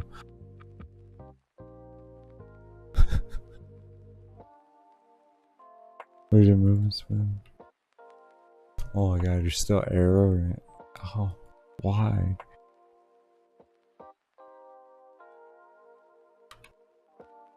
Is Dot? Do you not like Dot? Let's see. Do you literally just not like Dot? No, you didn't like Dot. What happens if I just did that? Does the dot make that occur? Does dot make that occur?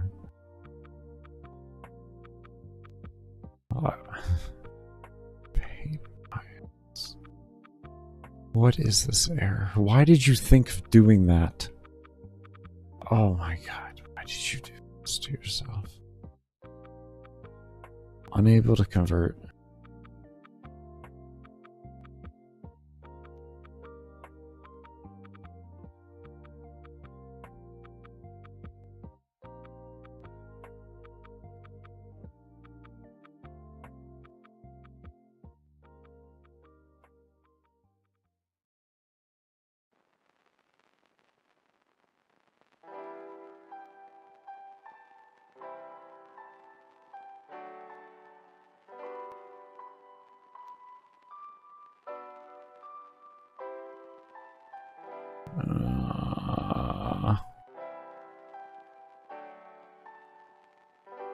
How do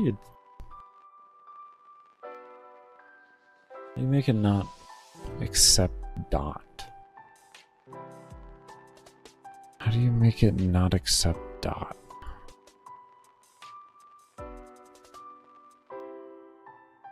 If there's only dot.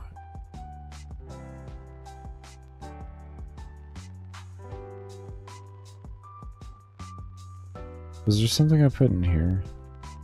I was able to make.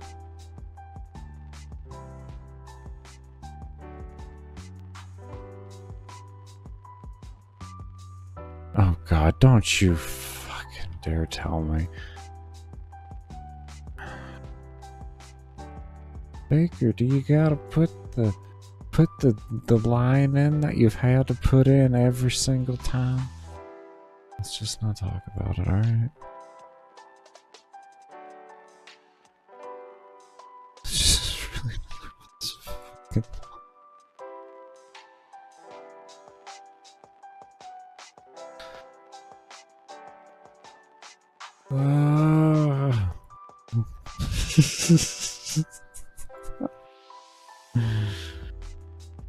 You sound like you're dying inside. Yeah. Yeah.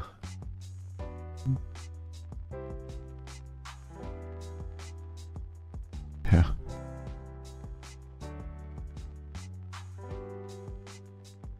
Oh. I'm kind of glad it gave me an error at that point. I'm glad it didn't fix everything. I'm actually glad it didn't fix everything.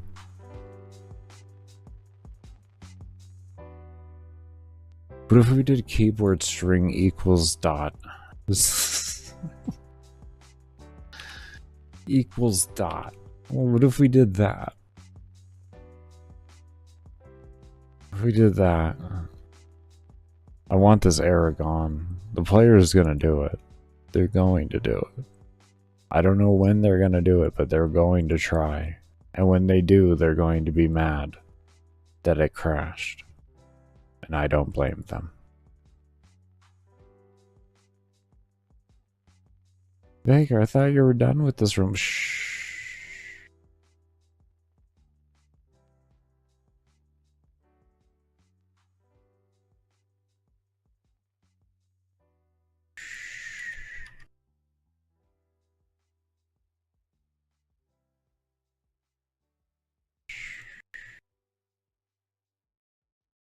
Never assume you're done.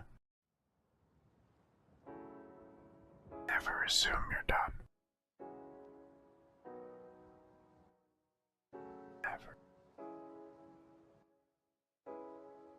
Oh, hold up. Hold up, wait a minute. You could do something, Baker. Oh, God.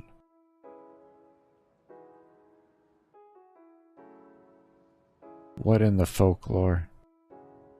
Hold up, let's just open this thing up here.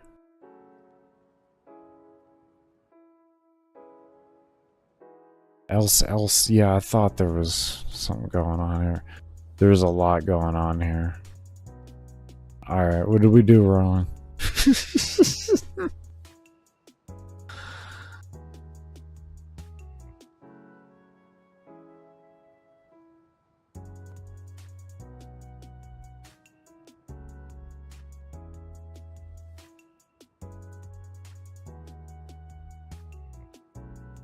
There we go.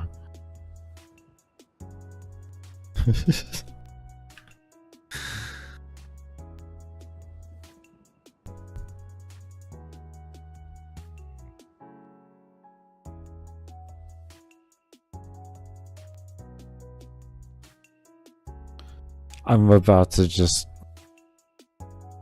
What? What do you mean unable to convert string? Like, if keyboard string equals the pretty dot, then be happy with the fucking dot. Take this. Are you happy? No, you're not happy with that. Listen. Okay, fine. Key, what is it? Ord char that is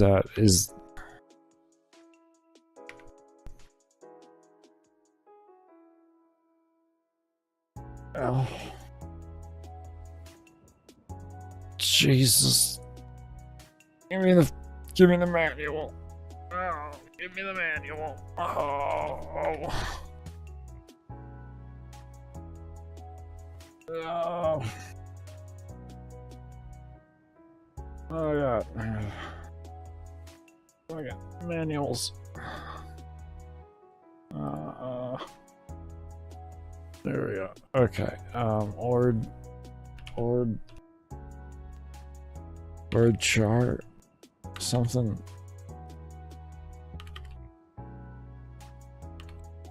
Chart What was the command again? Baker. Okay, ord. It was ord parentheses.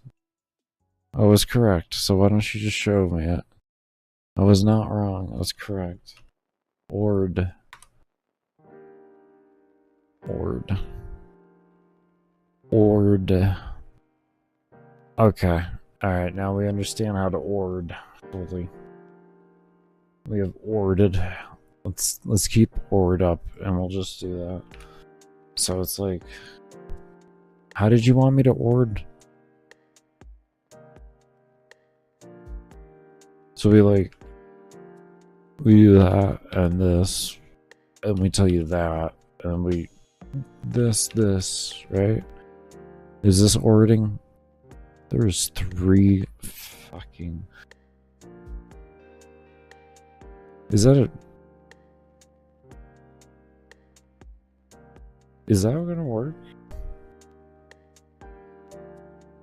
Do you even like see that as life? Yeah, no. No. Okay, that's for keyboard check. Is that only for keyboard check for that? Takes a single character input string and returns the value. No, when used with keyboard check functions, when used with, okay, the input string can only be 1 character in length and can only be from 0 to 9.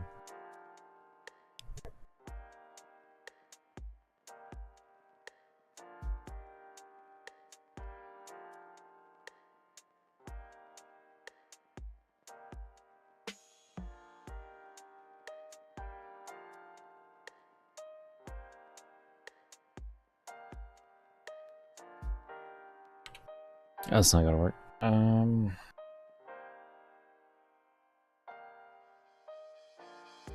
We have like letter. Roger, 0J, and I feel fine.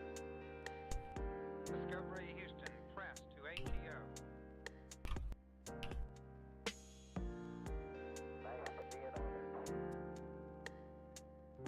Liftoff of mission 41D, the first flight of the Orbit Discovery, and the shuttle has cleared the tower.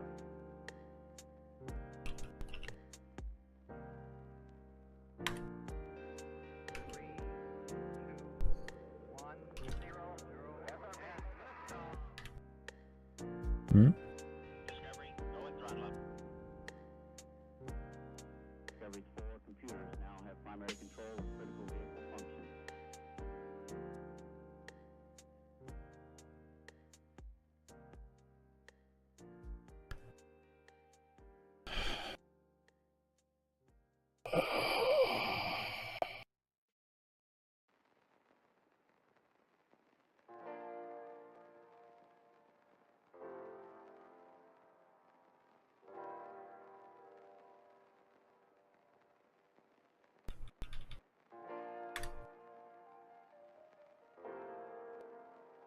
That's good, Graham. How you doing?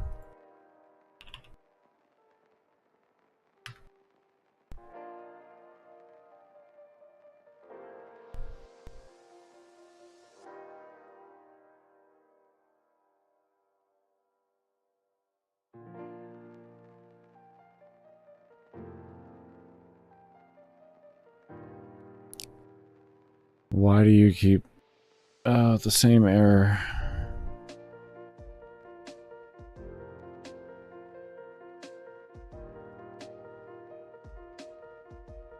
Is there gonna be a string?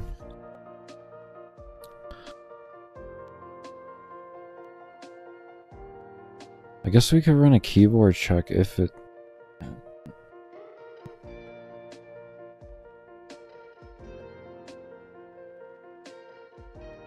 You're impressed? Thank you.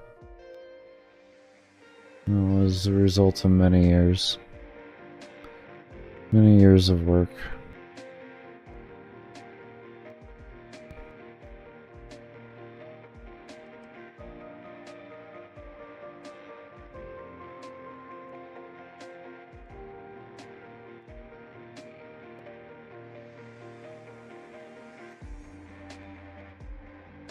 could do that. And then if you do it at any point, then it just clears it. So we do a keyboard check for a dot, and then if you enter in the dot at any point, then it clears. Actually, that might work. That might work. That might work.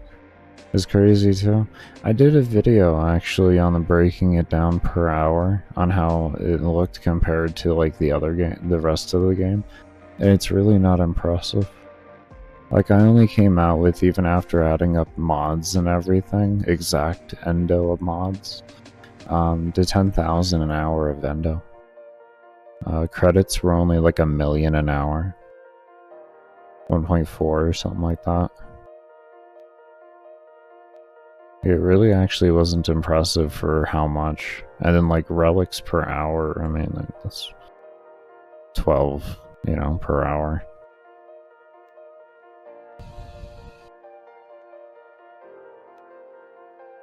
But the collective sum of seeing it at the end on the screen it just felt really good. Even though it was trash per hour, it just felt really good looking at it all.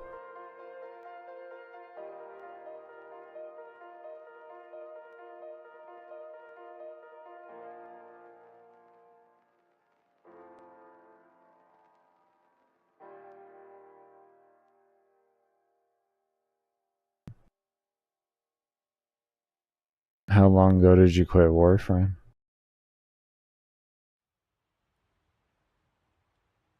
I actually personally haven't played since February of this year. I quit, and as you can see what I've been working on. You can see what I've been working on. Yeah. You can definitely see what I've been working on.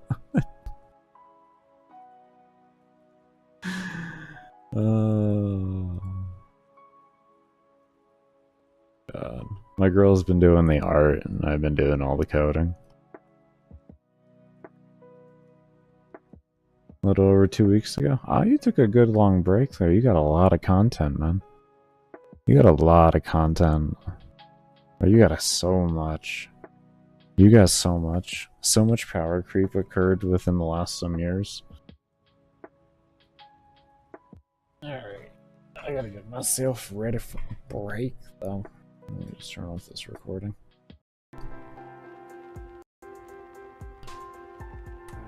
Okay, we should be back now. That was a, it's an issue with my engine for some reason. It only does it with, gamemaker up. It probably has something to do with why it's not picking up the game every time. It probably has something to do with that.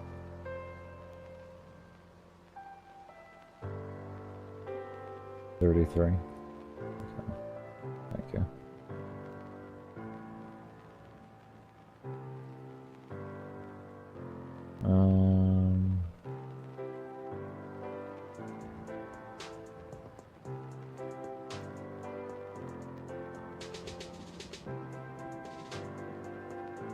Okay, there isn't even a capture source.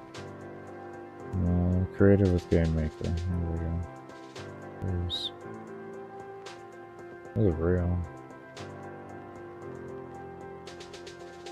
Okay. Engine just gets all sort of finicky.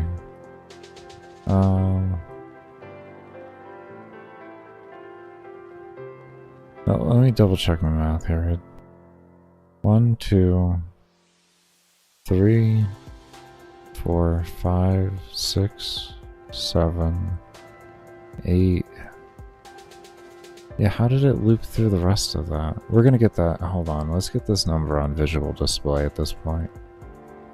Let's get this number on visual display. This is confusing me.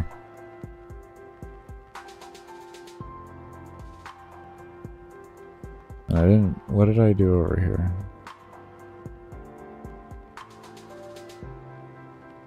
Correct. And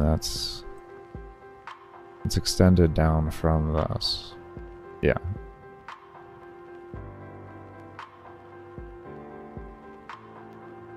Okay.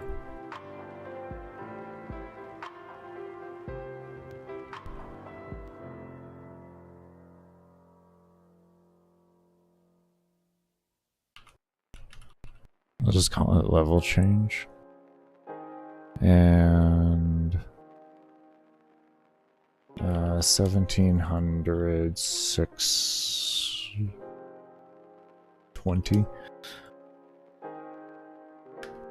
I think that should be okay. I think that's what I left open. I think those were the coordinates. I'm pulling back my memory here, but I think it's 1700. I'm gonna be really impressed at myself if I remember that. Wow. I'm impressed at myself.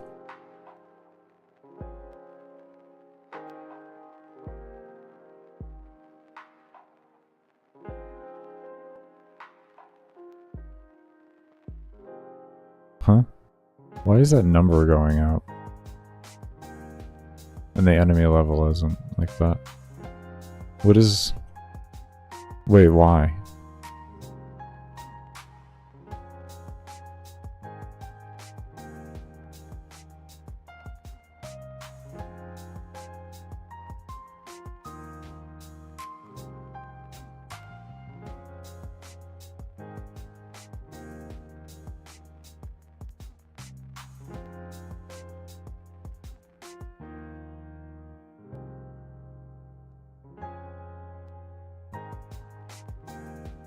What? Ha.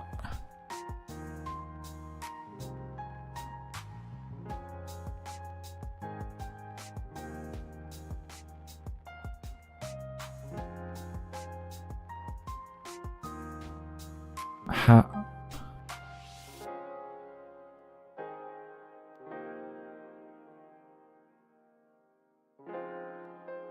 Huh? How does it...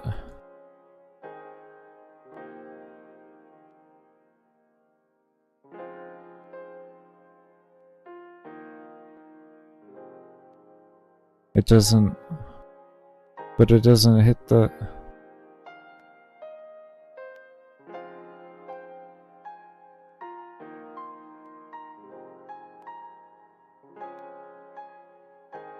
I'm a bit confused here. It's not hitting the values, but it's skipping like it is. Why you do this to me? Huh?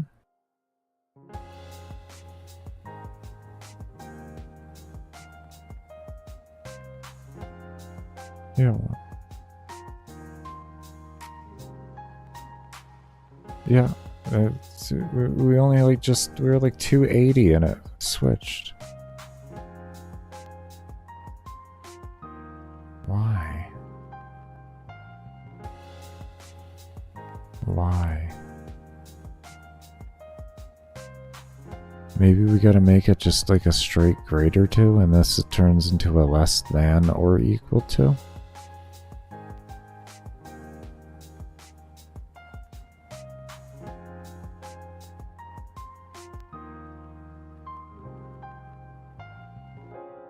Oh shit. Shit. Never mind. Never mind. You saw that, everybody? I think everybody saw that. I think everybody saw that one. Oh my god. Ah. That's at 50 still down there. That's why I just started going haywire. We didn't adjust all the values down here in every alarm.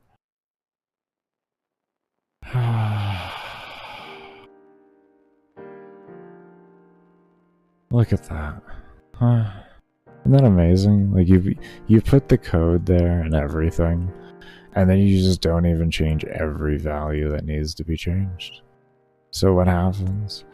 Like, it doesn't know what to do. It just starts going crazy. Oh yeah, around 280. It just switched. I don't know why. It's 250.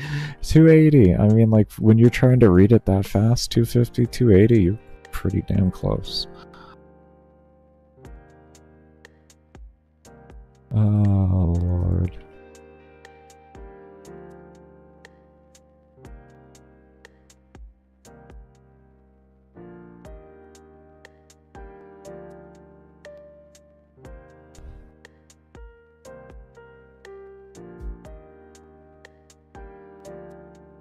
I definitely think going by 2 is going to be the best option too, by the way. Actually, let's make a value here just so I can freely edit this stuff easier.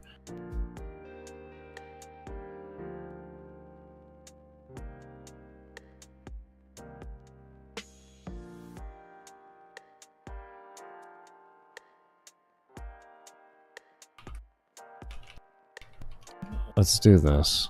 This way I can adjust this a lot easier.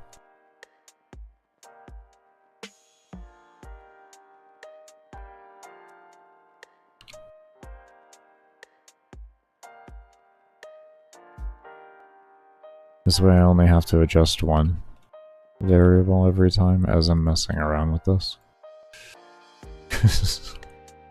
Oh boy. I'm getting a little sloppy. Roger, 0J, and I feel fine. Discovery Houston, press to ATO.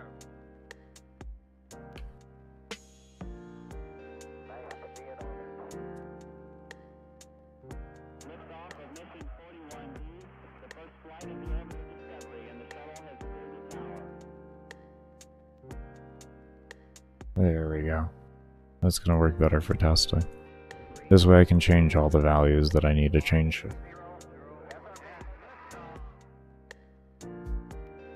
Discovery, go and throttle up. I may even turn it into a percentage or something like that. Right now we're testing it. There we go.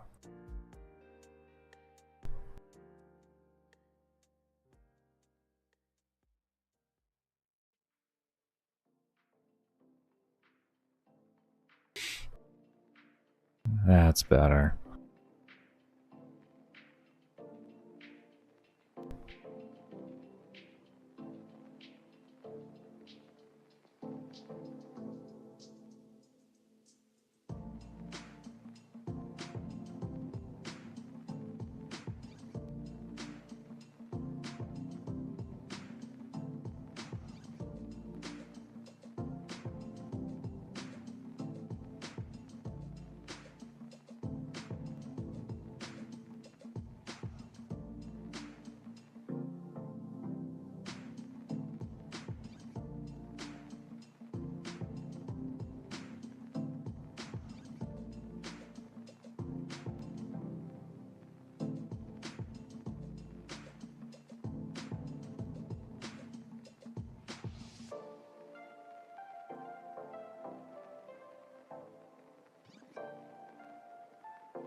Yeah, let's reduce the number since it's working well now.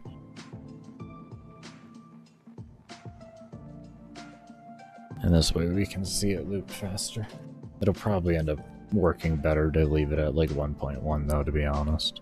Just because of, like, it's gonna keep going up.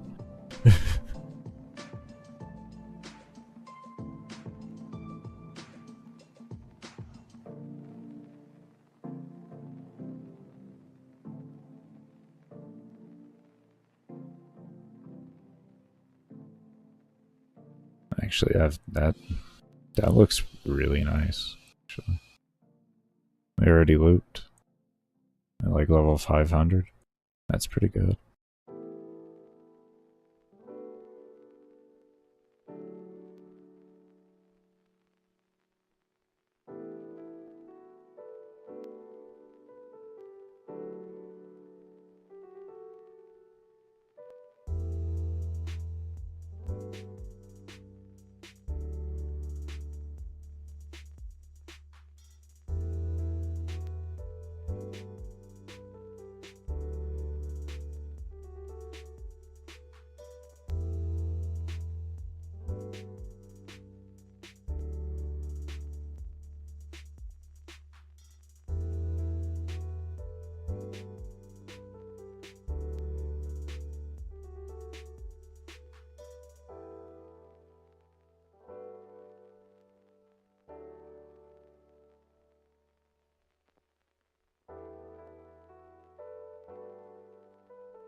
Also, there's something else I wanted to do.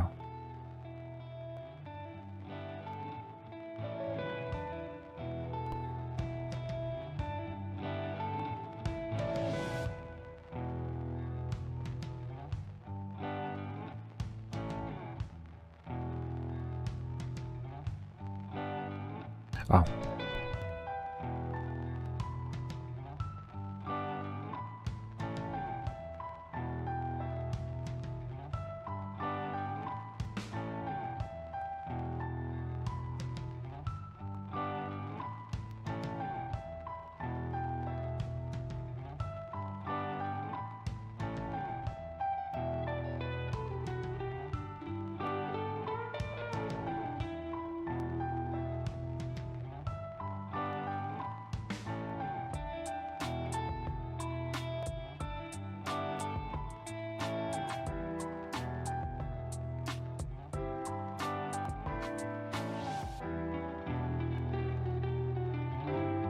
I'm going to do this defaultly, and then we will end up putting those back in. Because I still want the player to be able to change their FPS while they're in the game. And if I don't do this, then they won't effectively be able to while still having the same results of mob spawning. So, but for right now, I want to kind of get some tuning down on that. So I am making it one value that I can adjust easier. And that's why we just brought it over here and I multiplied it by 2 instead of 3.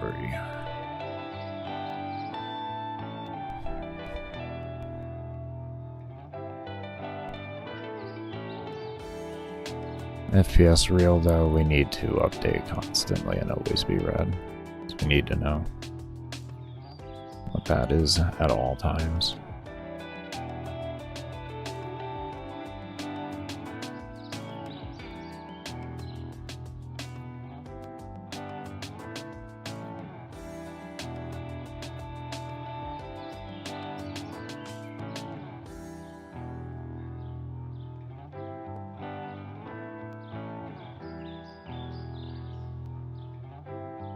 That's getting there.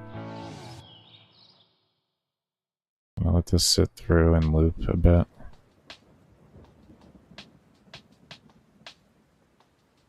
Yeah, we know the other one survives until like this one here will be fine with our stuff. Essentially, we're tuning to make sure we can get the most amount of mobs while still being able to be slightly above what our, or making sure we don't like crash our way below our target FPS is what we're doing right now. When it comes to the adjustments that I just did with the multiplier of the FPS for the additive sponsor, for the what we're gonna call it, the adaptive spawn system. As you can see with how many more mobs we have than the last time, it is a rather big improvement. But we're just slowly tuning it to make it work perfect.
It might be a little too low.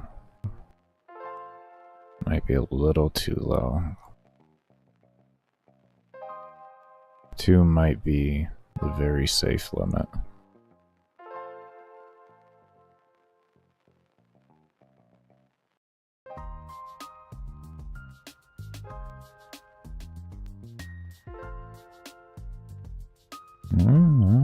That is a lot more mobs. That is nice. Damn, that's nice.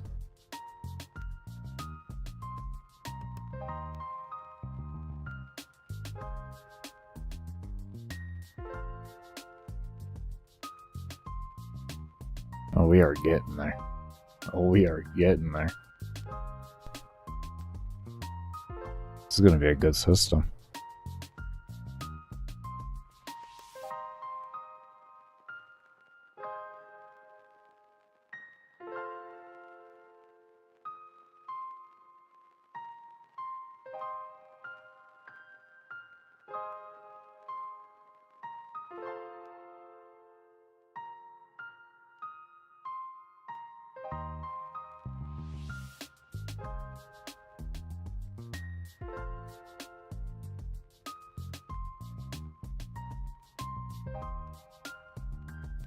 Let me move around. Oh, okay. I'll go ahead and move around this one.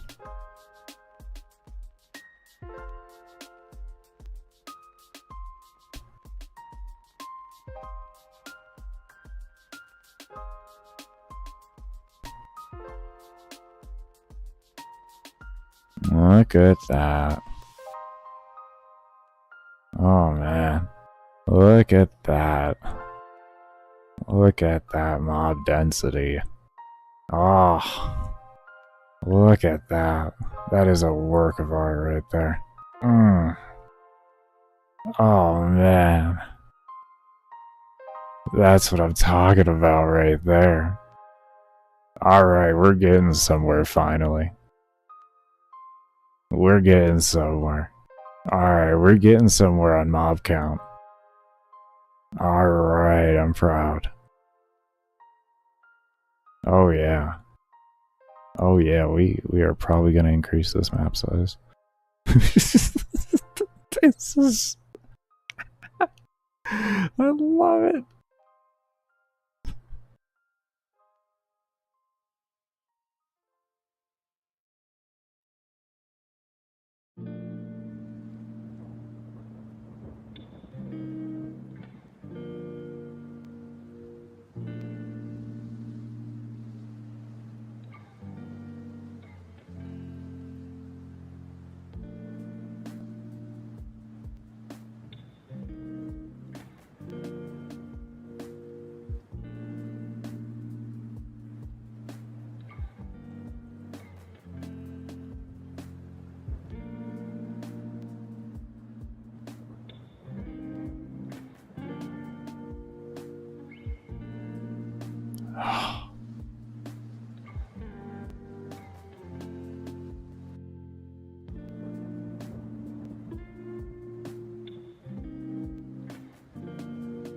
Oh yeah, I'm just gonna try it. I'm just gonna go straight on FPS. We're gonna see what this looks like. This map is going to be filled with mobs. I don't think there's going to be a bit of open space.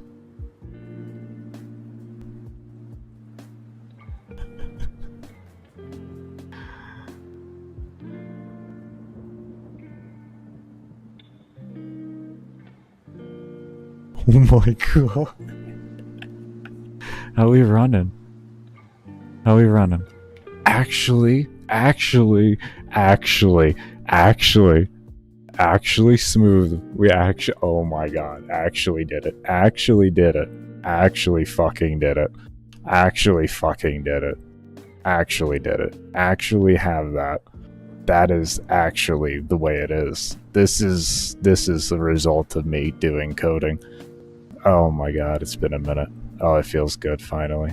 Finally back on, a little bit closer to back on track where I used to be. 15 years ago. We're getting there. We are definitely getting there. We are getting back on track to 15 years ago. Oh man, what's good, Thomas? Oh, this is a fucking oh, this is hot. God, that's hot. Oh. Just fucking bask in that. Look at that shit. That's adaptive mob spotting, by the way, Thomas. It will adjust to your PC and your FPS to keep yourself at your target FPS and spawn the most amount of mobs possible at the target FPS you set yourself to. That's what we do here. So the better computer you have, the more mobs you will have. I have a 10400 Intel CPU with a 2060 GPU. So if you have better than and 32 gigs of DDR4 RAM. So if you have better than that, you can get a higher mob density than what I even have here.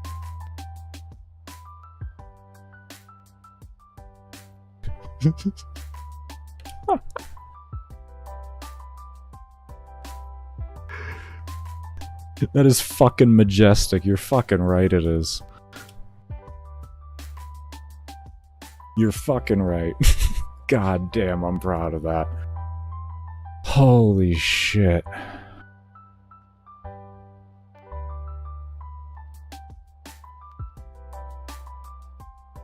Ah. Jesus fucking Christ. I am so happy right now.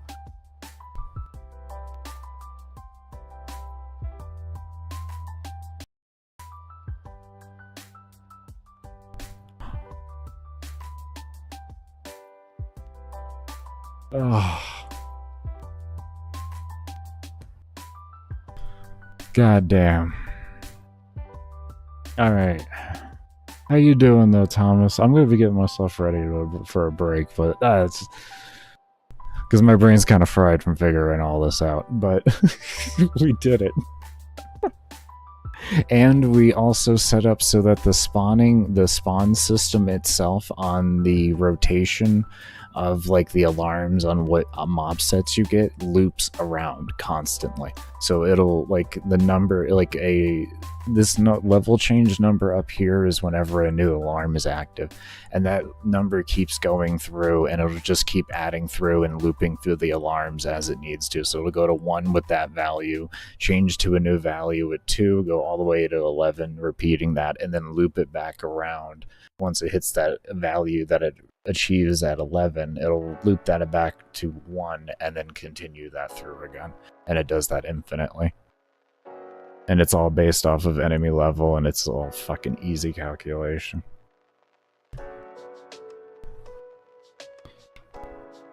We don't have any movement speed in this one, so this is default movement speed to give you an idea of like actually how shit is just chilling. There is no issues. Like if I want, I can go a little bit higher and do like 1.1. If we want like true security of this, we do times 1.1, right? Just 1.1. And what that'll do is just give us a tiny bit more FPS onto it to allow for a more stable 60. Because right now we have it set at 60 FPS, but the player can set it whatever the hell they want it to be.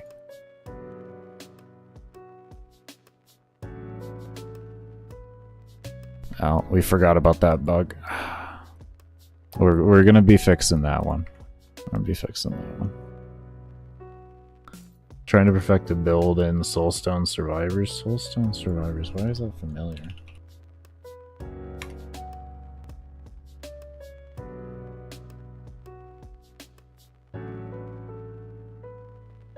Oh yeah, I saw that game recently. Yeah, I saw someone playing that. Yeah, with the new mode they came out with. Yeah, there's a roguelike. Yeah. Oh, that is a very interesting talent tree. That's a Path of Exile inspired talent tree. That's pretty cool. That's pretty fucking cool. I like that. That's cool. 18,000 total reviews? Oh. Oh. For anyone interested, I'll toss it in there. I don't know if it's a good game, but I like that concept. That's really cool. That's so cool.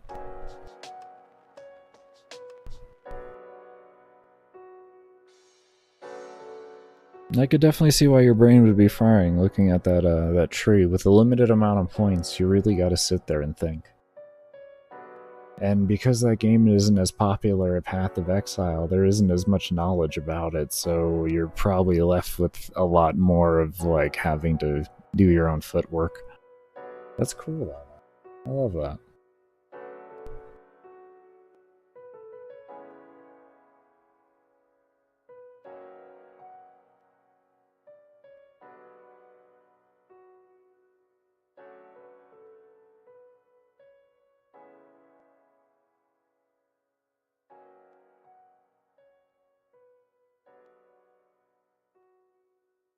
Ah, that's beautiful.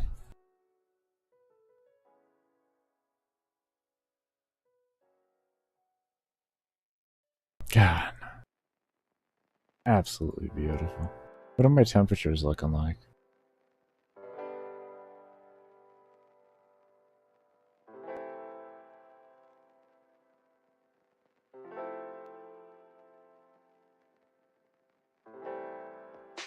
That's not bad with everything else currently running right now. GPU is at 98 Fahrenheit. The CPU is high. It's like 140-ish. It floats between 135 and 140. But that's because I have, like, if I stop my streaming software, because I'm also recording and streaming at the same time, while I have like a bunch of windows open while the game engine is running, while the game is running. So like, yeah. Where's my RAM usage? The last time I still don't see my fucking RAM usage whatsoever. I'm still using under 100 megs of RAM on the game. That is fucking beautiful. 8% of my CPU. I expected that increase there. That's about a 3% increase from where I had it previously. That's actually very acceptable for doubling, or actually tripling the mob count. So that's very acceptable. 3% increase for tripling the mob count. That's fucking good.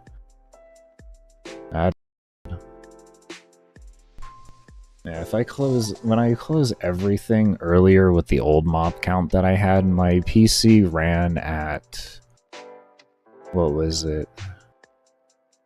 89 degrees Fahrenheit for the GPU and 94 degrees Fahrenheit for the CPU. So it's just my recording software is fucking a goddamn hog and a half. That's good though. Celsius, by the way, 37 Celsius for the GPU right now and 62 for the CPU. It's a bit high for the CPU, but it's the fucking streaming software. And the engine as well. The engine kind of... I mean, the engine literally crashed my streaming software earlier. Just gotta give you an idea here what's going on sometimes. we don't get that option. Yeah, that was actually, there was only a 10-degree difference there resetting my game there. That's fine. Yeah, that's fine. You can max out the entire tree. Oh, that's cool. Good. That's cool. I like games that do that. That's cool. Alright.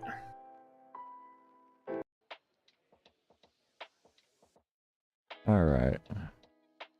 So, we'll go ahead and continue on with this. So, what we were looking at in here was that...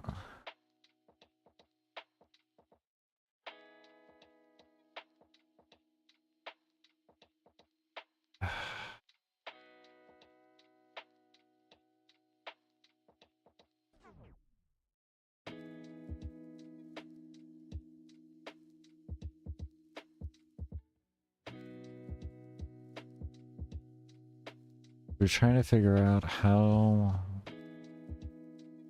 we can get this to run appropriately. We're really close, but there's just this little locking that happens. And we have to figure out how to avoid that locking. My way around it before used to be the move outside all, and it worked phenomenally. But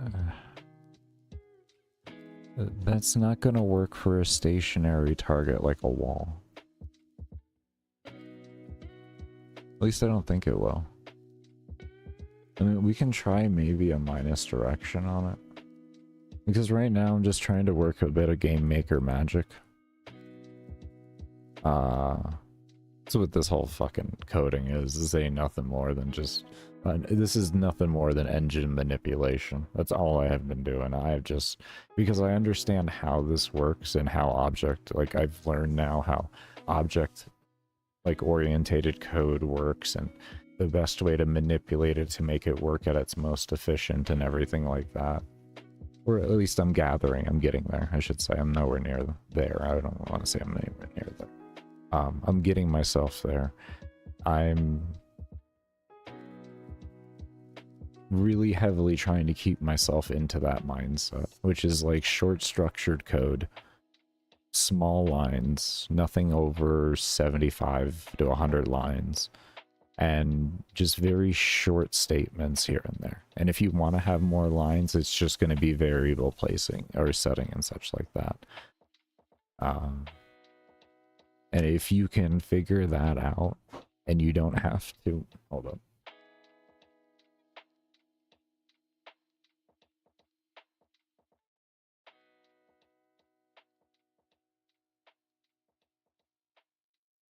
and you can figure out exactly how to format that, you're just gonna have beautifully efficient code. You want to do everything you can to never call the script, but sometimes scripts are needed when you have hundreds of lines of code that you need to write, and it just works better out of a script being called on occasion. I'm completely avoiding that, though. I haven't made a single script. I haven't made a single damn script. Everything is object, and it's object-based, and it's coded within the object. There is no script calling or anything like that. There's parent calling, but that's it. Parent calling is fucking fine. It's very efficient. Like for me, the thing that costs the most in my game now, there's two things that cost the most in my game. That's... Here's my steps. I don't have steps here. I like that. There's two things that cost the most in my game right now. That's this right here. This line of code. This is my second most use. Is this. This is roughly like 7% of my steps or something like that. And that's only because it's checking every single step, and there's 1800 rounds a second being fired. So here we are.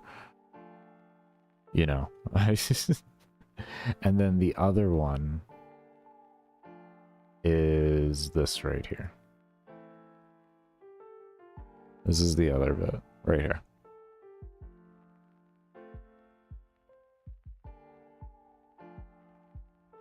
This is the most expensive line of code that I have in my game. I guess if you want a live preview of it, this is the most expensive line of code in my game.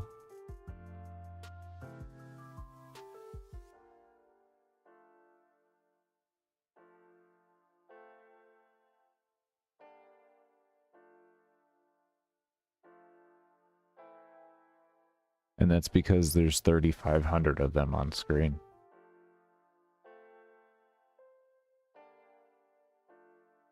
And I don't want to... I could make it more efficient. Like, I could make this drastically more efficient by checking every 10 steps, but I don't want to do that to the player. I would rather this be on point as 0 as possible.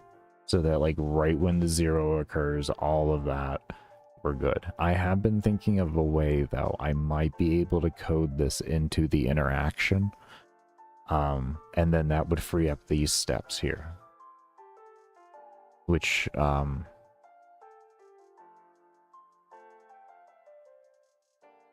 yeah.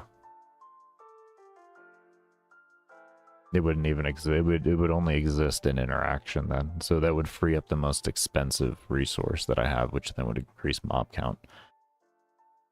A lord knows how much amount, but I've been thinking about it. I've been thinking about how we're gonna do that. Because like we're never done. We're never done. There must be more mobs, okay? I want somebody on a 4090 and like all of that, right? I want somebody on like a $5,000 computer that when they crank up that mob count, it just covers the whole fucking map and they don't have an inch of room. I want the map size to be the limitation to why there's not more mobs on the screen. That's what I want.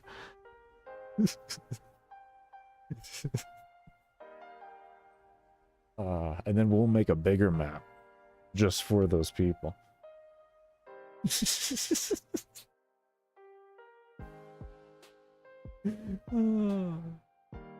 Like realistically, if I can get myself to around 15,000 mobs, where I was at when I originally started coding this game before I started adding all these complexities and like all of this into it. Because like when I first started this engine and I just built a very basic game that says like, you know, create this mob here, make this mob aka projectile ability, whatever, make it go to this thing here and have it hit this thing and have these things that it hits also run to this, to the source. And that's all I really did, you know, or run to X player or the player. That I had around, and you know, on an empty ass map that was massive, I could easily have 20,000 mobs on the fucking map because there was no collision, nothing going on. I almost left the game like that, and what I was going to do was set up a system to when mobs overlapped each other, they would power up each other, but then I realized the complexity of the code was already going to be just as complex as everything else, because it was going to read the exact type of mob that it was, and then transfer the stats correctly, and then I was also going to I was going to make the enemy themselves change dynamically based on the percentage of the mobs that were consumed within it, and everything. It was gonna be a whole fucking system, and I was like, you know what, honestly, you should just probably just set up a collision system. You're gonna need one for walls anyways, bro. You know? You have an RTX 3080 and a 12 core. My guessing is that's an AMD processor then, or a Radeon processor, given the age and the core count. But yeah, I'm running on a 2060 for my graphics card, and my CPU is a 10400. Not overclocked, it's a F. I think it is the unclockable letter. I don't know. I don't care about overclocking, so I don't really care. Yeah, I figured it was Ryzen. Back then, Intel didn't do cores that high, so they were more powerful cores, but there was less cores, and AMD was more cores but less powerful individual cores. And depending on your work case scenario, that's what you would go off of. Like if you were gaming, typically Intel was better back then. I don't know where things sit right now, but Intel was better back then if you were gaming, and if you were more workstation related, you generally, unless it was like very high on demand, like video editing and such, you generally wanted to go with AMD and have Ryzen models, because it was able to split the load better and have individual cores that you could assign yourself to individual processes, which made those processes run much more efficiently than having a bunch of processes on one core. Oh, is no iGPU. Okay, no onboard. Oh, okay. Okay. Okay. I thought the KNF was related to unlock and unlock. Yeah. Oh, yeah. Oh, okay. Is no G. Oh, okay. I get what you're saying. I get you. Ryzen 3000 series was as good as Intel. Not when you got to a pixel by pixel performance, man. It was good enough to run. It would do okay, but it was not a competitor in any sort of facet when you got down to the nitty gritty. And you cared about how much money, like, and you looked at what you were actually getting. That's been proven time and time again over test. AMD has pretty much always been in the bottom end of things in that regard. They've always been known as the budget processor. They've never, like, that's a reality. Their Threadripper was like one of the few things that really helped, like, break that.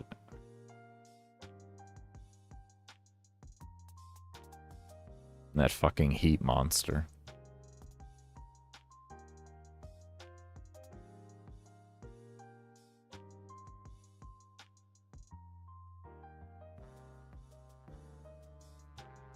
Let's try this real quick here. This is with parent collision, so we're gonna go minus direction with this one, maybe? We'll try that, and then we'll do it in an increment of 5. And this, I want to see how this works with the wall first before we continue on. Because we might add this into the enemy one too to run it first, and this may stop the locking from happening. AMD started beating Intel, yeah. My old host PC actually has the very last series of the 3000 series, the Yeah, no, wait. Yeah, it was the 2200G. It was I think that was the very last one they came out with. The 3000 series was the 2200G. But yeah, it was like, it came out really late too. It was like 2019 or something it came out. It was very, very crazy how late that thing came out for how old it was already for a series.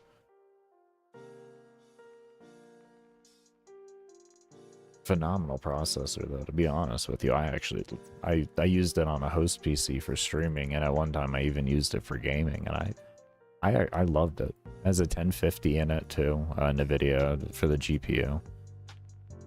I loved it. 16 gigs of DDR.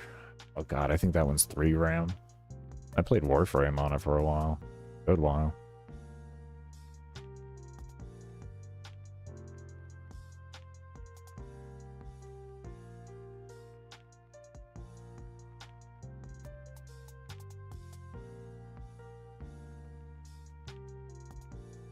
Did we really just fix it with that one line of code? Hold on here. Let me give the walls more health. I think we may have just fixed it with one line of code. This is what I meant earlier. Like, if this did fix it, this is what I meant earlier. Like, I just need one thing. Trust me, it's only one thing, one little tiny thing I need, and I'm done.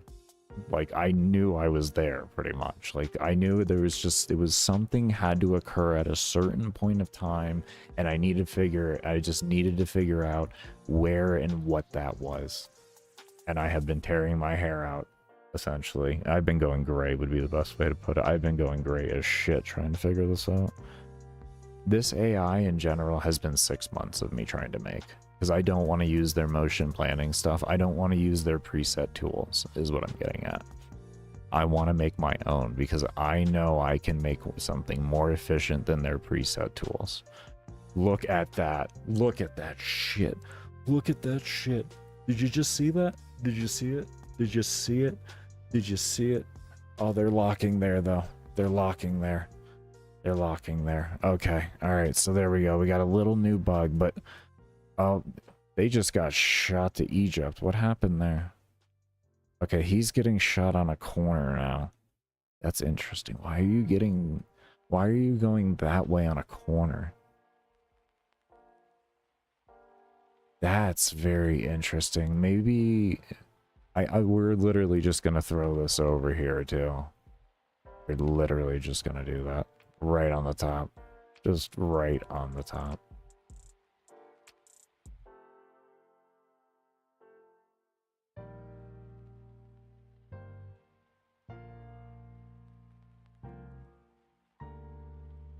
That is...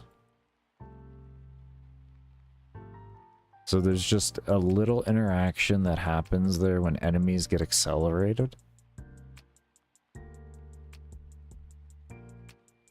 And that's causing problems. Yeah, right there. Okay, there's a little push there. It's happening. That might be... okay, I got it. I think if we do 1 pixel on this instead of 5, this is going to go in a much better direction. This is going to cause a very slight amount of separation. I got to remember that my 5 was set to create an outcome. It wasn't set to fix a problem. The initial code itself fixed a problem, but I increased the value to create an outcome. And I have that outcome already created, so I have to focus on fixing the problem instead with its values.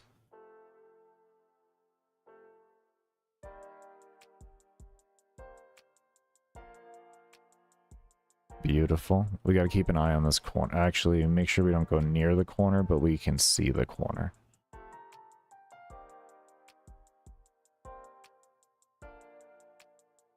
I think that did it.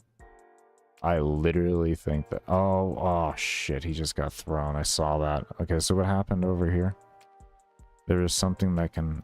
here we go. That right there. Okay, that... yeah, and then they went through the wall. So that is still occurring. Why is that still occurring? Maybe we move this to the bottom of the code. It may kind of seem weird. But maybe if it runs it on the tail end of the code, it'll work better. We may have to even place it twice in the code.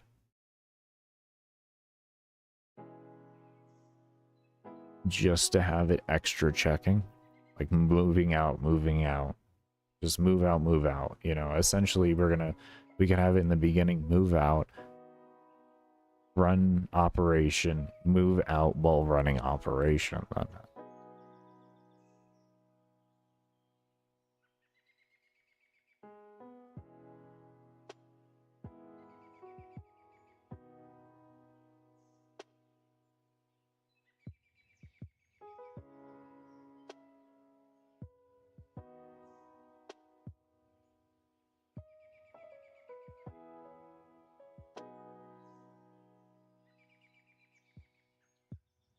Go. We got a little switchy poo there. That was a nice one. I like that. Ah, look at that. It really tried. It really tried to stop that one. Okay, let's put it at the start and at the end. It really tried. It tried very hard to stop that. It tried very hard. I'm actually very proud. Very proud of the engine. What if you do areas? What, have them check a circle radius around themselves? Is that what you mean?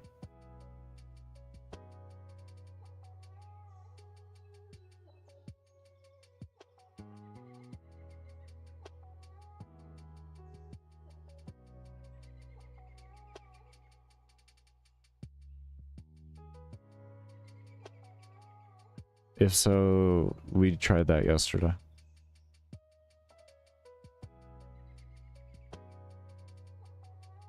Oh my god, why did you do that? Oh. Oh no, he's stuck inside.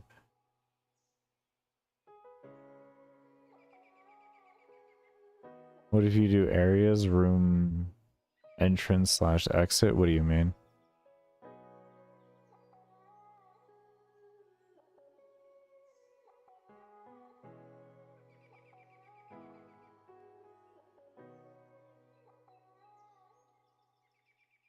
You mean make multiple rooms for the player to go throughout instead of one big map? Is that what you're referring to? Okay, this is actually significantly worse, doing it twice. So at the top, I want to say that was actually our best results right there. Let's kind of just stare at it for a moment and see what we may need to add. There's going to be a few different things here that we can add now.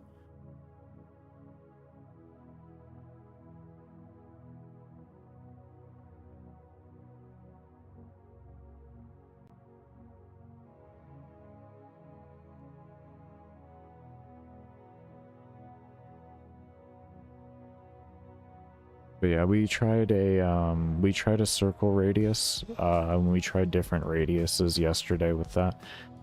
That's something else too. I have to figure out, it's sometimes they spawn because the XY for where the spawning is theoretically empty. So like right here is theoretically empty. It actually isn't empty because when they spawn and they're interacting with it. So that's where my problem is. Is inside area moved to exit?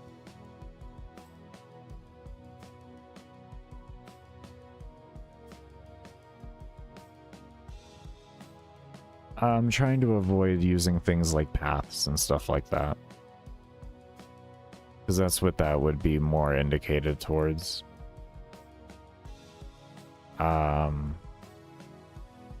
I guess what you're kind of referring to is I could set up an object inside of the room itself, and if inside there, I could have it focus to one of these locations and then set up XY coordinates on there based on what's closer. I could do something like that, but that's going to be extremely inefficient.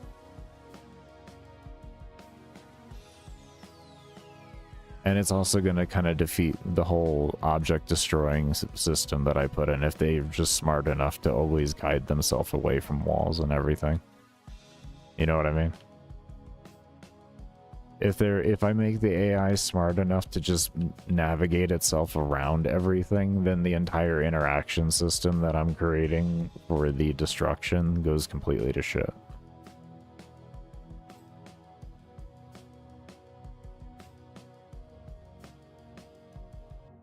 It seems downward works fine. Downward actually is perfect. So there's a lesson here. There's a lesson here. There's a lesson here. Down is perfect in that regard. So why is that down perfect? This is interesting. There's something to learn here. Why is this down okay, but the other down isn't? Oh, no, we got one. We got one. We got one. We got one. Oh, we had one. I was also thinking that if that happens, what I can do is I can make it so that if the enemy's XY coordinate, meaning their actual center coordinates, interacts with the walls themselves. Yes, I can go through them right now. This is for testing reasons for me, so I don't have to run around walls. I don't want to run around walls. Just to appropriately test. But whenever that happens, so say like this right here would essentially be what it looks like. If that happens, it automatically destroys the wall. So it's like I can turn the feature into an actual mechanic, and it does work, but the thing is if you're really paying attention, you see it getting destroyed, and the enemy going into it, going halfway in and then it destroying. And I know that's a really big nitpick right there. I know that's a really big nitpick.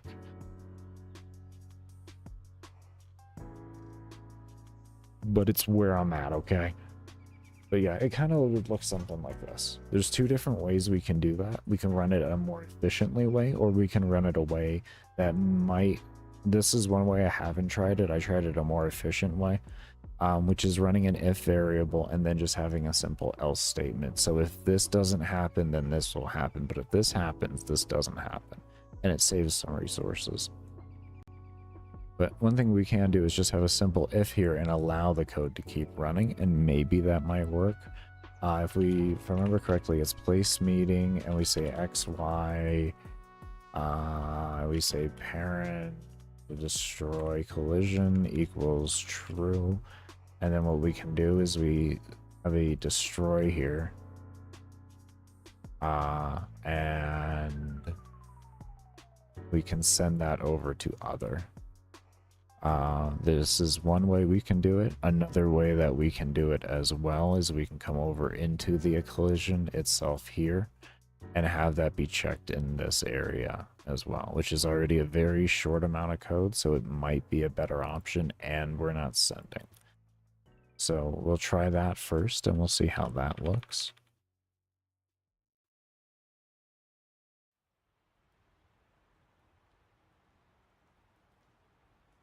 But they are ghosts. I understand it makes sense that they can go through walls. I totally get it.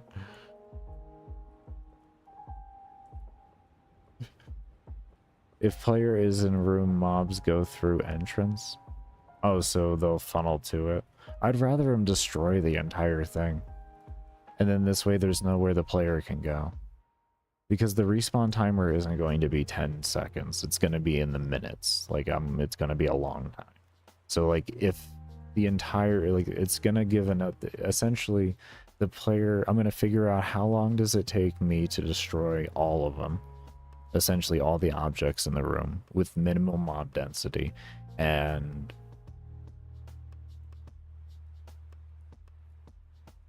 I'm gonna tune my levels out more or less to looking at, after I do some like scaling testing and stuff like that, to see how I gain levels and how quick and everything, so that I can have a coordination in my head of what levels per hour look like, at least in this game mode. Because the way I'm going to always figure out levels per hour and everything on what's acceptable and all of that is going to be more tuned on to the mission itself. Because the way I look at things is, when you provide a player with a multitude of different types of missions, you know, you have endless missions, dungeons, boss fights, and different submissions within those missions, you're going to have, like, generally players are going to stick to what they enjoy when it comes down to playing the game on a habitual basis. They're going to play other things, but they're going to have their main set game modes. So my overall thinking of like scaling and all of that type of stuff kind of like just feeds into just itself. And like, how does it feel if I'm just going to be a player who only wants to play this game mode all the time?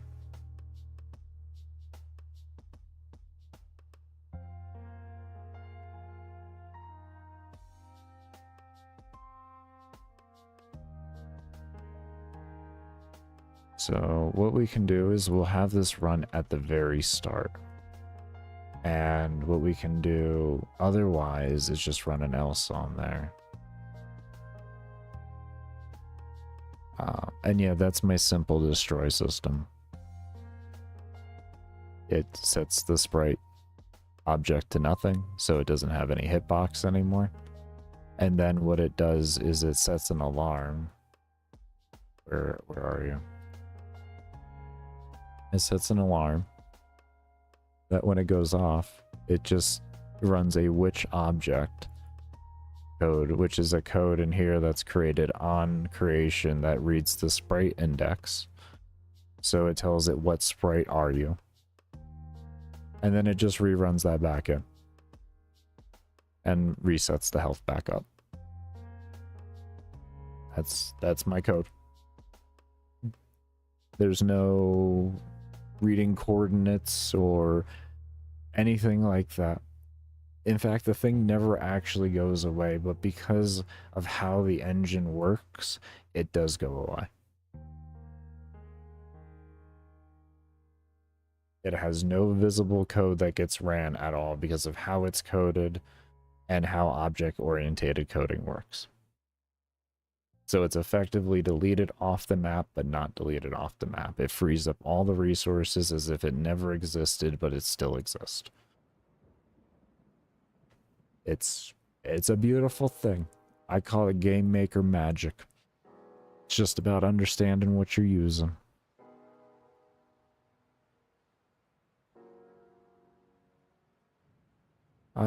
We're not going to set up, like, we could do a switch case in this. I just don't feel like it's going to be necessary. Yeah, I just don't. We actually could just have this thing just straight run every time, but I kind of would like it to run first and get out the way. Like, if it happens, let's just free up that space and not even worry about the rest of that shit that happens here.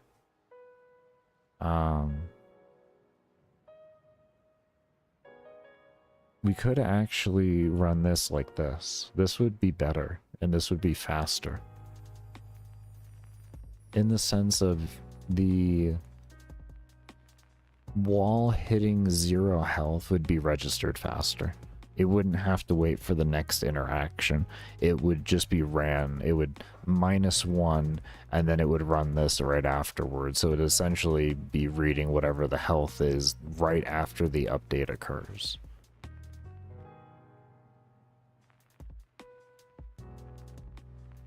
Could even make this even better. Just say this. We don't even need it. We don't even need it. What does it matter? You don't need to know that it's going to be like... You just need to know that if it's going to be less than 0, you need to do this. But other than that, just -1. What does it matter? You're rid of it. You don't need that if check. There we go. Okay. That looks better. Let's see how that looks.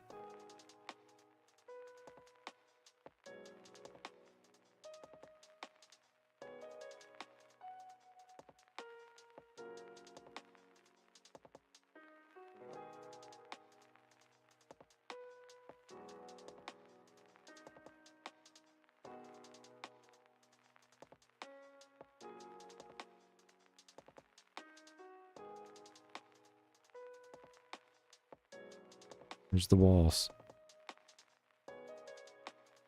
Are they not respawning now? What did I do?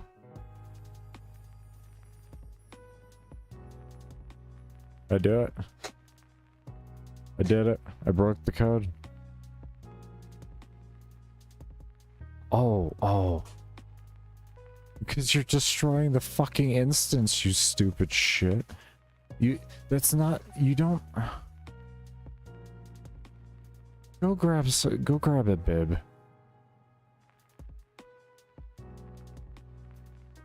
You stupid ass. What is wrong with you? You just got done explaining the entire fucking system, and what did you do? You destroy it.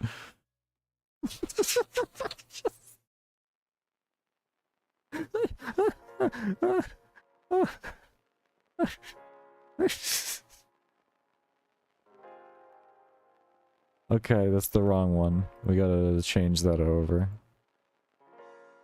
Position meeting.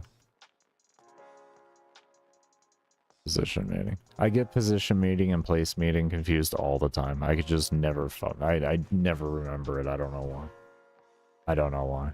I always get them confused. I don't know why my brain can't remember position as in it's positional and place as in it just counts as your whole place. Like my brain, for some reason, it's like, you don't know what that means. They very clearly word it for you to be in layman's terms to understand the difference, but here you are, not understanding the difference. Absolute winner.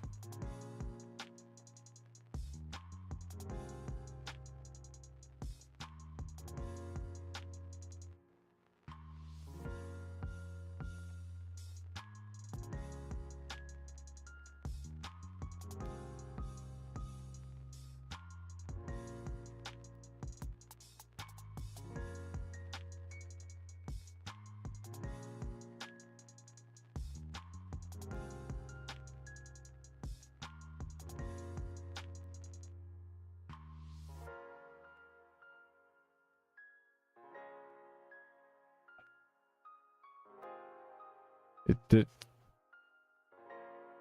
Yeah, you see how slow that occurred? Why was that so slow?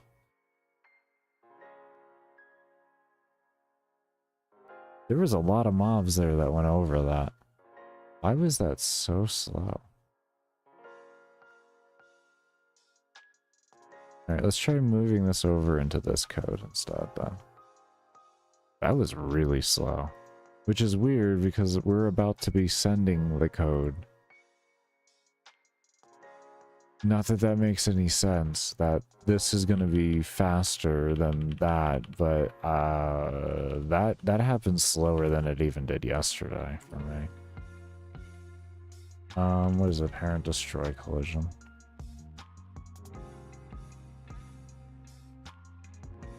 There.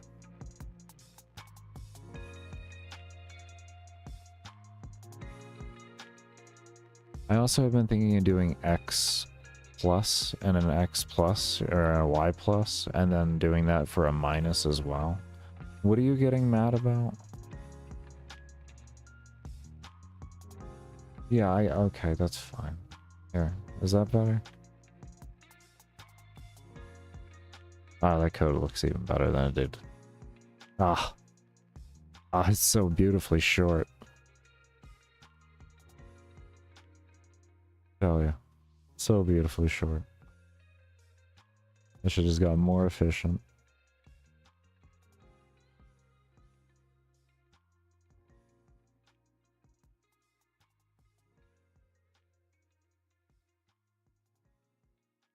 Okay, well, we saw a lot happen over here. So it's kind of like, pay attention over here.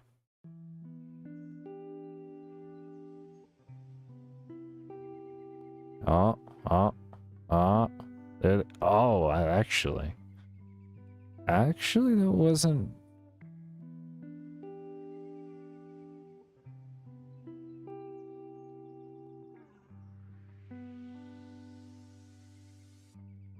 I mean,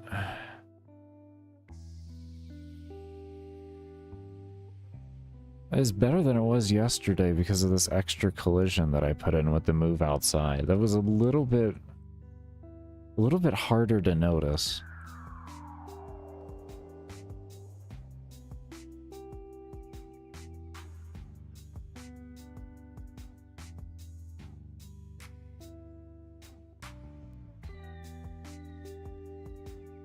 The thing is, well, I guess if nothing is there, then it won't respawn. It'll immediately get destroyed, or it'll respawn.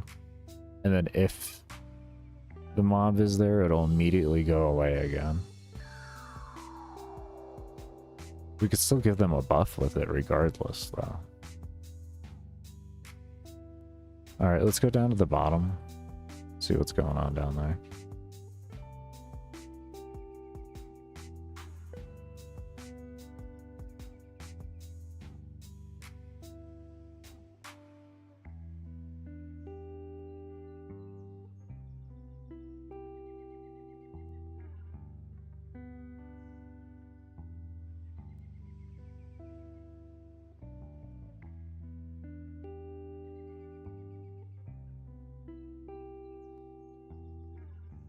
Need a good little spot to test. If we go up here.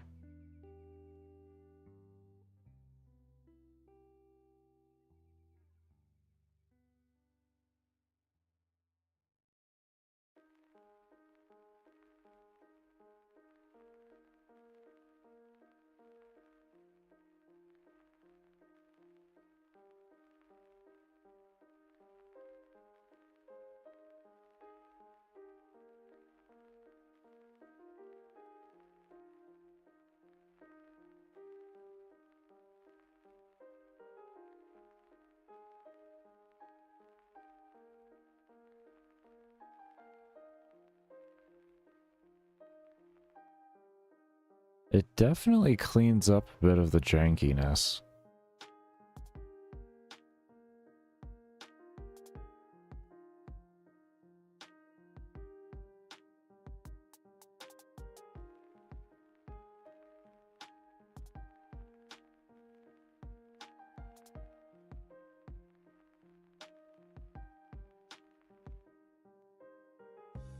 I saw that up there. Yeah, you know, you can still see it. If they move slow enough, you can see it very, very, very easily.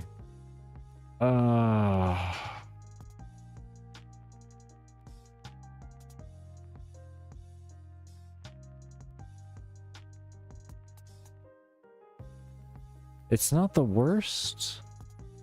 It's not the worst. It's not the worst.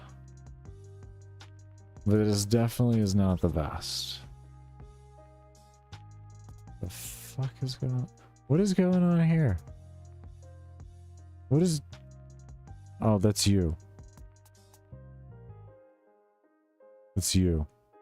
Hiding under the table.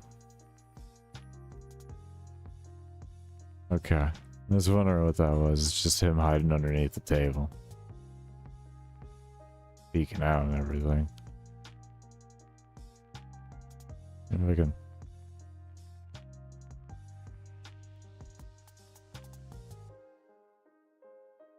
No? Good night.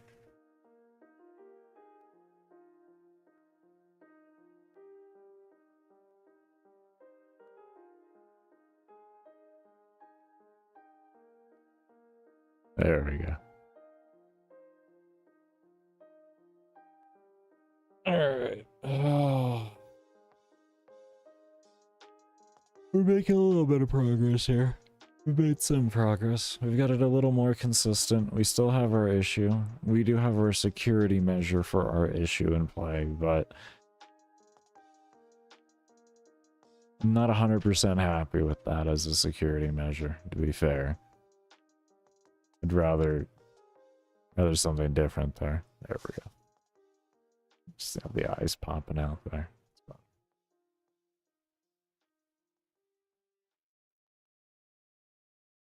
Yeah, it is coming along nicely. I have no complaints about it so far. Outside of the fact that it's not perfect. It's weird how this one seems like it's faster.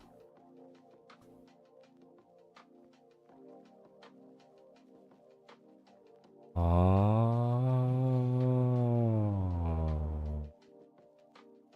I know why it's faster. Because over in this one here, it's being read of its XY. So either way we're sending. Is it faster to just send those, or is it faster to check an object's?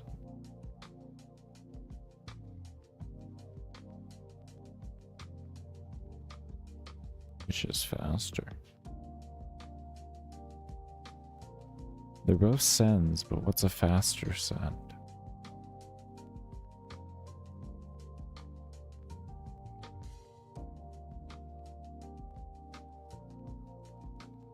What would make a faster send? What would make a visually faster send? Maybe we... Let's try that real quick. Let's try that.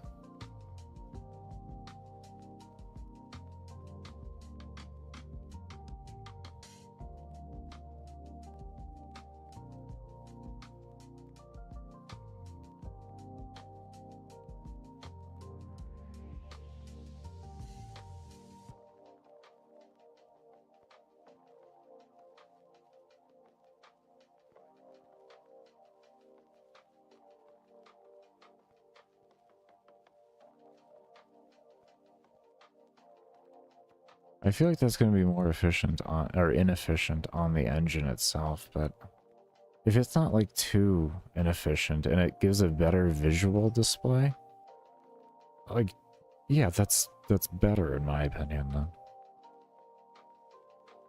As long as we're not losing too much going on with it. I really can find a mob count. I don't even gotta pay attention to that right now. It's over 2,000. We're good. Now we just gotta... We gotta look for the mob interaction. Interesting.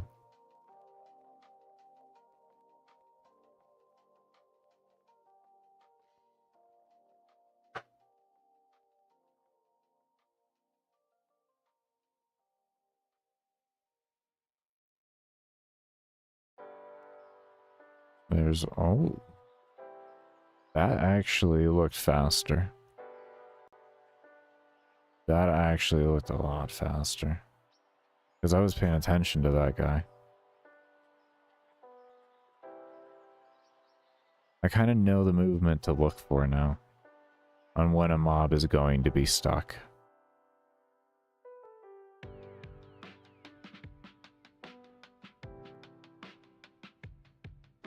Let's see what happens over here.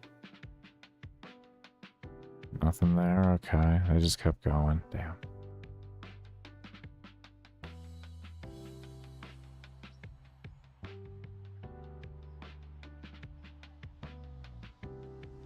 Here we go. Oh, you can see it still. Ah. Vega, are you shooting for too much perfection for a $5 game? I might be, but you know what? Hey, I'm like...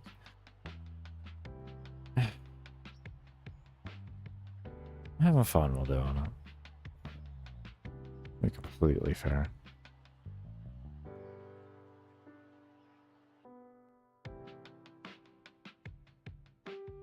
Like, it's frustrating, don't get me wrong, but honestly, like...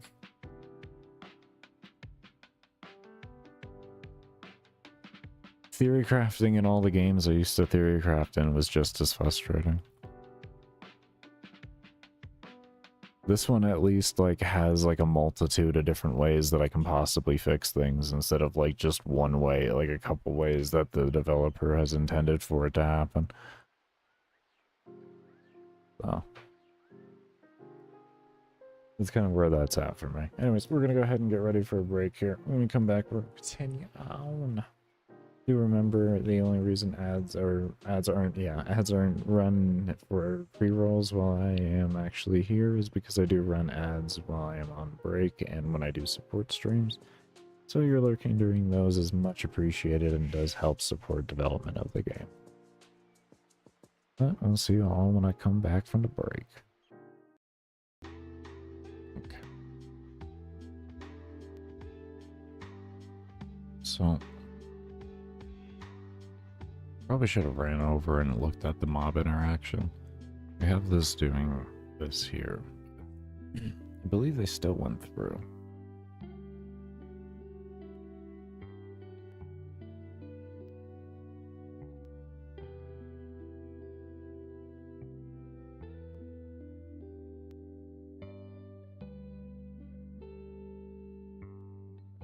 Let's take a look.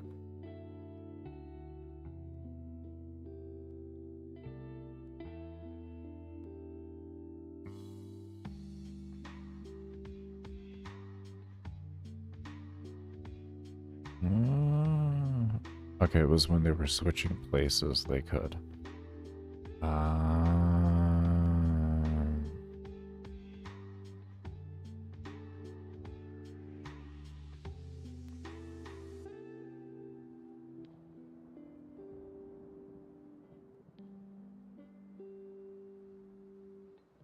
Okay, I think I know what we can do there. I think I know what we can do.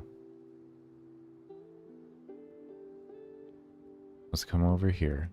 Go into this, right?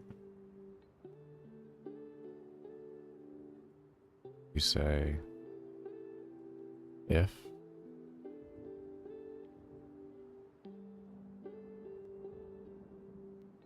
we'll say place meeting X Y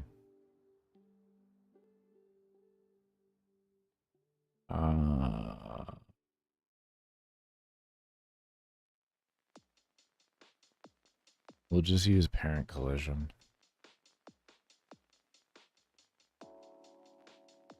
Parent collision equals true.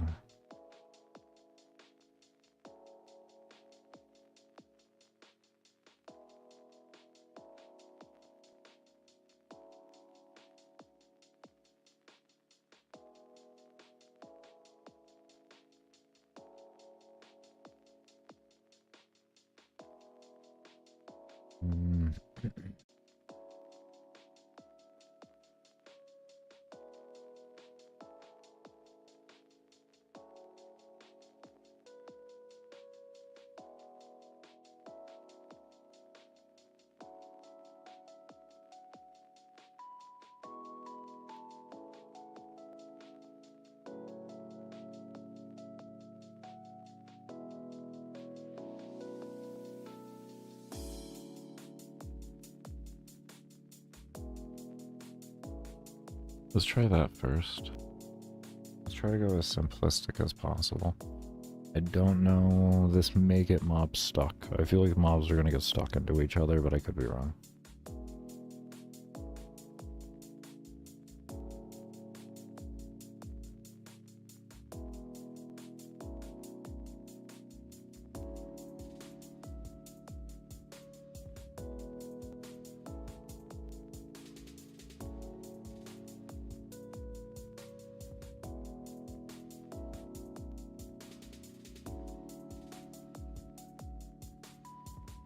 Alright, let's go down to the pillars of doom, if you will.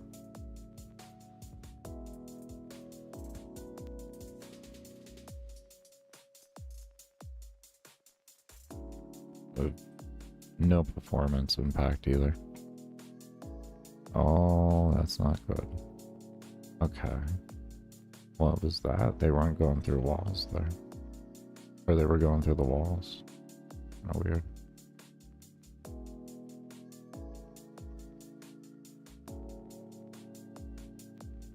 I mean...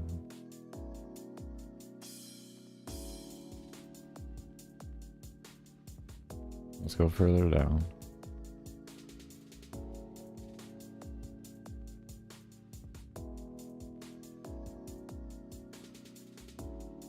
I'll just take advantage of the hole made. Let's give these walls a lot of health here. Let's give these walls a whole lot of help.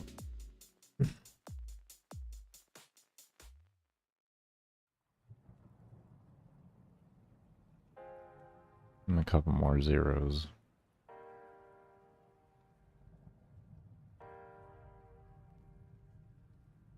I can also parent ability.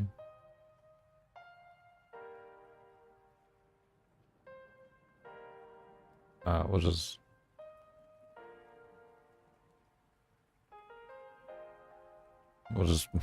actually just exit. It won't even run the code then. Oh, actually just run an exit right in the beginning. Screw it. Just exit right in the beginning. The code will not run. And then this way, the only thing that'll be doing damage to it are the NPCs. So we can get really good testing. Really good testing. Because right now, that's what we're focusing on. And this is also going to replace the system where mobs would go underneath item or objects and all of that. So you won't be able to do that anymore. Nor will the player and everything. Because everything is going to be destructible. Oh, you see how they just go through sometimes? Oh, it's because they're colliding with each other.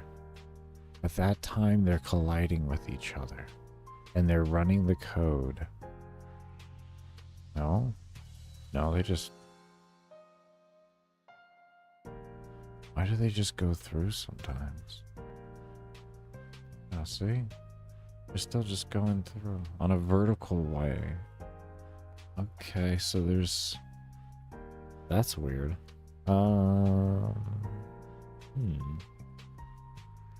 That's an interesting one. That's an interesting one. That's an interesting one.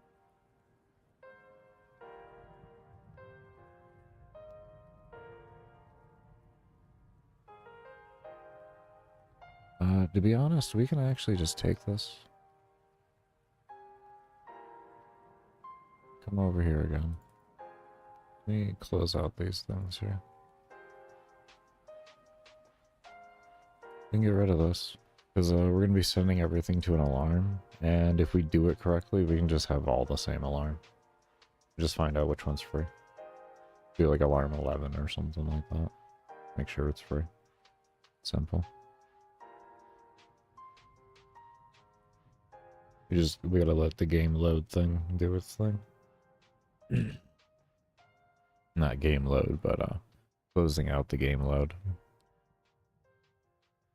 Let's see.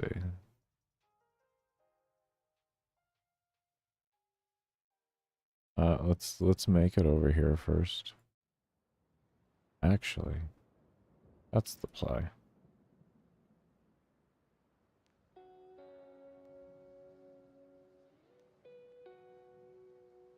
There, that is the exact play. Okay.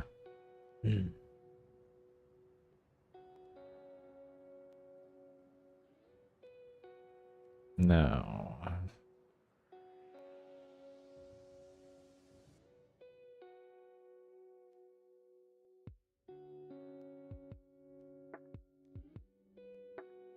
what if we just did? What if my mouse off here? I guess I don't know. Oh. Oh. No, I get it. Because it's doing plus or minus, so... Yeah, no, that makes sense. Okay. Okay. I wonder if I could use the move outside thing. I think I could do that.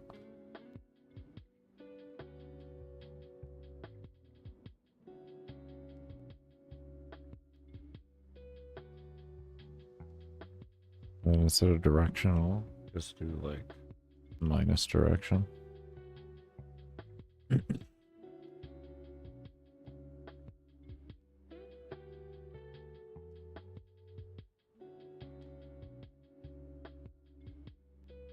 Since the thing isn't moving.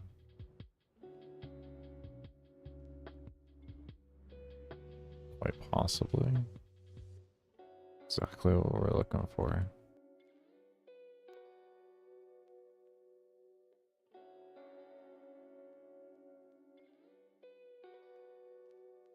I should be setting this just up in parent collision itself. Let's go back down here. That's where we found the weird spot. Plus we do have, if we go down to the very bottom, we'll have vertical and horizontal. There we go. Almost. And they're getting shoved through the wall, which is kind of unfortunate. Oh, we are getting so close. Oh boy, we are getting dangerously close right now. We still got 2,000 mobs on screen too.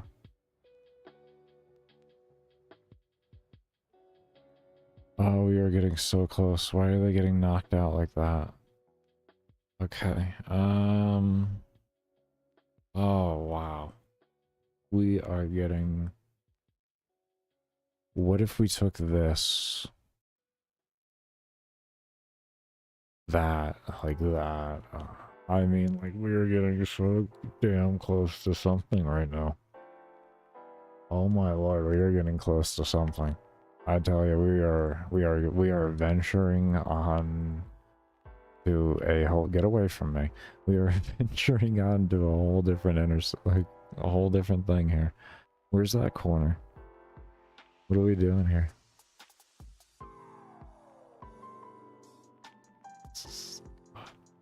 What are you gonna do?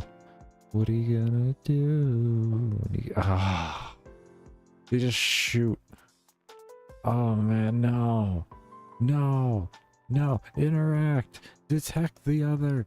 Detect the other. What is that? Why do they do that? It's like, it's just so close, and yet then the vertical hits. Okay.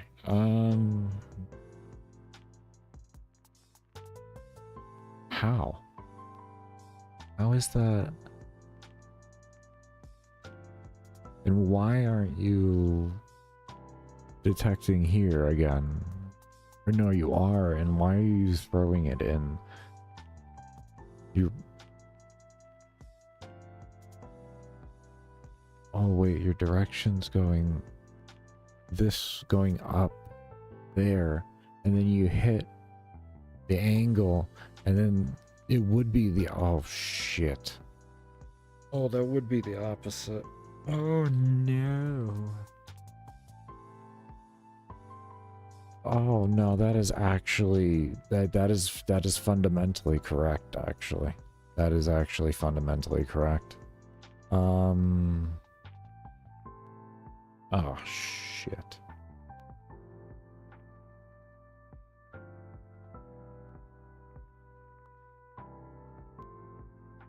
Does that do the same like this too then?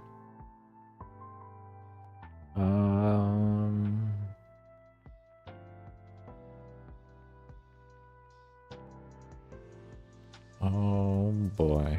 We are on to something and yet so far from something.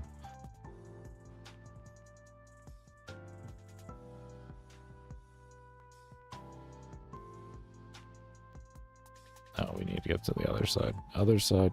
Other side. Okay, well that's working in one sense at least. That's working there. That's good. Okay, no, oh, we got our... Oh Jesus. Oh, Jesus. Oh, they're not even detecting. Why aren't you even detecting? Do you know what it is that you're... How are you... Why? Why do you only... And now they're just stuck together, going through the wall. What do you got? What is...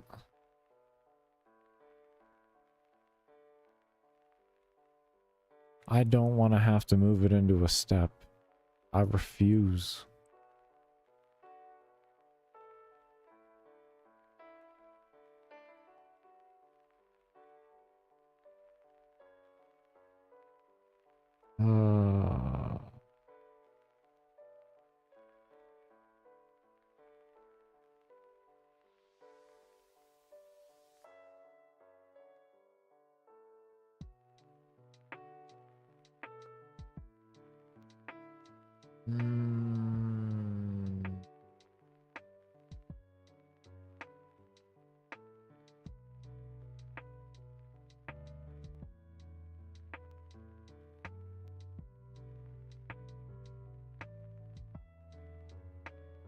wonder if there's something I can do that I jump to.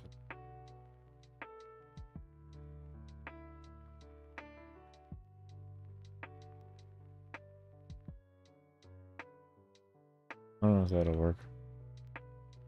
It might just shoot me an error, to be fair. I would not be surprised.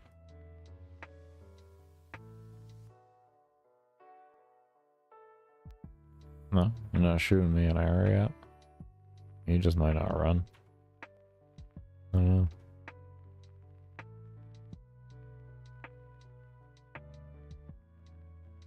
Where are you going? They're jumping in.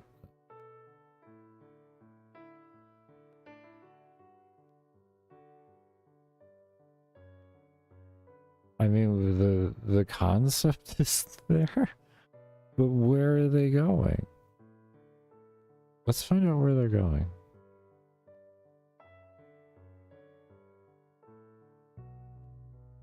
I know what they're doing. What are you doing? It's gonna look weird from our point of view, but we're gonna figure out what they're doing. Oh, hold up.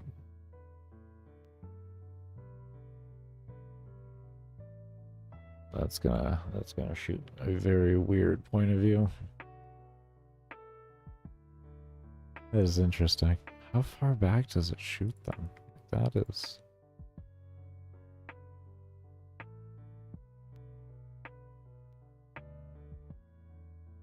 Huh?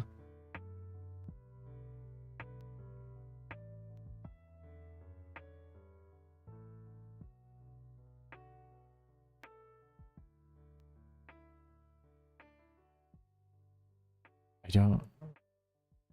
Like I'm trying to follow like here. I don't know. Maybe we just make one mob spawn or something. I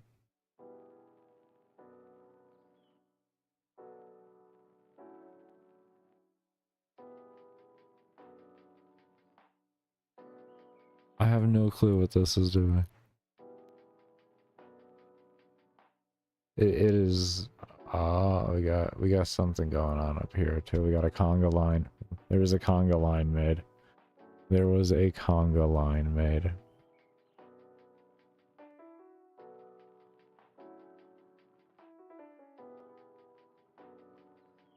Okay. Well, regardless, there was a conga line made.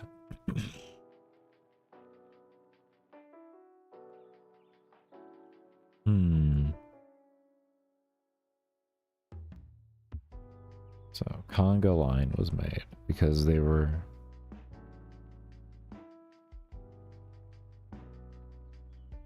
We never even just tested this to see what this does, by the way. I just kind of... Oh yeah, let's fix the alarm too. I know I'm all over the place right now. Let's fix the alarm.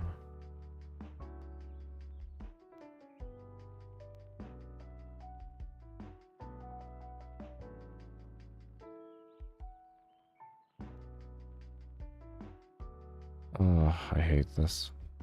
Alarm 1 never wants to show it for me. It's actually there. It's actually there. It just doesn't want to show up for some reason.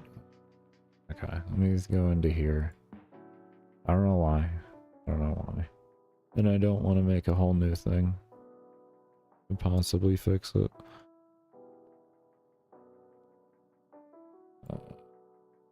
That just so I can do that.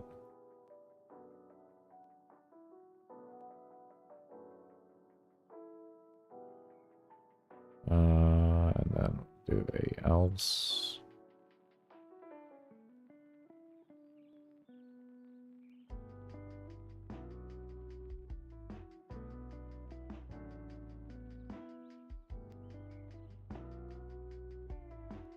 That there.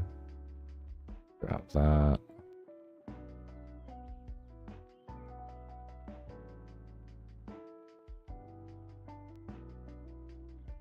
That goes in here. Okay. That's better. Yep. Let's get an idea what the minus direction thing looks like in a general regard. Kind of just have to figure things out, I think, based off of that. Because without that, we have the whole issue. Or we have a whole nother issue.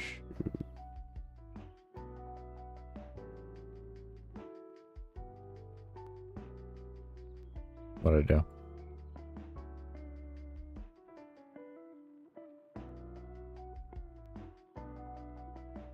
I don't have to ask what I did.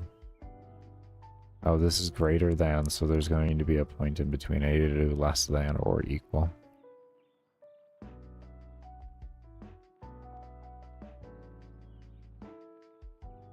Okay.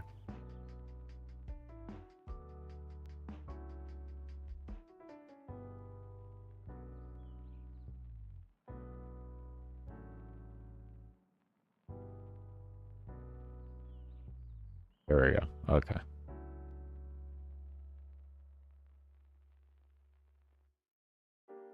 We can pull in, I guess we could pull in the camera angle, but I mean, this just will give us a better overlook on things.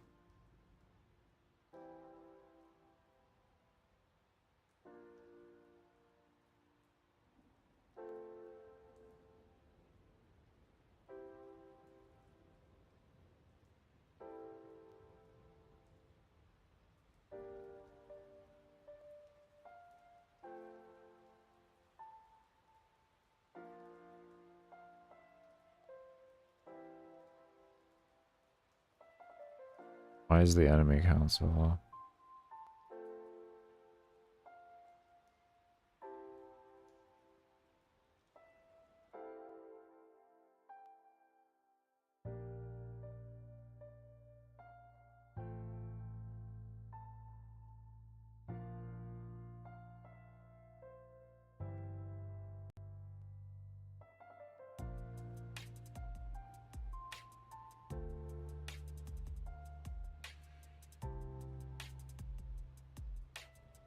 Huh?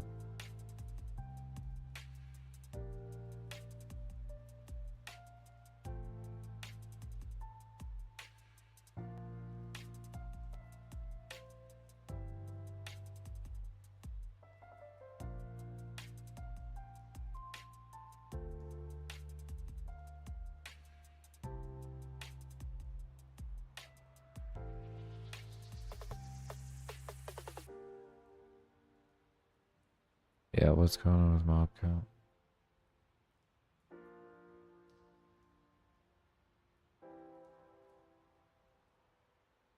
We just had a huge mob count with this point of view. There shouldn't be an issue.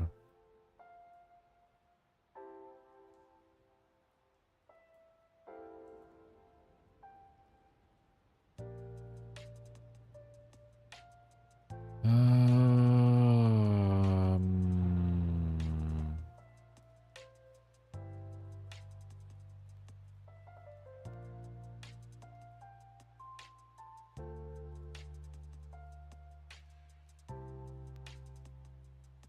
ah.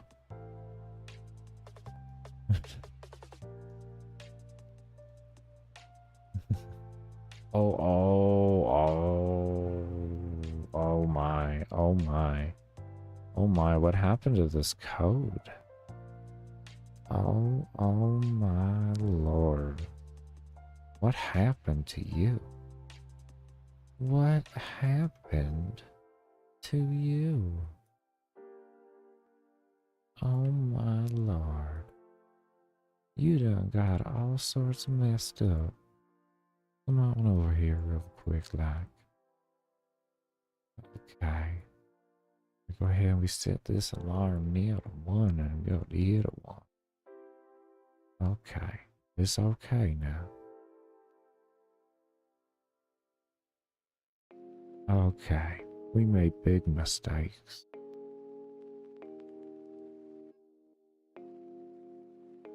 We massacred the life out of that code.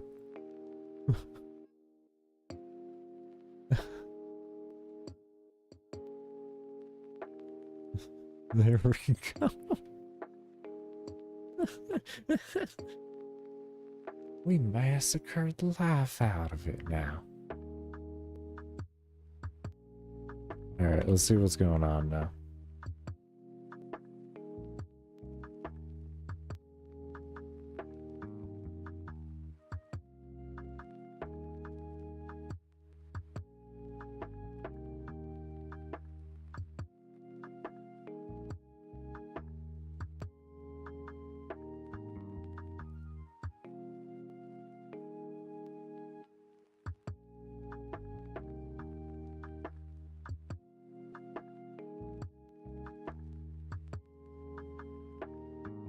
I mean, it looks good to me. Not that. No, we just need to figure out everything else. Okay. So we're gonna have to base the game around...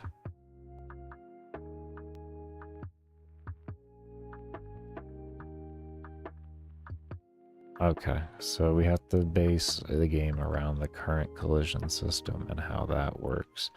Because the interaction there can't be overridden due to collision issues. It's interesting.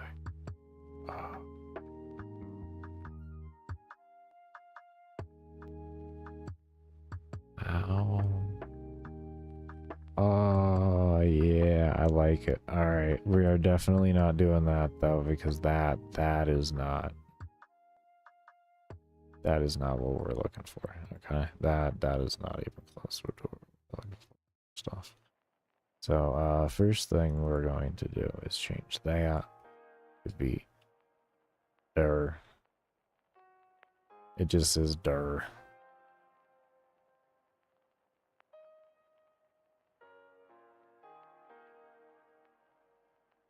Everybody gets their own dir. Everybody gets their own dir. Oh god, we got an error. What didn't you like? Wait, what? We didn't get rid of dir, did we? Oh, dir underscore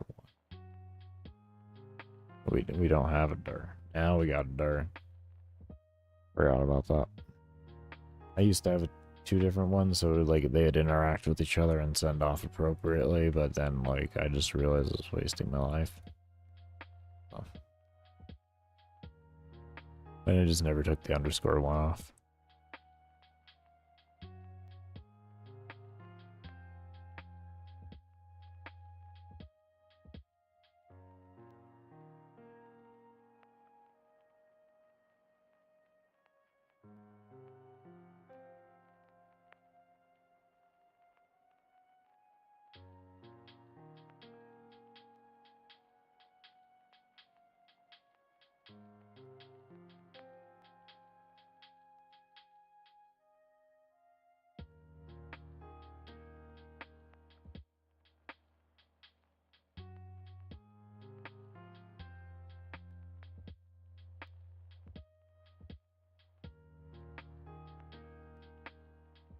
So we're gonna want to get rid of them from current collision, so they don't share the same properties in any regard as the walls.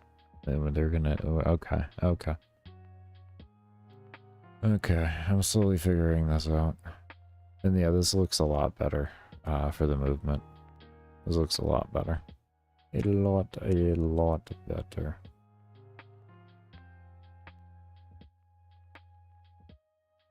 If you all were wondering, does that mob counter actually give you the right mob count? As you can see, yes it does. Yes, it actually does give you the right mob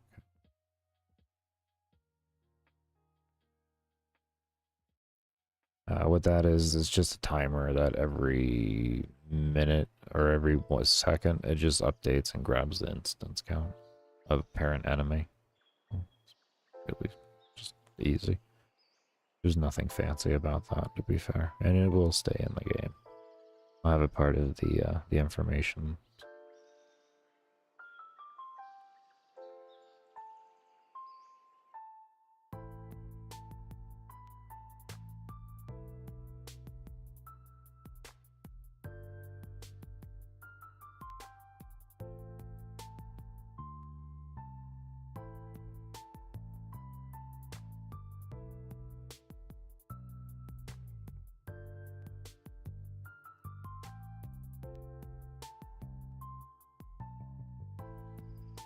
Yeah, it's looking a lot better. We don't have that huge cluster getting sent down to Egypt now.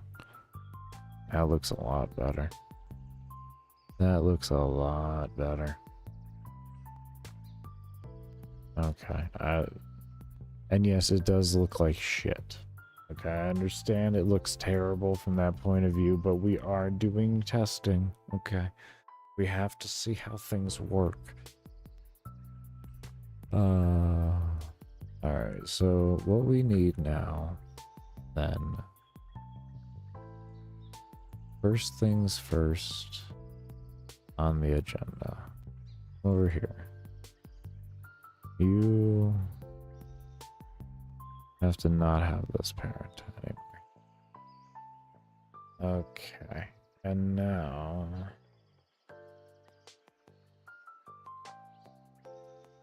what do we want to do? Come over here. You a new unique one.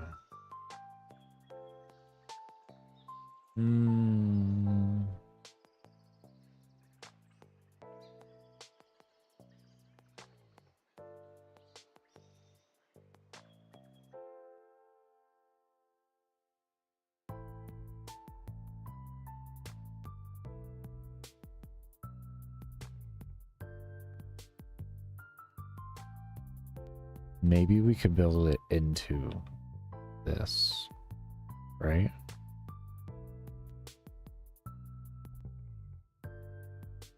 Could we build them in together?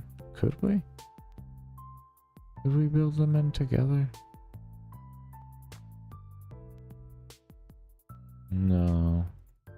Be logical. Wouldn't be bad, but would be logical.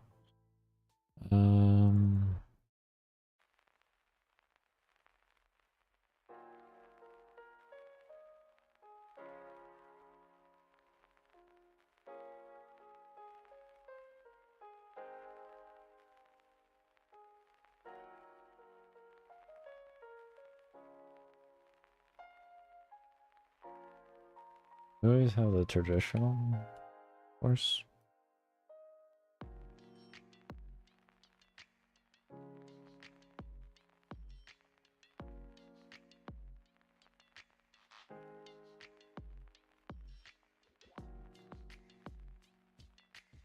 I do have other systems I can use to do it, but I'm really trying to come up with one that's extremely efficient.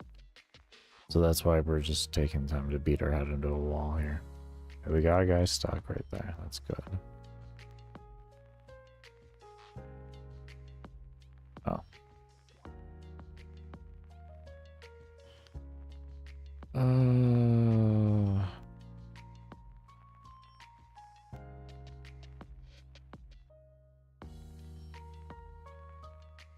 It is not a weight maker. A wait moment. You did this to yourself. Okay, you did this to yourself. Understand that.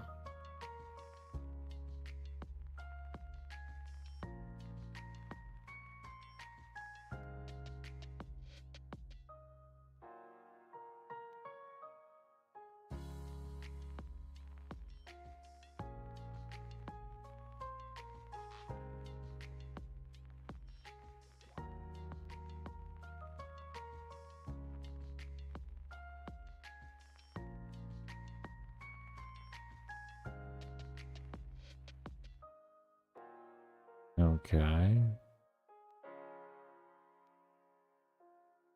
Looks like some of them are getting shoved through. No, they're getting stuck in place. Ooh. They are getting stuck in place. I don't think... Oh, no, that one just went through. Damn. Oh, it's so close, though. Oh, it's so close.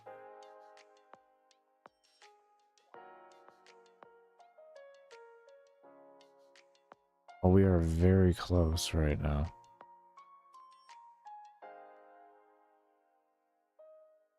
They get stuck randomly, too.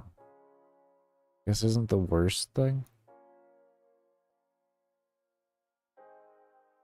You may ask, well, why isn't that bad? Why is that not a bad thing? Well, if they're stuck to it, they're constantly doing damage to it and they're constantly scaling.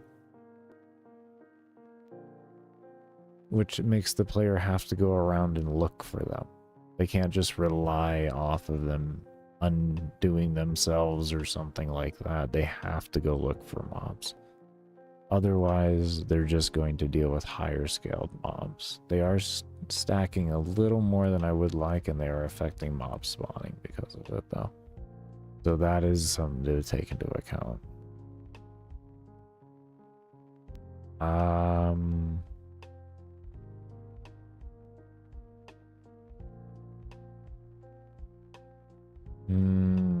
Maybe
I think we got this. What we're gonna try and do is make a move to point off of random variables, and it'll run until it finds this one. So it'll essentially be something like what we have for the default system, but it's gonna work a little bit more enhanced, hopefully. I'm not 100%, but I'm thinking we might be able to work something out with this.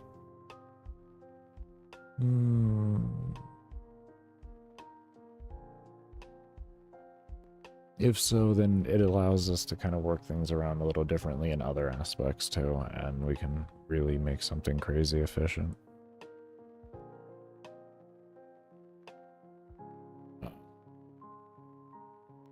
Essentially, right now we are creating a custom AI altogether.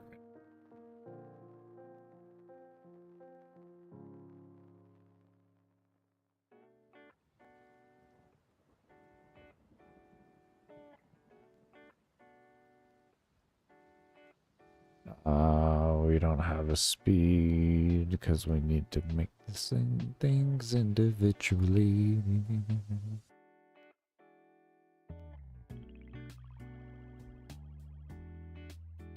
I hate that. Oh, I hate that. Oh, what is...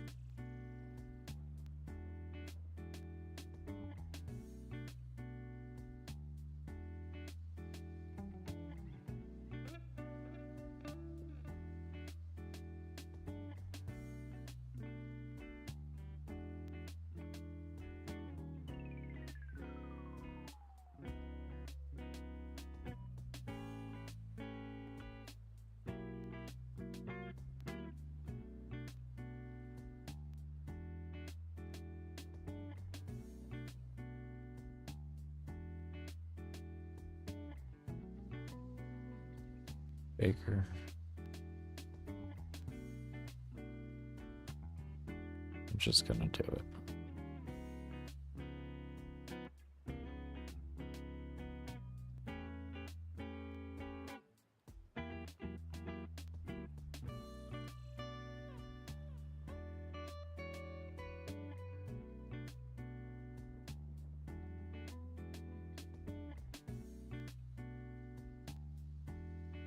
And then we're doing this just so we can easily copy this over, but what we're going to end up doing is we're going to put this move speed into every single one of them. And they'll have their own set variables, and this way all I gotta do is change it in here and it changes it everywhere else. You have to kind of rearrange some code right now, but you know what? Let's not do that right now. Would it make sense just to do that in the long haul? No, because it's just easy copy and paste. Just work on one mob at a time. We'll just make one mob spawn. We'll work on Young Soul and we'll stop being stupid.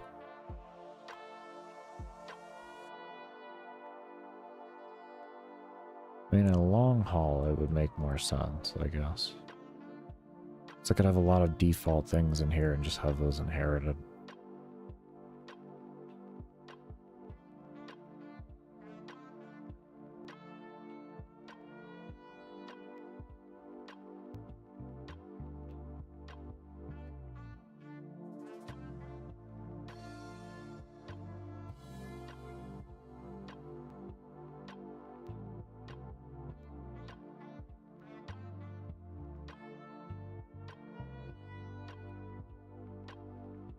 If you want to change the system in the future, then you have to then change every mob if you don't do this.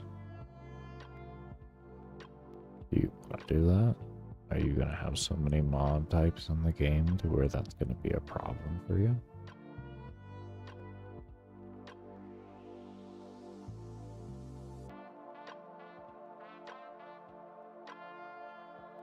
What if you had to change something, even though you don't want to?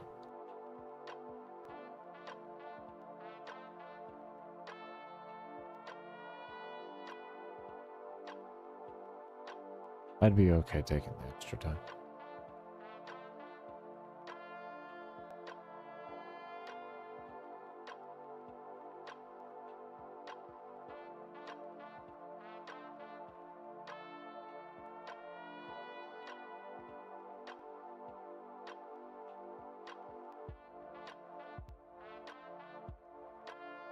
And I guess if anything, we just test into here, and then I could just implement the whole system, I guess, into a wide variety, a wide inheritance. I don't know.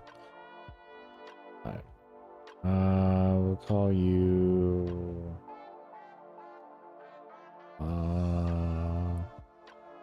wall move, I guess.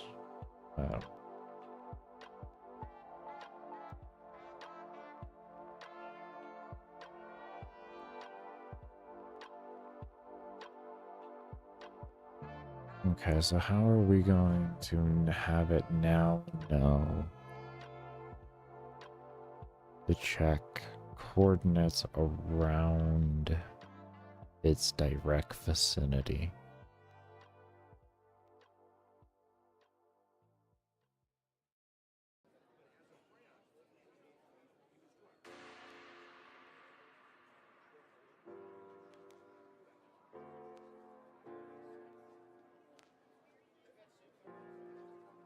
You possibly use a circle radius? Can you use a circle radius to detect a place for you? Circle collision.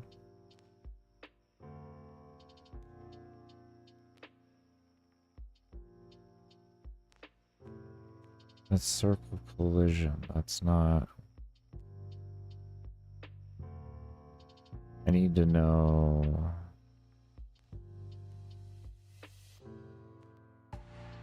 a point in circle. Could use a point in circle, maybe.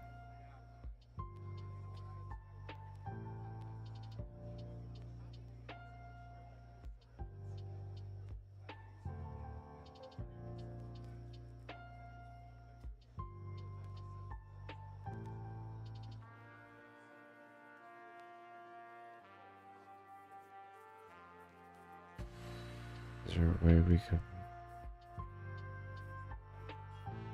Aware X... Where could detect the point circle? Maybe.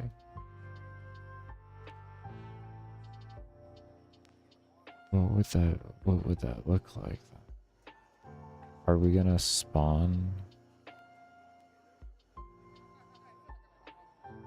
Would I essentially then just create like an invisible instance and then have that instance detect whether the place is free or not, and then if it is, it moves to that?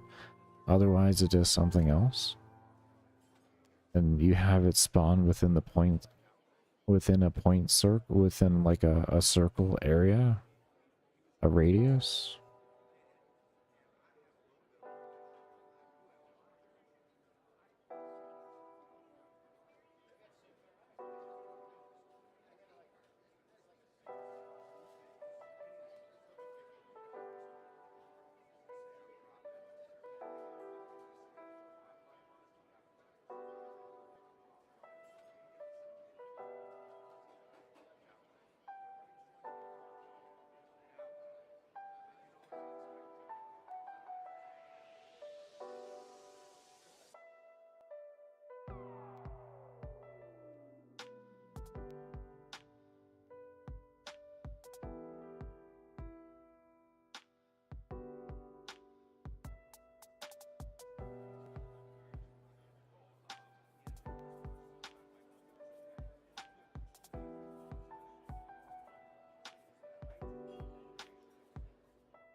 What if I use circle collisions and alarms?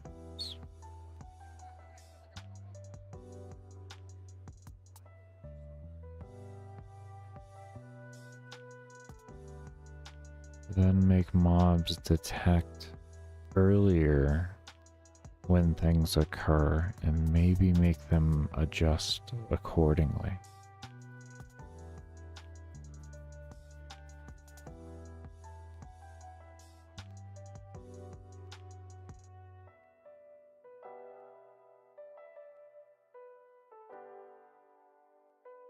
Say like a circle collision list.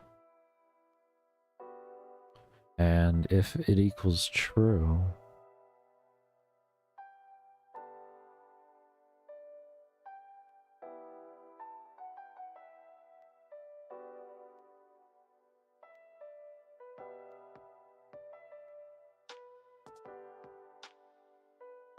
hold up.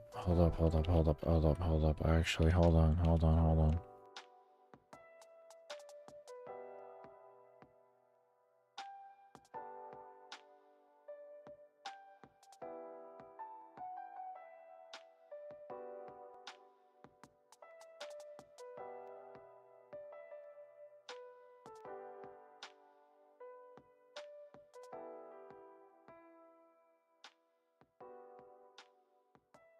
There's just an X plus. Why did I do that? Would have cleared this up faster. I think.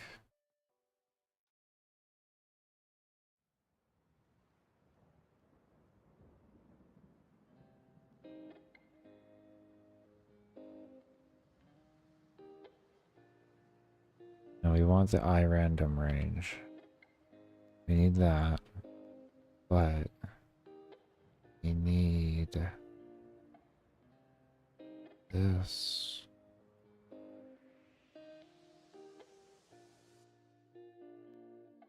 First off, we could just make this a temp variable. This is really not necessary. Be something to hold around.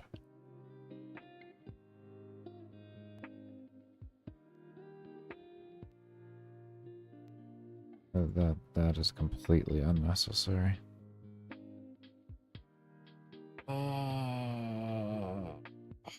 Come on, brain.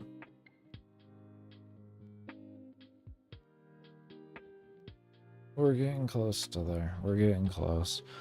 I'm gonna go ahead and render up the version of the game that I have right here. And we're gonna go ahead and take a break. We're gonna keep working closer to this. We're getting there. I do remember I only run ads when I am taking my breaks and when I do my support streams, so your lurks during those do keep the streams ad-free. Okay, everybody, I am back. Do apologize for taking a little bit longer there. My head is still just not being friendly to me today. I'm a bit mentally exhausted to be doing commentary and such, but I need to work, so I deal with the longer med breaks. Or I deal with the more frequent ones and such. As long as I get work done. As long as I get work done.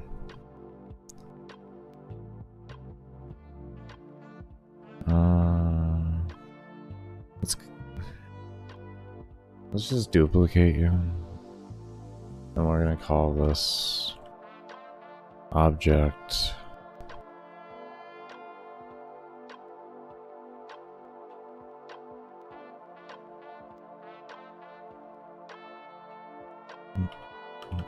soul. Oh, my OCD is not gonna. No. There we go. Oh boy. Baker, is that why you capitalize everything with all of this?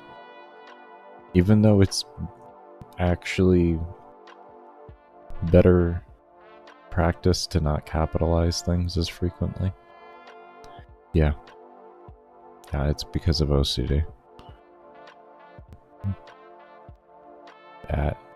It will bother me otherwise. And it will bother me to the point to where it would become more inefficient for me, unfortunately. One moment.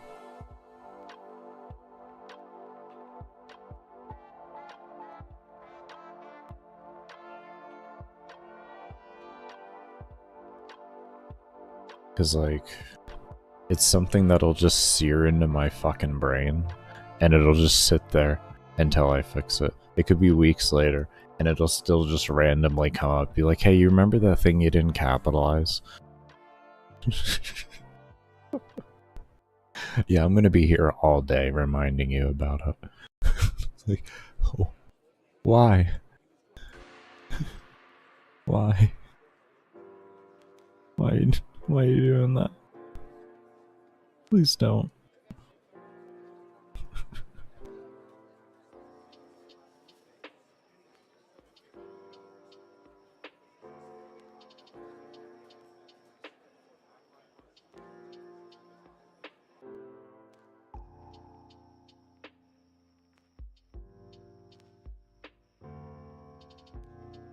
Okay. Should be an empty draw. And then I'm gonna call you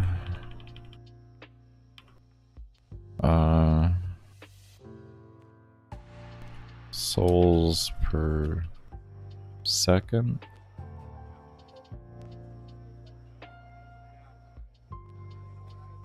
Maybe?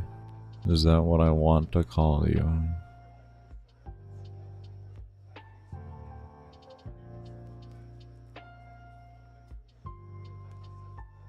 Souls per second. Why do we have a -10 on here? What do we do? Oh, we did middle and then we just... Why? Why didn't you just do top and bottom?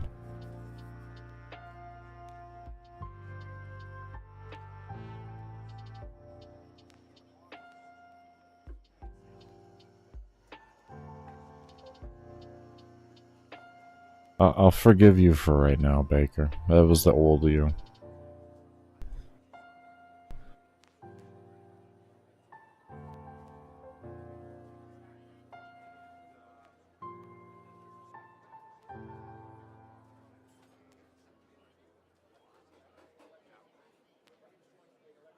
It's not gonna... It's not a big deal. It's not a big deal.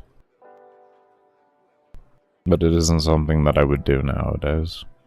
Instead, I would have these done by top and bottom, and then they would sort themselves out like that. I wouldn't use Y minus, and then just do a middle alignment. Essentially do a middle alignment, and then to offset it into the correct position, minus the direction that I choose to go into. Wouldn't usually do that. It would just be X, Y, and then these are kind of weird. This would be a bottom alignment to have it come up on the top, and then it would be top alignment for the bottom end. Middle, of course, middle. So if you have something big enough to where you could have fit 3 of the values in there, you'd be able to do that.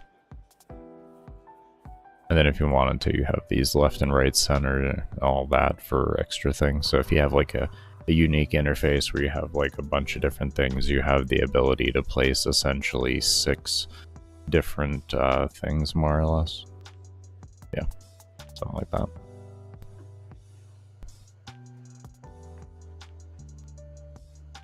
Wait, more than that. Be 3, 6, 9, 9. 9 different things.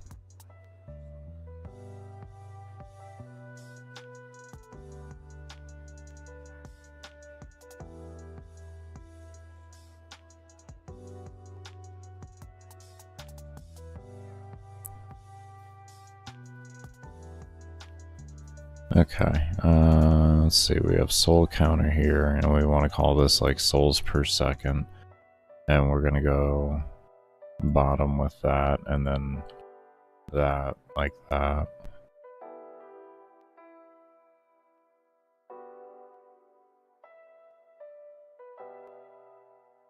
We can make it large. Well, we should just souls per second.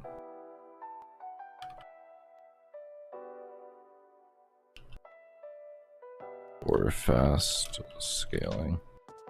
Kind of give me a base idea of what I'm looking at here.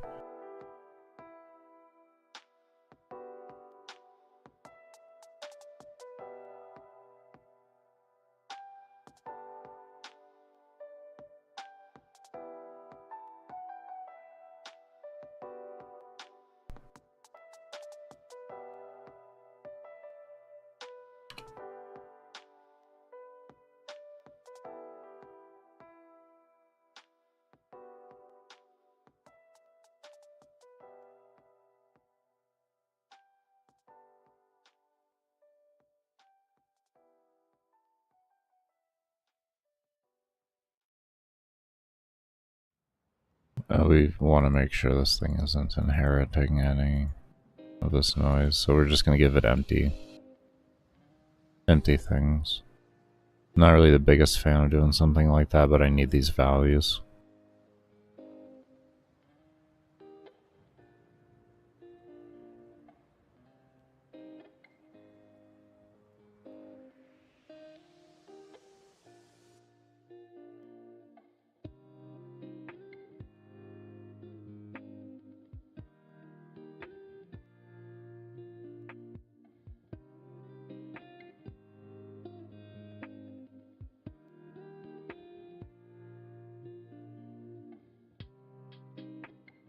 Do we actually? Or could we just...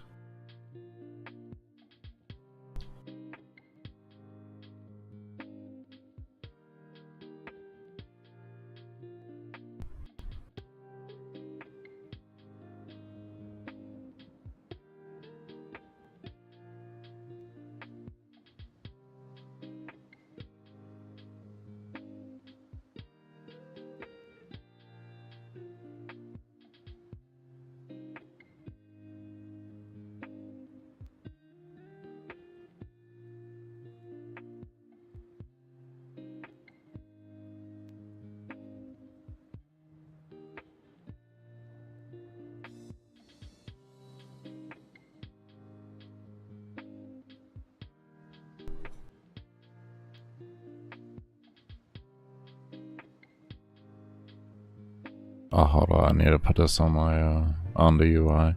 You know, it ain't gonna find it if it ain't there. We can't look at it. I don't know if y'all knew, but we can't look at something that isn't there. Shit is crazy. Unbelievable.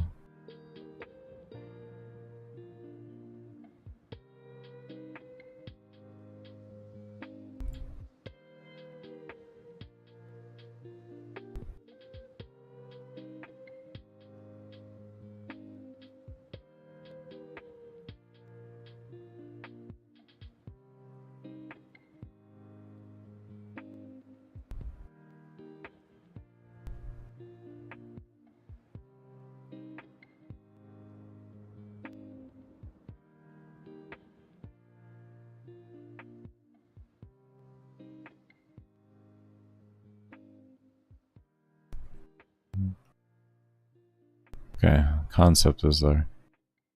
Concept is there.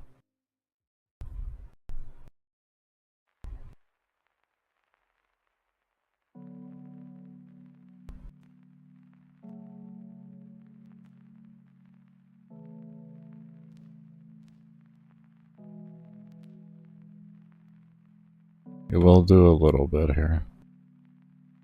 Because I kind of just... I want a little bit of separation between them. It's kind of... not minus, this is plus 3. Stupid ass. This is minus 3. I want a little bit of spacing between them.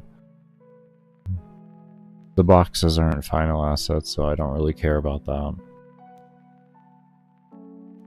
Like, it can look a little wonky in the box if it wants, I don't really care. The box ain't gonna be there. You'll see there's just a tiny bit more spacing to it. Tiny bit more. I was thinking 5 was gonna be good, but I was kinda hesitant.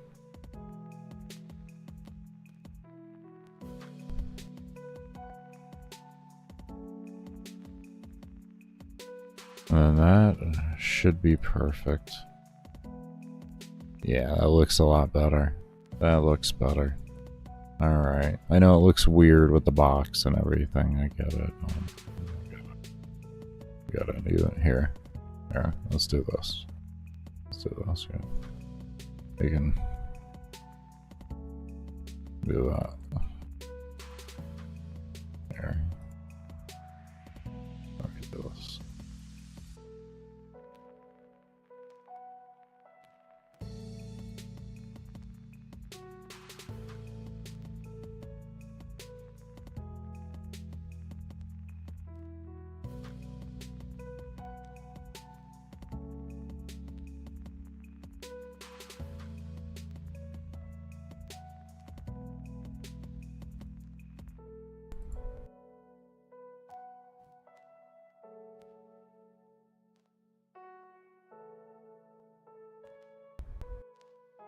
Come on.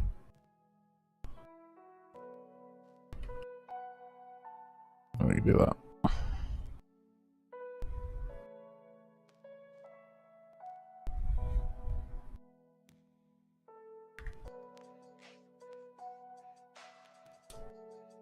There, see? Better. There we go. Look, see?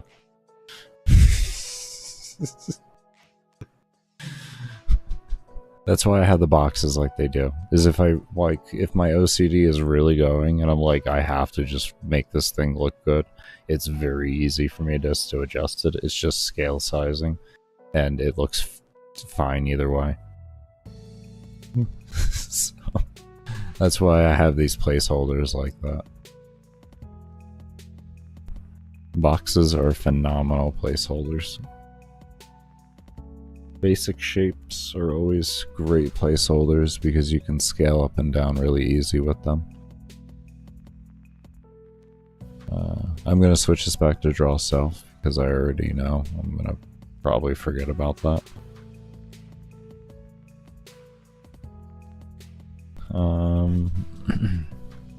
Okay. So here, this is soul counter. Now when we click it, what do we want to do with it? What do we want to do with it?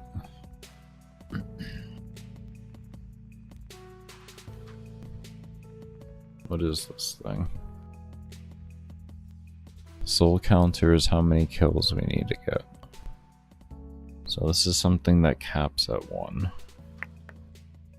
So it starts at 100.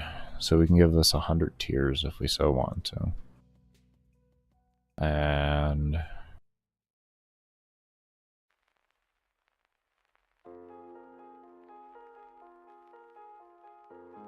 we'll have all the buttons just be increases, and we'll set a general reset to it.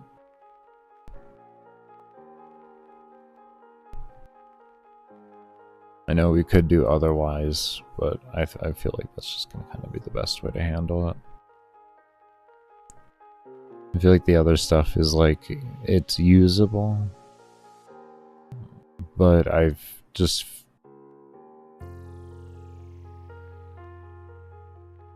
generally would feel like if the player is going to be resetting the thing, they're just going to reset a whole flat thing and want to redo the values altogether. That's what I would guess. I mean, I could set individual resets, I guess, for each one.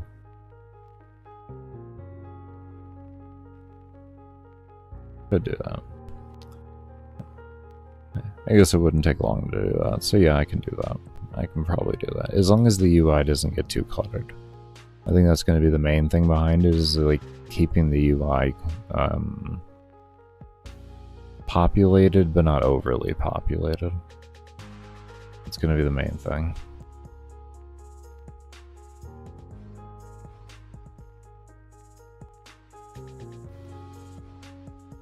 Okay, so this one, we want to do if player level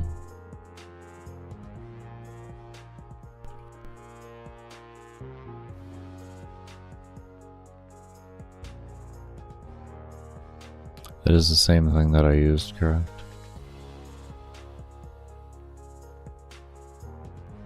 Totally not where I want to be right now.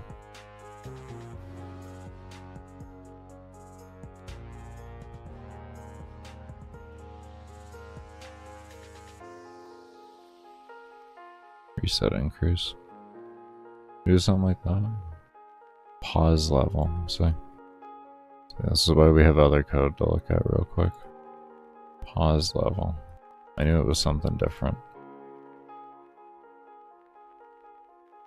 Not less than. This is going to be a greater too. Thank you. I'll say 100, just to give us a test. I feel like 100 would make sense in a general regard. 100 for each one. You give 100 ranks.